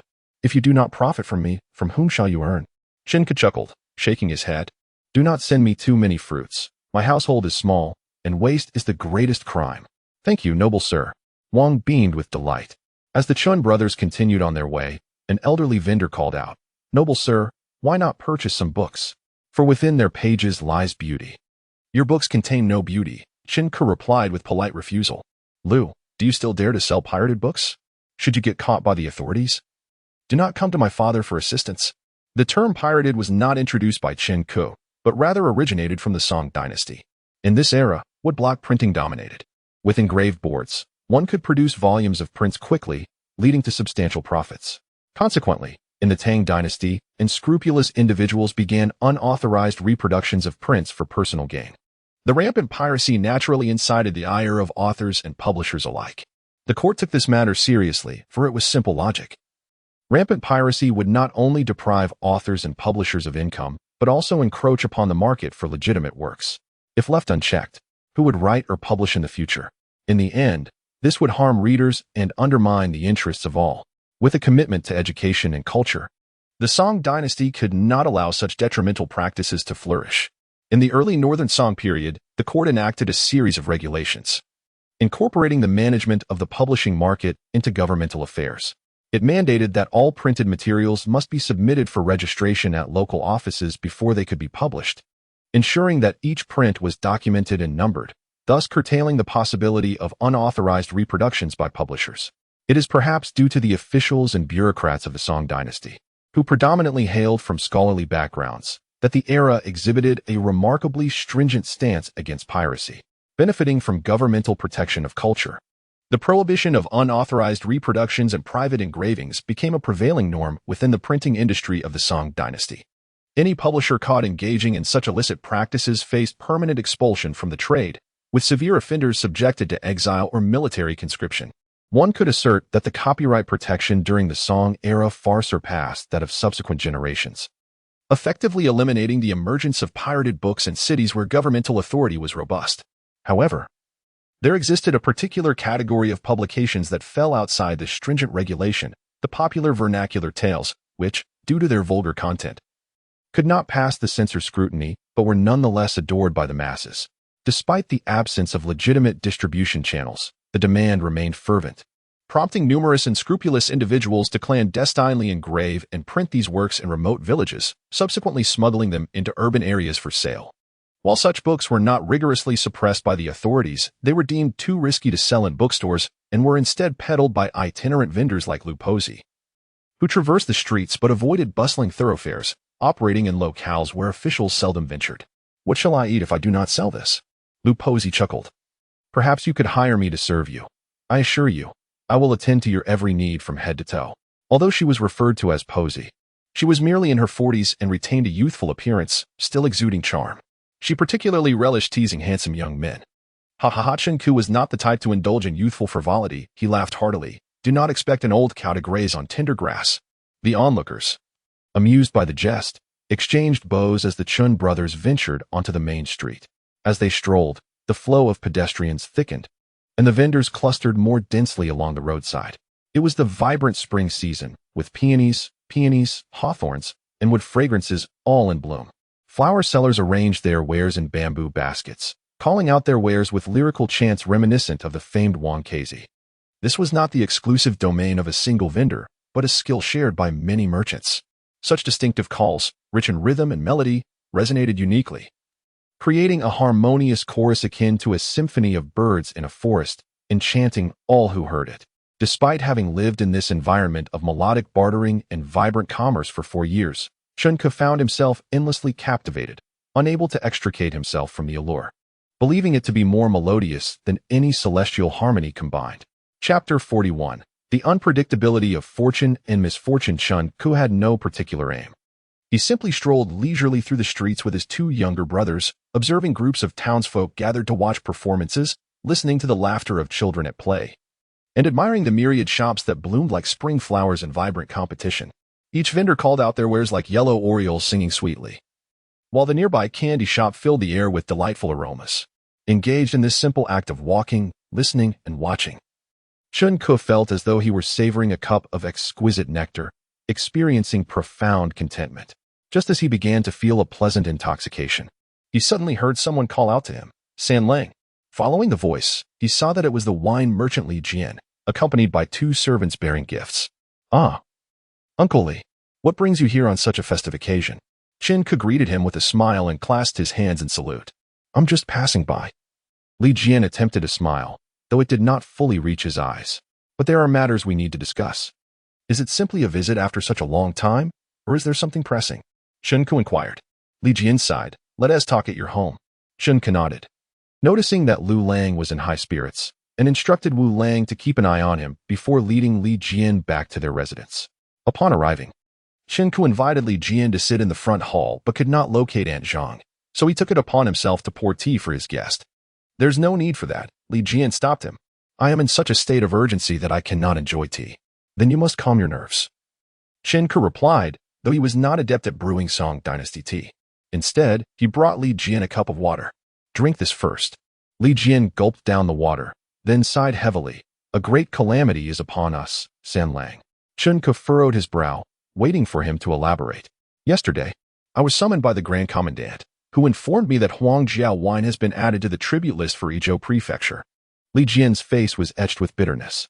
"Starting this year, every September, we are required to deliver 100 barrels of raw wine to Izhou, as mandated by the government." "And what price does the government offer?" Qingxia asked. 5 guan. 5 guan. Qingxia's eyes widened in disbelief. 1 barrel contains 600 jeans. The cost alone is 14 guan. Delivering 100 barrels would mean a loss of 900 guan. How much wine can we produce in a year? Last year, it was 70,000 jeans. Liu Yue'e's voice faltered. "In any case, it is unsustainable. Did you not explain this to the Grand Commandant?" Qingxia stared intently at him. "This is not merely about wine. This is a matter of life and death." "Of course I mentioned it," Liu Yue'e replied dejectedly. "But the Grand Commandant said this was an imperial decree and that there would be no room for negotiation." "Bring it to me." Qingxia extended his hand. "What?" Liu Yue'e's eyes glistened with tears. "The official document." Qingxia insisted. "You must let me see it to feel reassured." "There is no document. It was merely communicated verbally by the Grand Commandant." Liu Yue'e shook his head. "He instructed me to prepare for the shipment, and the official decree would come before the delivery." "How bizarre." Qingxia stroked his smooth chin. "What else did the Grand Commandant say?" "Nothing more. He simply sent me back," Liu Yue'e said helplessly. "And you just returned without protest?" Qingxia could hardly believe it. "What could I do? If Qin Daling were here, I would have insisted," Liu Yue'e lamented. "But Song Daling just took office this year, and he has been aloof, making it difficult to establish any rapport. Thanks to the rapid development of Qingxia County, the previous county magistrate was promoted due to his exceptional performance, and a new magistrate surnamed Song was appointed just before the new year." Seeing Qingxia remain silent for a long time, Liu Yue'e finally broke down in tears. "I used to think that tribute was a distant concern, yet here we are, caught in its web. Fame brings peril. And when one grows too prosperous, there are bound to be those who seek to take advantage," Qingxia said calmly. "This is no surprise. I did not expect such circumstances in the Song Dynasty. Alas, I often felt myself to be significant, only to realize in times of crisis how insignificant I truly am." Li Jian wiped his tears. In the face of such adversity, I feel utterly powerless. Do not panic, Qingli consoled him. There are still a few months until September. Let us devise a plan. What plan could we possibly conceive? Li Jian was utterly despondent. Moreover, we have a shipment of 10,000 jeans due this month. Should we proceed with the delivery? Qingli pondered for a moment before asking, how many orders do we still have? At least over 100,000 jeans. With orders extending into the following year, Li Jian replied. Of those due before September, there are already 50,000 jeans, all of which have been fully paid for. I told you to only collect deposits. Qingli glared at him. Now look where we are. There is no turning back. San Lang, discussing the past is futile. We must establish a plan. Li Jian pleaded. We must deliver. Without trust, one cannot stand. We have binding contracts in black and white. How can we not honor them? Qingli deliberated for a while before decisively stating, do not accept new orders, but fulfill the existing ones on time. And what about the 100 barrels for the government? Li Jian exclaimed, his eyes wide with disbelief. Do you not see? If we comply with the government's terms, we are doomed, Qingli replied calmly. Whether we fulfill the orders or not, it is merely a matter of the speed of our demise. In any case, we are bound for ruin. Why should we allow them to stab us in the back? I do not wish to die. Li Jian began to sob. San Lang, is there truly no way out? Calm yourself. Return and regain your composure. Come back to me when you are ready, Qingli spoke firmly. As you said, we are currently in the dark. We must clarify the situation before we can devise a strategy. After sending away the despondent Li Jian, Qingli felt a heavy weight in his heart as he stood in the courtyard, lost in thought. He had once believed that in the Song Dynasty, officials would not disturb the common people, and that life could be lived in peace as long as one did not break the law. Yet, it seemed that the Song Dynasty was not a paradise, and he could not expect to live without worry forever. At that moment, Aunt Zhang returned from outside, holding a small bag of roasted melon seeds. Seeing Qingli's somber expression, she mistakenly thought he was upset with her for sneaking off to chat with the neighbors. Qingli had no inclination to scold her. He understood that with no mistress in the household, it was inevitable for the servants to become mischievous. He merely shot her a cold glance before turning to enter the house. After sitting indoors for a while, he repeatedly contemplated the entire matter, feeling increasingly uneasy, yet unable to pinpoint the source of his discomfort. Frustrated, he lay down on the bed, and just as he began to drift into a haze, he heard a knock at the door. Come in, Qingli sat up, expecting it to be Aunt Zhang coming to admit her fault. However, when the door opened, he found it was his second brother, Qingxia, accompanied by a tall, slender youth. Though the youth's face betrayed his urgency, he maintained a calm demeanor as he bowed respectfully to Qingli. Qingli, still half asleep, greeted him with a half-hearted clasp of his hands. And who might this be? San Lang, this is the third son of Uncle Su, named Tong Xiu, Qingxia replied succinctly. Tong Xiu. Qingli squinted at the young man, wondering if he was attempting to take advantage of him. From the Su family in Meishan? How many Su families are there?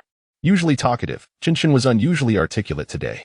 Father has sent Tong Xiu with a message. We are to go to Meishan. What has happened to father? Qingli suddenly became alert. Do not worry, Sengu.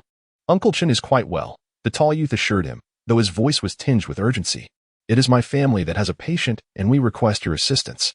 But I possess no medical expertise, Qingli replied. Isn't Uncle Song there? Has he not been consulted? It is precisely Uncle Song's suggestion, Tong Xiu confirmed. Regardless, human life is paramount. We must hasten, Qingli said, closing the door and giving Aunt Zhang a few quick instructions before heading out. As they ventured out, Uncle Tong walked ahead while the Chun brothers trailed slightly behind. Qingli glanced at Erlang and whispered, What are you up to? Are you brothers? Erlang, already resembling a young adult despite his slender frame, stood nearly as tall as his younger sibling. With a slight blush, he replied, If we are brothers, let us keep quiet. Qingli chuckled ambiguously, still puzzled by the exchange. Upon reaching the dock, they discovered that the boat to Meishan had already departed. Uncle Tong lamented. I wonder when the next boat will arrive. Just call it back, suggested Qingli. How could they possibly hear us? Uncle Tong thought to himself, realizing that perhaps only an influential local gentleman could summon the departing vessel, not mere youths like them. Uncle Qiu, can't you make it easier for us? He began, but was interrupted by Qing's booming voice. The sudden outburst caught the attention of the dock workers, and Uncle Tong felt an urge to sink into the ground, bitterly amused at how Qingli resembled his own elder brother in such antics. To his surprise, rather than ridicule, the bystanders joined in, playfully calling, Uncle Xiu. Why don't you come back? Astonishingly, the flatboat, which had already drifted several dozen meters away, abruptly halted and began to reverse slowly towards the shore. After a considerable wait, it docked, and the captain lowered the ropes and plank, straightening up to smile at Qingli. What good fortune indeed, to accommodate the third young master. Uncle Tong's expression was one of sheer disbelief. Is it true that the people of Qingxia County are so warm-hearted? Unable to contain his curiosity, Qin softly explained. This man is my family's former landlord, and we share a bit of history. Uncle Xiu was the one who once ferried the Qin family to the county town and rented them a house. At that time, Qingli managed to convince him to nearly give the house away, only to face a lengthy scolding from his wife afterward.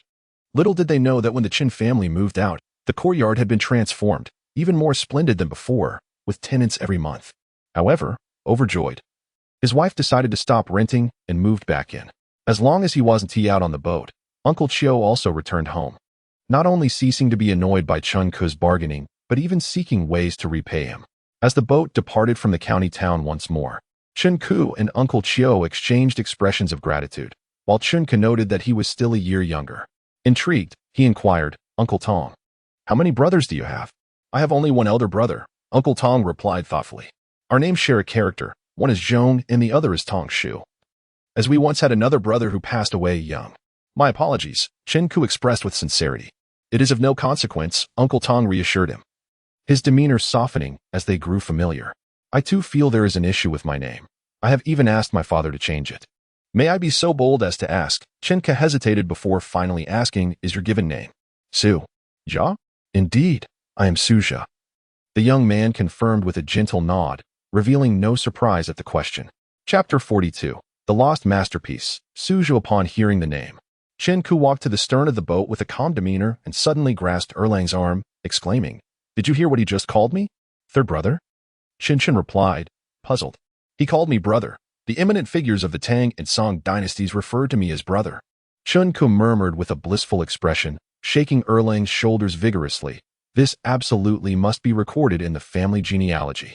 Third brother, what is wrong with you? Qingxia asked, bewildered. Are you feeling unwell? I feel splendid, better than ever, Qingli said, suppressing his laughter and patting Qingxia's shoulder.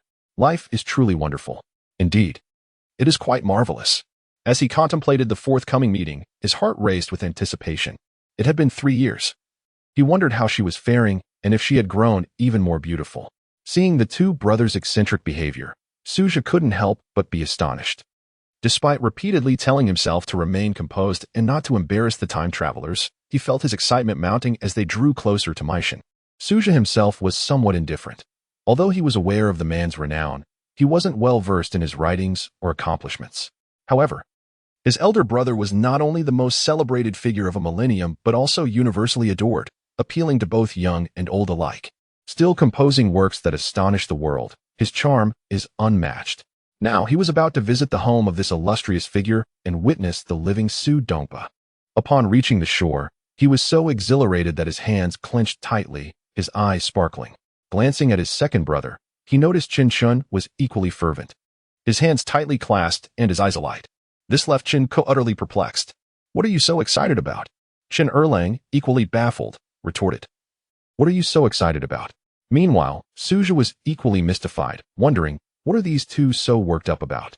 As they traversed through the streets of Meishan, countless individuals greeted Su Jia warmly, to which he responded with polite acknowledgement, explaining to Qingli and Qingxia that these were his elder brother's acquaintances, and he was merely basking in their glory. It seemed the Su family brothers were as beloved in Meishan as the Qin family brothers were in Qingxia. Soon they arrived at the Shahuo Hang in the southwest corner of the county, where they were greeted by a youthful maiden in her 20s. Dressed in a pale yellow gown, adorned with jade hairpin. Her complexion was fair as snow, and her demeanor exuded grace, yet her brow was furrowed with deep concern, evoking sympathy. Whether others felt sympathy was uncertain. But Qin Erlang was clearly on the verge of tears until third brother gave him a nudge to prevent him from being too impolite. This is my sister, Bianjing, Su Jia introduced. Qin family's second brother should recognize her. This is Qin family's third brother. In this era, Nyang referred to a young lady, and Bianjing indicated the eighth daughter. Bianjing, I hope you are well. I humbly greet you. Qin bowed deeply, making Qingli who merely clasped his hands, seemed rather impolite in comparison.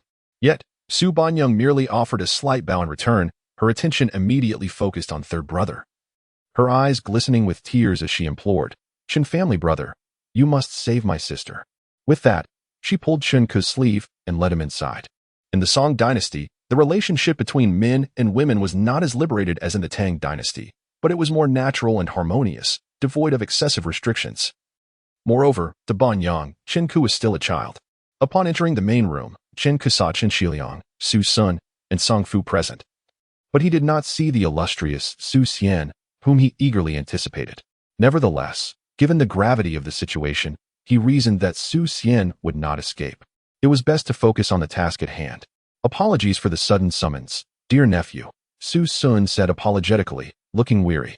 "It concerns my daughter, alas." "Uncle Su's matters are my duty to attend to," Qin Ke replied earnestly. "Very well," Su Sun nodded, turning to Song Fu. "You should discuss matters with our esteemed nephew."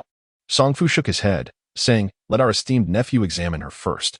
Though he was astounded by the prescription for Bu Zhong Yi Tang, he deemed it prudent to first ascertain Qin Ke's medical skills given the life and death stakes involved.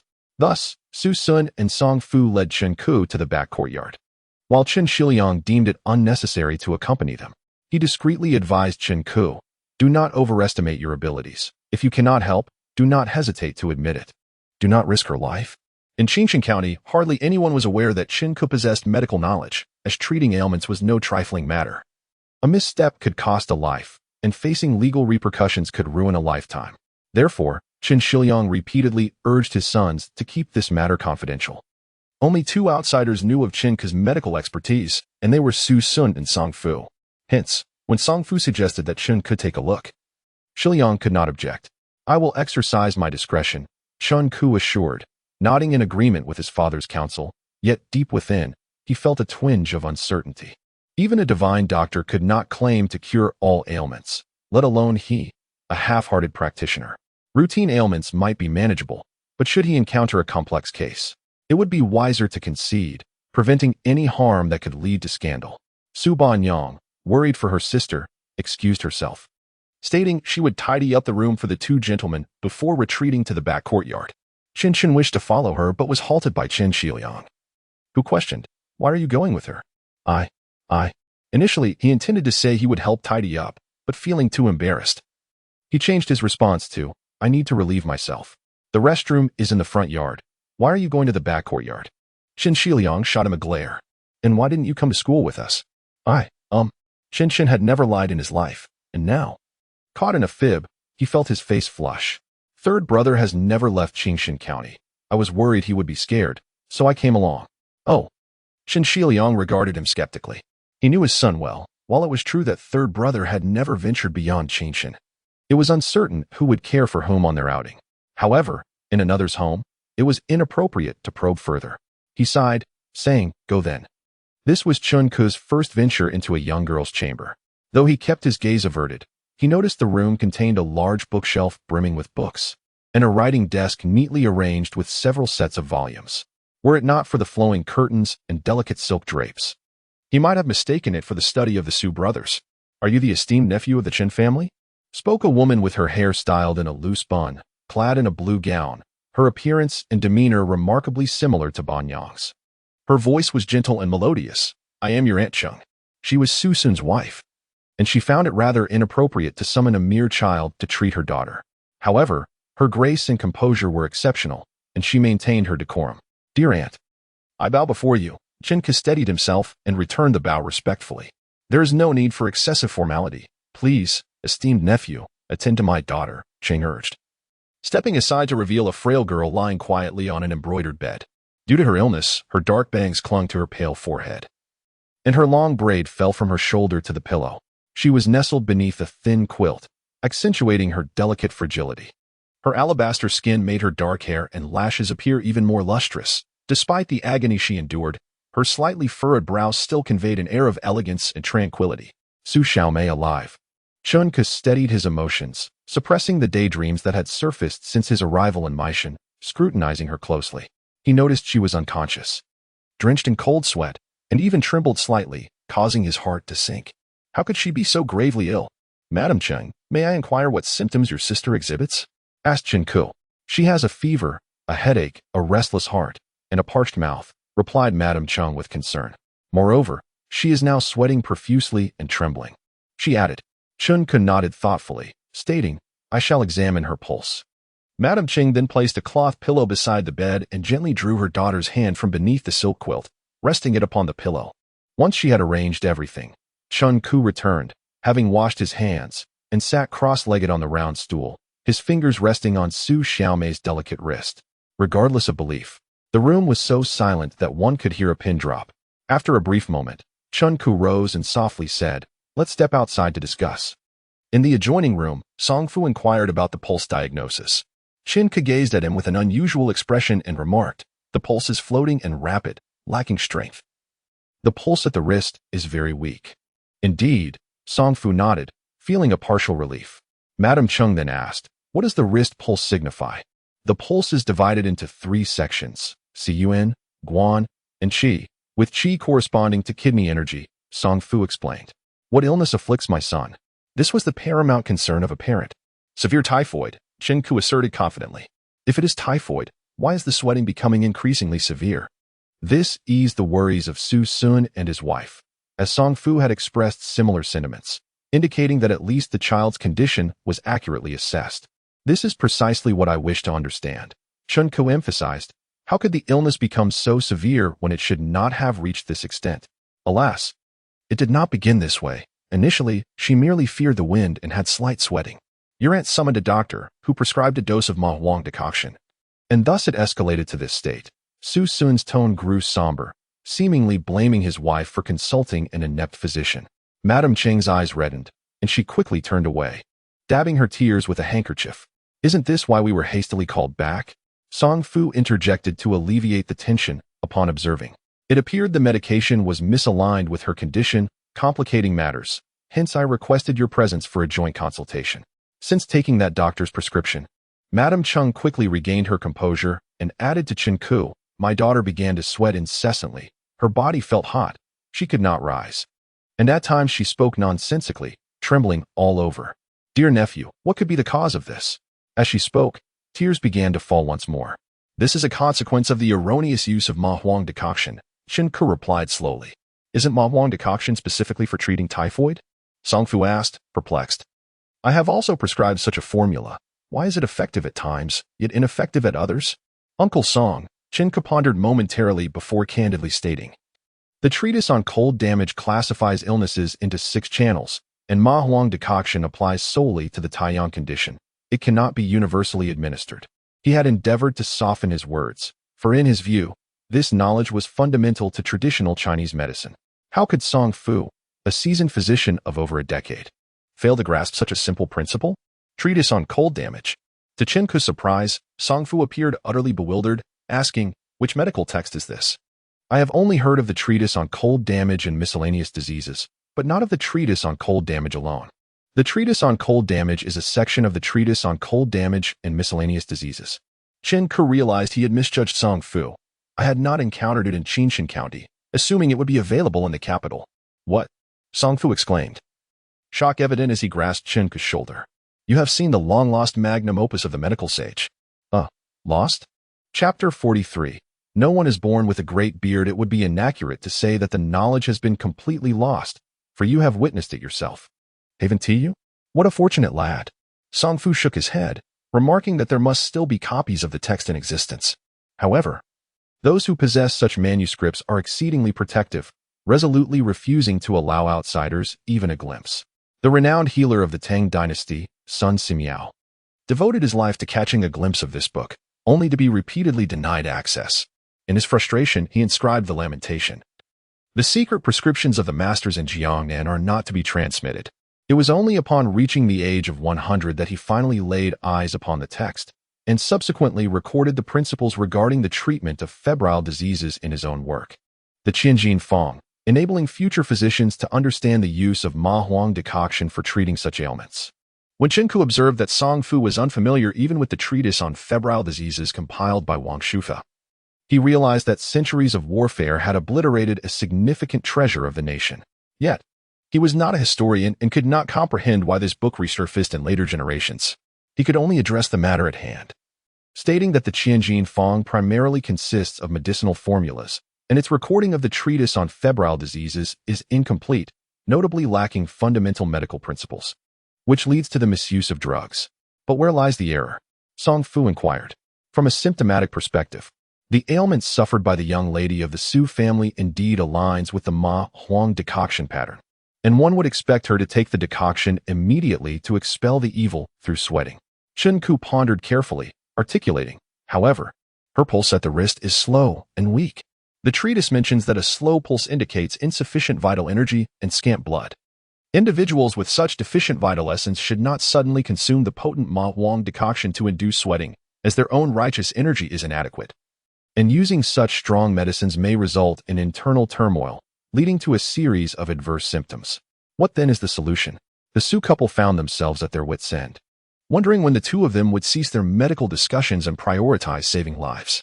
The treatise on febrile diseases states, for a patient with Taiyang disease who sweats but remains feverish, has palpitations beneath the heart, dizziness, and body tremors, the true warrior decoction is the remedy. This precisely corresponds to the young lady's symptoms.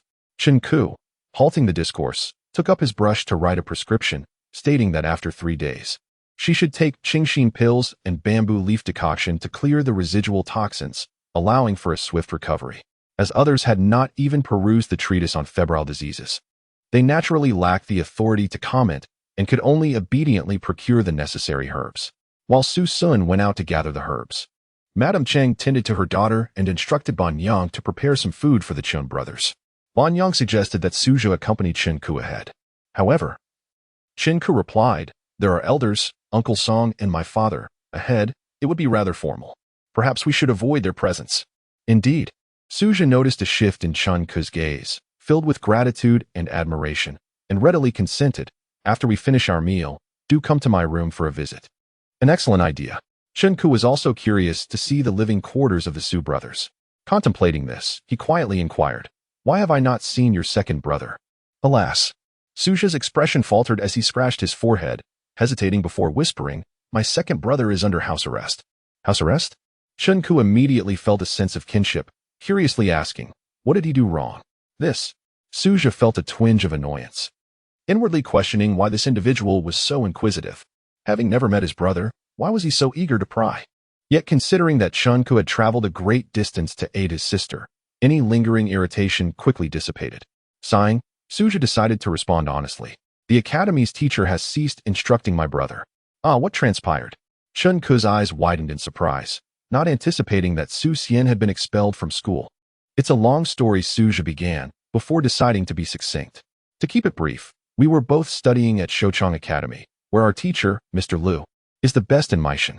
My brother, as the teacher remarked, is thoughtful and precocious, and is both intelligent and eager to learn, earning the teacher's favor.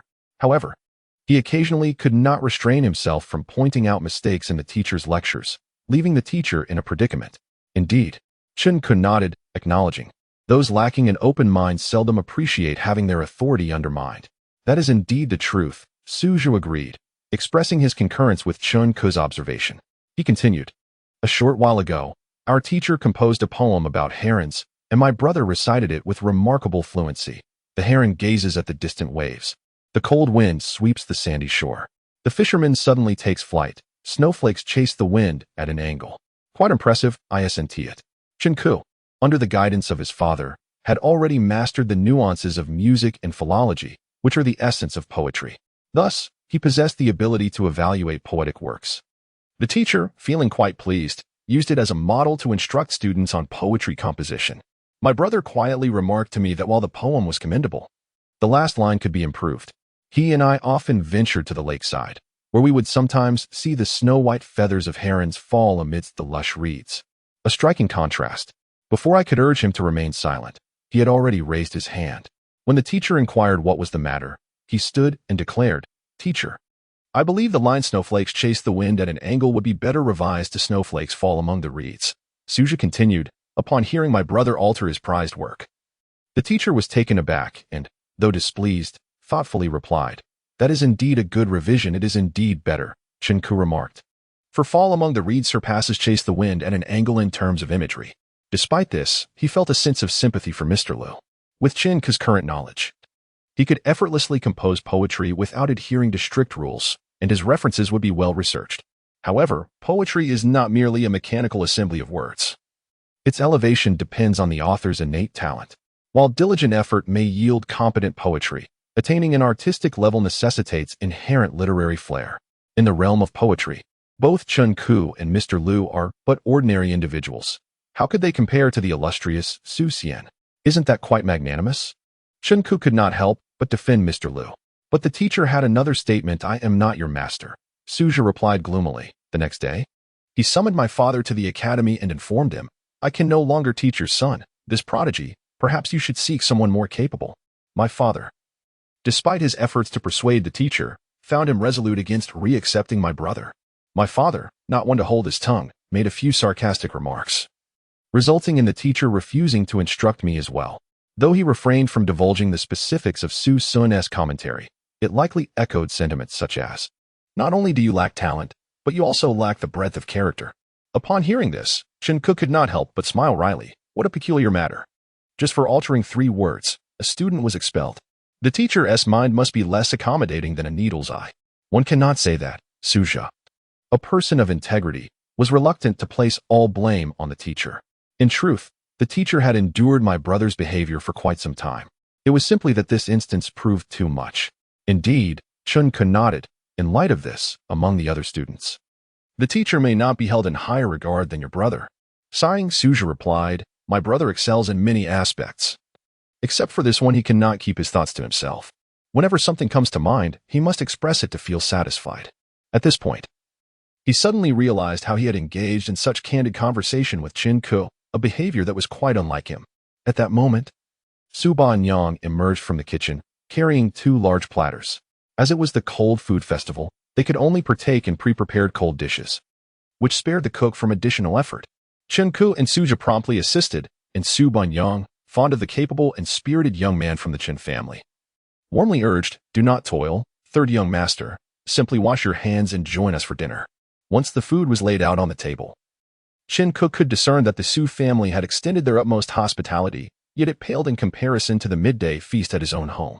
It seemed that the Su family was not enjoying a life of abundance. Having consumed a bowl of cold noodles and indulged in 2 pieces of chilled cake, Qingxia noticed Song Fu's intent to interrogate regarding the treatise on typhoid fever.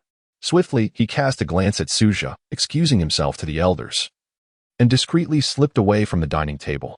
Upon exiting, Qingxia, in a manner akin to a magician, produced 2 green dumplings and declared, come, let us deliver some food to your brother. As they walked, Su Xiaomei smiled at the dumplings in his hand and bashfully retrieved a jujube cake from his sleeve. Qingxia and Bianjing were vigilantly stationed in the little sister's room, and the courtyard was remarkably tranquil. The 2 then tiptoed to the east chamber, where they found the lamps already lit. Naturally, the door was locked, and Su Xiaomei tapped on the window, calling, second brother. A youthful voice responded from within, Uncle Tong. How is my little sister? As he spoke, he raised the window. She has taken her medicine and is now resting, Su Xiaomei replied as he climbed inside. Then introduced Qingxia, who followed suit, saying, third brother, this is my second brother, Su Xiaomei, styled Hedong. He then turned to the bright-eyed, rosy-cheeked youth and added, second brother, this is Qin's third brother. He is the one who attended to our little sister's illness. Finally encountering the legendary Su Xian, Qingxia felt a tinge of disappointment, not because the youth was unattractive, quite the contrary, he was remarkably handsome, making it utterly challenging to connect this charming and lively young man with the rotund, bearded figure of Su Da. Oh, idol, why have you yet to grow a beard? Qingxia could not help but sigh inwardly, what is there left to admire? You are indeed Qin's third young master. Lost in thought, Qingxia was abruptly pulled back to reality by Su Xiaomei, who, with an expression of excitement, grasped his hand and exclaimed, I have long heard of your illustrious name. I am utterly in awe of you. Su Xian admires me? Qingxia jolted, gazing at Su Xiaomei's exuberant youthful face, and soon found himself chuckling inwardly. What Su Xian? I am merely an ordinary child. When you achieve the status of Su Xian, then I shall admire you in earnest. Chapter 44. The world no longer holds Liu Yue'e. What is it that you admire about me? Qingxia inquired with great astonishment. Having spent many years in the Song Dynasty, he had come to fully grasp the prevailing value system that regarded scholarly pursuits as the pinnacle of achievement. Despite his numerous inventions and ideas, he found that only the impoverished citizens of Qingxia County, eager to escape poverty, would appreciate his efforts. The pedantic scholars, even without a penny to their names, seldom regarded him with any respect. Chen Shiliang had long advised Chen Ku that to earn the esteem of mainstream society, one must either excel in poetry and prose, possess profound knowledge that offers fresh insights into classical texts, or achieve success in the imperial examinations and perform well in office. Thus far, Chen Ku had not accomplished any of these, and in the eyes of the county's scholars, he was merely an eccentric, engrossed in the mundane affairs of common folk, hardly worthy of respect. Yet, Chen Ku remained indifferent to the opinions of those foolish individuals. He had never sought fame or fortune, only a comfortable life. Thus, he chose to disregard the snide remarks and continue on his own path. When he heard a scholar express admiration for him, and that scholar was none other than Su Xiaomei, Chen Ku's immediate reaction was one of surprise. What is there to admire? How could third brother belittle himself so? Su Xiaomei, grasping his hand with palpable excitement, exclaimed, "Isn't the purpose of a scholar's official role to benefit the populace? You have yet to hold an official position, yet you have already brought benefits to the people of Qingxia County. That is indeed remarkable." Despite their age difference, Chen Ku being 2 months older, the two shared a camaraderie. "Perhaps there is some truth to that," Chen Ku replied with a smile. "Not merely some truth, but it is indeed the truth." Su Dongpo insisted excitedly. "Do share how you conceive those ideas." "Merely trivial skills," Chen Ku chuckled, shaking his head. "Soy sauce, cooking techniques, lotus charcoal, Huangjia wine. And the one consistent integrity you designed each has transformed lives. How can they be deemed trivial?" Su Xiaomei countered. "Moreover, I observe that everything you do is for the purpose of helping others live better lives. This is what the sages refer to as benevolence." Chen Ku could only smile sheepishly. He had never considered himself a fan of Su Dongpo, yet here was Su Xiaomei idolizing him. What a curious turn of events. Thankfully, Su Xiaomei intervened, saying, "Second brother, we must take our leave. We risk being discovered." Alas, Su Xiaomei suddenly remembered his situation, nodding in frustration. "Will you not stay a few more days? My sister requires 3 doses of Jinwu soup. At least 3 days will be necessary. But she insists on speaking with me every day," Su Xiaomei said, pulling Chen Ku's hand as if making a difficult decision. "Please wait a moment." He walked to the bedside, retrieved a small object from beneath his pillow, wrapped it carefully in a cloth, and handed it to Chen Ku. "Third brother, I gift you this keepsake to commemorate our first meeting." Su Xiaomei, watching from the side, hesitated to comment, ultimately offering a resigned smile. "Thank you," Chen Ku replied, recognizing it to be a heavy inkstone. In this era, it was considered impolite to unpackage gifts in front of the giver. He was not one to be overly sentimental and accepted it readily. "I arrived in haste and have no gift for you. I shall have to make it up to you next time." Initially, Su Xiaomei felt a twinge of regret. But seeing Chen Ku's unpretentious demeanor, he felt a surge of joy akin to savoring fine wine. "I eagerly await your gift, third brother." Su Xiaomei, observing this exchange, felt a sense of dizziness. What peculiar individuals they were, truly a pair of lively spirits. In truth, Su Xiaomei was overly cautious. Their elders were engrossed in conversation and revelry, paying little attention to the two. At that moment, Su Sun occupied the host's seat, flanked by Song Fu and Chen Shiliang, while Chen Shun humbly sat at the lower end of the table, primarily tasked with listening and serving tea. This evening, all were filled with excitement. The rescue of the Su family's younger sister was secondary to the greater news, the demise of a notorious scourge. This scourge was none other than Liu Yue'e, the sovereign king of the Western Xia, a source of great anxiety for the Song people, who had finally met his end. The use of finally was significant, as he had been rumored to have perished numerous times each year. But this time, it was indeed true. A once mighty tyrant, he had ultimately succumbed to the consequences of his own hubris, a fitting end to his tale.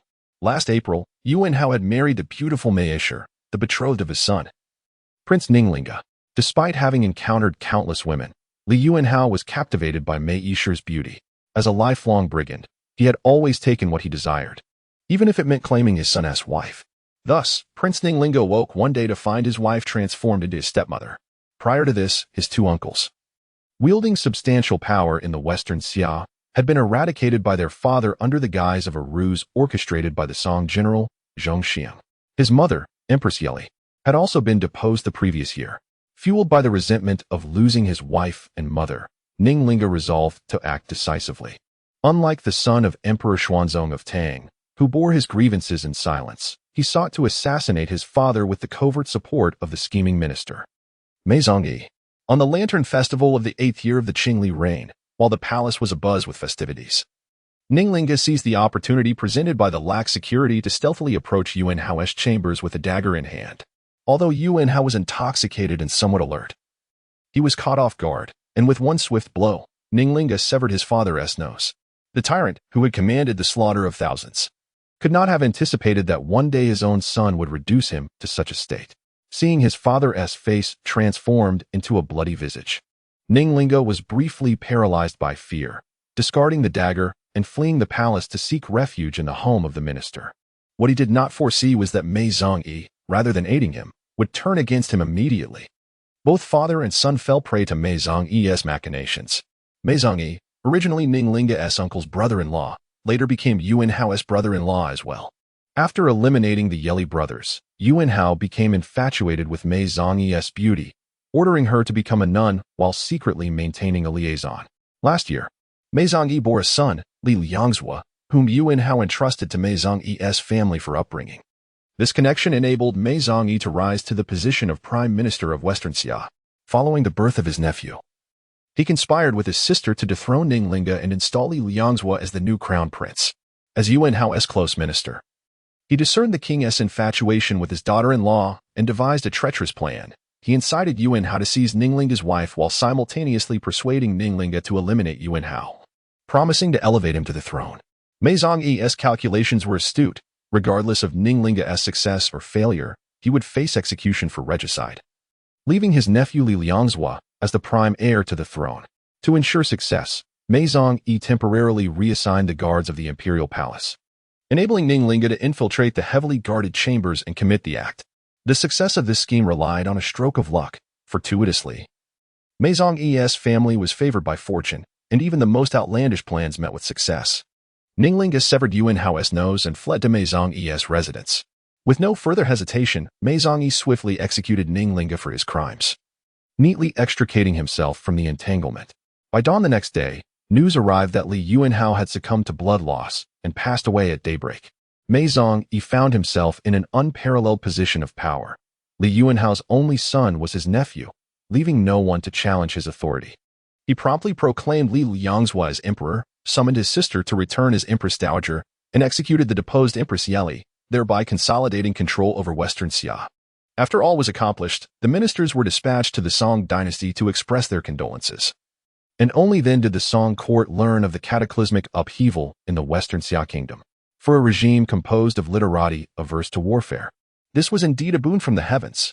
The sovereign promptly offered sacrifices at the ancestral temple, expressing gratitude for divine protection, having removed the formidable threat posed by Yuan Hao, and inadvertently sowing the seeds of turmoil within the Western Xia nation. Although the diplomatic relations between the two nations were still nascent, making grand celebrations inappropriate, the sovereign nonetheless proclaimed a universal amnesty, and the following year, the era was renamed Huangyu. Though this retribution was rather unsatisfactory, it inadvertently benefited Yuan Hao. With a slight intoxication, Su Sun banged the table, asserting that the court should immediately mobilize a grand army, seizing the opportunity to strike while he was vulnerable and reclaim the northwestern frontier. Should there be a campaign against Western Xia, Song Fu, equally fervent, declared his willingness to take up arms, eager to serve as a vanguard soldier. Yet, Qingxia remained silent. The two men exchanged puzzled glances and asked, "Isn't it a cause for joy that the Song has the chance to regain its former glory?" "I believe the court will not engage in this battle," Qingxia replied, shaking his head. "Why would you bolster others' ambitions while undermining your own authority?" Su Sun retorted, displeased. "Surely, the principle that heaven bestows its favor but punishes those who fail to seize it is not lost on you, Gongbi. I, too, long to see Western Xia eradicated by tomorrow," Qingxia responded, now far more mature than he had been 3 years prior. He calmly articulated his perspective, however. "I believe there are 3 reasons the court should refrain from war." "What are those 3 reasons?" The failure of the Qingli reforms led to the expulsion of figures such as Fan Gong and Fu Gong. The court's financial and military issues remain unresolved, and have indeed worsened. That is the first reason, Qingxia elucidated clearly. The current sovereign and the ministers likely do not wish for war.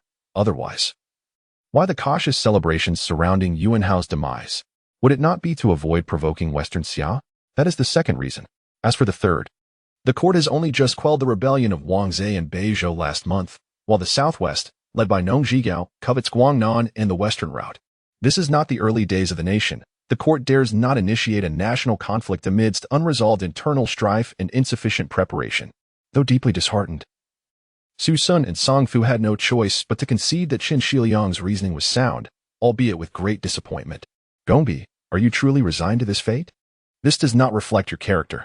On the contrary, Qin Shiliang shook his head, his gaze resolute. Incompetence in governance has left the nation in regret. It is precisely the time for our generation to be spurred by shame to strive for greatness. One day, we shall rally 1,000,000 troops to sweep through the Hetao region and trample the Helan Mountains. Chapter 45. The tale of Erlang's heartbreak. Zhang Zhongjing's prescriptions possess a distinctive feature known as the classic prescriptions do not exceed 3. As long as one can accurately identify the symptoms, the prescribed remedy will yield results within 3 doses. If no effect is observed, it can only mean one thing: an incorrect diagnosis of the symptoms. Of course, diagnosing the symptoms correctly is the most challenging task, for each patient's condition varies immensely. Only those who are truly masters of classical prescriptions can precisely determine whether the ailment lies externally or internally, whether it is a deficiency or excess, and which type of remedy from the 6 classics is applicable. Qin Ke lacked such expertise. He spent a restless night, and upon hearing the next day that Su Xiaomei had awakened, he felt a weight lifted from his heart. Each subsequent day brought improvement, and by the 3rd day, when he visited to take her pulse, Su Xiaomei was already able to sit up with the support of a pillow. Su family girl, I am here to take your pulse, Qin Ke said with a smile as he sat down. Thank you, Brother Chun, Xiaomei replied softly from her bed, dressed in a light yellow wrap, which accentuated her graceful neck. Her long hair was simply tied back, with black bangs cascading over her fair forehead. Though she was only around 10 years old, she had already blossomed into a beauty. Qin Ke placed his fingers gently on her cool, delicate wrist. Focusing intently on her pulse for a moment, he opened his eyes and said, the pulse has returned to normal.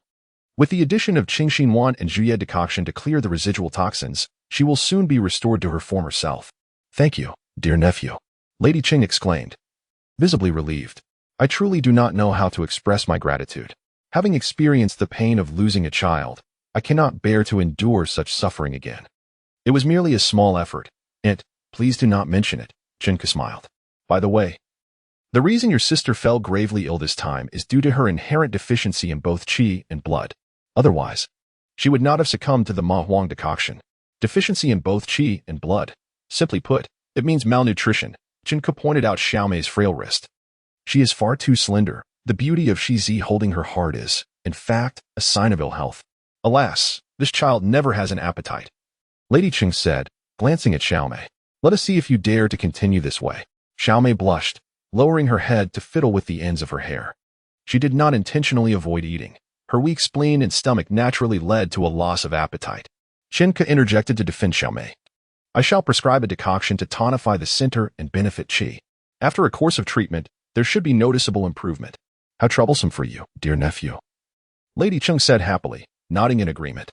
You should thank Brother Qin. Thank you, brother, Xiaomei said, performing a small bow, her voice barely above a whisper. There is one more thing I wish to ask you, brother. Feel free to ask, Qin Ke replied with a smile. My throat is hoarse, and I dare not speak loudly. What should I do? Xiaomei asked softly. This is a normal phenomenon. It will improve with time, Qin Ke reassured her. If you are still worried, you can remove the pit from a pear, add rock sugar, and steam it with chuanbei powder. Consume a few servings, and you shall recover perfectly. Brother Qin, you truly are remarkable. Xiaomei's eyes turned into crescent moons as she smiled. I shall no longer worry about falling ill. Still, we must strive to avoid illness, Qin Ke said earnestly. Many ailments cannot be treated with current medical conditions, so maintaining good health is of utmost importance. Yes, I shall remember, Xiaomei said, her eyes sparkling as she gazed at him. Since Su Xiaomei's illness required only recuperation, the Qin family prepared to return home. Song Fu and Su Sun, both from Meishan, naturally accompanied Su Zhe to bid farewell to the Qin family. Sister Ba also escorted them to the street corner. Having prepared a large bundle of gifts for Qin Ke, she affectionately grasped his hand and urged, Do come to visit often, otherwise, I shall be upset. This left Qingxia feeling rather vexed. He was no shorter than Erlang, so why was he treated like a child? Meanwhile, Erlang wore a forlorn expression, wishing he could exchange places with his younger brother. As they departed from Sister Ba, a sudden commotion erupted in the crowd as they neared the dock. Upon closer inspection, they observed 3 young men clad in brocade riding magnificent horses, surrounded by a throng of attendants parading through the streets with an air of arrogance. In this era, it was not unusual to see sedan chairs on the streets, but encountering riders on horseback was indeed rare. The Song Dynasty did not have the capacity to raise horses domestically, leading to high prices due to trade with tea and horses. The average import price for a horse was around 30 guan, primarily for military use. When these horses made their way into civilian hands, the prices escalated even further. Qingxia had inquired previously, for a regular person like him, acquiring a typical military horse would cost approximately 100 guan, equivalent to a small family car. If it were a fine steed, the cost would be akin to that of a sports car. Moreover, the expenses of horse upkeep far exceeded those of a vehicle, as riding horses required dedicated care and training, along with special feed. Horses were delicate creatures, unlike donkeys and oxen, making them unaffordable for the average family, let alone owning a prized horse. However, these 3 young men in brocade were riding 3 tall steeds, akin to driving 3 sports cars down the street. Yet, the narrow streets of Meishan, coupled with the entourage of attendants, made it impossible for anyone traveling west to proceed, forcing them to yield to the side. Whose children are these? Such extravagance. Chun Shiliang, standing at the roadside, expressed his displeasure. At such a young age, adorned in fine garments and riding fine horses, they are surely spoiled. Well, Su Sun said awkwardly, these are the children of my brother-in-law's family. Ah, the Chung family, that explains it. Chun Shiliang refrained from further comment, but shook his head in disdain, observing his father's attitude. Qingxia thought to himself that his plans to acquire a horse would be indefinitely postponed. Upon arriving at the dock, the ship had yet to finish loading cargo, requiring them to wait for a while longer. Su Sun led Qin Shiliang to stroll along the riverbank, while Song Fu lingered behind, gazing at Qingxia with a pitiful expression. Uncle Song, please do not put me in a difficult position, Qingxia said with a wry smile. It is impossible for me to recite all 398 methods from the 22nd volume of the treatise on cold damage. I have already recalled most of it, but have no more to offer. I understand. It is my own greed that leads me to seek a comprehensive understanding. Song Fu sighed. Qingxia nodded in agreement. Thank you, Sanlang. Finally relinquishing his obsession, Song Fu solemnly clasped his fists and said, I owe you a great favor. I shall repay you in the future. No need to wait. You can repay me now, Qingxia replied straightforwardly. How can I repay you? Song Fu asked in confusion. I have heard that you are a martial arts expert. Qingxia whispered. I cannot claim to be an expert. Otherwise, I would not have abandoned martial arts for literature. Song Fu humbly replied. Then, does martial arts truly exist? Qingxia inquired, his eyes wide with curiosity. Of course, Song Fu said proudly. Our region of Shu is renowned for martial arts. My school, Qingcheng Mountain, is the pinnacle of martial arts. Can you break stones? Qingxia pressed on. Can you run along rooftops and walls? With flesh and blood, how could one possibly break stones? However, crumbling bricks is certainly within reach, Song Fu replied honestly. As for running along rooftops and walls, it depends on the level of skill. No one can scale walls above 10 feet. So, it merely requires greater strength and a lighter frame?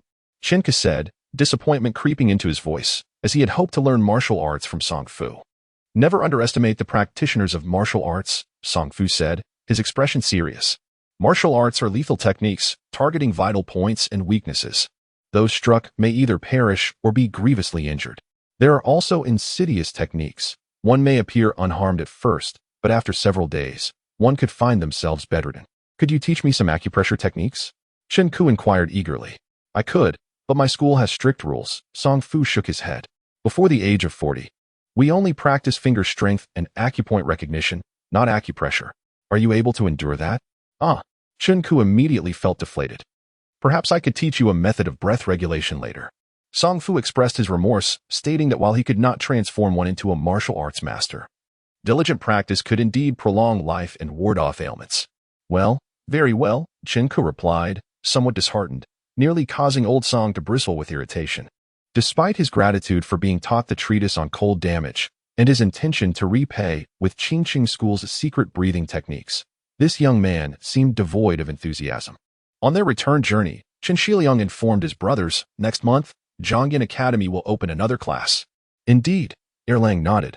I have spoken with the teacher. San Lang and Wu Lang will be able to enroll. Ah, your Uncle Su's two boys will also be attending, Qingxia added. Your Uncle Su has arranged for them to rent a courtyard, as they will temporarily relocate to our county for convenience. Is that so? Erlang exclaimed, astonished. During his 3 days at the Su residence, he had exchanged but a handful of words with his beloved. Dear sister, it has been a while. Thank you, dear sister. You are too kind, dear sister. Until we meet again, dear sister. Dear sister, He did not attribute his lack of progress to his own inadequacies, but rather to their mutual unfamiliarity. Upon hearing that the Su family would be moving to Qingxia, he blurted out, we have so many empty rooms at home. They could just stay with us. I share your sentiments, Qingxia replied. But I worry that your Uncle Su may not accept, as he values his pride. Additionally, I am concerned. Concerned about what? Concerned about your feelings. Qingxia gazed at Qingxin and continued, Erlang, I know you harbor affections for the 8th daughter of the Su family. Not at all. Qingxin's face instantly flushed crimson. To claim otherwise is written all over your face, Qingxia sighed. However, before I boarded the ship, I inquired. The 8th daughter is already betrothed. This revelation struck Erlang like a bolt from the blue, leaving him momentarily stunned. Who is it? It is the Qing family you encountered today, the eldest of those 3 debauched young men, named Qingxia, Qingxia explained. He is the nephew of Madame Cheng, Su Ba's cousin, and they have been engaged for 10 years. When your Uncle Cheng returns next year, they will wed.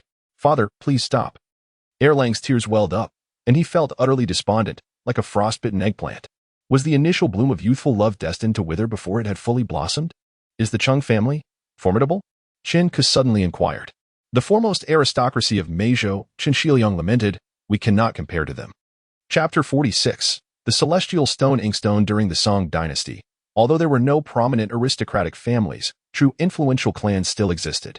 In Meizhou, the Cheng family was indeed one such clan. The Cheng family had been in officialdom for 3 consecutive generations since the ancestors of Su Shi, establishing themselves as a notable family in Meizhou. Although the Su family was not impoverished, it paled in comparison to the Cheng family. The union between these two families was made possible by the fact that the current head of the Cheng family, Cheng Jun, and Su Shi's uncle, Su Huan, were both successful candidates in the imperial examination. In other regions, such a connection might not have been sufficient to bridge the gap between the two families. However, in the context of the Song Dynasty, the history of Sichuan was a tale of hardship and suffering. For 60 years after the founding of the dynasty, mere survival was a challenge, let alone the pursuit of education and culture. It was not until the reign of Emperor Zhenzong that a man with the surname Sun finally achieved the status of a successful candidate in the imperial examination. Meizhou had to wait an additional 20 years for Su Huan and Cheng Jun to emerge as successful candidates in the same examination. When the news broke, it sparked widespread celebration throughout the region, with jubilant processions extending for hundreds of miles, a spectacle that future generations would scarcely comprehend. Amid such a backdrop, the already distinguished Cheng family deigned to ally with the Su family, as Cheng Jun's sister, Jianyang, was married to Su Huan's brother, Su Sun. At the time, the Cheng family believed that with a successful scholar emerging from the Su family, their fortunes would surely rise. Additionally, while the Su family was not considered a major household, they were nonetheless substantial landowners.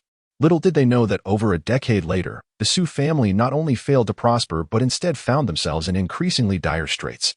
Su Huan and his 2 brothers, despite his reputation as a virtuous official, struggled to make ends meet during their official duties, let alone support their siblings. Meanwhile, the brothers Su Dan and Su Sun, who remained in Meizhou, one engaged in farming and the other repeatedly failing in examinations, naturally became the subject of ridicule. In stark contrast, the Cheng family continued to thrive, with Cheng Jun's official rank growing more prominent. He had now attained the position of Transport Commissioner of Qingxia, a significant administrative division equivalent to a modern province. The entirety of Sichuan was divided into 4 such divisions, each overseen by a transport commissioner. The importance of Qingxia, later abbreviated to Yu, cannot be overstated. As of now, he was the highest-ranking official to emerge from Sichuan. The Cheng family was not only the foremost family in Meizhou, but also the wealthiest. When Qingxia observed his son's keen interest, he remarked that they were the richest family in Meizhou. What was the source of their wealth? Chen Ku was not surprised. With such a powerful family, it would be difficult not to prosper. While he was not entirely certain, Qin Shiliang mentioned that the Cheng family owned vast estates and that many relatives of the Cheng family were involved in the salt, iron, and liquor trade, known as Jiachong merchants who dealt with monopolized goods.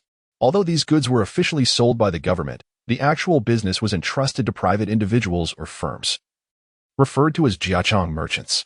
These merchants sold the most lucrative goods, supported by the government, but without substantial backing, ordinary merchants could hardly penetrate this prosperous trade. Upon hearing the term Jiachong, Chen Ku's eyelids twitched, and he instinctively asked, "Does the Cheng family deal in liquor?" "I'm not certain, but I believe they do." Qin Shiliang replied hesitantly. "Why do you ask?" "It's nothing." Chen Ku understood the significance of the coming year for Qin Shiliang and chose not to disclose his knowledge of Huangjiao wine. Otherwise, his father's temperament would only lead to unnecessary anxiety during the examination. Despite the Cheng family's wealth and influence, they were not a suitable match. Qin Shiliang continued, "This is not to disparage them, just look at those three Cheng brothers." Realizing that discussing others in such a manner was unworthy of a gentleman, he abruptly ceased his remarks, playfully tapping his son's forehead and chuckling. However, Su Laoqian mentioned that the Su family's younger sister is still unmarried. "How about I arrange a marriage proposal for you? Thank you for your kindness, but..." Chen Ku shook his head vigorously. "I have heard that a wife should possess virtue. What does that mean?" "It simply suggests finding a less intelligent wife. I have heard from Suzhou that his sister is remarkable, with talents surpassing his own. I do not wish to spend my days in a mental whirlwind, composing poetry and engaging in literary debates, only to be ridiculed when I fail." With such a strong reaction from Chen Ku, Qin Shiliang could not help but chuckle. "Is this really how you view it? Besides, the daughter raised by the Cheng matriarch will not be as you imagine. Then let someone else enjoy her." Chen Ku was quite clear in his thoughts. "I simply wish to marry someone a bit simpler." He initially intended to continue, "Who could tolerate my desire for multiple wives?" But that thought seemed utterly inappropriate, so he revised it to, "Who would make me appear more intelligent?" "Haraha." Qin Shiliang was amused. "Very well, I shall find you a foolish wife, but do not come crying to me later. I still hope to find one myself." Chen Ku replied earnestly, "Not a chance." Qin Shiliang felt this topic should not be pursued further and playfully tapped his son's forehead again. "Go and comfort your second brother. Do not let him truly jump overboard." "Oh." Chen Ku walked to the stern of the boat, sitting beside his brother Erlang, whose feet dangled above the water, and he noticed the forlorn look in his brother's eyes. "Do you still have a shred of sympathy?" "He is heartbroken." "What is there to be heartbroken about?" Chen Ku picked up a small stone from the boat and hurled it into the water. "If I were you, I would never give up so easily." "Why not give up?" "She is still unmarried," Erlang exclaimed. "Until she is married, there is still hope."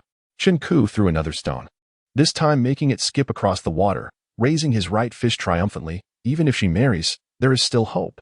"How can there still be hope after she is married?" Erlang's eyes widened in disbelief. "Divorce is not uncommon in the Song Dynasty," Chen Ku replied with experience. "You could always be the third party." "What nonsense!" Erlang lamented. "They are childhood sweethearts. How could I possibly intrude?" "Then let it go. If it were that easy." He would not consider himself worthy of loving her. To his surprise, the usually gentle and honest Chen Erlang turned out to be a hopeless romantic. After speaking, he patted his behind, intending to stand up, but was abruptly halted by Chen Ku's grip on his arm. "If you do not wish to give up, then fight for her. Do not linger in indecision. It is displeasing. How am I supposed to fight for her? She is already engaged." Chen was on the verge of losing his mind. "Even if she is married, I can help you win her back." Chen Ku was frustrated by Erlang's lack of resolve. "If it weren't for the cold river, I would toss you in to wake you up." Qin Shiliang's intention was to have Chen Ku encourage Erlang, reminding him that there are many fish in the sea. Why should he limit himself to the Su family? If he were to hear Chen Ku constantly motivating Erlang, he would surely be incensed. Fortunately, at that moment, Erlang's attention was entirely captured by a square inkstone. Qin Shiliang had initially intended to open a bundle to find some food, but instead, he stumbled upon this object. Upon examining it, he saw that the inkstone shimmered like fish scales, displaying a glistening pale green hue. The stone was fine and smooth, with subtle veins, producing a melodious sound when struck. Clearly a remarkable piece. "Where did this come from?" Qin Shiliang inquired, holding the inkstone aloft. "Su Laoqian gifted it to me," Chen Ke replied. "He said it was unearthed from his own land and given to me as a keepsake." "What a waste," Qin Shiliang scolded. though it was evident he was not chiding Qingku to give away such a precious item. Is this inkstone truly significant? Qingku asked curiously. Indeed. I have seen it before. Qin Shiliang nodded. Su Laoqian mentioned that Su Shi discovered it last year while excavating in the backyard for fun. He meticulously transformed the stone into an inkstone, only to discover that this stone not only facilitated the grinding of ink but also preserved its luster for an extended period. Su Shi presented it to his family, who unanimously praised its quality. Su Laoqian extolled, "This is a divine token of your literary prowess. You should treasure it as a precious gem." Indeed, Su Shi cherished this inkstone immensely, to the extent that I had only glimpsed it once. Qin Shiliang pointed to the base of the inkstone and remarked, "Look, there is an inscription penned by him. Once formed, it cannot be altered. It may be rooted in virtue or embodied in form. Both are essential, yet I seek my peace, whether gazing upwards or bowing downwards. The world indeed has much to offer. This calligraphy surpasses yours by a considerable margin." Qin Shiliang shook his head vigorously, inwardly conceding, "Clearly, he excels beyond me." After a moment, he withdrew his admiring gaze, exclaiming in astonishment, "Such a precious item. How could he possibly gift it to you? Perhaps he finds me agreeable." Qingku replied with a shake of his head. Qin Shiliang pondered this for a moment, then chuckled, "Well, let my son also partake in the essence of literature. Who knows when Su Laoqian might bestow another gift upon him." As he spoke, he carefully stowed the square inkstone away, fixing his gaze intently on Qingku. "Having acquainted myself with Su's second son, does my child feel any pressure? Not at all. His talents eclipse those of many, and my presence is merely an addition." Qingku responded thoughtfully. "Hey." Qin Shiliang was nearly exasperated, glaring at him. "How could my son falter before the battle has even begun?" Qingku remained silent, evidently unimpressed. It seemed. Qin Shiliang, wise as an old ginger, swiftly resolved, "The Su family must stay with us." He understood all too well that deep down, Qingku harbored a fierce pride and competitiveness. He was confident that alongside Su Shi, he would not settle for mediocrity. Chapter 47. Is Bao Heezi really that precious?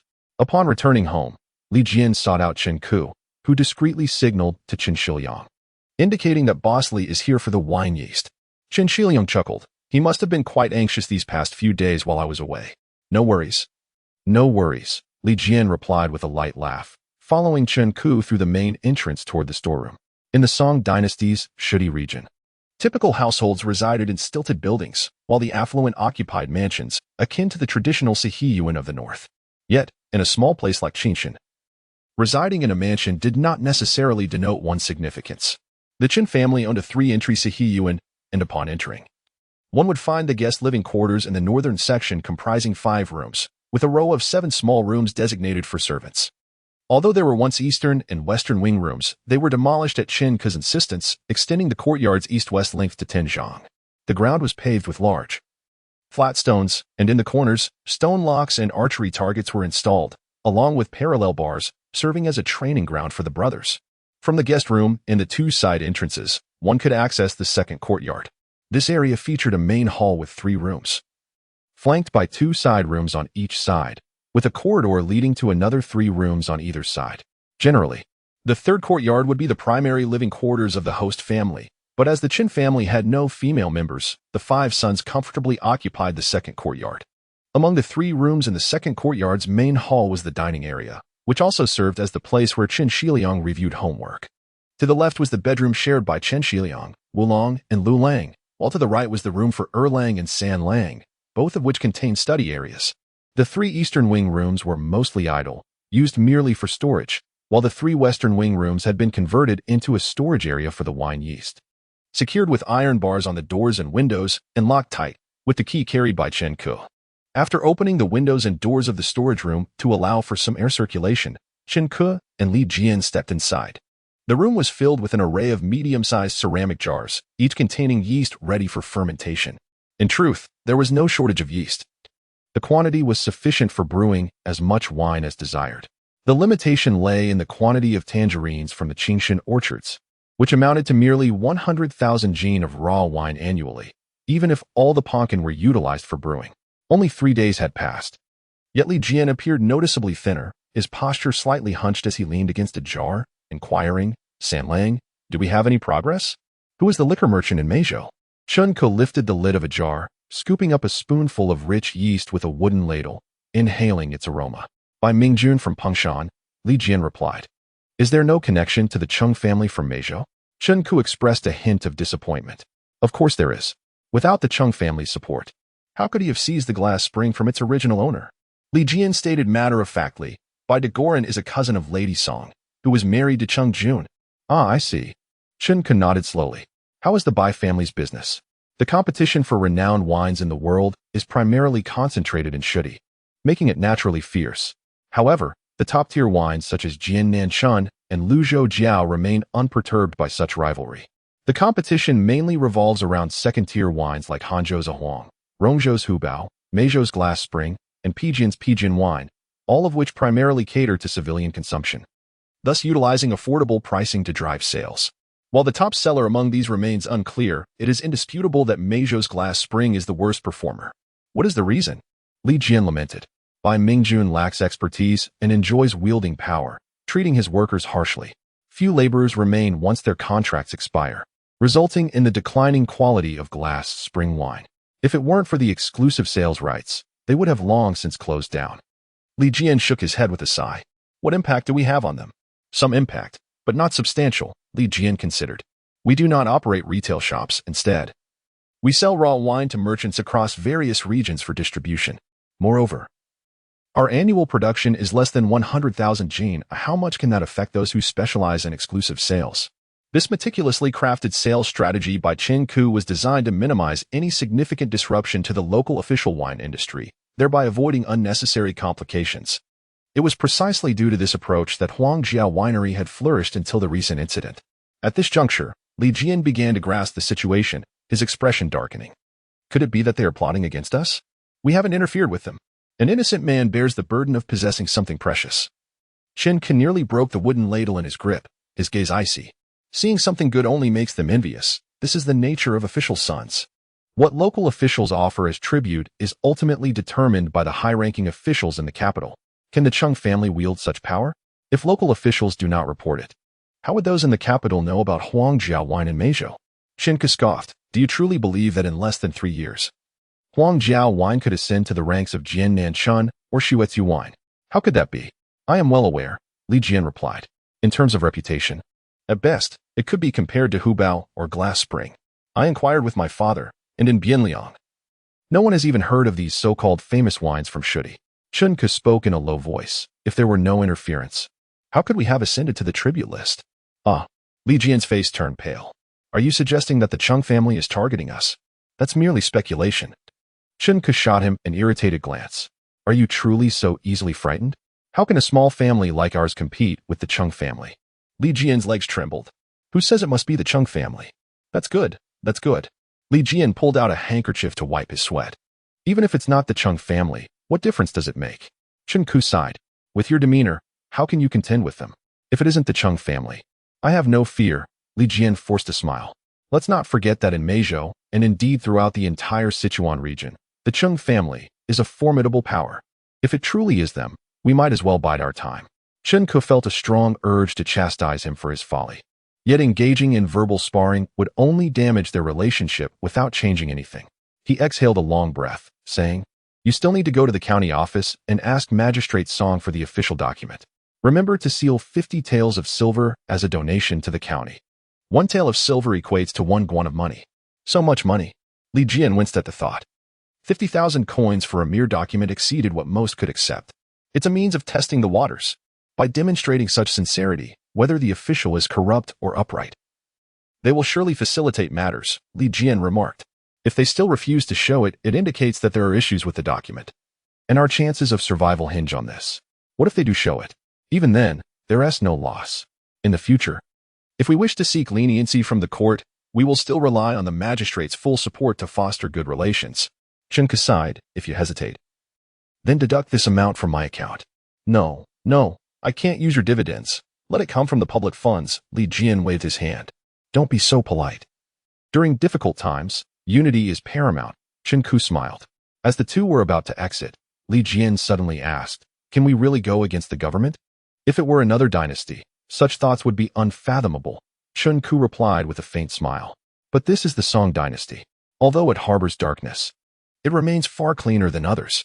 To bolster Li Jian's confidence, Qingxia recounted a story he had heard from his elders. Upon learning of this situation, I pondered deeply, realizing that remaining in the dark was not a solution.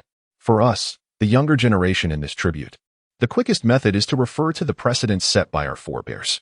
Thus, I inquired with several elders about the tribute submitted during our great Song Dynasty. And the findings were indeed comforting. What do you mean? Li Jian's eyes widened in surprise. The elders have remarked that almost all tributes endure a similar fate of being extorted. However, over the years, there has been no account of anyone being driven to suicide. Qingxia stated, the Song Dynasty does not possess the custom of disregarding human life. If matters were to escalate, the responsible officials would undoubtedly face severe consequences. Are we the only ones afflicted by such misfortune? Certainly not. Qingxia shook his head and remarked, the more renowned the tribute, the more vicious the plundering. Taxes are levied in layers, and the funds collected are siphoned off at every level, which can truly drive one to despair. Why has no one been driven to their death? Because there will always be officials who stand for the people. He continued, though corruption exists within the Song bureaucracy, there are also virtuous individuals. When the situation becomes intolerable, someone will rise to speak out. For instance, a decade ago, the renowned Guangzhou inkstone faced a plight similar to ours, causing craftsmen to flee in droves. Subsequently, the newly appointed prefect, Bianjing, conducted an investigation and discovered that the palace only requested 10 inkstones annually from Guangzhou, with the total not exceeding 100 when accounting for the 3 provinces and 6 ministries. Yet, officials at all levels inflated the tribute, resulting in Guangzhou being compelled to submit nearly 1,000 inkstones each year. In a fit of rage, Bianjing brought this matter to the capital, leading to the downfall of numerous officials.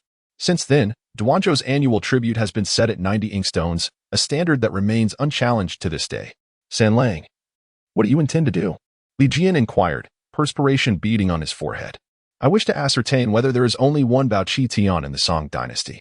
Qingxia, never one to shy away from confrontation, clenched his fist and declared, if he is the sole figure, I shall travel to the capital to lodge a complaint. Li Jian was taken aback by the boy's fierce resolve, and after a moment of silence, he stammered, Fanlou, must it come to that? He cannot afford to escalate matters to such a degree. Sighing, Qingxia, observing Li Jian's feeble demeanor, felt a surge of frustration and retorted, of course. It must be a last resort. Then that is well. Chapter 48. Reunion a few days later, following Qingxia's instructions. Li Jian visited the county office with generous gifts to seek an audience. However, the esteemed magistrate Song displayed an evident displeasure towards his attempts to peruse the documents and abruptly left, leaving Li Jian in a state of anxiety. Perhaps out of consideration for the 50 taels of silver, after a short while, an official conveyed the message that there was no time to retrieve the documents today, urging him to return in 3 days. 3 days later, Li Jian arrived as promised. This time, he did not encounter Magistrate Song, but was instead met by the county's deputy Liu, who presented him with a document issued by the Transport Office of Izhou. The document clearly stated that Huangjiao wine from Qingxia was designated as a tribute, with an annual procurement of 100 barrels of original wine each September, to be paid at 5 guan per barrel. Upon seeing the vivid red seal of the Transport Office, Li Jian's last glimmer of hope was extinguished. He left the office in despair, recounting to Qingxia what he had seen in the document, and tearfully said, Fanlou, we must accept our fate. This is indeed the decree of the court, and no appeal will change it. Qingxia furrowed his brow deeply and after a long pause spoke. You know, my father once served in the county office as a clerk.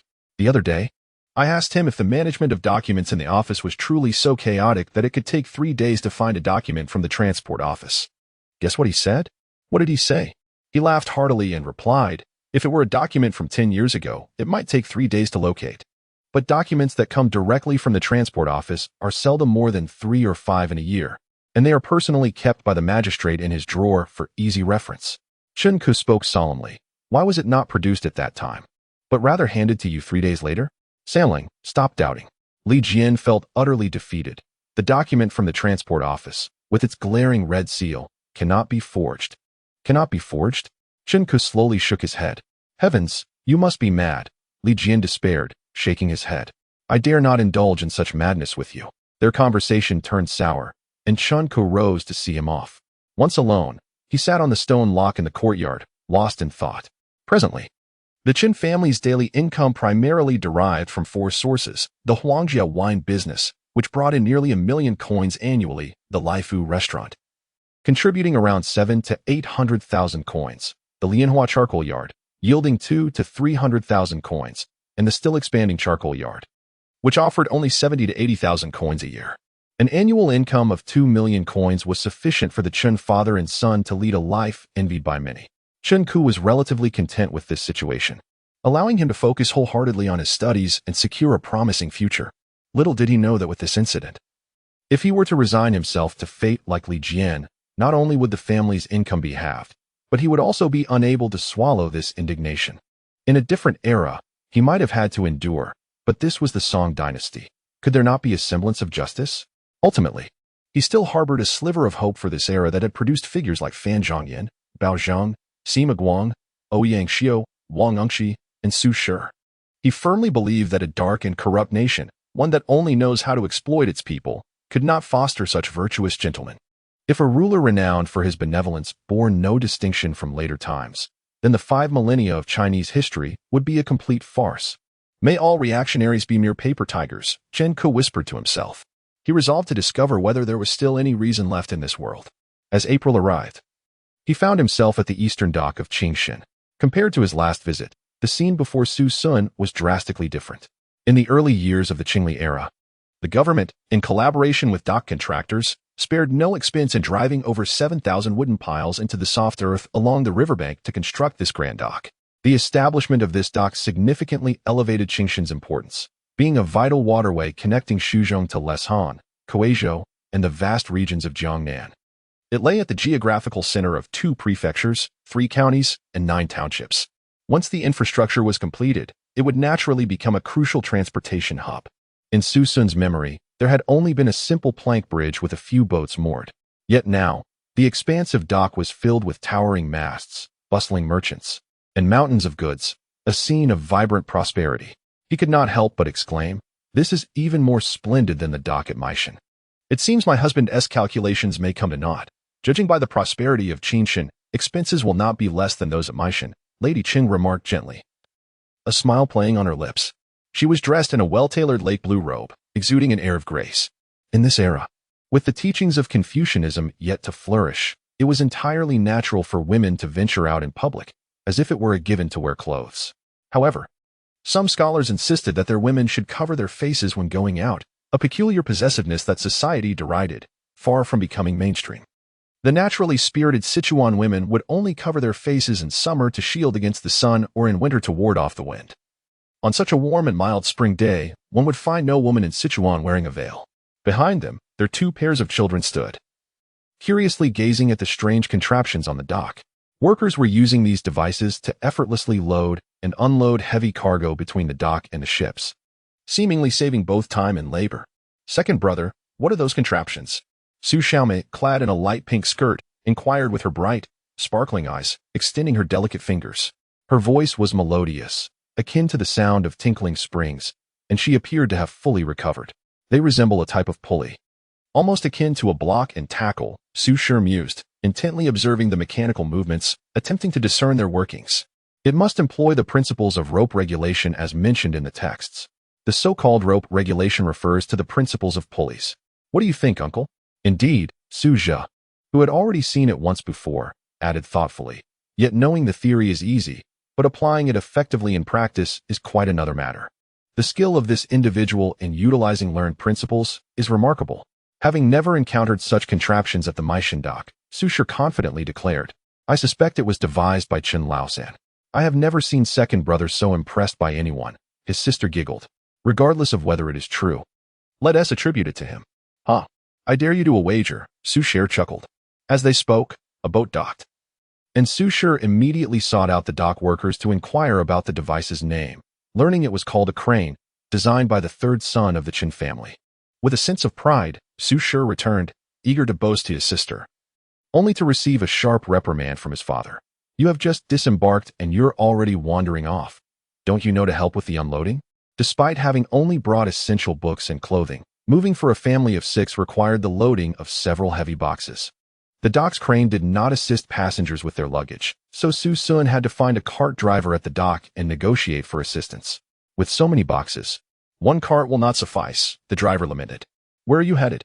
"First, help us find an inn. Oh, so you're visiting relatives. The driver smiled. May I ask your esteemed relative's name?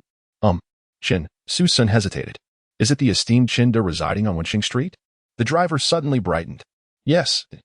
Su Sun replied, surprised that the only household in the county with the surname Qin was that of Qin Xiuyang. In the future, he would need to announce their arrival sooner. The driver, now enthusiastic, whistled for 2 large carts and, without needing the Su family's assistance, deftly loaded the belongings. Just as the carts were prepared to leave, a commotion erupted behind them. Aunt, little sister. The Su siblings were initially engaged in light-hearted banter when they heard a voice calling out, prompting them to turn around. They beheld 4 elegantly dressed young men on a newly arrived boat, 2 of whom were vigorously waving and shouting. The younger sister sighed and remarked, "Why is it that wherever we go, these foolish fellows seem to follow?" "Do not say such things," Mrs. Chung smiled and replied. "Ji Yuan and the others are here to study at Qingxia as well. It is only a matter of time before our paths intersect. The later we encounter them, the better," the younger sister pouted. "Dear cousin, what a delightful surprise to meet you here." The expressions of Suzha and Bianjing were somewhat awkward, while Su Shi greeted their cousins with a cheerful demeanor. "Indeed, what a coincidence," remarked a dapper young gentleman, his complexion fair and refined, as he elegantly descended from the boat, fanning himself with a folding fan. Su Shi, Su Sun, and Chen Ku were all handsome in their own right. Yet in comparison to him, it became apparent that there exists a significant distinction between ordinary attractiveness and genuine beauty.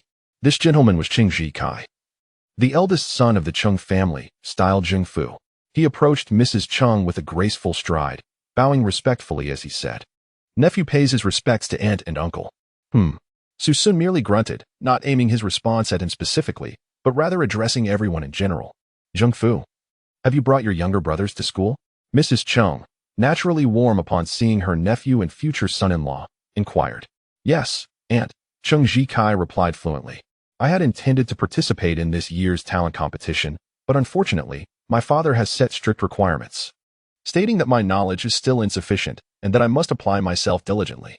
After a brief pause, he continued, "I have heard that Master Wang of Zhongyan Academy is a scholar of considerable repute, having come from humble beginnings as a county graduate and possessing profound knowledge.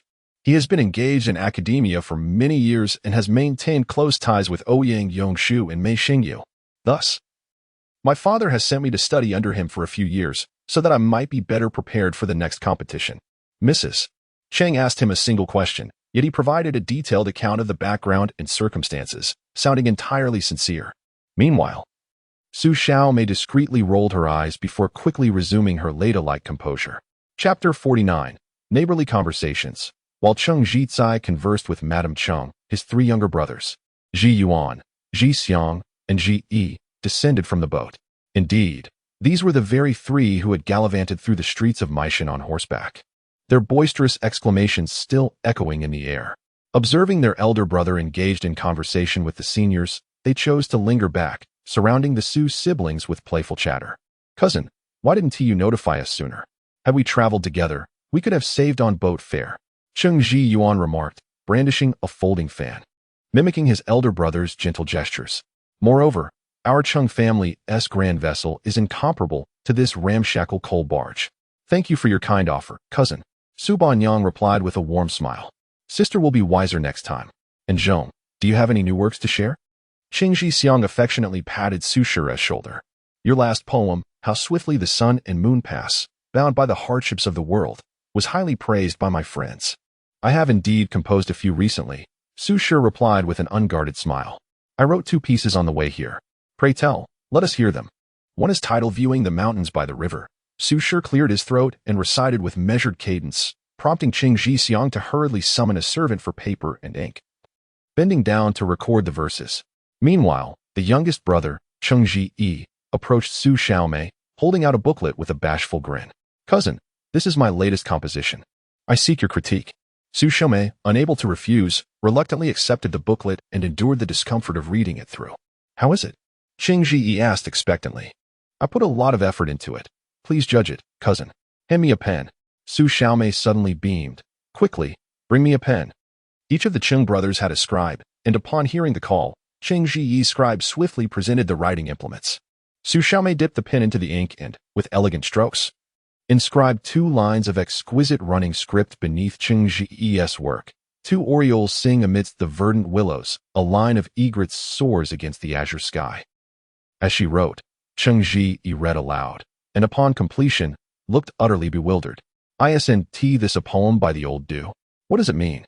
It signifies that your writing is elegant and lofty in intent, Su Xiaomei replied, returning the pen to the servant, her small face serious.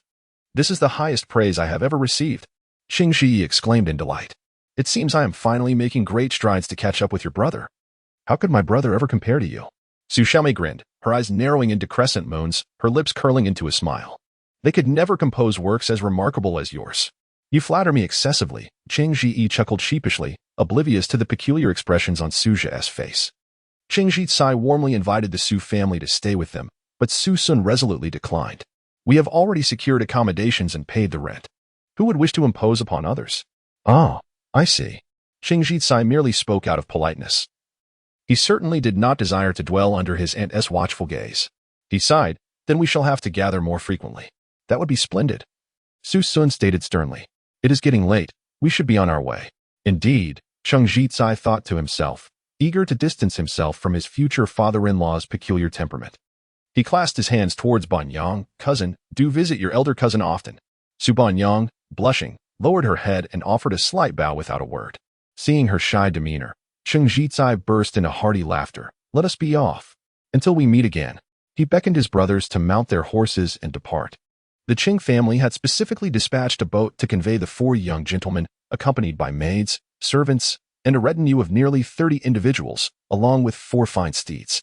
This grand procession inevitably drew the attention of the citizens of Qingxia, who curiously inquired about the identity of these distinguished visitors. The Chung brothers, accustomed to such attention, paraded through the crowd with ease. Sighing, Su Sun glanced at his wife, hesitating as if to voice something.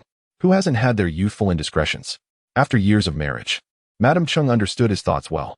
She felt compelled to speak on behalf of her nephews. With time and experience, they will naturally mature. Let us hope so. Su Sun exhaled deeply. Shall we move along? Thus, the group followed 3 large carts, departing from the Dongmen Wharf. As they traversed the bustling street, the previously quiet Su Zhi could no longer restrain his curiosity and asked Su Xiaomei, Sister, what did your commentary truly mean? What do you think? Su Xiaomei replied. Her curiosity piqued as she gazed at the shops lining the street. 2 orioles singing amidst the verdant willows. Does that not imply incomprehensible, while a line of egrets soaring against the azure sky suggests straying further away? You guessed correctly, Su Xiaomei laughed, her voice ringing like silver bells. Oh, you. Hearing the playful exchange between the siblings, Madame Chung turned back, half admonishing and half indulgent. How can you speak of your 4th cousin in such a manner? Mother, why do you not address them? Su Xiaomei pouted. They should not parade around boasting and bringing shame upon themselves. How could I, a married aunt, speak to them? Madame Chung shook her head. Su Sun had initially intended to find an inn for his wife and children to rest, but the Qing brothers' arrival distracted him, causing him to forget to inform the coachman, resulting in their being taken to the doorstep of the Chen family on Wenqing Street. Before he could speak, the coachman shouted, Master Chen, your relatives have arrived. Su Sun and his wife exchanged awkward glances, reluctantly altering their plans. Moments later, the door swung open, revealing Qingxia, clad in simple attire and drenched in sweat. Upon seeing Su Sun's family, he was both astonished and delighted. Didn't you say you would arrive tomorrow? We feared to trouble you. Hence we arrived a day early, Su Sun replied with a smile, clasping his hands in greeting. Uncle. The Chung family bowed respectfully to Qingxia. Do not stand on ceremony, sister-in-law. Qingxia returned the gesture and instructed the coachman, please move the carts to the north gate. He then closed the door and led the Su family around to the northern side of the residence. Although the entrance was less grand than the main door, it was still more impressive than that of an ordinary household. Brother and sister, do not mock me for taking advantage of my position. Qingxia chuckled while unlocking the door. In a moment of folly, I purchased this extensive residence, only to leave the back sections unoccupied. This time, when old Quan asked me to help find housing, I was tempted. It is better to keep the benefits within the family. As he spoke, he opened the courtyard door, lowering the threshold to allow the coachman to bring in the carts. The back courtyard, intended for the family's living space, featured 5 main rooms, 2 side rooms on either side, and a covered walkway connecting the main house to the side rooms. The courtyard boasted flowering crabs, wisteria, a fish pond, and a rockery. To ensure privacy, a shadow wall was placed behind the moon gate, dividing the front and back courtyards into two distinct realms. Unaware of their early arrival, workers were still present in the courtyard, carrying buckets to wash the ground. Do not mind the courtyard for now. Help move the luggage inside.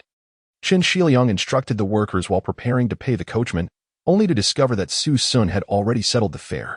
Once the coachman departed, Qingxia led Su Sun and his wife inside, where they settled into official hats and chairs.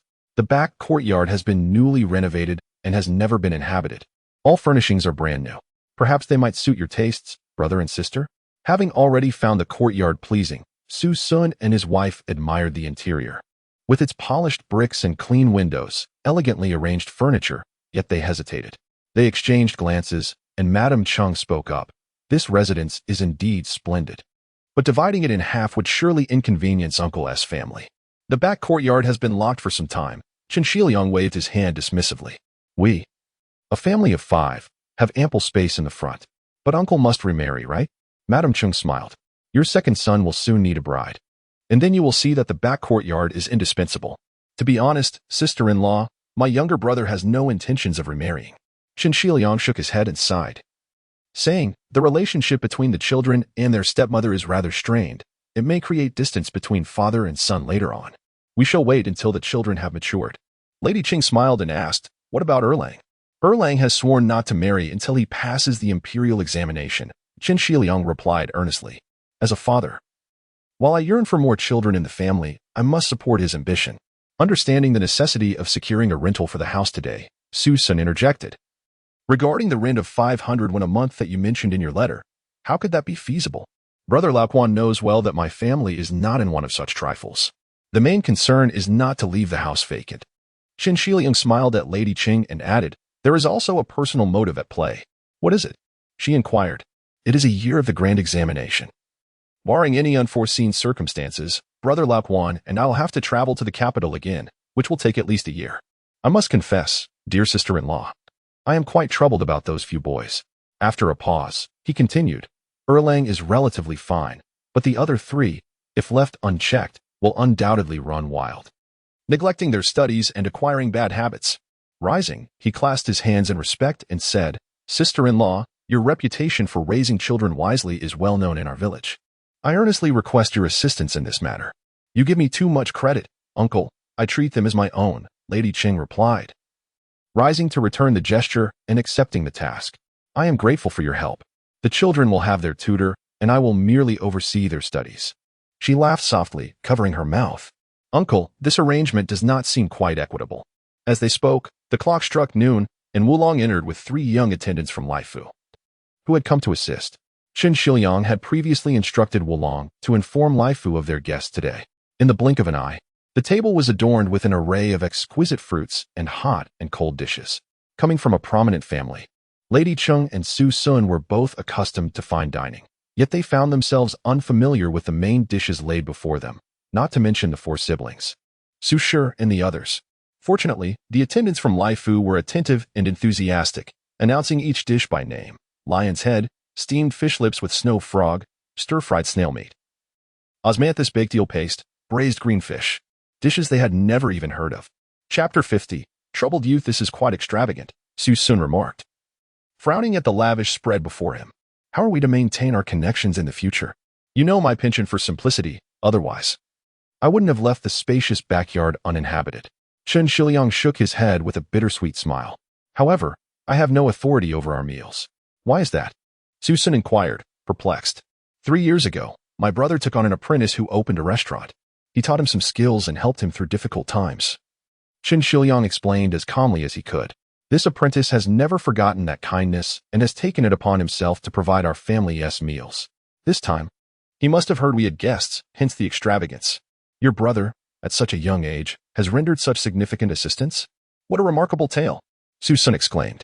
By the way, where is your brother? Madame Chung only saw Wu Lang and Lu Lang at home. I must inquire. Oh, Qingxia's pride vanished, replaced by a gloomy expression. He has run away. Eh? The Su family collectively gasped, turning their attention to Su Shi, who was lost in the delights of the feast. Su Erlang finally managed to lift a piece of eel with his chopsticks, his heart brimming with joy. Yet he felt a wave of embarrassment wash over him as he noticed the gazes upon him.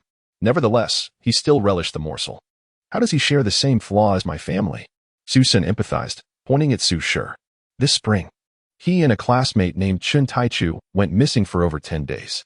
His uncle and I, along with a dozen relatives, searched high and low in Meishan, only to find them at the secluded Hualongwen. What were they doing? Chen Shiliang asked, astonished. They were pestering a Taoist priest to accept them as disciples. But the priest refused to comply, so they lingered on, Su Sun recounted. At such a tender age, they have already seen through the mundane world. It's not disillusionment. Rather, they aspire to attain immortality, Su Sun replied with a hint of helplessness. Now you understand why my foolish brother moved our family here, to dispel this vexation. Chen Shiliang fell silent for a moment, then sighed in resignation. My own simpleton, though he hasn't articulated his intentions, is unlikely to seek enlightenment. Why haven't you gone out looking for him? Have I delayed you? Su Sun suddenly realized. There is no need to search. I already know that San Lang is out with Li Jian, so I'm not overly concerned, Chen Shiliang responded, his tone relaxed. I only worry that he may bully others. Su Sun fell silent, observing the seemingly worldly San Lang and wondering why he behaved so erratically. Suddenly, Lu Lang, who had been quiet all along, spoke up. Every family has its own burdens to bear. The group chuckled, and Chen Shiliang offered a rueful smile. I wonder if my sister-in-law can handle the combined burdens of these two families. Madame Chung also chuckled sadly. It seems I was mistaken. Your uncle's wealth is not easily acquired. Achoo. On the boat returning to Qingxia from Luzhou, a youth sneezed several times in quick succession. Are you all right? San Lang? The wine merchant Li Jian asked. The wind on the river is strong. Come inside. Okay. Chen Ke rubbed his nose, lifted the curtain, and plopped down beside a small table, adjusting himself into a comfortable position. It feels as if someone is speaking of me. That is certainly the case. Your spirits have lifted considerably on this journey. At least you can joke now. After disappearing for 7 or 8 days, your return will surely be quite painful. That's because of you. Chen Ku retorted, visibly annoyed. What was once a task you could handle on your own, you insisted on dragging me along. I am embarrassed for you. Hiki. Li Jian chuckled awkwardly, diverting the topic, but it is good to see Chen Biejia. This trip has not been in vain. Indeed, at least Lord Chen still remembers the favor of the daylight. Chen Ku responded, relieved. The Lord Chen they spoke of was the former magistrate of Qingxia, who had been promoted to a higher office due to his outstanding achievements. Chen Ku pondered that while common folk could do little regarding governmental matters, those within the bureaucracy often had their own means. Even if Chen Tongpan could not directly assist, a few words of guidance could significantly alter the current dilemma. Ultimately, Chen Tongpan had not forgotten the place that had once facilitated Chen Ku's rise, nor had he overlooked Li Jian's years of respect. Upon learning of the visit from old acquaintances, he welcomed them into his private residence. Within the familiar confines of Lord Chen's abode, Chen Ku found nothing to conceal. After hearing the plight of Huang Jiao wine, Chen Tongpan stroked his beard thoughtfully. I indeed noticed the name of Huang Jiao wine on this year's tribute list. Although it is a considerable burden, it greatly enhances Huang Zhao's reputation. Overall, it should not be at a loss. What is the quantity we are required to contribute? Chen Ku inquired eagerly. That is not disclosed. There are intricacies involved. The public notice will not specify exact amounts or prices, Chen Tongpan replied. Typically, only the transport office and the local officials involved know the specifics. Could we glean some insights on the side? Chen Ku pressed, unwilling to relent. If it's not too much trouble. Though I am still an official in Shu, the Zizhou and Yizhou routes operate independently, Chen Tongyan shook his head. In any dynasty, crossing boundaries is a serious gamble. The implication was clear. The mere fact that he was meeting with Chen Ku and Li Jian was already a potential breach of propriety. Surely you have many acquaintances among your fellow countrymen, colleagues, and associates? Chen Ku pressed on, eager not to let this last thread of hope slip away. There must be someone who would refrain from crossing boundaries. You young man. Chen Tongpan chuckled, exasperated. You really cannot be easily fooled. Nevertheless, he nodded seriously. I do have connections in Yizhou, but I do not recommend you pursue this avenue. Are you concerned about alarming the snakes? Chen Ku inquired solemnly. Astute. Chen Tongpan nodded. You must have heard the saying, the county magistrate who destroys families, the minister who extinguishes clans. Once they catch wind of it, they have countless ways to make your lives miserable. Are you implying that you suspect something amiss? Chen Ku responded, unfazed. There are indeed some inconsistencies. Qin Tongpan deliberated carefully. The imperial tribute list often undergoes changes. It is not surprising that Huang Xiao made the list. However, initial contributions for new items are typically modest and gradually increase based on circumstances. It is unusual to demand such a large quantity all at once. This could spell disaster. In truth, he was aware of some unspoken rules regarding tributes. But he refrained from sharing everything, fearing that Chen Ke might speak indiscriminately upon his return. Then what do you mean? Chen Ke pressed, no longer interested in the background, but focused on the outcome. I will make some inquiries and consult with an old friend in the capital, Qin Tongpan said slowly. Coincidentally, I have a friend in the Ministry of Revenue, although it is the Ministry of the Interior and holds no real power. They are in charge of local tribute products. That's wonderful, Li Jian exclaimed, invigorated. In his view, officials in the capital naturally manage the Izhou route. This endeavor likely won't be straightforward, Chen Ke cautioned, adopting a more somber tone. If there is anything you require, please do not hesitate to ask. Indeed. We have brought money. Li Jian quickly pulled out a thick stack of cash from his pocket. Use this to smooth things over. Qin Tongpan glanced at the stack of cash, remaining impassive. You will also need to provide me with another item. What item? Evidence, Qin Tongpan sighed. I can assist you without money, but without evidence, I can only inquire. I cannot offer further assistance. Li Jian exchanged glances with Chen Ke, who exhaled a deep breath.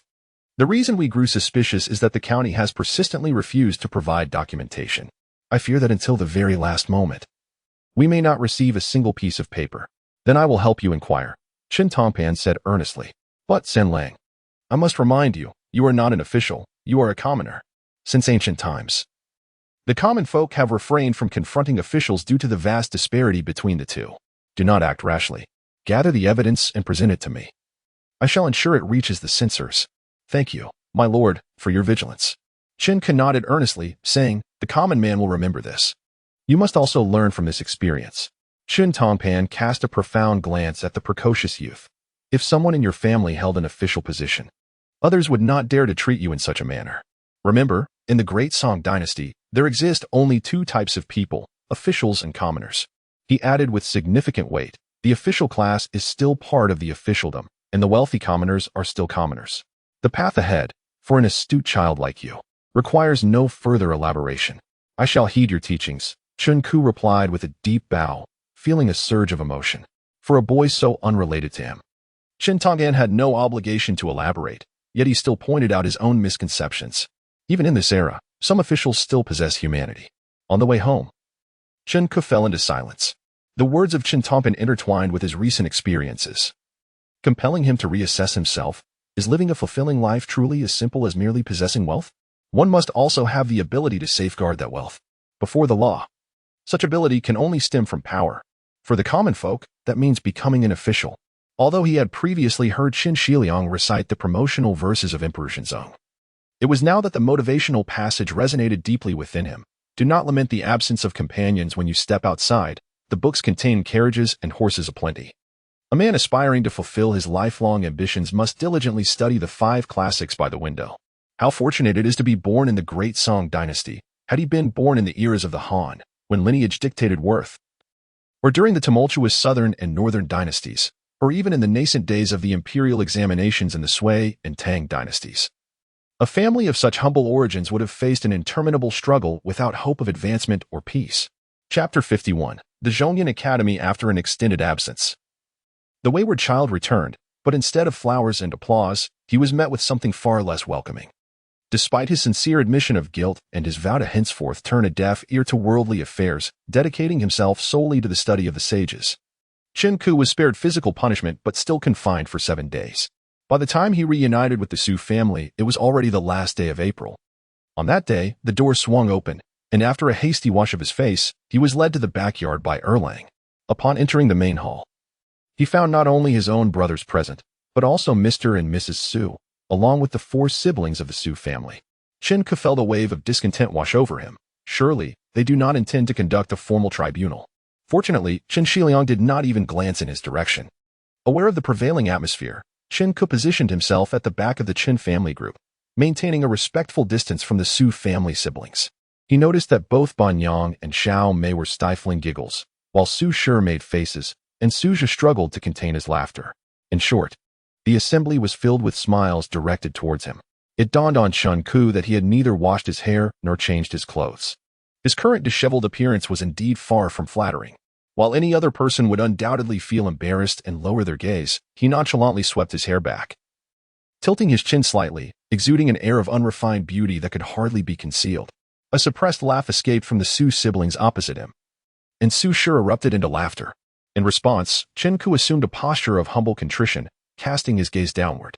His subtle movements, coupled with his position at the back, meant that only the Su siblings could discern his demeanor. The elders at the head of the room were oblivious to his behavior, only perceiving that the Su siblings were convulsed with laughter. This incited Su Sun to exclaim in exasperation, "What is so amusing? Zhong, has he misbehaving again? Has he?" Su Shi immediately bowed his head, lamenting internally, "Why must I always be the scapegoat?" However, Chen Shiliang felt a sense of satisfaction, invigorated as he declared, "Let us return to the matter at hand." "Very well," Su Sun nodded in agreement, "you may proceed." With that, Chen Shiliang cleared his throat and addressed the gathering of younger relatives. "You young ones, while your primary focus should be on cultivating virtue, it is undeniable that excelling in the imperial examination is of utmost importance at this stage. The Zhongyan Academy, established by the esteemed sage Wang Fang, holds a distinguished position in Meizhou and neighboring counties. Its high prestige has led to it being the sole institution responsible for education during the Qingli Reformation. As we have not established separate government schools in Meizhou, the so-called Qingli Reformation was part of a broader initiative aimed at enhancing educational standards, with the clear objective being to establish schools in all prefectures and counties, supplementing existing educational institutions, to elevate the status of government-run academies. The new policies stipulated that only those who studied for over 300 days at an academy would qualify for the imperial examinations. Evidently, this move to elevate the status of government education posed a significant challenge to private institutions, leading to the decline of many thriving private academies established since the founding of the nation. However, institutions like the Willow Academy not only remained unshaken by the rise of government schools but transformed into government institutions themselves, thus solidifying their dominance in the academic realm. While the Zhongyan Academy was relatively obscure on a national scale and not particularly renowned in Sichuan, it was granted the same status as the four great academies, inciting envy and resentment among those larger institutions. After an exhausting and lengthy discourse, Chen Shiliang finally reached the crux of the matter. This year, the Zhongyan Academy will open a new class, with enrollment commencing the day after tomorrow. You must be vigilant, as this is not like previous years. In the past, even if you did not attend Zhongyan Academy, you could still enroll in other schools or engage in self-study without affecting your qualification for the examinations. Now, however, the rules have changed. If you cannot gain entry to Zhongyan Academy, you will not even have the right to take the imperial examinations. Su Sun, unable to endure Chen Shiliang's verbose manner, interjected, "If you cannot gain admission to Zhongyan Academy, do not bother returning." He glared around the room, demanding, "Are there any questions?" The younger generation exchanged glances. "Yes, may I ask, Uncle Su, will there be an examination for admission to Zhongyan Academy?" Chen Ku raised his hand to inquire. Previously there was none, but now it is a government institution and students from all counties will be flocking here this week, Su Sun replied. "Due to limited spots, an examination will be required. If you do not pass, you will have to wait until next year," Chen Shiliang added. The Chen family children regarded Su Sun with newfound respect, realizing that even before the exam, they had uprooted their families to come here. Uncle Su was indeed quite bold. Yet, if they succeeded, their efforts would surely pay off. What will the examination entail? Chen Ku pressed further. As this is the first time an exam is being instituted, no one knows for certain, but it will likely cover the 4 books and 6 classics, as well as poetry and couplets, the 2 elders replied nonchalantly. In any case, those who need to prepare for the exam should promptly return to their studies. You are not allowed to leave the house tomorrow. Focus on your preparations. Now, you may disperse. The younger generation bowed respectfully to their elders before filing out. Upon reaching the courtyard, the Chen and Su families discovered that Chen Ku had already vanished without a trace, most likely off to bathe. "It seems he is not shy at all, but is merely toying with us," Su Shi chuckled. "He has truly made us suffer." "Indeed. There will be many more days of such trickery ahead," Chen Erlang teased. "My younger brother has earned the nickname the Pitfall for thousands. You must be cautious, Zhang." "Do you think I am an easy target?" Su Shi retorted, his competitive spirit ignited. "Beware of arrogance and impatience, Zhang." Su Banyang skillfully twisted her brother's ear. You are not allowed to leave tomorrow. Let Qing'er supervise you. Rest assured, sister, I will ensure he does not set foot outside, Chunjun promised. Though he blushed at the implication. What will you do? Su Shi, feeling somewhat embarrassed in front of his Qin family brothers, stepped aside. Am I to be idle? With so many of you attending school, have you prepared your supplies? Ink, paper, brushes, umbrellas, wooden clogs, snacks. Bianjing exclaimed with exasperation. Is there not something to prepare? With a smile directed at Qingxia, she added, I've already spoken to Uncle Qin about preparing for Sanlang and Wulong as well. Thank you so much, sister. Qingxia's face turned crimson as he stammered. I appreciate your help. He had intended to ask, could you get one for me too? But found himself too bashful, instead saying, such a significant favor. It is but a trifling effort, Bianjing replied graciously. Now, let us all go about our business. With that, she took her younger sister's hand, preparing to head out for shopping. Qin Erling wished to follow but felt as if he were a frog caught by the throat, unable to voice his desires. Second brother, you should go too. A familiar voice called from the moon gate, revealing the freshly scrubbed Qin Sanlang returning. What would I go for? Qin Erlang lamented, regretting his words. Qin Ke felt an equal desire to kick him, lead the way, settle the accounts, carry the bags. The streets are teeming with rascals, you must protect them. Then I shall go. Qin Zhen hurriedly dashed out after them. In the afternoon, in the small study of the Chun residence, a large bookshelf faced the door, overflowing with various books. Between the shelf and the door stood two spacious writing desks, each equipped with the four treasures of the study, as well as paperweights, water bowls, pen washes, and writing implements. Qin Ke sat at the right desk, surrounded by the 4 books and 6 classics, perusing them at a speed that seemed almost superhuman. He was so engrossed that he failed to notice when Qingxia entered. Qingxia, remaining silent, took a seat opposite him. After finishing another book, Qin Ke finally looked up to acknowledge his presence. Father, please remember to knock next time. You little rascal, still holding a grudge against me? Qingxia chuckled. Where did you inherit this penchant for grudges? It is innate, Qin Ke replied. Now, let us cease the jesting. Qingxia stated solemnly, in these past few years, I have only allowed you to study and practice writing at home, without sending you out for formal education. Will you feel nervous for tomorrow's examination? Not originally. But now that you ask, father. Qin Ke replied languidly. He would only call him father when he was in a good mood. Otherwise, he would refer to him as father dearest. How about it? Still not anxious? Speak properly, Qingxia said with some exasperation. He understood that his third son always became acerbic after receiving punishment, not knowing where such temper came from. As long as you aren't nervous, just do your best in the exam. I believe in your abilities. There won't be any issues. I believe in myself as well. Qin Ke nodded earnestly. Do you know why I'm feeling so gloomy? Why? Because, according to past sentencing standards, I should have been confined for 3 days. Yet this time, I was confined for a full 4 days. Clearly, I have become a casualty in your rivalry with Uncle Su. Qin Ke shook his head. Father often says that a gentleman should show leniency in punishment, and you know well that I certainly wasn't out for leisure. Ah. Qingxia realized he had been hit with a point. He recalled that when Su Shi returned after running away, he was confined for 6 days. He thought to himself that the Qin family's rules should not be only half as lenient as the Su family's, thus, not only doubling the punishment, but adding an extra day. Feeling guilty, he had no choice but to change the subject. If you had told me what you were up to, this confinement could have been avoided.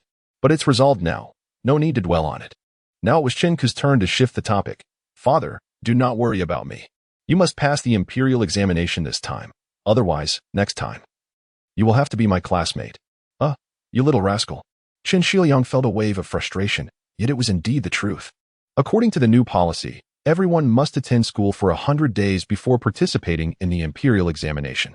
This time, the court showed leniency towards the elderly, granting special consideration. However, if one fails again, regardless of age, they must attend school. The prospect of taking the exam alongside his son was already embarrassing enough. If they had to study together, he might as well find a block of tofu to end it all. Chapter 52. The examination. Qin Ke continued his reading until the late hours of the night before returning to his room to rest. Upon entering, he found Erling already back. Lying on the bed and gazing at the beams above, his expression a perplexing blend of laughter and tears. What could this mean?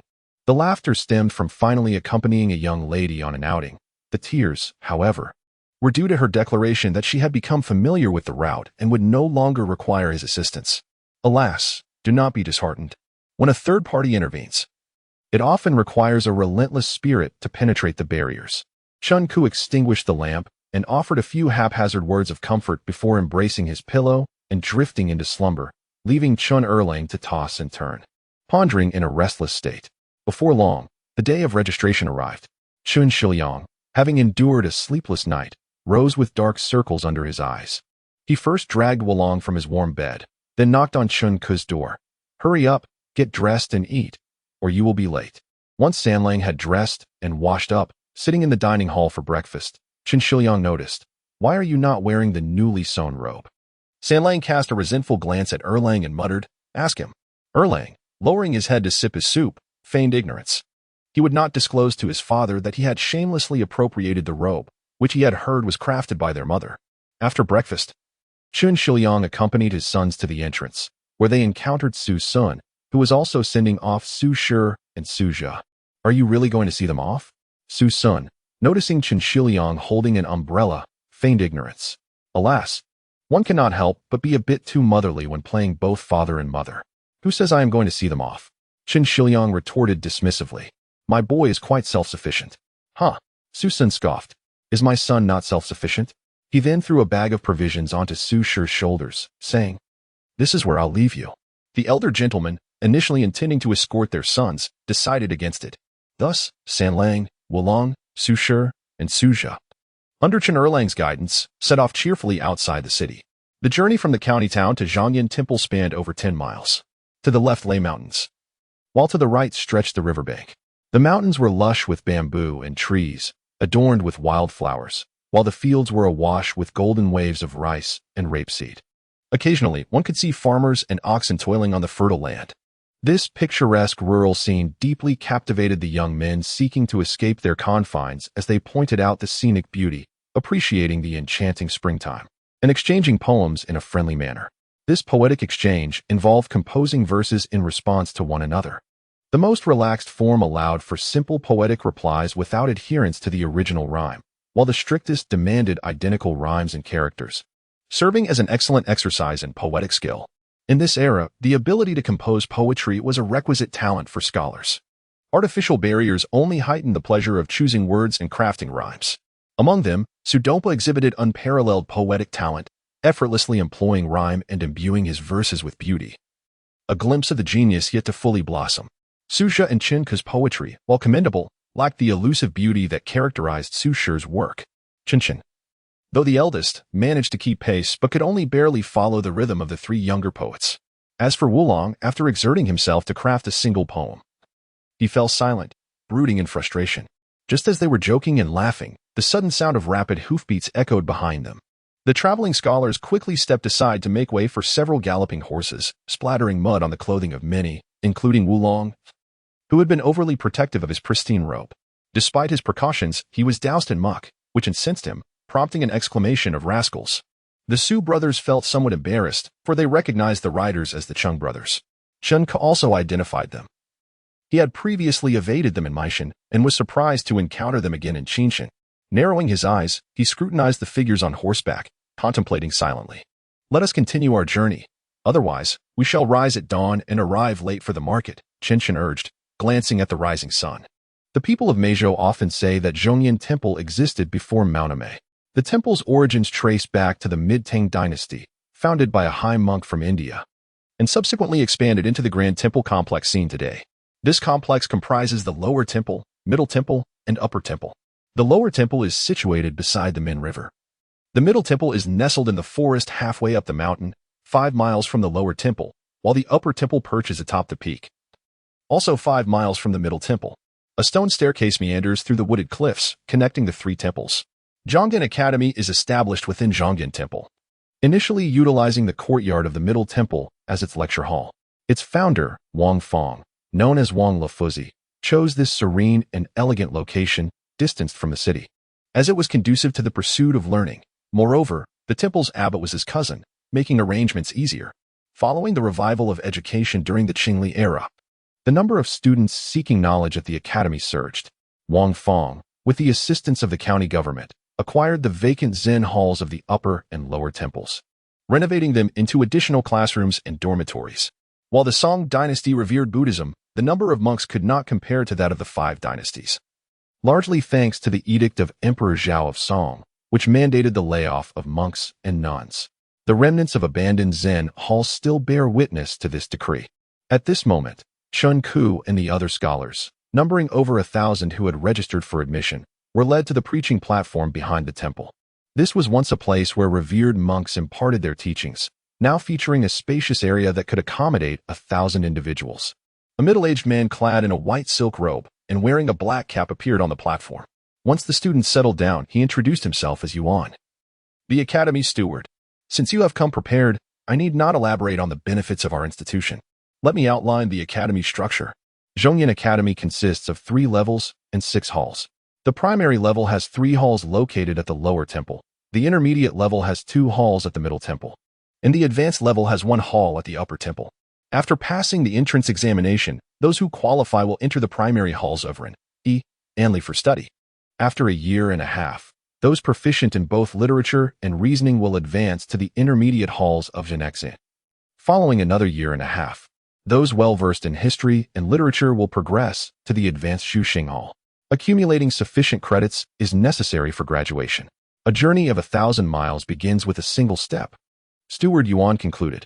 Next, we will commence the entrance examination, and you must respond earnestly, for this will determine your eligibility to enter the academy this year. With that, he struck a golden gong on the platform. Immediately, academy personnel began distributing identification tokens to the students.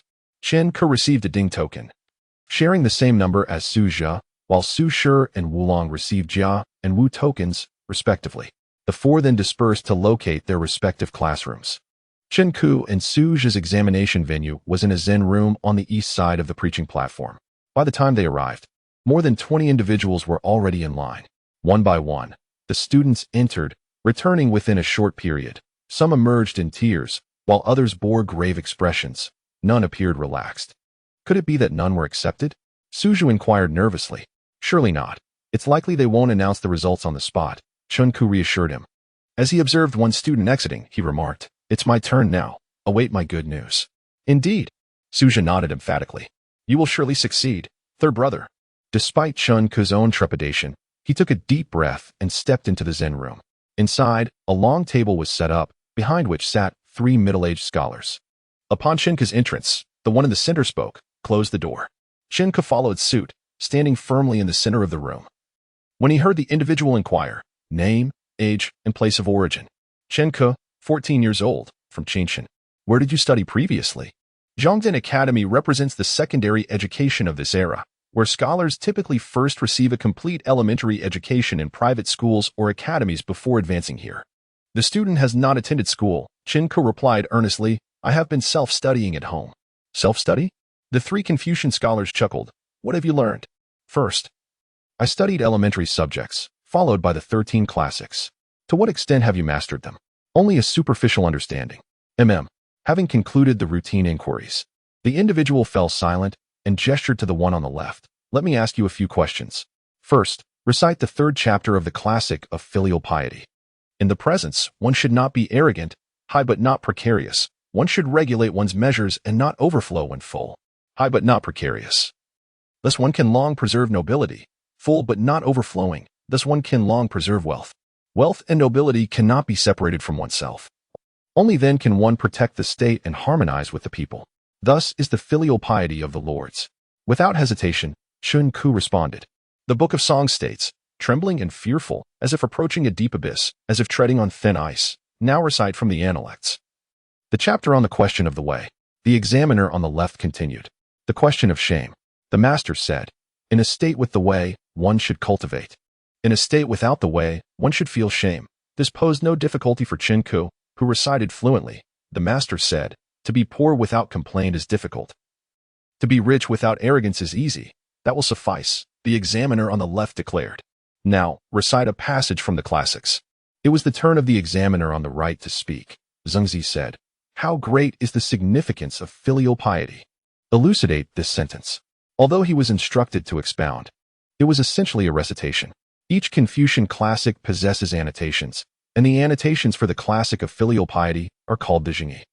Each line of the text is elaborated upon, and one must respond verbatim, Any alteration would be deemed incorrect. While this may seem rigid and inflexible, it lays the foundation for crafting well-reasoned and substantiated writings. Sources stem solely from the 13 classics and their commentaries.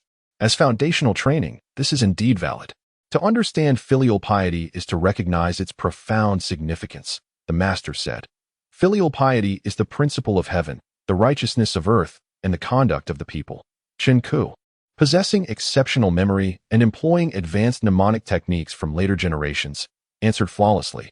By adhering to the principles of heaven as customary, utilizing the advantages of earth to pursue righteousness, and following this to implement governance and education, one need not rely on severity to achieve reason. The examiner then requested him to expound on a sentence from the Analects, and upon listening to his precise recitation, nodded approvingly. Very solid. Indeed, you have diligently self-studied. The previously stern-faced examiners began to smile, and the one in the middle directly said, "Step outside and rest while awaiting the announcement of results." "Thank you, esteemed teachers," Qingli acknowledged, knowing he had likely passed. He respectfully bowed and exited. Chapter 53. Brothers in arms. After the four of them finished their examinations, they gathered at the entrance of the Zen temple. Su Xiaomei, enchanted by the picturesque scenery on the mountain, suggested they indulge in some leisure time. However, Su Xiaomei expressed concern about the impending announcement of results, advising against any frivolous escapades that might hinder their main objectives. "What is the harm in being a little late?" Su Xiaomei replied nonchalantly. Through their recent interactions, Qingli discerned that Su Xiaomei bore little interest in the imperial examination, feeling compelled to partake only due to the fervent hopes of his strict father and affectionate mother. Otherwise, the incident of his running away would not have occurred. "Perhaps we should refrain. Once we start attending school here, you'll surely tire of it." Qingli concurred with Su Xiaomei. "Let us head to the pavilion and find a cool spot to enjoy some snacks while we wait." Indeed, Su Xiaomei, with his amiable temperament, chuckled. "You can't back out later. Do you think I don't enjoy myself?" The four boys laughed and made their way back to the lecture pavilion, swiftly claiming a shaded area. They spread out an oilcloth from their book boxes and opened their respective lunchboxes. Qingli revealed 2 steamed dishes, osmanthus cake and goose fat rolls. Wu Lang had roast goose, pickled fish, and boiled eggs in his box. In contrast, the Su brothers had a simpler fare, consisting of yellow corn buns and green rice dumplings. "Your sister from the Su family is indeed strict with herself, yet indulgent towards others," Qingli remarked, noting the stark difference in their lunches. "When we return, I'll tell her we all dine together." "My 8th sister might not have thought of that," Su Xiaomei chuckled. "The heart of a woman is as unfathomable as the depths of the sea. Don't be too touched." "Is that how you speak of your own sister?" Qingli replied helplessly. "I'm merely reminding you with good intentions," Su Xiaomei said, taking a bite of a goose fat roll. "Let us dig in. Slow down. Leave one for me." The four boys playfully jostled for food, resulting in a rather unrefined display. "Huh, look at them. They resemble dogs fighting for scraps." A harsh voice interrupted their merriment. The boys turned to glare and saw 3 elegantly dressed youths passing by, surrounded by a group of attendants and servants. One of them had just hurled the derisive remark. "Stop right there." Qingli sprang to his feet, exclaiming, "Who are you calling a dog?" Wu Lang stood beside him, darkly frowning. "Who else but you?" One of the youths, the tallest among them, squinted disdainfully. "Are you not feeling indignant?" "So it is indeed a dog barking." Qingli laughed heartily. Good dog, good dog. Feeling frisky, are we, lad?" A burly servant rolled up his sleeves, revealing gaudy tattoos. Threatening, "I'll tear your mouth apart." With a cold laugh, Qingli tucked his garment into his belt, and Wu Lang rolled up his sleeves as well. The 2 brothers clearly had a reputation for brawling. Hold on. Su Xiaomei interjected, placing himself between the 2 parties, attempting to soothe the situation. "We're all family here." He then turned to Qingli. "These are my cousins from the Qing family." He addressed the Qing brothers. "And this is a family friend of ours." "Ah, it's you, Zhongyan," Qingxia Yuan said, a forced smile on his face. "I didn't expect you to associate with these ruffians. However, for your sake, I'll let it slide." Before he could finish, a morsel of meat flew through the air, striking him on the cheek. Qingxia Yuan looked up in shock, only to see Qingli shaking his head. "Indeed, 3 days without practice makes one rusty. I was aiming for the dog's mouth." Stunned into action, Qingxia Xiang bared his teeth in anger. "Let us deal with that brat." The entourage surged forward, but the Su brothers quickly intervened. "What do you think you're doing?" 2 furious voices rang out simultaneously. It was the Qin family's eldest and second sons, along with the long-absent 4th brother, appearing on the scene. The two elder brothers shielded their younger siblings, glaring at the Qing brothers. What place is this that you dare to assault someone? Do you believe I want to report this to the authorities and have you expelled from the mountain? Qing family brothers hesitated briefly before bursting into laughter. Go ahead and hit. Let us see how you'll drive us out. Chen Delang clasped his fist in a gesture of camaraderie to the onlookers, declaring loudly, We are only retaliating in self-defense. Brothers in arms, we cannot bring disgrace to the Qin family. Chen Erlang, shedding his usual lethargy, became animated. None of the children taught by Chun Shi Liang are weaklings. Realizing their numbers, a slender youth appeared beside the Chun brothers, introducing himself. I am Song Dynasty, always eager to champion justice. Enough. A commanding voice rang out, and a refined young gentleman arrived on the scene. Eldest brother, the Qing brothers immediately deflated. For it was none other than Qing family's eldest son, Kai. This is the academy, a place of learning. Your ruckus has brought shame to the Qing family. Qingxia Kai scowled. If you wish to fight, do so elsewhere. Don't disgrace yourselves here. With a wave of his hand, he ordered them aside.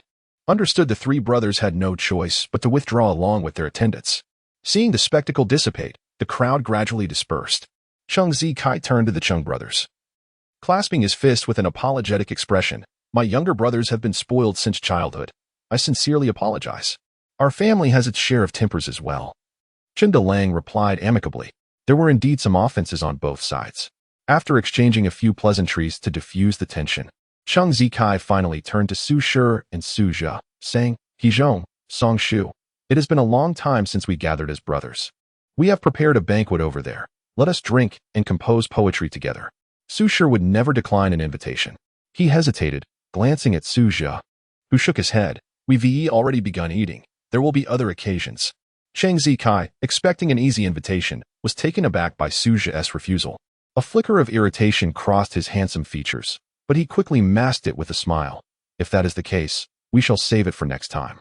He bowed and took his leave. Thank you for your assistance, kind sir. May I ask your esteemed name? The Qin brothers expressed their gratitude to the one who had come to their aid. I have mentioned it before. My name is Song Dynasty, the lean youth chuckled. Oh, you are the elder brother of Song Bo? Qin Ke recalled, suddenly connecting the dots. Indeed, that is my foolish brother, the young man smiled, eyeing Qin Ke. You must be Qin Sangu, right? My father often speaks of you. What a delightful coincidence. Qin Ke exclaimed, allow me to introduce you. Everyone exchanged pleasantries and bowed. Among the youth, there was no shortage of conversation, and they quickly bonded. Yet, the Qin brothers found themselves in a somewhat awkward position. Sanlang. We have grown up together since childhood, Erlang remarked, aware of Qin Ke's temper. Delang and Si Lang have never wronged us. Qin Ke maintained a stoic expression while observing his elder cousins, causing them to feel uneasy. Finally, he managed to smile. I bear no grudges against you. Had it not been for Si Lang bringing us medicine and food, we might have perished from illness or hunger. Had it not been for Degu urging me to find father, I cannot imagine how much more suffering you would have endured. Erlang continued to speak on Delang's behalf. You saw it for yourself. He was beaten by Debo for our sakes. Let bygones be bygones, Delang, embodying the qualities of an elder brother, waved his hand. In this world, who is closer than brothers? Nothing should shake our bond. Indeed, well said. The brothers nodded in unison. A group of individuals conversed and laughed. The passage of time felt swift, and before long, the hour of the evening arrived. Then, Steward Yuan emerged with three middle-aged scholars, announcing, these three are the heads of the three halls of benevolence, righteousness, and propriety. Shortly, they will call out names. And those summoned shall gather before them. Each hall master held a list, commencing to call out names in a loud voice. Those whose names were called finally released a breath of relief, scampering over to stand before their respective hall masters. Those who were not called could only grow increasingly anxious. Each of the three halls had approximately 60 students. And the list of 180 names was swiftly read through. To Qin Ke's disbelief, a startling revelation occurred among the three brothers.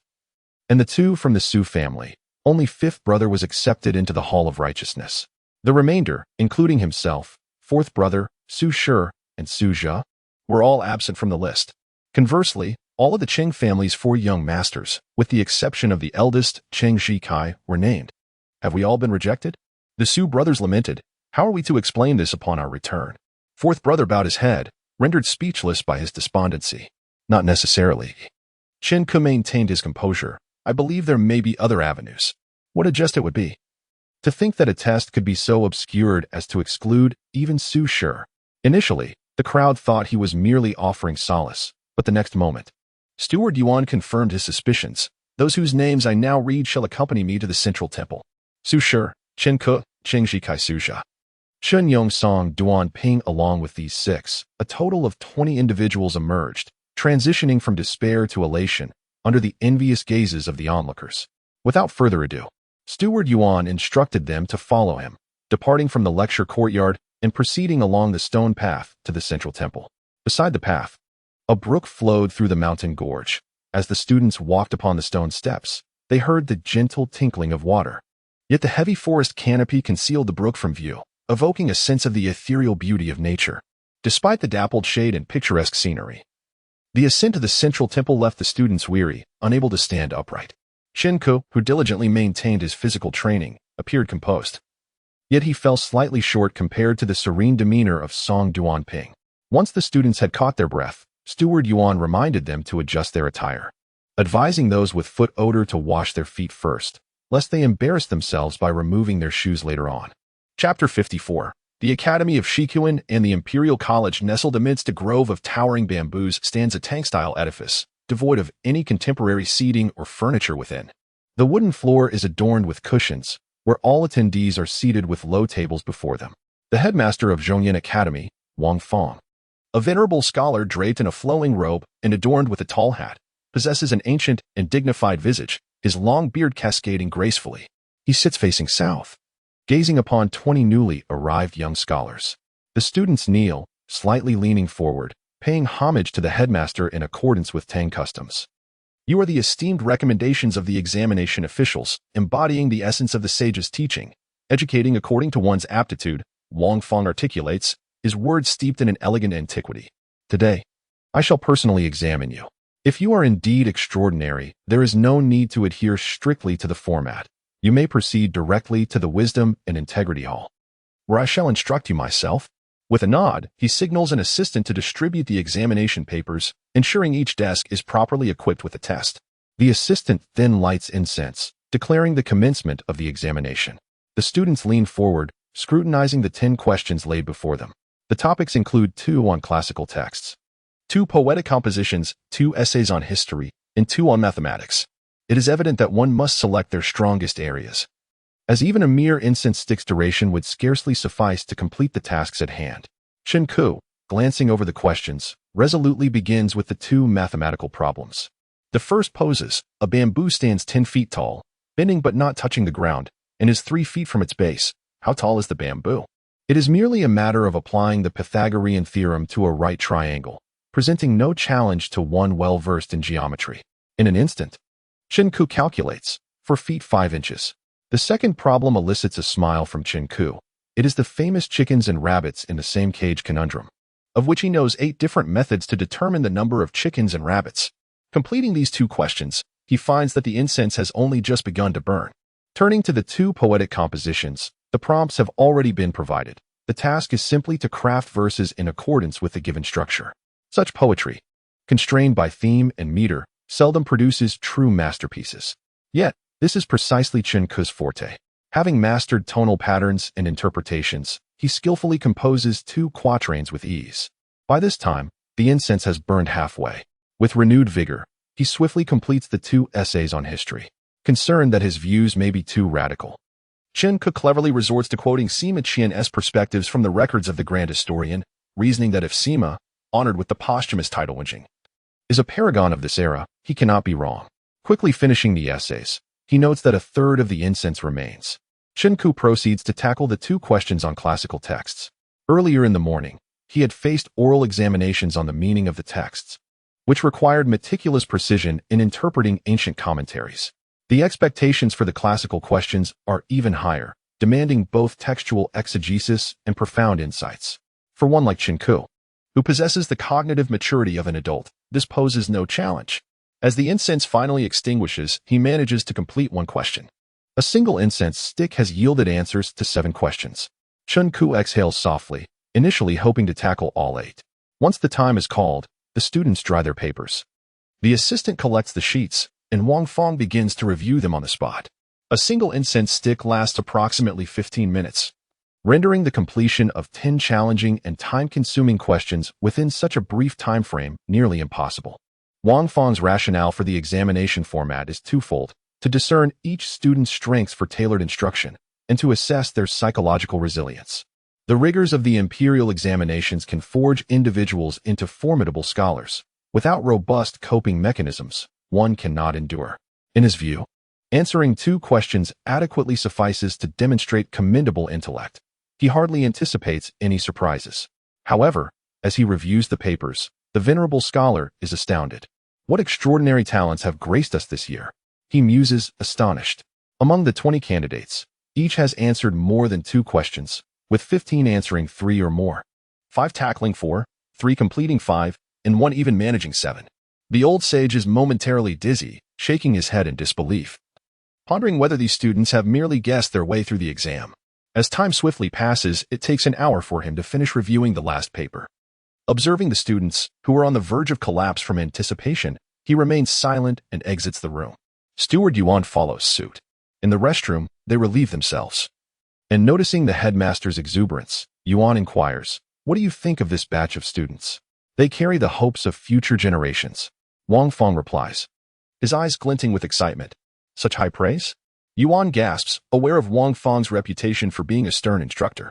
"It is rare to hear such commendation from you." "Indeed." It appears that this strategy has borne fruit.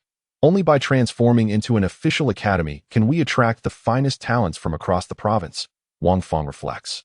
In terms of skill alone, these adolescents would not typically impress a scholar of my experience. What I see is potential, raw talent, and promise, a cadre of future luminaries. Headmaster, we must not allow them to become too arrogant, Yuan cautions, observing Wang Fang's uncharacteristic enthusiasm, for pride comes before a fall. Indeed, Wang Fang nods, adjusting his belt. After Yuan ladles water for him to wash his hands, he adopts a serious demeanor, attempting to reclaim his scholarly poise. Yet, he cannot suppress a smile, exclaiming, "What a stroke of fortune." Upon hearing footsteps, the students, who had been stretching their stiff limbs, quickly return to their seats. Wang Fang resumes his position on the cushion, his expression now grave, though a damp spot on his robe undermines the image of the sage. The results of the examination, however, are disheartening. Wang Fang's words cast a chilling pall over the students. All of you exhibit impatience, superficiality, and immaturity. You seek only speed and novelty. It is truly disappointing. Even Qingli, who had believed himself to have performed well, feels the weight of the headmaster's critique, rendering the rest of the students dejected and dispirited. Perhaps I have been too harsh, Wang Fang concedes, shifting his tone. Yet there are redeeming qualities. Let us identify the standout performers. Picking up a few papers, he inquires, "Who is Qingli?" "I am here," Qingli replies, sitting up straight. To answer 7 questions within the span of 1 incense stick demonstrates your broad knowledge and remarkable aptitude, Wang Fang states, his tone softening. "What pleases me most is your historical essays, which reveal a mature and discerning perspective befitting a learned scholar. You are indeed a frontrunner." He pauses, then adds, "However, you must share this honor, for while your poetic compositions reflect considerable skill in both structure and illusion, they fall short compared to another candidate." "Were you to name this individual?" he inquires, picking up another paper. "Who is Su Xiaomei?" "I am here," Su Xiaomei replies, straightening up. "Your poetry articulates your aspirations beautifully. With diligent practice, you shall undoubtedly emerge as a renowned poet," Wang Fang smiles. "Yet this is not the sole reason you share top honors. Your historical essays, though slightly less profound than Qingli's, possess a vivid eloquence that captures the essence of history in just a few words." Turning back to Qingli, he remarks, "You are the top scholar in reasoning. Do you feel slighted by this arrangement?" "Not at all," Qingli beams, reveling in the honor of being tied with Su Xiaomei in this first examination, a source of immense pride for him. "Your generous spirit is commendable," Wang Fang acknowledges. Wang Fang, with a nod of approval, stroked his beard and remarked, "This is how one becomes truly accomplished." He then picked up the 3rd paper and announced, "3rd place. Su Xiaomei." The student stood up promptly. "You answered 5 questions, each in accordance with the rules and standards, which is indeed commendable. Continue to persevere, and strive to catch up with the 2 ahead of you." The esteemed elder, a renowned educator, had already instilled a sense of competition among the students from the very outset. 4th place, Chen Yong. Wang Fang gazed at Chen Xilang, stating, Though you only answered 3 questions, your responses are solid and imbued with a sense of antiquity, thus securing you the 4th position. He then proceeded to announce the 5th, 6th, and 7th places, revealing that Song Dynasty was in 8th.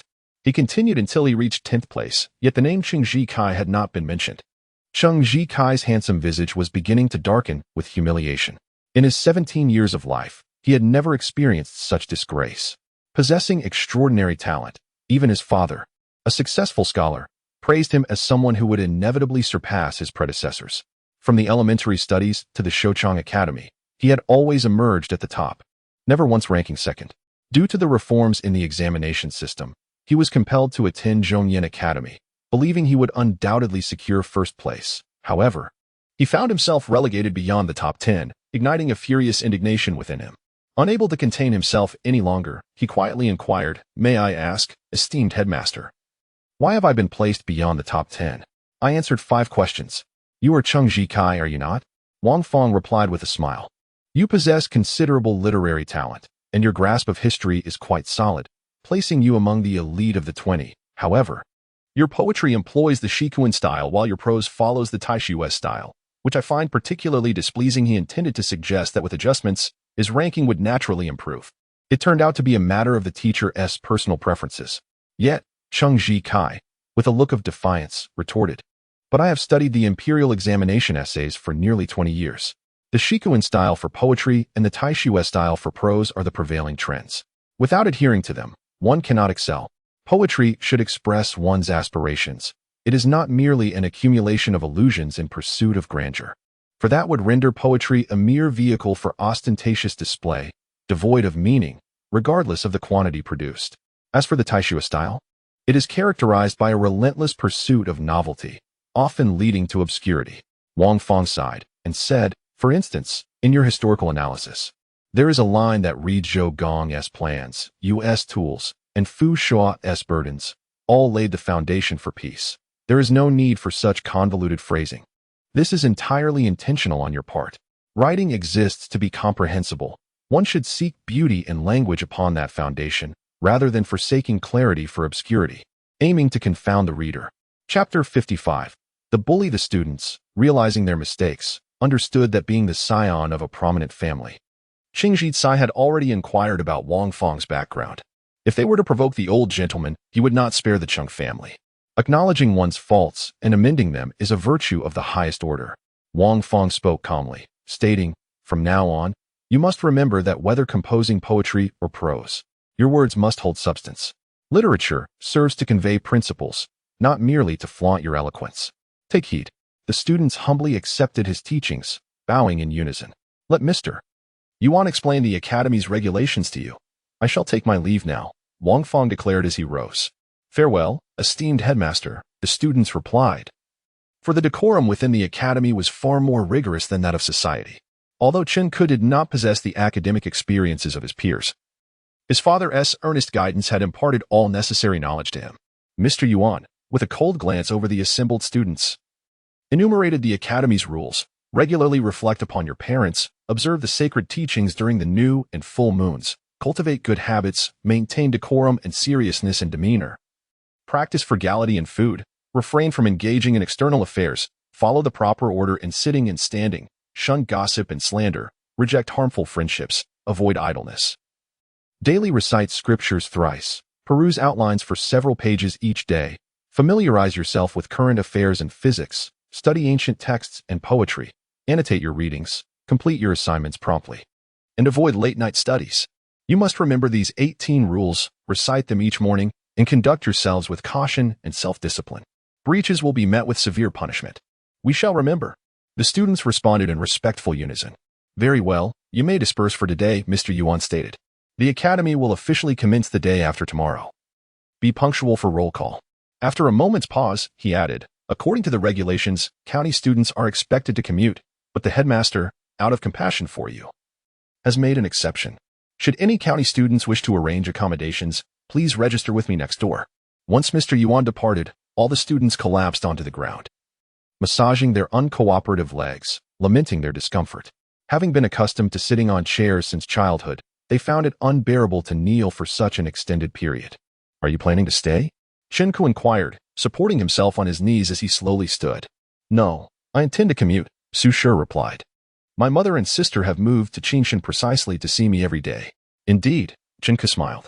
"I too do not wish to stay at the academy. Even sleep requires supervision, which feels too restrictive." He then pulled his younger brother up, saying, "You should return home as well." "My elder brother has arranged a place for me," replied Si Lang, the most refined among the Qin siblings. It seemed rather unjust that such exemplary sons emerged from a pair of disreputable parents like Qin Shishir and his wife. "Stay if you can, if not, then depart." Qin Sanlang, the most assertive of the brothers, asserted, "Home is far superior to the academy. We can remain close." "Very well," Si Lang conceded, touched by his brother's words. "Is there room at your place?" Song Dynasty interjected, grinning, "As long as you can spare a bed, I'm fine. If I were to decline, Uncle Song would come after me with a knife." Qingxia laughed heartily. "Let us all go together." The group packed their belongings and, amidst laughter, made their way out, only to be halted by an assistant teacher. "Which of you is Su Xiaomei?" "I am," he replied. "Come with me. The headmaster requests your presence." Confused, Su Xiaomei followed and returned shortly, holding a letter, explaining, "It turns out the headmaster is an old acquaintance of my father and has asked me to deliver this letter." Realizing time was of the essence, the group hurried down the mountain. Upon reaching the base, Wu Lang was already waiting, saying, "Second brother mentioned they have moved to the upper temple. It's too inconvenient to descend daily now." "That's fine," Qingxia remarked. "Let us hasten our journey." Thus, the group departed from Zhongyan Temple towards the county town. The sunset bathed the sky in hues of crimson, and the wind swept across the fields, causing waves to ripple through the wheat. The relieved youths sprinted joyfully, their laughter echoing through the countryside, until they were intercepted at the riverbank by members of the Qing family. Cheng Ziyuan and his two brothers, having finished their studies at the lower temple, were waiting specifically for the Qin brothers. With the absence of the older siblings, Cheng Ziyuan felt emboldened as he towered above them on horseback, declaring, "We are 6 or 7 li from the academy now. Beating you would be pointless, wouldn't it?" "That remark belongs to me," Qingxia retorted, throwing his book box to the ground and stretching his limbs. "I have long found you irksome. How dare you flaunt your horse before me? Can't you see I have no donkey to ride?" Jealousy ignited within him. Qingxia cracked his knuckles, excitement gleaming in his eyes. "Let us confront them together." The Qing brothers were taken aback, wondering if there truly existed such a reckless individual among them. They assumed their 3 retainers, seasoned fighters, could effortlessly handle this group of youths. Thus, they brandished their fists and shouted, "What are you waiting for? Attack! One of you, the Golden Mouse, is enough," declared one of the retainers, stepping forward.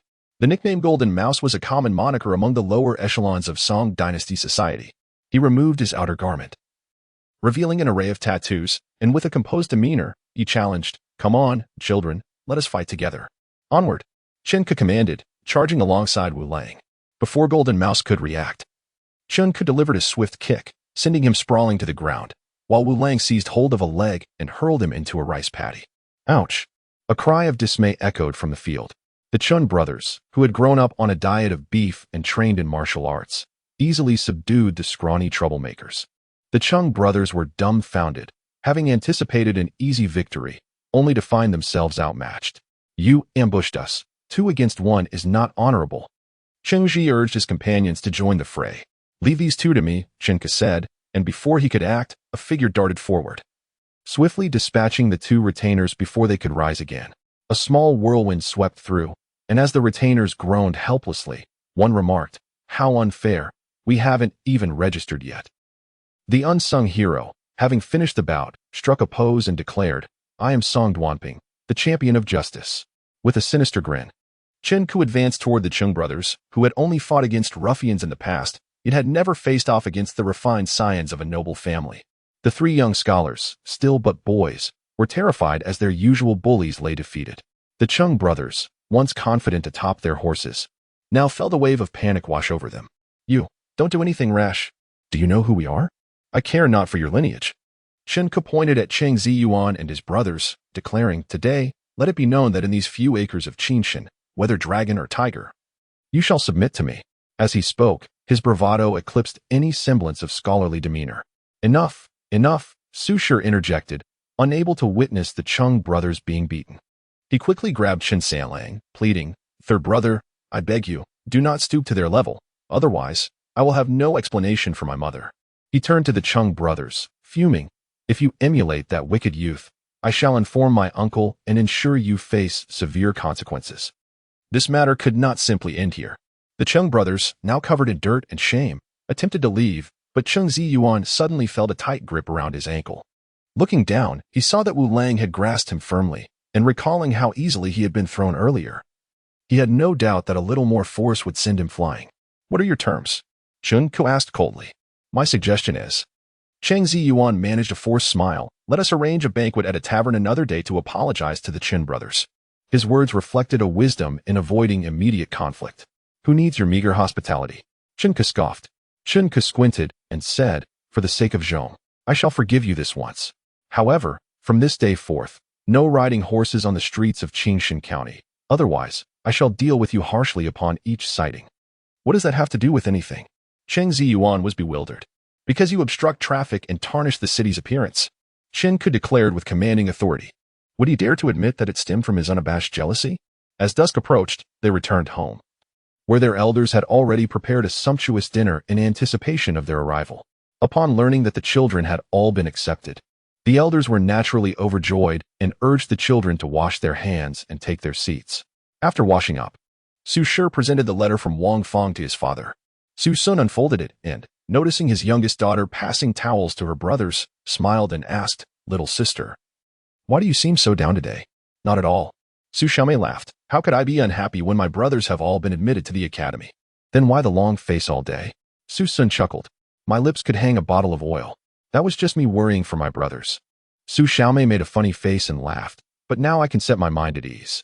"Oh, it seems father misunderstood," Su Sun said, looking perplexed. "I thought you envied your brothers for being able to study." "No, no." Little sister smiled brightly, although her eyes were slightly red. "Husband, is there anyone like you to be such a father?" Madame Chung playfully chided Su Sun. "Ha ha ha." Su Sun, unperturbed, continued to tease his youngest daughter. "Since you don't envy your brothers, I shall return to Wang Laofu and suggest he find another daughter to teach." "What for?" Little sister, quick-witted, widened her eyes, eagerly staring at her incorrigible father. "Does Wang Laofu want to take in a female disciple?" "Smart girl." Su Sun stroked his beard and smiled. "Wang Laofu has an elder daughter who is a year older than you. After losing her mother last year, she has been living at the academy, feeling quite lonely. Wang Laofu remembers I have a daughter of remarkable virtue and grace and wrote to inquire if you might study with her. So, what do you think?" It was not uncommon for girls of the Song Dynasty to attend the Academy for Literacy before reaching maturity. Moreover, Wang Fang assured that the girls would not be mingling with the boys, leaving Su Shi with little cause for concern. "All depends on father's decision," little sister replied, her eyes sparkling with delight. "I am rather reluctant to let you go." Su Sun shook his head. "Why should a girl read so many books? It is more important to excel in domestic arts. Only those who study can gain wisdom," she countered. Everyone knew Su Sun was intentionally teasing her. Yet little sister was on the verge of tears. Father wouldn't he want his daughter to become a foolish, tedious woman, would he? Ha ha. The entire table erupted in laughter at the antics of the 10-year-old girl. Chapter 56. The little donkey traveling back and forth 30 miles each day. The spirited young men found it a mere trifle. However, the delicate young girl could hardly endure such exertions. The next day, while Su Sun and Mrs. Cheng were deep in worry, they suddenly heard a resounding bray from the courtyard. Upon investigation, they discovered Chun Jialong leading in a creature that was neither horse nor donkey. With a large head, long ears, a small body, and slender legs, which also drew the Su siblings out of the house. "A donkey," Su Shi exclaimed in astonishment. "Isn't it just a donkey or a cow?" Chen Ku thought to himself, as the grand image of Su Xian in his mind had been utterly dismantled. "Hey." Su Shi chuckled helplessly. "What do you intend to do with this donkey?" With an expression of eager anticipation, he added, "I know, you plan to make donkey meat buns." What further vexed Chen Ku was that this fellow was a true glutton, obsessed with food. "This is for my little sister's ride," he retorted, casting a disdainful glance at him. In his eyes, if a horse could be likened to a small sedan, then a donkey was akin to a small mule. Little Mule. What a delightful name. The little sister's dark, sparkling eyes brimmed with curiosity. "Is it a girl?" "It is a female," Chen Ku replied, stroking the donkey's satin-smooth neck. "Though it lacks the majesty of a horse, it is gentle, easy to care for, and obedient, perfect for a young girl." "Sanjiang, you are truly a timely rein. I was just fretting with your aunt about how little sister would go to the academy. Su Sun said as he patted Qingxia's back. How much did this cost? Let your aunt pay you. If we are to speak of money, Qingxia replied earnestly, I should be paying Uncle Su. Why is that? Everyone was curious. I visited the Lai Fu building today to discuss matters with my eldest apprentice and saw this poor little donkey tied up beside the open cooking stove, with boiling water in the pot and an apprentice sharpening knives. Why not just say they want to kill the donkey?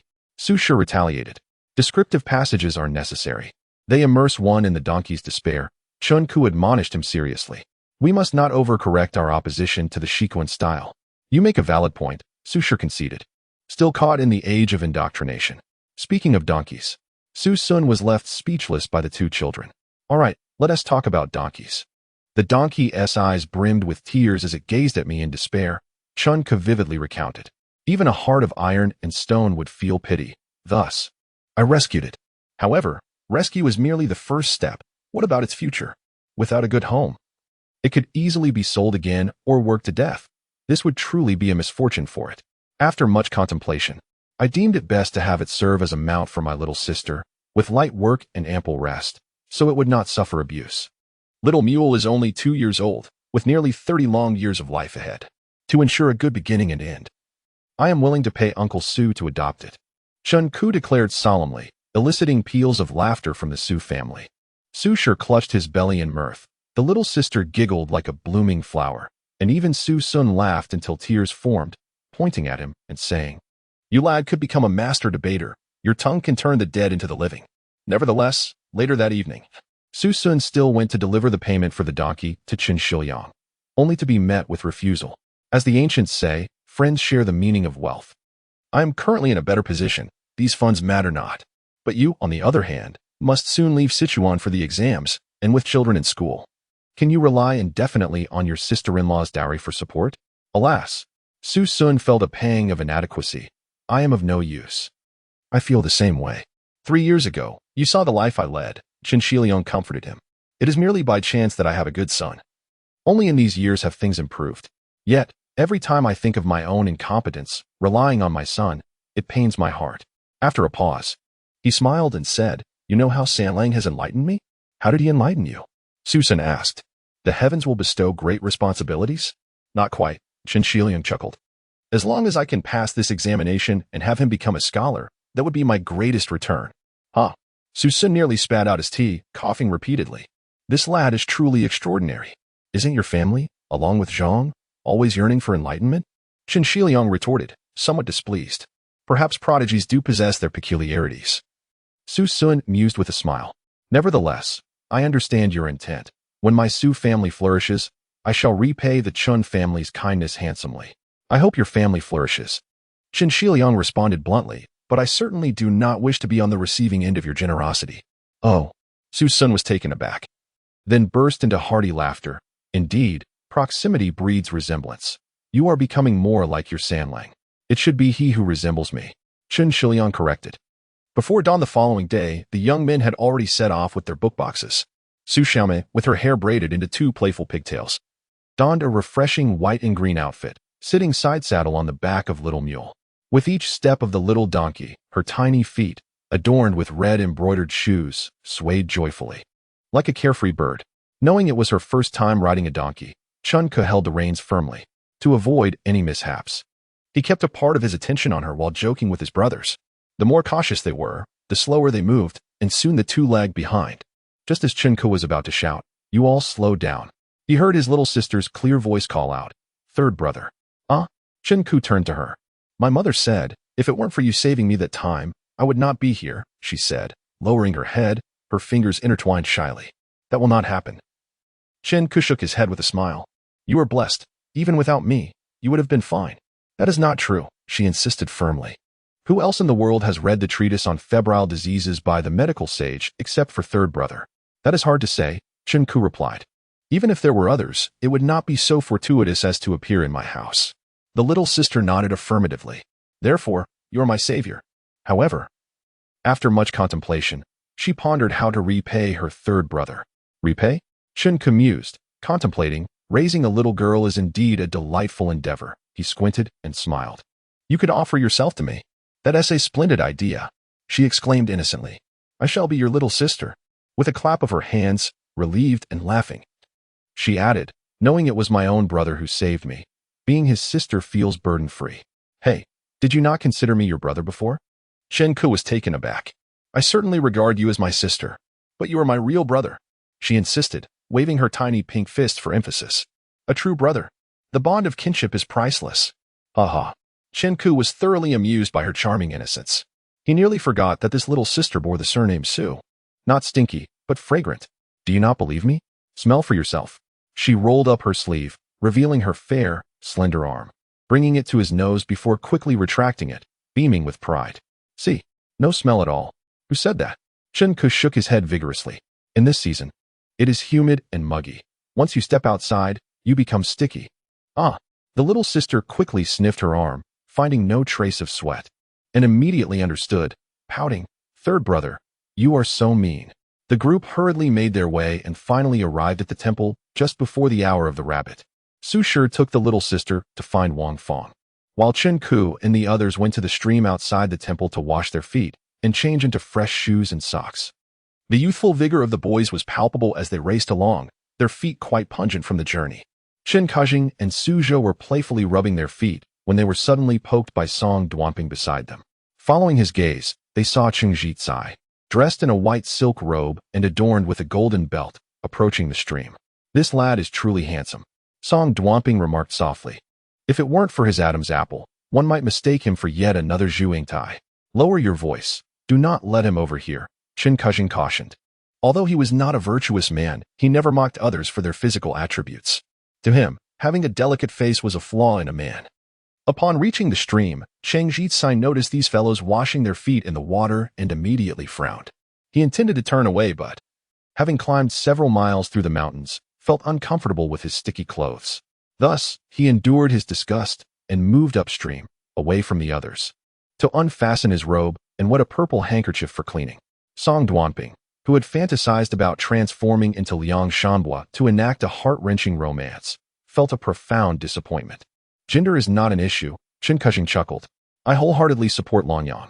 Oh, spare me, exclaimed Song Dynasty, jumping up. I am a pure man. That purple handkerchief is quite rare. For Lang, who had been silent, suddenly interjected. If he has peculiar tastes, what does it matter? Chen Kajing replied as he put on his shoes. Don't miss roll call, let us hurry inside. As they entered the courtyard, silence enveloped them, and they proceeded into the classroom shrouded by bamboo. They removed their shoes under the eaves, donned white socks, and knelt at their respective seats. Su Shi was the last to arrive. Just as he settled in, a clear sound of a bell resonated from outside. Steward Yuan began to call the roll. And once confirming that all 20 students were present, he instructed the assistant to distribute diaries, notebooks, and schedules. Then he spoke in a deep voice. Your studies are organized in periods of 10 days. On the first and sixth days, you will discuss the essentials of the scripture, tackle the themes, and compose a verse. On the second and seventh, you will delve into the scripture's meanings, write a poem on the topic. On the third and eighth, engage with the scripture and write a regulated poem. On the fourth and ninth, engage with the scripture and write an ancient poem. On the fifth and 10th, compose and speak on the teachings of Mingzi. Chapter 57. Farewell. In the Song Dynasty, academies are classified into 3 categories. The first is the scholarly type, primarily focused on the discussion of classical texts. The second is the instructional type, centered on preparing students for the imperial examinations. And the third consists of specialized academies that teach subjects such as medicine, painting, and mathematics. The Zhongyan Academy evidently belongs to the second category, compared to the loosely structured scholarly academies and the lower-tier specialized ones. This type of academy bears considerably greater pressure. The imperial examinations held every few years serve as the sole measure of its educational quality. A high pass rate among students brings both fame and fortune to the academy, granting it resources beyond the imagination of other institutions. Conversely, a poor performance subjects it to the disdain of the authorities and the disappointment of parents.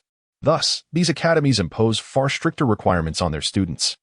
Rigorous selection is merely the first step. Once admitted, students must adhere to stringent rules and fulfill a demanding curriculum. To ensure daily progress, the academy provides diaries, schedules, and assignment books from the very first day of enrollment. The so-called daily assignment book records the daily tasks assigned by the academy, requiring students to study according to their courses and fill it out day by day. The The schedule book mandates that students allocate their daily studies into 4 segments: morning, pre-noon, afternoon, and evening. The former is for the instructor's review, while the latter aids in self-management. Additionally, students are required to maintain a diary book to document their reading insights and questions, which must be presented to the instructors every 5 days for supervision and guidance, along with a points book to track their regular achievements. Any such academy demands that students treat these records with utmost seriousness and undergo strict scrutiny, as they are the lifeline of student management.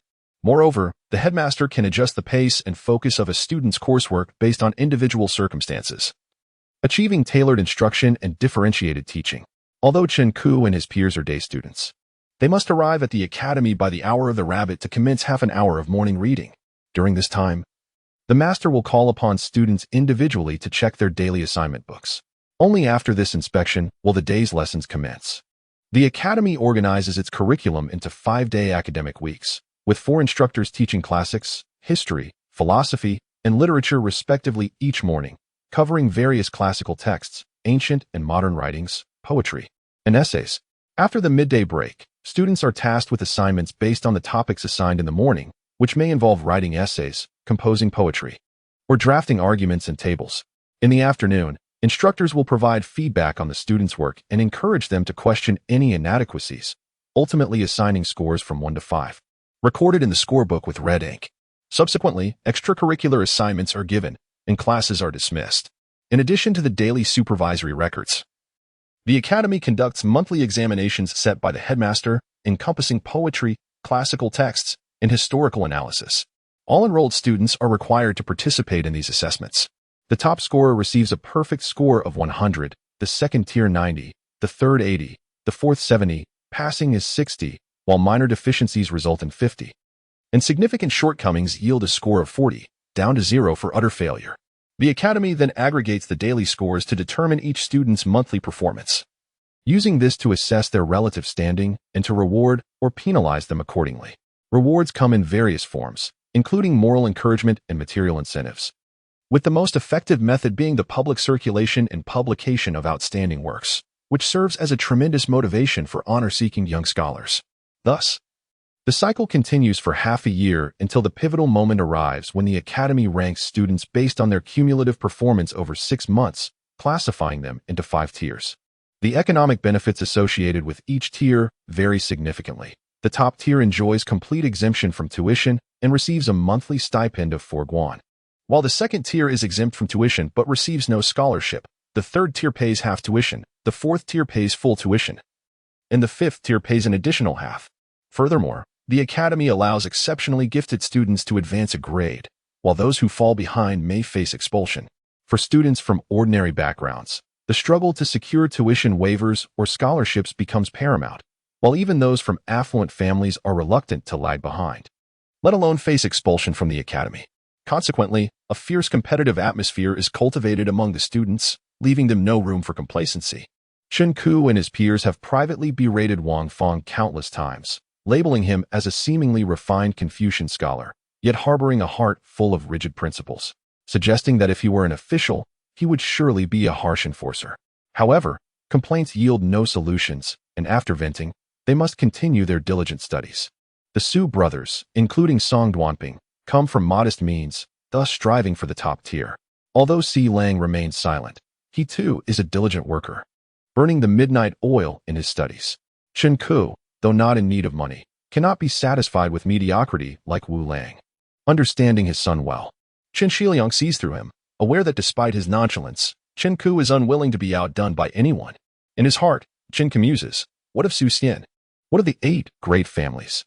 I have lived 2 lifetimes, gaining 1,000 years of insight, and with a keen intellect. If I cannot surpass them, I might as well have lived in vain. In this atmosphere of relentless pursuit, the students unwittingly devote their entire focus to their studies. Without distractions, time flies swiftly, and before long, September arrives. Although the land of Shu remains lush and verdant, the weather turns cooler, with autumn's crispness dispelling the summer heat, bringing a sense of refreshment to both body and mind. The end of the month marks the first significant examination since their enrollment, and the air in the academy becomes thick with tension as many students, eager to improve their rankings, neglect sleep and even avoid returning home. with limited dormitory space. Some sleep in the grand hall of a nearby temple. Initially, the monks were reluctant, complaining that the students disrupted their early and late prayers. However, they soon realized that the students kept much later hours than they did, resulting in no encounters whatsoever. Yet, amidst this tense period, Qingli and his peers took a day off. This was because their fathers had successfully passed the autumn examinations and were preparing to journey to Bianjing for the imperial exam. Though not a momentous occasion like a wedding or a funeral, the academy regarded it as a significant motivator and thus supported the students in their farewell. At the East Gate dock, a throng of people gathered, primarily to bid farewell. Among them, the most prominent was the entourage of Qingxia, which included his 6 brothers, Qinyu, Qinshun, Qinku, Qinyong, Qinsun, and Qinzhao, along with friends and neighbors such as Kai Chuanfu, Pan Mujiang, Li Jian, and Tu Jiangshang. The dock was bustling with over 100 people, including the dockmaster and various laborers. Qingxia never concealed his past working at the dock. Instead, he took pride in it, and the dock workers similarly held him in high esteem. The dockmaster laid out a banquet to send him off. While old comrades from his laboring days raised their cups and toast, Qinku was concerned that his father might overindulge, so he discreetly signaled to Chuanfu and Pan Mujiang, who then helped Qingxia avoid excessive drinking. In fact, a few days prior, Chuanfu and the others had planned a grand farewell feast for Qingxia. But young Liang resolutely refused, fearing future ridicule. They had to promise to celebrate again upon his successful return, but now, with Bai Mingli, an outsider, stealing the spotlight, they felt a sense of indignation and sought to retaliate. The back-and-forth banter escalated into a lively contest, causing the guest of honor to be momentarily forgotten. This, however, provided an opportunity for the Qin father and son to converse in peace. With a hint of alcohol warming his cheeks, Qingxia looked at his 6 nephews and said, "You must unite in purpose, for only then can you prevent outsiders from belittling you." Observing this scene, Pan Mujiang approached with a drink, slurring, "With such a show, what does our esteemed gentleman have to worry about? In Qingxin County, it seems that only your son is the one bullying others." Before the statement was completed, he was pulled away to continue drinking. "Very well, let us speak of studies." Qingxia remarked, "Dalong and Erlang will be taking their exams next term. I believe Dalong will be fine, but Erlang, I've heard you've been listless every day. How can that be acceptable?" "Father, do not worry about me," Erlang said with a bitter smile. "By your age, you are already a father. Indeed, you are now an adult." Qingxia exhaled a puff of alcohol and turned to Sanlang and Sailang, swallowing hard before speaking. "You two have nothing to say?" Then he glanced at Wulong, "Smile more. Life is truly beautiful. What about me?" Noticing that Qingxia had not mentioned him, Xiaoyulang had to inquire himself. "Ah, you. Just 2 words. Be obedient," Qingxia said with a smile, ruffling the youngest's hair. "Listen to Aunt Su, heed Sister Su, follow your brothers, and pay attention to Aunt Zhang." "Oh." Xiaoyulang pouted, clearly feeling the weight of such numerous authorities. "Do you have anything else to discuss?" Looking at the 5 robust youths, Qingxia smiled with pride. "We haven't seen each other for half a year. If you have something to say, do so quickly." "Indeed, there is," Qinku interjected. "Father, I've heard that in the capital, the dignitaries have a peculiar habit of seizing prospective sons-in-law from the list of candidates." "Ah, yes," Qingxia replied, momentarily bewildered. "What of it? Is there an age limit?" Erlang asked. "For instance, if one is too old, they might be rejected." When I went to the capital for the exams last time, after the results were announced, a fellow named Han Nan was unceremoniously taken away. When asked his age, he composed a humorous poem, having read 100 loads of books. "Only now do I wear a scholar's robe, but when asked my age, I replied, 40 years ago. I was 33, is that permissible?" Then, since father is 33 this year, he must be quite in demand, the children teased. "Oh, what exactly do you mean?" "Nothing much, just advising you, dear father, to not be too modest. When the time comes, just yield without hesitation," the children said earnestly. "You rascals. You vex me to no end," Qingxia exclaimed, both angry and embarrassed. Chapter 58, The Seizing of Power. With the earnest hope of finding a good stepmother for the children, Qingxia embarked on his journey, feeling a mix of laughter and tears. However, as the boat gradually departed from the dock, the figures of the children grew smaller and more distant, leaving only profound sorrow etched upon his face. "They have all grown up, and your sister-in-law will take care of them.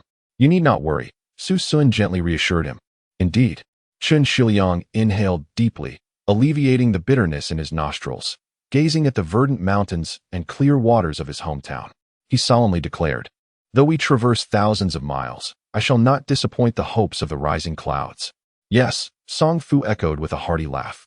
"Through 100 battles in golden armor, I shall not return until the Lulan is broken."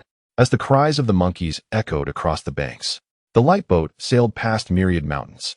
While the three brothers brimmed with ambition at Dongmen Wharf, the crowd of well-wishers gradually dispersed. Qingli and Su Xiaomei prepared to return home and tidy up before heading to the academy. However, Erlang halted Qingli, saying, "Let them tidy up at home. Stay and talk with me. I am not your date." Qingli retorted, pointing his chin towards the departing Su siblings. "That gentle sister is the one you're after." "Alas, do not jest about such matters in the future." Erlang shook his head, murmuring, "That would be disrespectful to Bianjing. Who is it that dreams day and night? Calling Bianjing, Bianjing?" Qingli mimicked in a falsetto. "I worry that during these months you reside at school, your roommates might overhear." "Stop with the nonsense. That was an unrealistic dream, and now I am awake." Qin Erlang replied bitterly. "Naturally, there will be no sleep-talking." "Then you. I told you so." Qingli, rather thick-headed, suddenly realized, "No wonder you've seemed like a lost soul lately. Last month when I returned, she made me a pair of shoes." Qin spoke quietly. "I thought perhaps she had finally changed her mind. Elated, I put them on only to find something jabbing my foot. Upon inspection, I discovered a small piece of paper with 4 lines of poetry. A man loves his wife, while a woman cherishes her former husband. Life brings forth the new and old, yet status remains unchanged." The last 2 lines read, "Thank you, Jean Wuzi, for your trivial affection." This poem, well known as the Feathered Forest Lang, Qingli had memorized since he was 8. "Indeed. Thank you, Jean Wuzi, for your trivial affection. This is her unequivocal response to me," Qingli lamented. "I had long known Bianjing did not fancy me, yet I could not help but draw near, dreaming of a miracle. But upon reading those lines, I fully understood. It is utterly impossible. Continuing to entangle myself will only make her despise me further, and no miracle shall occur. The crux lies in your attitude."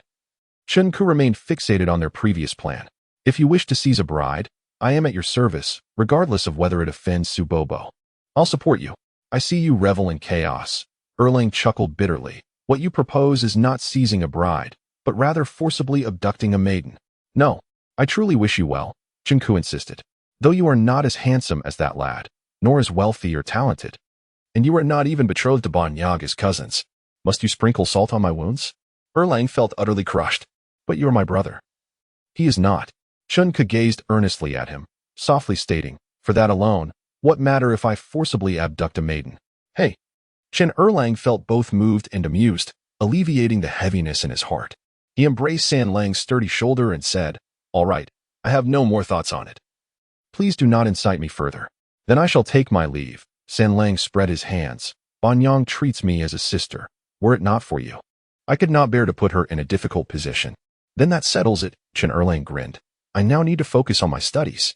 In 4 years, I shall excel in the imperial examination, and then, with your brother's youthful charm, who wouldn't he be scrambling to win me over in the capital?" "Indeed," Qingli exclaimed with great enthusiasm. "This is my aspiration as well. If I could become a prince consort, my desires would be fulfilled for a lifetime." "What is the worth of being a prince consort?" Qin Erlang shook his head. "Have you not seen in the plays, the pampered daughters of nobility have such tempers, often punishing their consorts to kneel? Hey, can I manage a troublesome woman?" Qingli replied nonchalantly, "Just wait and see. I shall have her bring me foot water." He spoke as if he truly were to marry a princess. "I shall await that day, ha ha ha." Qin Erlang laughed heartily at that time. "Let her bring me a cup of tea, and I would be thoroughly satisfied." As the 2 brothers indulged in their daydreams, they walked back, laughter dispelling sorrow and perhaps even the youthful love within their hearts. Upon returning home, Qingli found Li Jian also present. So he sat in the official hat chair and took a sip of water. "I thought you were drunk." "I truly wish to get drunk, but dare I?" Li Jian blushed, his eyes full of anxiety. "Ancestor, there are only 7 days until the wedding. The day before yesterday, the magistrate even sent someone to inquire. I could only make excuses." "Just keep boasting," Qingli chuckled. "At this point, what is there to fear? You are a naive youth unafraid of tigers." "I do not possess such courage." Li Jian forced a bitter smile and then lowered his voice, looking at Qingli with hope. "San Lang, let us accede to boss by." "Not a chance." Qin Ke resolutely shook his head. Qin Sanlang, will not be cowed. Do you think I would willingly relinquish Huangjiao? Li Jian's eyes brimmed with tears. That would cost me my life. He took out a handkerchief to wipe his tears. But if we offend the magistrate and the Chung family, we would be worse off than dead. After weighing the options, it seems we must forsake Huangjiao and live a peaceful life. Their conversation bore a backdrop of circumstances. Last month, Li Jian unexpectedly received an invitation to meet at the Laifu Tower, signed by Xiao Huashanren. Li Jian recognized this as the pseudonym of Bai Mingjun, the official wine merchant known for his pretentiousness. Fearing neglect, Li Jian hurried to the appointment. After several rounds of wine and dishes, Bai Mingjun casually inquired, I hear that Boss Li has encountered some difficulties? Having been warned by Chen Ke, Li Jian had already harbored doubts about Bai Mingjun. Upon hearing this, he was taken aback. The magistrate has heard of it as well? In such a small place as Meizhou, what can be hidden?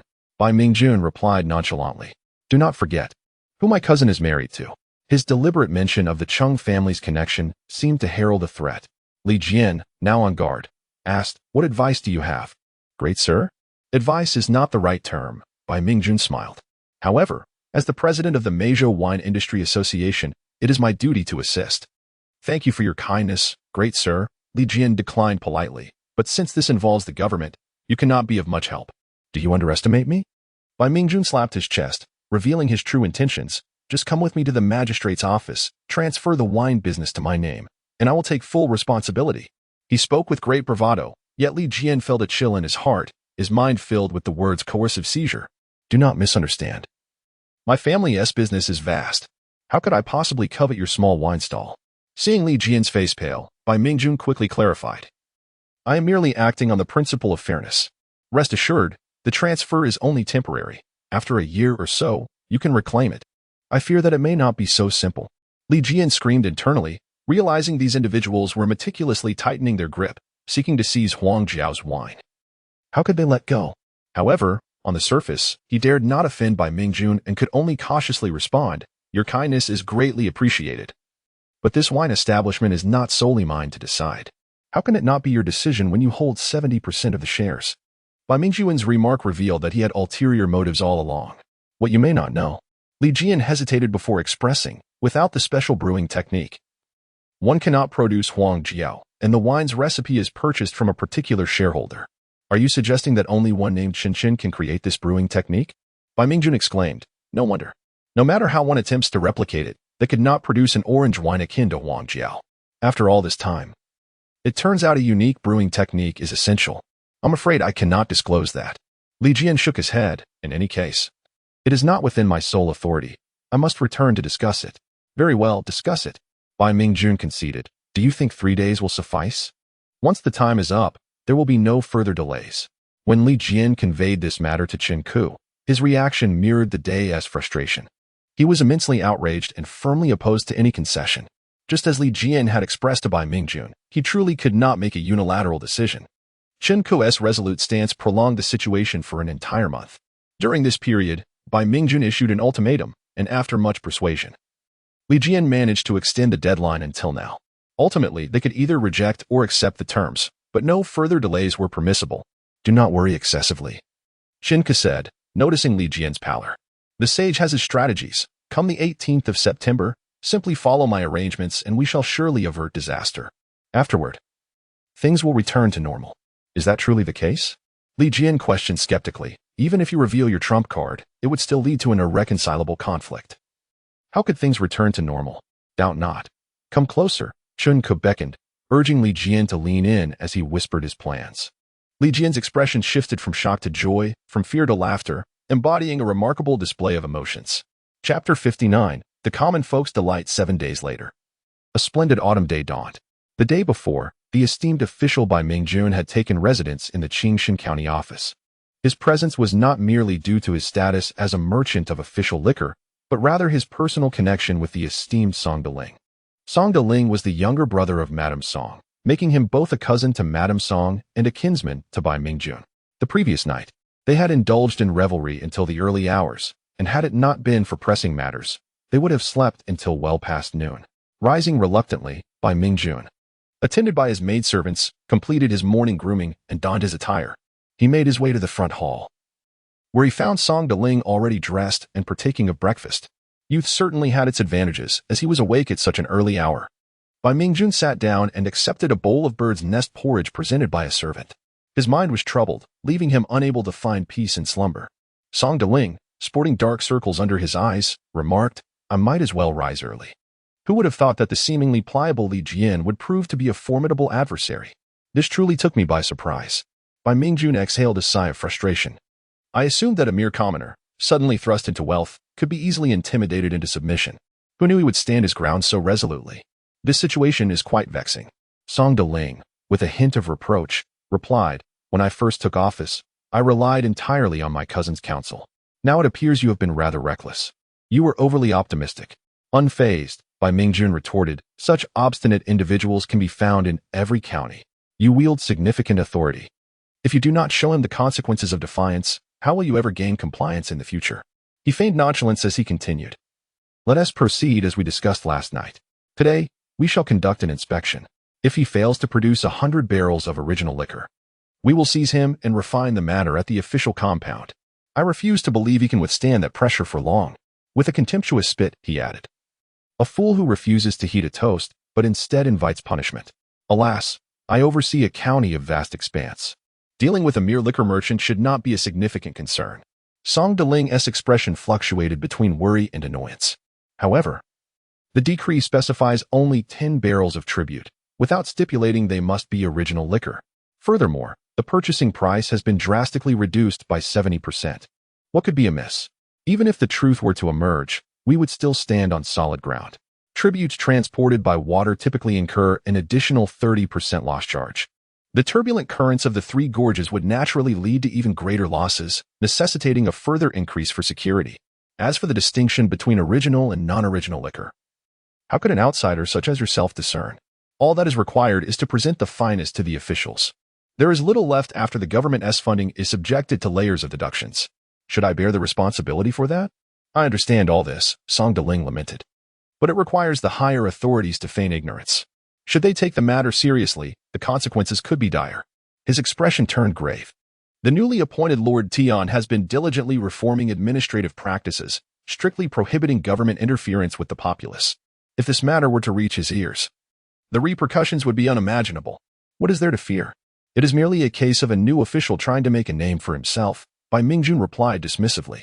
Once the initial fervor subsides, he will be no different from the rest. He will surely be enchanted by the charms of Jingguan City and forget about the trifling matters of a county. Let us hope so. Song Dynasty was about to conclude the conversation when he was interrupted by the sound of approaching footsteps. He looked up to see his attendant arriving at the entrance. "What is the matter?" "Sir," the attendant replied with a peculiar expression, "the streets are abuzz with activity today." "When are they not?" Song Dynasty retorted, annoyed. "But today is particularly lively," the attendant insisted. "The colorful towers lining the main street are adorned with banners, celebrating the Ouyang Xiu liquor establishment's elevation to tribute status." Absurd. Song Dynasty's heart sank. This matter has been kept confidential within the county. How did it become common knowledge? Unable to remain seated, he rushed to the courtyard wall, climbing a ladder to peer outside. Indeed, the vibrant towers were festooned with red and green banners bearing congratulatory messages. Ouyang Xiu fine wine. Renowned nationwide. A tribute from one family, glory for the entire county. Today, Li Yue'e is honored as a waiting official, bringing joy to the county. Li Yue'e referred to Li Jian, who was now titled waiting official, a name by which he was formally addressed. A salute to Ouyang Xiu liquor. Let us learn from Ouyang Xiu liquor. Congratulations to Ouyang Xiu. And best wishes to Li Yue'e. The Pan family woodworks extends its greetings. Underneath these celebratory arches, drums, firecrackers, and lion dances were all prepared and ready to commence, as if the entire county were preparing for a grand wedding. My heavens! The sight of such jubilation left Song Dynasty dizzy, nearly causing him to fall from the ladder, prompting immediate assistance from those nearby. Now, it was impossible to conceal the truth. Bianjing was equally astonished by the unexpected turn of events. Reporting to the official, another attendant approached. "The Ouyang Xiu liquor establishment has inquired when you plan to visit. Boss Li has already arranged a banquet for you, awaiting your arrival." A banquet. Song Dynasty jumped down from the ladder, landing heavily on the ground. Clutching his official hat in exasperation.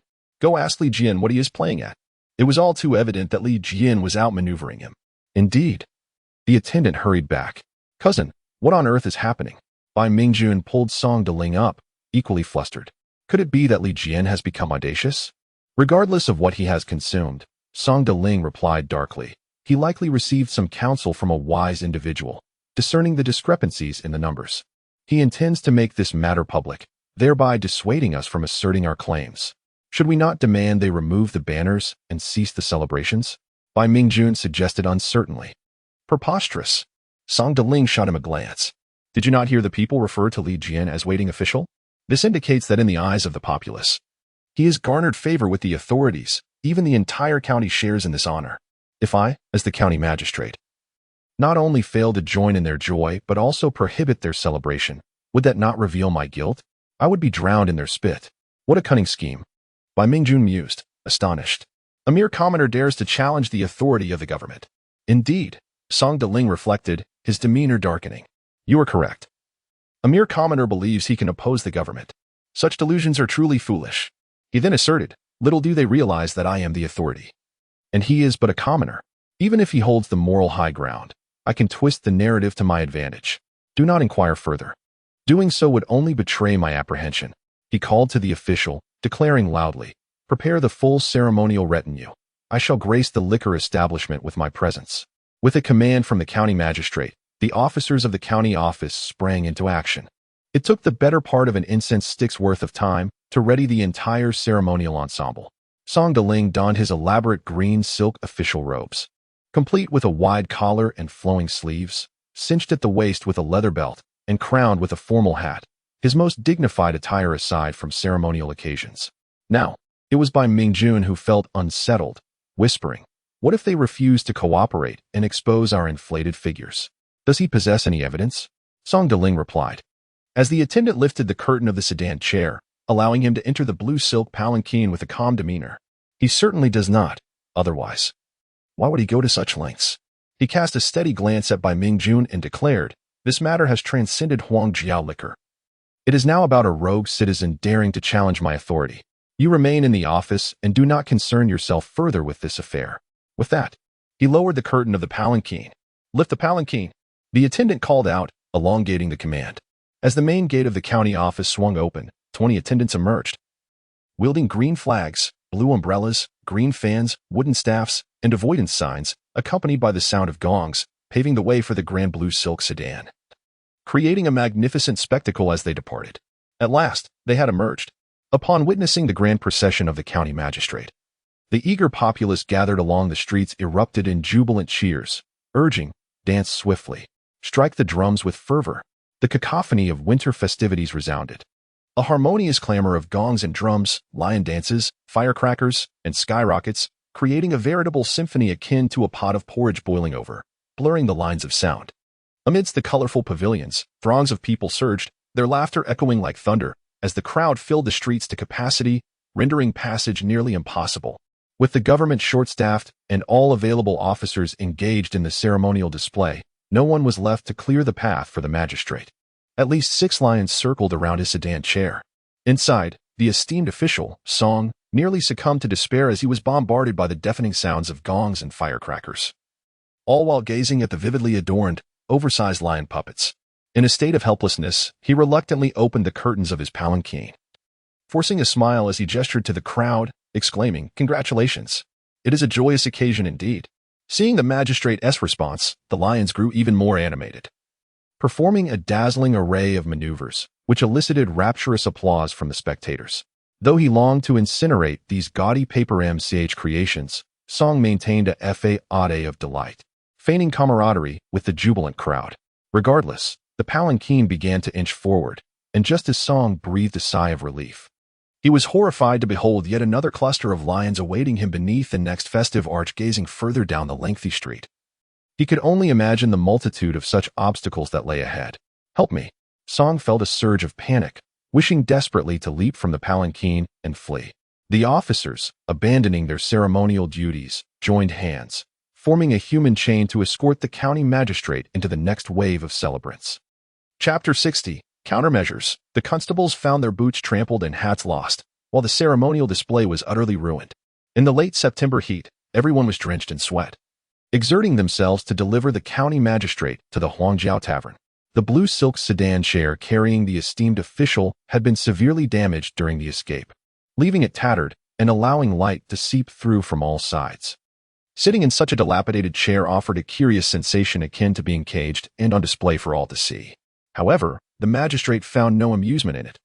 As soon as the sedan came to a halt, he hastily descended without waiting for the bearers to lower the poles, only to be momentarily dazed by the scene before him. Before him lay an expansive courtyard, filled with over 200 large round tables, teeming with people both standing and seated. The tavern owner, Li Jian, dressed more splendidly than on his wedding day, approached to respectfully invite the county magistrate to take a seat.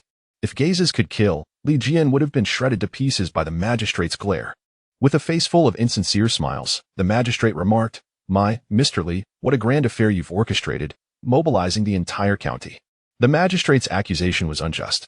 Li Jian, looking flustered, replied, "I had no idea it would create such a commotion." Yet, regardless of his apparent embarrassment, the magistrate perceived it as mere pretense, akin to playing the fool to deceive the wise in the local vernacular, a most detestable trait. Thus, he remained unconvinced and retorted, "One must own up to their actions, after all. This is not a bad thing. Huangjiao wine being designated as a tribute brings honor to the entire county, and we too share in that glory." The tavern owner bowed deeply, saying, "Please allow me to express my gratitude." In a public display, the magistrate quickly supported him, and they entered together. As they made their way to the main table, the magistrate warmly greeted the onlookers while tightly gripping Li Jian's hand, whispering in a tone only they could hear, "Are you intent on ruining yourself?"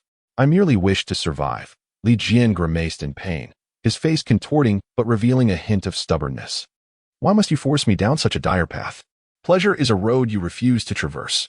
The magistrate's retort was abruptly interrupted as he spotted an elderly man adorned in scholarly robes.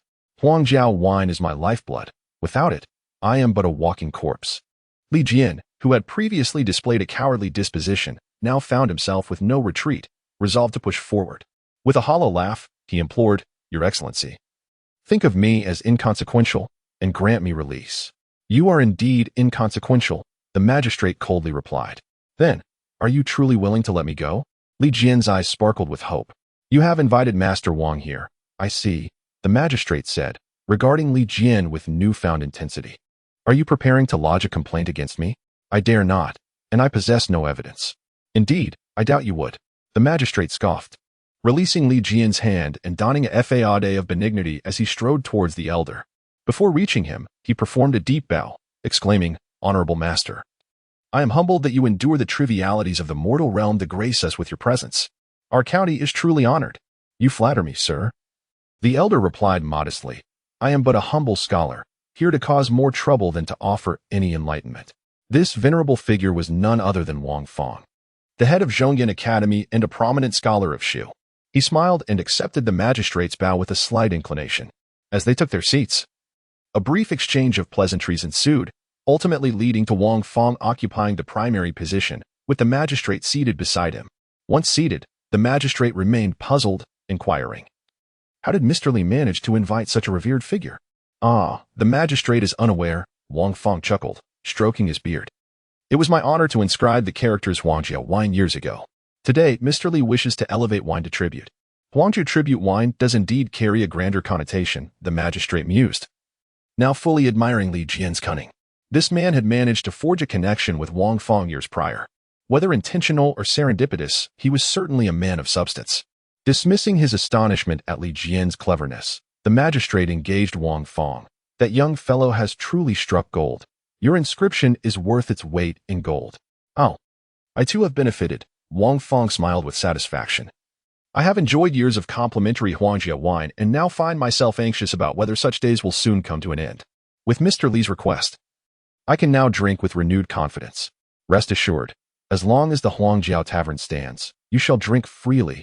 Li Jian, despite his earlier trepidation towards the authorities, proved himself a shrewd businessman. This statement carried a deeper implication for the magistrate. He understood that with the Huangjiao Tavern now linked to Wang Fang, the government could no longer employ its usual tactics against Li Jian. This old fellow had too deep a connection with the officials, although his dignity remained intact. The magistrate realized he had suffered a thorough defeat. What had begun as a commanding and advantageous position had been unexpectedly overturned in a bewildering manner. The counteroffensive had taken shape, soft on the outside yet firm within, compelling him to abandon his nefarious thoughts and tread cautiously. Once the esteemed guests were seated, Liu Yue'e, the proprietor responsible for organizing the banquet and acting as host, proclaimed loudly, "Esteemed elders and fellow villagers, please quiet down. Today marks a significant day for Mr. Li, for the Huangjiao Tavern, and for all of us in the county. The inclusion of Huangjiao wine among the tribute offerings has brought honor to our Qingxia county, and thus we must celebrate." Indeed, the crowd erupted in cheers and applause, their voices resonating throughout the venue. What an immense honor. We are proud. Next, let us invite the county magistrate to address us. Liu Yue'e ceded the floor to the magistrate. Such circumstances left no room for refusal. As silence enveloped the gathering, the magistrate rose, extolling the virtues of Huangjiao wine and praising Li Jian to no end. Yet to many in attendance, this was mere empty rhetoric. They were far more concerned with the quantity available and the pricing. Among the attendees were numerous distant merchants who, while expressing solidarity with Li Jian, were more focused on determining how much Huangjiao wine remained and whether it could alleviate the severe supply shortages that had persisted since spring. Now, I shall read the official proclamation from Izhou Road. After a lengthy preamble, the crucial information finally emerged, and the courtyard fell silent. It has been reported that palace attendants have presented Huangjiao as tribute, which has been received with great pleasure. Consequently, an edict from the Ministry of Revenue has been issued, mandating Qingxia County to procure 10 barrels, totaling 6,000 pounds of Huangjiao annually, to be transported to the capital before the year's end. The price per barrel shall exceed market value by 30%, ensuring no loss to the common folk. After a pause, the conclusion was read, by decree of the Izhou Road Transport Commissioner, overseeing military affairs in the two provinces, Tian Quan. Upon hearing this proclamation, Li Jian could not contain his tears, leading others to mistakenly believe he was overcome with emotion. Little did they know, Li Jian's true desire was to curse aloud. To curse the magistrate's mother. He had personally heard and seen the magistrate claim he would buy 100 barrels and present the relevant documentation. Now, in front of everyone, with a figure like Wang Fong as witness, the magistrate had reversed his statement, claiming only a mere 10 barrels and at a price 30% above retail. This reversal was akin to night and day. Despicable, utterly despicable. Should the initial plan hold, Li Jian would have no choice but to see his family hang in despair. Under the latter terms, however, he could still emerge with the title of tribute wine producer after fulfilling the tribute, outshining those government-operated breweries. Upon this reflection, he cast a glance at the figure standing behind Wang Lafuzi, where a spirited young man clad in a Confucian robe stood, none other than Chen Ke. Undoubtedly, he was the true mastermind behind the Huangjiao Tavern. In fact, at the end of July, an old acquaintance, Chen Tongpan, had sent word through his family, informing him that his colleagues in the capital had ascertained the Ministry of Revenue had only requested 10 barrels. The surplus 90 barrels were likely appropriated by local officials under various pretenses for personal indulgence or even resale. At that moment, Chen Ke was filled with a desire to confront Song Dynasty and administer a few resounding slaps to his face. However, upon a moment's reflection, he recognized the folly of such rashness. Although Song Dynasty was culpable, he possessed no evidence to substantiate his claims. Without evidence, the chances of a citizen successfully suing an official were exceedingly slim, and he risked being branded as a troublesome citizen, thus becoming an outcast in the eyes of the bureaucratic realm, casting a shadow over his future prospects. Fortunately, Chen Ke was resourceful. He adopted a contrarian approach. If they feared exposure, he would orchestrate a grand spectacle, inviting the world to witness. To ensure the day would be nothing short of sensational, he mobilized all his connections, even recruiting local ruffians to perform lion dances. Fearing that mere quantity would not guarantee success, he enlisted the most esteemed local gentry, Wang Fong of Meizhou. Consequently, without further ado, the guilty Song Dynasty, overwhelmed with guilt, publicly divulged the truth, dissipating the impending crisis. In truth, the ability to resolve the matter amicably without severing ties was largely thanks to a few insightful words from the venerable Mr. Wang Fong. Otherwise, with Chen Ke's temperament, a confrontation would have been inevitable.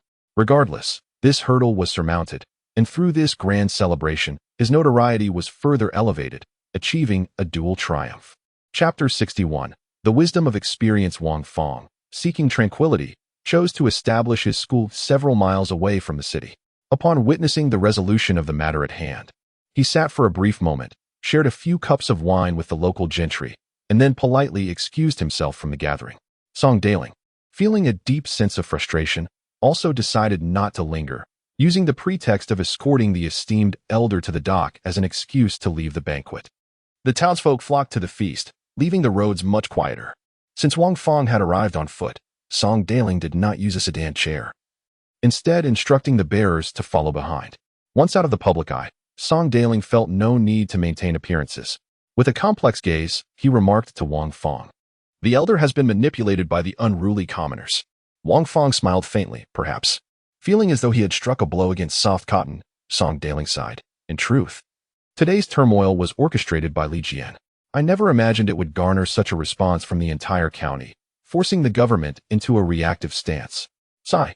Before taking office, I had heard tales of the difficulty in governing the people of Meizhou, and it seems those stories were not unfounded. Chuckling, Wang Fang stroked his beard and inquired, "I am curious, what kind of populace would be considered easy to govern?" "The kind described in the Tao Te Ching, characterized by their simplicity," Song Dynasty pondered before answering. "Yet to achieve such simplicity, has the governance of the people also become lacking?" Wang Fang laughed lightly, adding, "Moreover, in this era of peace lasting over 60 years, education in Sichuan has flourished, and the populace has gained knowledge, coupled with rampant material desires. The hearts of the people have become less pure, making true simplicity a distant dream." Indeed, Song Dynasty reflected, having faced numerous obstacles since taking office. He thought it wise to seek guidance from this elder on how to effectively serve as a benevolent official in this region. When he posed this question, Wang Fang, stroking his beard, replied, "The land of Meizhou is suffused with auspicious energy, a true reflection of its thriving culture. The residents here are not like those from less educated regions. They are not easily deceived by local officials. The gentry possess legal texts, unlike in other areas where a mastery of legalities is seen as dubious. The local scholars earnestly seek to comply with the law and expect the officials to govern justly." Pausing, he cast a knowing glance at Song Dynasty. "If the local magistrate is wise and just, when his term concludes, the people will surely enshrine his portrait in their homes, venerating him for 50 years without forgetfulness." "Ah, you speak the truth. The people here are unafraid of authority and willing to resist, which indeed presents a challenge," Song Dynasty replied with a bitter smile. "I do not aspire to be revered as a deity by the masses. I merely wish to complete my term in peace." Indeed, the people of Meizhou hold themselves in high esteem and are not easily swayed. Whenever a new official arrives, they subject him to a test. If the official is capable and diligent, they will not cause trouble but rather assist in maintaining order. However, if the new magistrate is arrogant and disregards the law, the people will naturally rise in indignation, making matters exceedingly difficult for him. As they reached the dock, Wang Fang stood by the riverbank, casting a meaningful glance at Song Dynasty. "It is said that the people of Meizhou are difficult to govern. It is not that they are inherently ungovernable. Rather, it is the officials who do not know how to govern them. Please, teach me." Song Dynasty bowed deeply. "Since you mentioned the Tao Te Ching, you surely recall Laozi's words. The sage has no constant heart, but takes the hearts of the people as his own. This is the essence of good governance. It merely requires one to empathize." Wang Fang spoke with a voice that resonated with authority. "As long as you take a moment before issuing commands to consider whether you would accept such edicts if you were an ordinary citizen, you will know the answer. If it is acceptable, proceed. If not, refrain. Over time, how could the people not regard you as a parent, holding you in esteem? I shall heed your teachings." Song Dynasty responded respectfully. "I will see you off." He watched as Wang Fang and his disciple boarded a small boat and drifted downstream. On the glassy river, a boatman propelled the vessel from the rear, while Wang Fang stood at the bow with Qingli at his side. After a while, Wang Fang remained silent, seemingly absorbed in the scenic beauty along the riverbanks. Eventually, Qingli could no longer contain himself, producing a jade-green wine bottle from his bosom and presenting it to Wang Fang. "Knowing that you do not favor Huangjiao, I have brought you a fine Jian Nanshan. Oh, when it comes to wine, it must possess sufficient spice. Fruit wine is too sweet." Wang Fang nodded, accepting the bottle and casting a knowing glance at Qingli. "Are you satisfied now?" "Quite. Indeed, you are a seasoned veteran. One of you is worth two, and now Song Dynasty has lost his thunder." Qingli beamed, his face alight with joy. "I thought you wouldn't notice," Wang Fang remarked, pulling the cork and taking a sip of the exquisite wine. He mused, "Today, You have indeed created a favorable atmosphere. Even in my absence, Song Dailing would find it challenging to lose his temper in public, yet the reckoning is inevitable. As the saying goes, the county magistrate who ruins families will perish with them. You have passed this hurdle, but what will you do in the future? Wang Fong had anticipated that this precocious youth would respond with something like "We'll deal with it when the time comes, or we'll cross that bridge when we come to it." To his surprise, Chun Ku raised his sword-like brows and declared resolutely, "There can be no later." "Oh, pray tell, what do you mean?" Wang Fong squinted, intrigued. "Do you believe that your earnest counsel today will have any significant impact on him?" Chun Ku queried. "Not much." Wang Fong shook his head, feeling a bit disheartened. Song Dailing hails from an influential family. Expecting them to empathize with the common folk is indeed a tall order. Although since the Tang Dynasty, aristocratic families have retreated from the political arena, the transition from decline to disappearance requires an extensive period. At present, many long-established noble families still wield considerable influence and maintain a superior status, known as Bianjing. The Zhongyan families do not intermarry with ordinary households. Even the wealthiest and most powerful are excluded unless they belong to their ranks. Children raised in such families naturally develop a sense of superiority. How can one expect them to understand the hearts of the common people? We are now in an era for the common folk. These self-proclaimed noble Jiaqing, if they do not hold office, may treat the populace as mere livestock, and that is their prerogative, Chun Ku exclaimed angrily. But if they hold the position of a public official and still view the people in such a light, it can only bring calamity upon the masses. He clenched his fists, resolutely stating, "Such officials should be sent home to bask in their own nobility." Wang Fong found this amusing. This young man was not thinking of defense, but rather was wholly focused on offense, an inexperienced scholar daring to unseat a county magistrate. Fascinating, indeed. Wang Fong tilted his head back and took a hearty swig of wine, wiping his mouth. "What clever strategies do you possess?" "I have heard that the governor of Izhou, who also serves as the transport commissioner, Tian Kuang, has repeatedly emphasized that all local officials should be benevolent and loving toward the people, strictly forbidding any oppression or deceit." Chun Ku had long since formulated a plan. If Lord Tian were to learn that under his jurisdiction there exists a county magistrate like Song Dailing, who deceives superiors and abuses his power, tarnishing the court's reputation while leading the common folk to ruin, I wonder if he would turn a blind eye. However, he was uncertain whether the protection among officials in the Song Dynasty was as severe as that in later periods. "I am familiar with Governor Tian," Wang Fong replied slowly. "If there is concrete evidence, he will certainly conduct a thorough investigation." Pausing, he teasingly glanced at Chun Ku. "But do you possess any evidence? Moreover, he has already publicly declared the quantity of goods purchased. Your reasoning may easily turn into nonsense." "Sigh, your words are rather unkind," Chun Ku lamented. "Had you not intervened, I would have presented him with 100 barrels of wine, and even if he still refused to provide me with the official document, I would not have feared. I have thousands of villagers ready to testify. I am confident I could win the case. Now, thanks to this, I have lost my evidence and am left helpless." "You young man," Wang Fong chuckled, shaking his head as he swirled the wine bottle in his hand. "If you feel wronged, why follow my advice? Because, ignoring the wisdom of the elders, one suffers immediate consequences," Chun Ku muttered. "Oh, haraha." Wang Fong was amused by Chun Ku's words, laughing heartily. "Regardless, it is your youthful folly." After a fit of laughter, he straightened up and said, "I would never wish you harm. The reason I advise moderation is threefold. First, the common folk lack your audacity. Take Li Jian, for instance, who, despite securing his tavern, remains timid. Now that his establishment is safe, do not even think of persuading him to report to the authorities. Secondly, if he abstains, it falls solely upon you to intervene. Regardless of the outcome, you shall gain notoriety in the official circles of Izhou. A common citizen challenging an official does not earn commendation. No one wishes to be labeled as a scholar rising above his station. You shall find it nearly impossible to escape this province for the rest of your days." Wang, with a gravitas that resonated, continued, "Lastly, even if you were to best county magistrate Song, you would incur the wrath of the Song clan. Such illustrious families can easily wield power over your family's fate. Thus, my dear boy, do not mistake me for a mere tortoise teaching you to retreat. I do not advocate for complete capitulation."